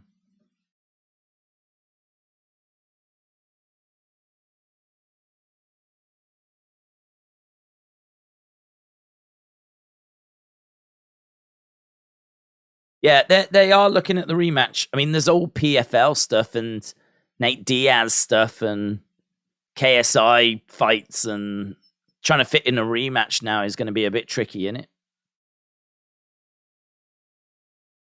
it? James said, I used to love my Sega Saturn. What games did you have for it?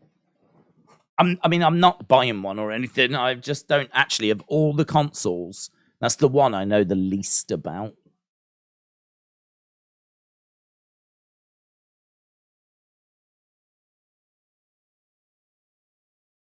Jake Paul said he didn't get a chance to watch the co-main. He's only just saw that Badou Jack won.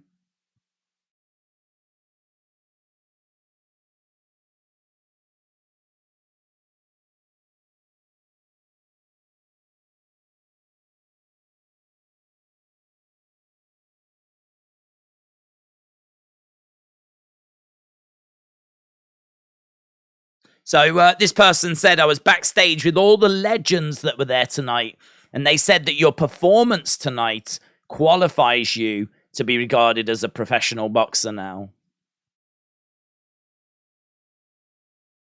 Jake said it wasn't my best performance.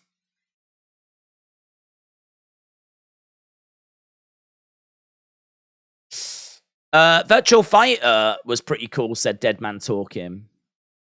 Tyson said he's lost 400,000 today and 100,000 yesterday. You should buy a GameCube. That really had nothing and flopped hard. The GameCube had Super Mario Sunshine. Good game. Mario Kart Dash, was it? Good game. There's going to be a Zelda. I've never played a Zelda game in my life, but there will have been a Zelda on there. Good game. Pikmin. I think I would say GameCube was ahead of Sega Saturn. I'd put GameCube ahead of Sega. In the GOAT ranking, I would put GameCube ahead of Sega Saturn. I don't even think that's controversial. N64 goes above all of those. N60... Oh. PS2 might be the top. I think PS2's goated. N64...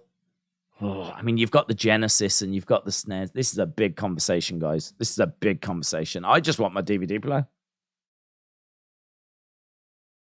But I used to love AEW. Then Elite Friends took over, said James. N64 is goated, says James. Sega Rally Championship, Virtual Fighter were my fave games on it.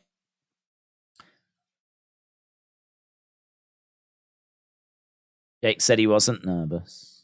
Daze, we need Big John to take off his shirt. Yeah! Big John! Come on! Look at that. Look at that. Imagine you walked into the toilets in a nightclub, and in there you've just got Big John, shirt off, doing that in the mirror, and then he turns around and does this to you, and you'd be like, oh my God. I don't know what's about to happen to me. Oh, man! Terrifying. Terrifying.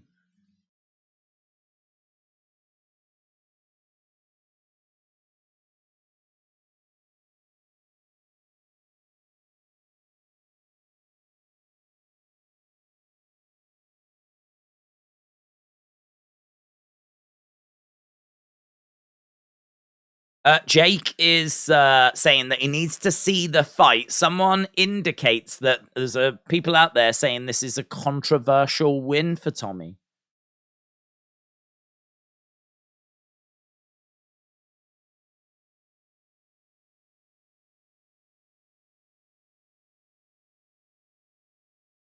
One last question. N64 is the GOAT. Hands down, then Genesis, then PS2, said Jono. Think so? You think 64 is ahead of PS2? In that library is insane. That is an insane library.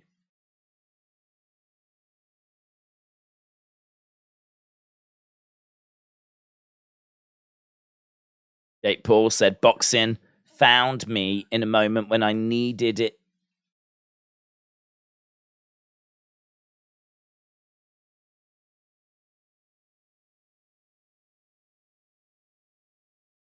Jake says, boxing saved my life.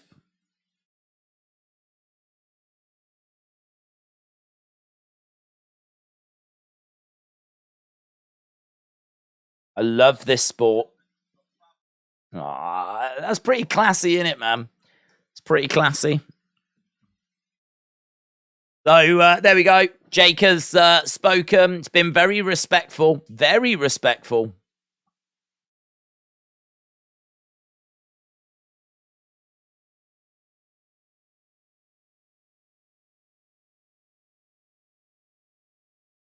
Great fight. Welcome to the pros. Someone said something there, but you couldn't see who was talking. Tommy Fury is going to come in next. It's going to be great to hear from Tommy. See what Tommy's got to say. So there we go. Jake Paul leaves. 64 was GOAT for quite some time, but then once PlayStation, 64 fell hard and fast. PS2, San Andreas, and Driver. I had an Atari, Mega Drive, Saturn, 64. Right, show off. Jesus. God, why don't you just list what you didn't have, James? I had an Atari and a Mega Drive and a Saturn and a 64 and a SNES and a PS2 and a PS3 and a PS1. Oh my God, mate.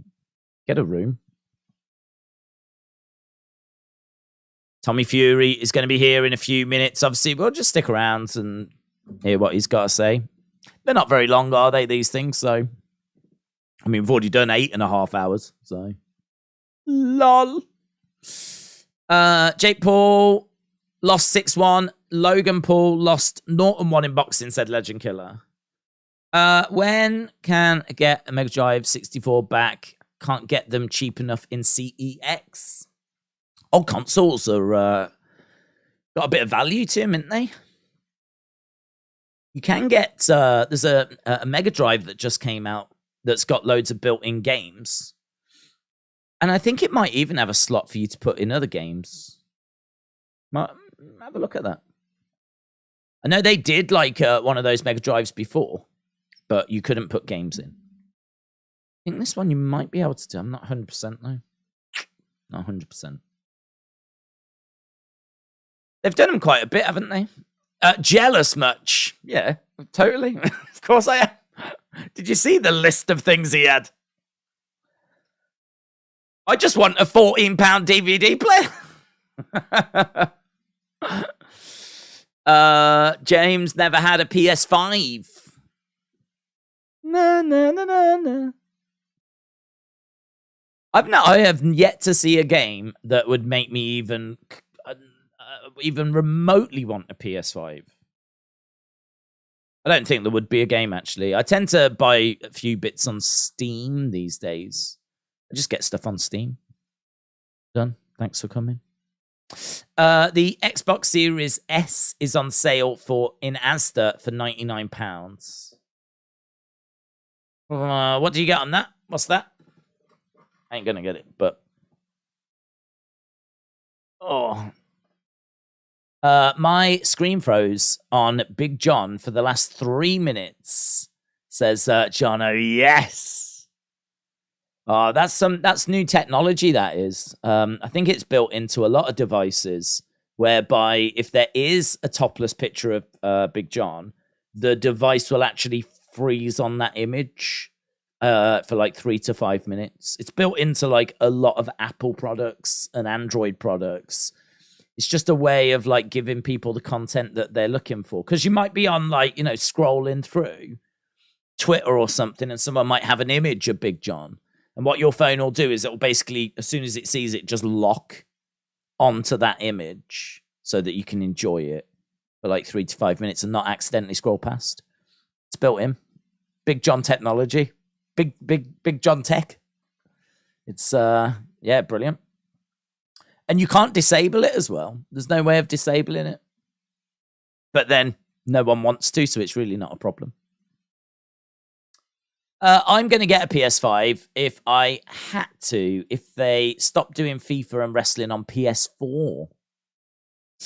Xbox, PlayStation, comfort controller, layout, anything else. Most games are multi-platform. PC gamers are still top dogs. I've never really got into gaming, full stop, but I just find that anything I would even be remotely interested in playing is available on Steam. So, but then there's nothing I want to play. So, like honestly, the last game that I put any kind of time into was Fallout 3, and that was last year. I probably put about 30 hours into that, and I was so determined to complete it. Didn't even come close. The pressure on Tommy was crazy, said Tommy. Yeah. Big John versus Big Dog, said Mark at WrestleMania. Will you get the Undisputed boxing game? Do you know what? I've seen some reviews of that, and it looks all right, but it seems to have a few flaws. So I saw a review of it. And apparently, like, in between the rounds, you can't do anything. So, like, during... I don't know if you ever played Fight Night, but you could do the healing thing where you put the, you know, the iron over the bruising to bring it out and all of that. And you could get the swab and, like, you know, sort the blood out and everything. You can't do any of that, apparently, in between rounds. You just have to watch the cutscene. So that sucks. And apparently, like, the loading screens and everything, like the transitions and all this, like there's loads of screens you have to skip through. So yeah, there's loads of screens you have to kind of get to. Like, I don't know, there's just a few things that kind of make me go, But apparently the gameplay is pretty good. I saw one channel gave it like 8.5 out of 10. So, and it's been a long time since we had a really good boxing game.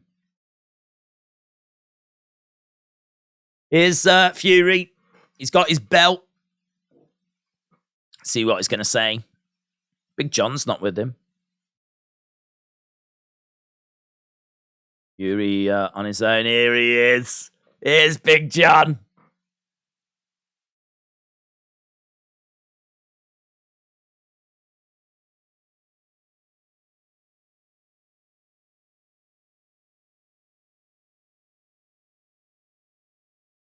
There you go. Smile on his face. What an exciting fight.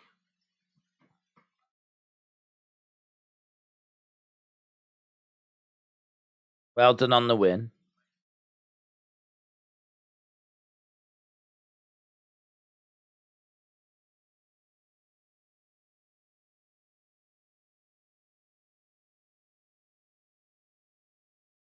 How do you feel? Fight was amazing. Enjoyable.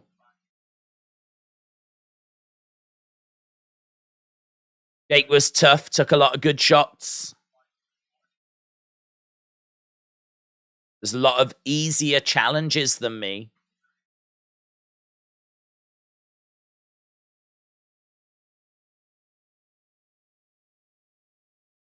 It's very similar to what I watched on tape.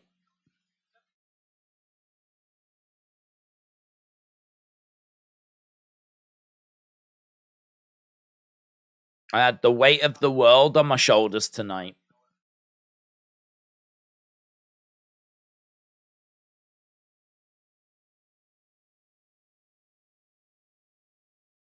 Yeah. Walking out in public and I just get people telling me I backed out of 2 fights and... Yeah, it's true. 2.5 years he's been putting up with stuff like that.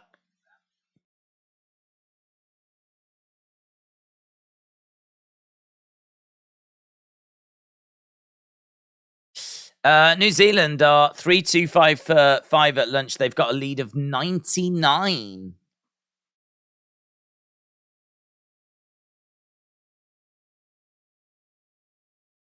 It's pretty good for them, innit? Fight Night 2 was amazing.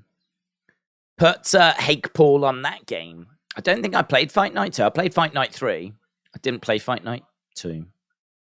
Bahamas said I had to visit friends to play games. I visited friends to play Super Mario All-Stars on the SNES.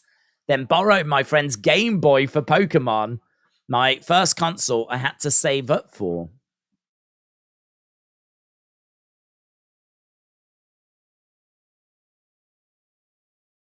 Do you want to run this one back? And Tommy says 100%. The world watched this fight. He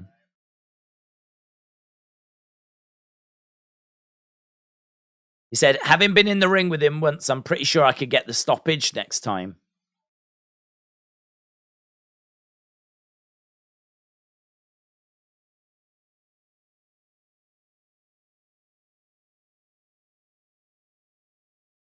Jake Paul's better than I thought he was.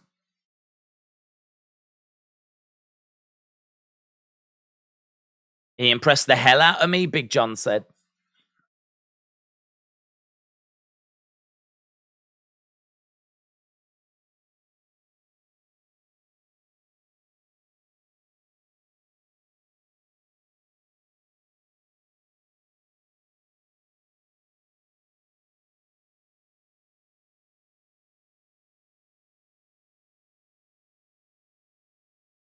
Everywhere he went, he got "You're scared of Jake Paul." This kid has been to hell and back. Big John's on one.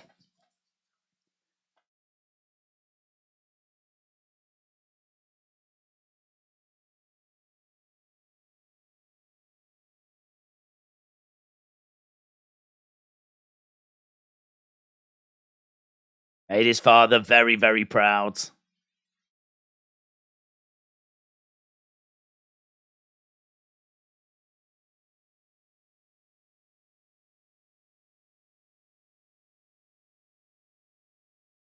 I love Saudi. He loves it.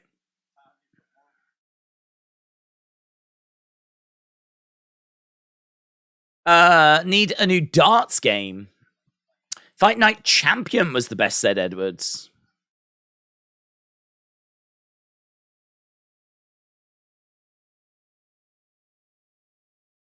Why do they always have to thank them? Why do they have to thank them all the time? Kingdom is beautiful. Love it in Saudi Arabia.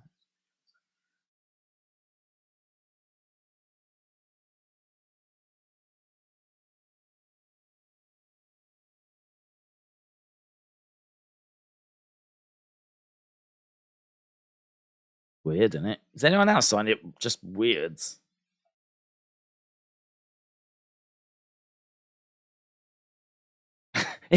Imagine if we did that in London. What did you think about London? Was a dive in it. Do you want to thank King Charles? No. Oh, okay. Do you want to say anything to the British people? Do one. Oh, okay. Let me write that down. Do one. Okay, thank you. Thank you. I hope you want us back. I hope we can come back. Fans.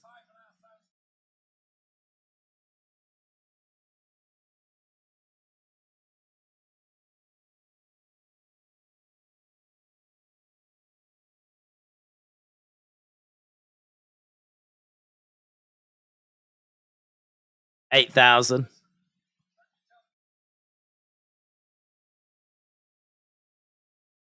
I'm going to bring the wife and family back for a holiday.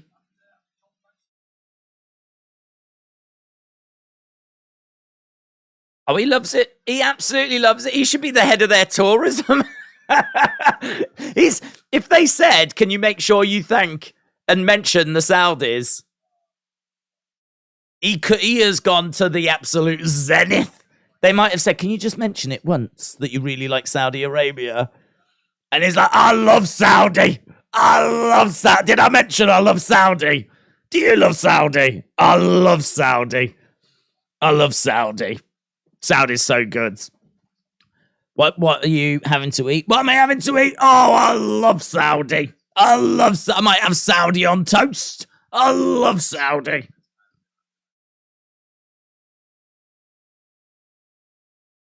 Are we applauding the prince or the king or whatever?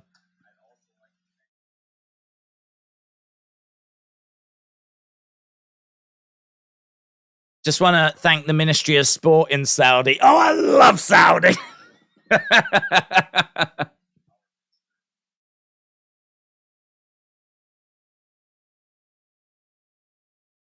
Are these people being held hostage? Is that what's happening?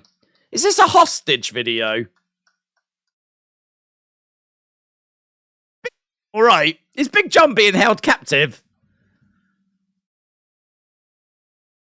Helen, you love Saudi. Oh, I love Saudi. Oh, I love Saudi. Do you love Saudi? He loves Saudi as well. We love Saudi. Tell him again. Do you know what I love? I love Saudi.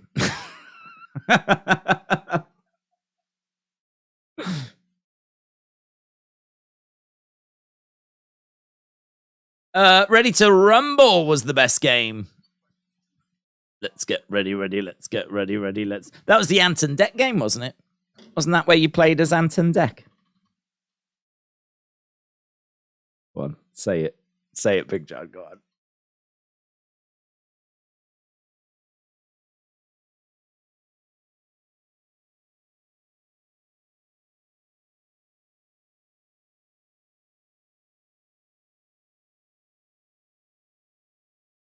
How do you feel about yourself?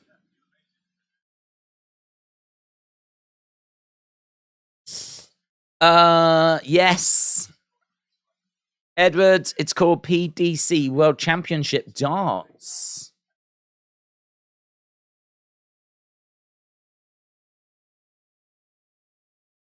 The whole world was watching this fight. Everyone was chanting.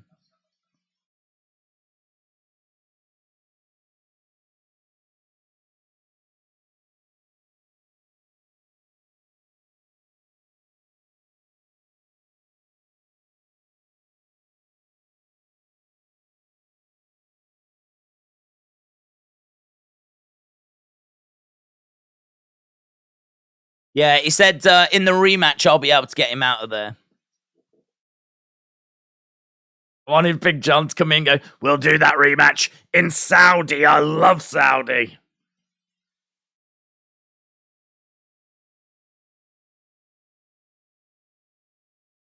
They should call him Saudi Claus. Big John is Saudi Claus. He loves it.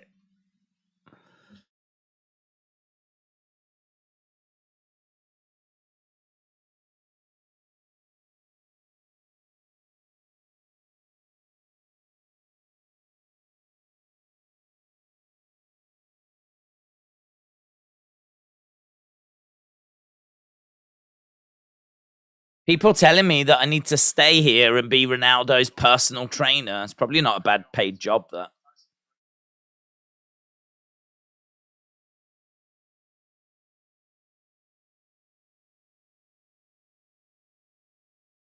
This, for me, is like a world title. He obviously gets like a special belt for tonight.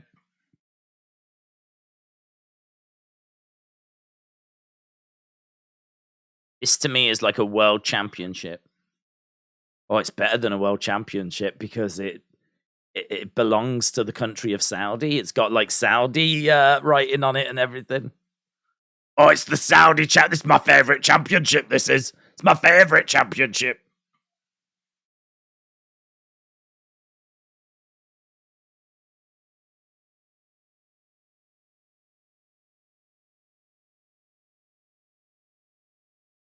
That was nicely said. Were those tears because you beat Jake Paul, or is it because you became the Fury that you've always wanted to be? Me and Daze talking video chat all the time. Never about this though. Normally about fingernails and how fat we're not getting, and what people are saying about Thea Hale. That's true.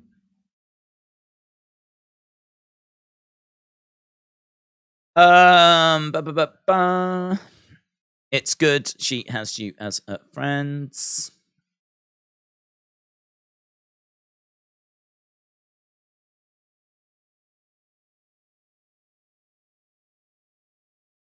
Good combos.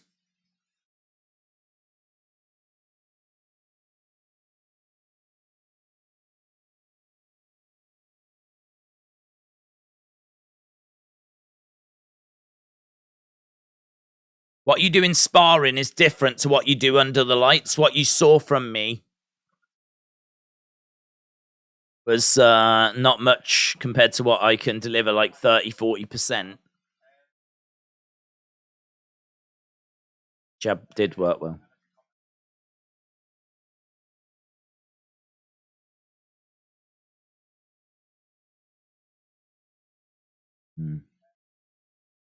Jake Paul threw a lot of shots, but he missed with a lot of shots, says Tommy. He's up for the rematch, and he really thinks he can get the stoppage.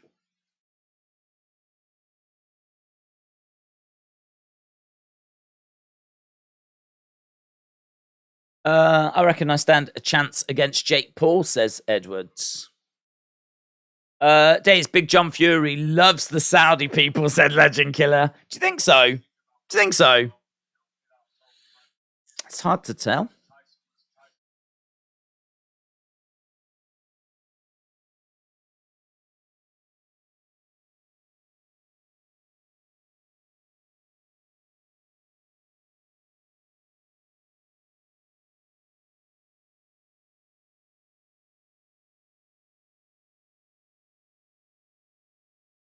I'm here. I said I was going to win for the past 3 years.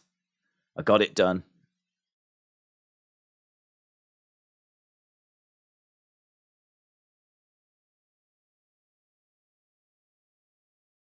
Uh, 8,000 fans is low. It is low. But I don't know how many it could. I mean, we were in Saudi Arabia. Do you know what I mean? If it was 8,000 fans in the UK or in America, then I would completely agree. It's very low. But we're in Saudi Arabia. I've got no idea. I've got no idea. Like, how many fans are going to travel from America to Saudi Arabia to support Jake Paul? Not many. How many are going to fly from the UK to Saudi Arabia to support Tommy or even Jake? Not many. It's local people that are going to turn out, and 8,000.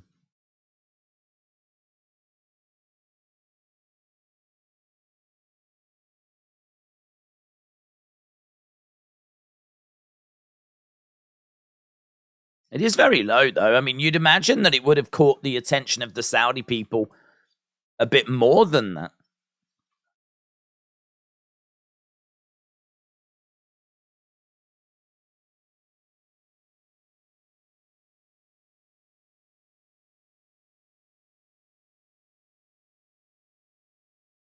One of the biggest fights of the year. They're saying pay-per-view sales are looking very, very good.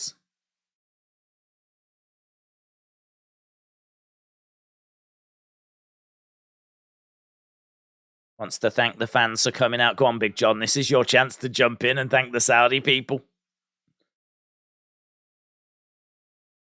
Just want to thank the Saudi people once again. Anthony, shout out to you. Who wins out of Hasbulla or Big John? I think Hasbulla wins unless he disrespects the people of Saudi or Saudi Arabia, and then Big John's going to go flipping mental, right? And he will mess Hasbulla up. Other than that, I'd probably give the edge to Hasbulla. Here we go. Here we go. Here we go. Here we go. Tommy loves Saudi. I want to experience the Great Kingdom, said Tommy. I want to experience the food.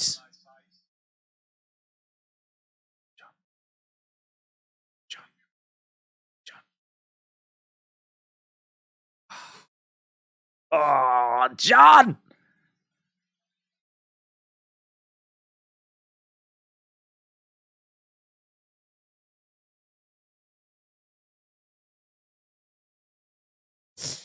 Another interesting thing. I think they sold it, so it would have been 15,000. I think they sold it, so it would have been 15. I don't think it was a very big venue, was it?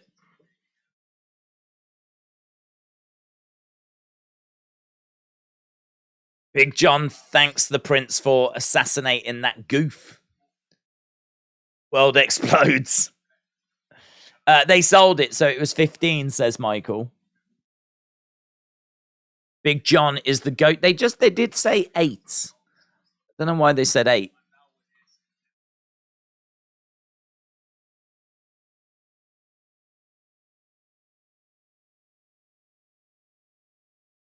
Question at the back.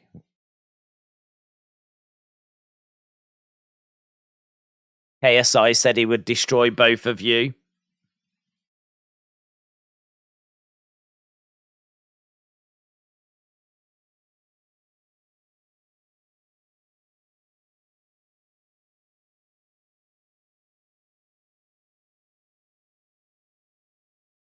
If KSI...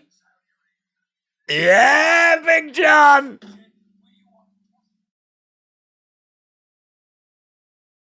So he said if KSI wants it, he can have it because he's no Jake Paul. And then out of nowhere, Big John comes in. We want it in Saudi Arabia. Saudi Arabia. Oh, I love Saudi.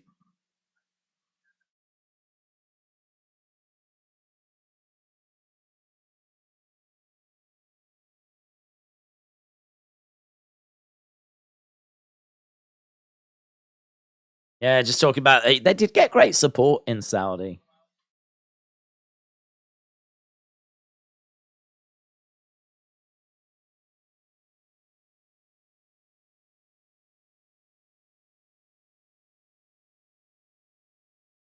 Yeah, I tell you what, brand new drinking game.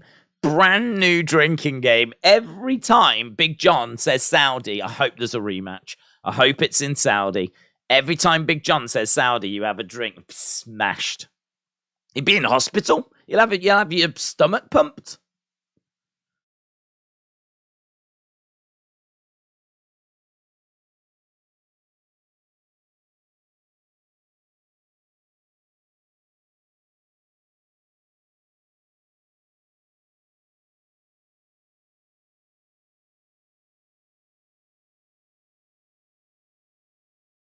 What's the secret behind your confidence?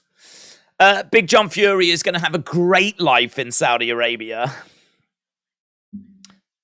Big John chasing that bag. I'll tell you what, it must be a big bag. It must be an incredible bag for him to just constantly keep going on. Must be immense.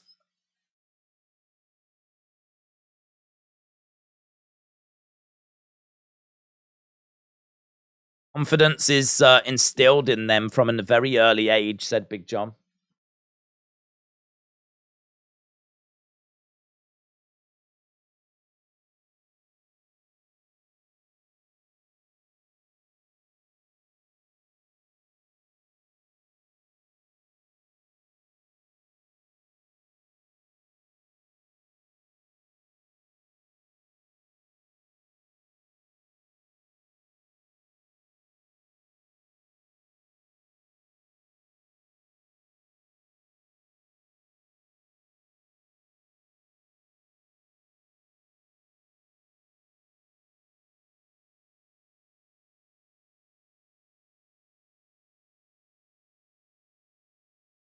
Yeah, I mean, honestly, you can just sit and listen to Big John.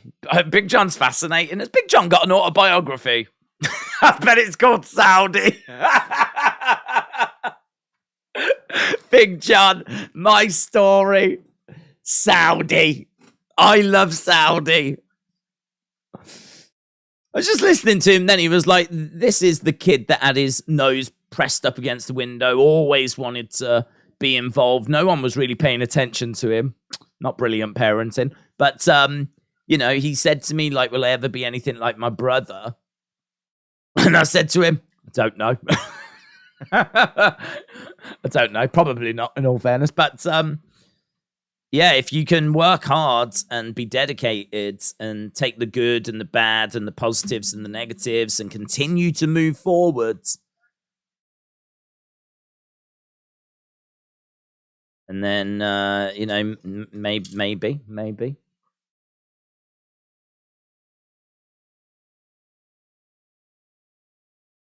Come here and find out for yourself.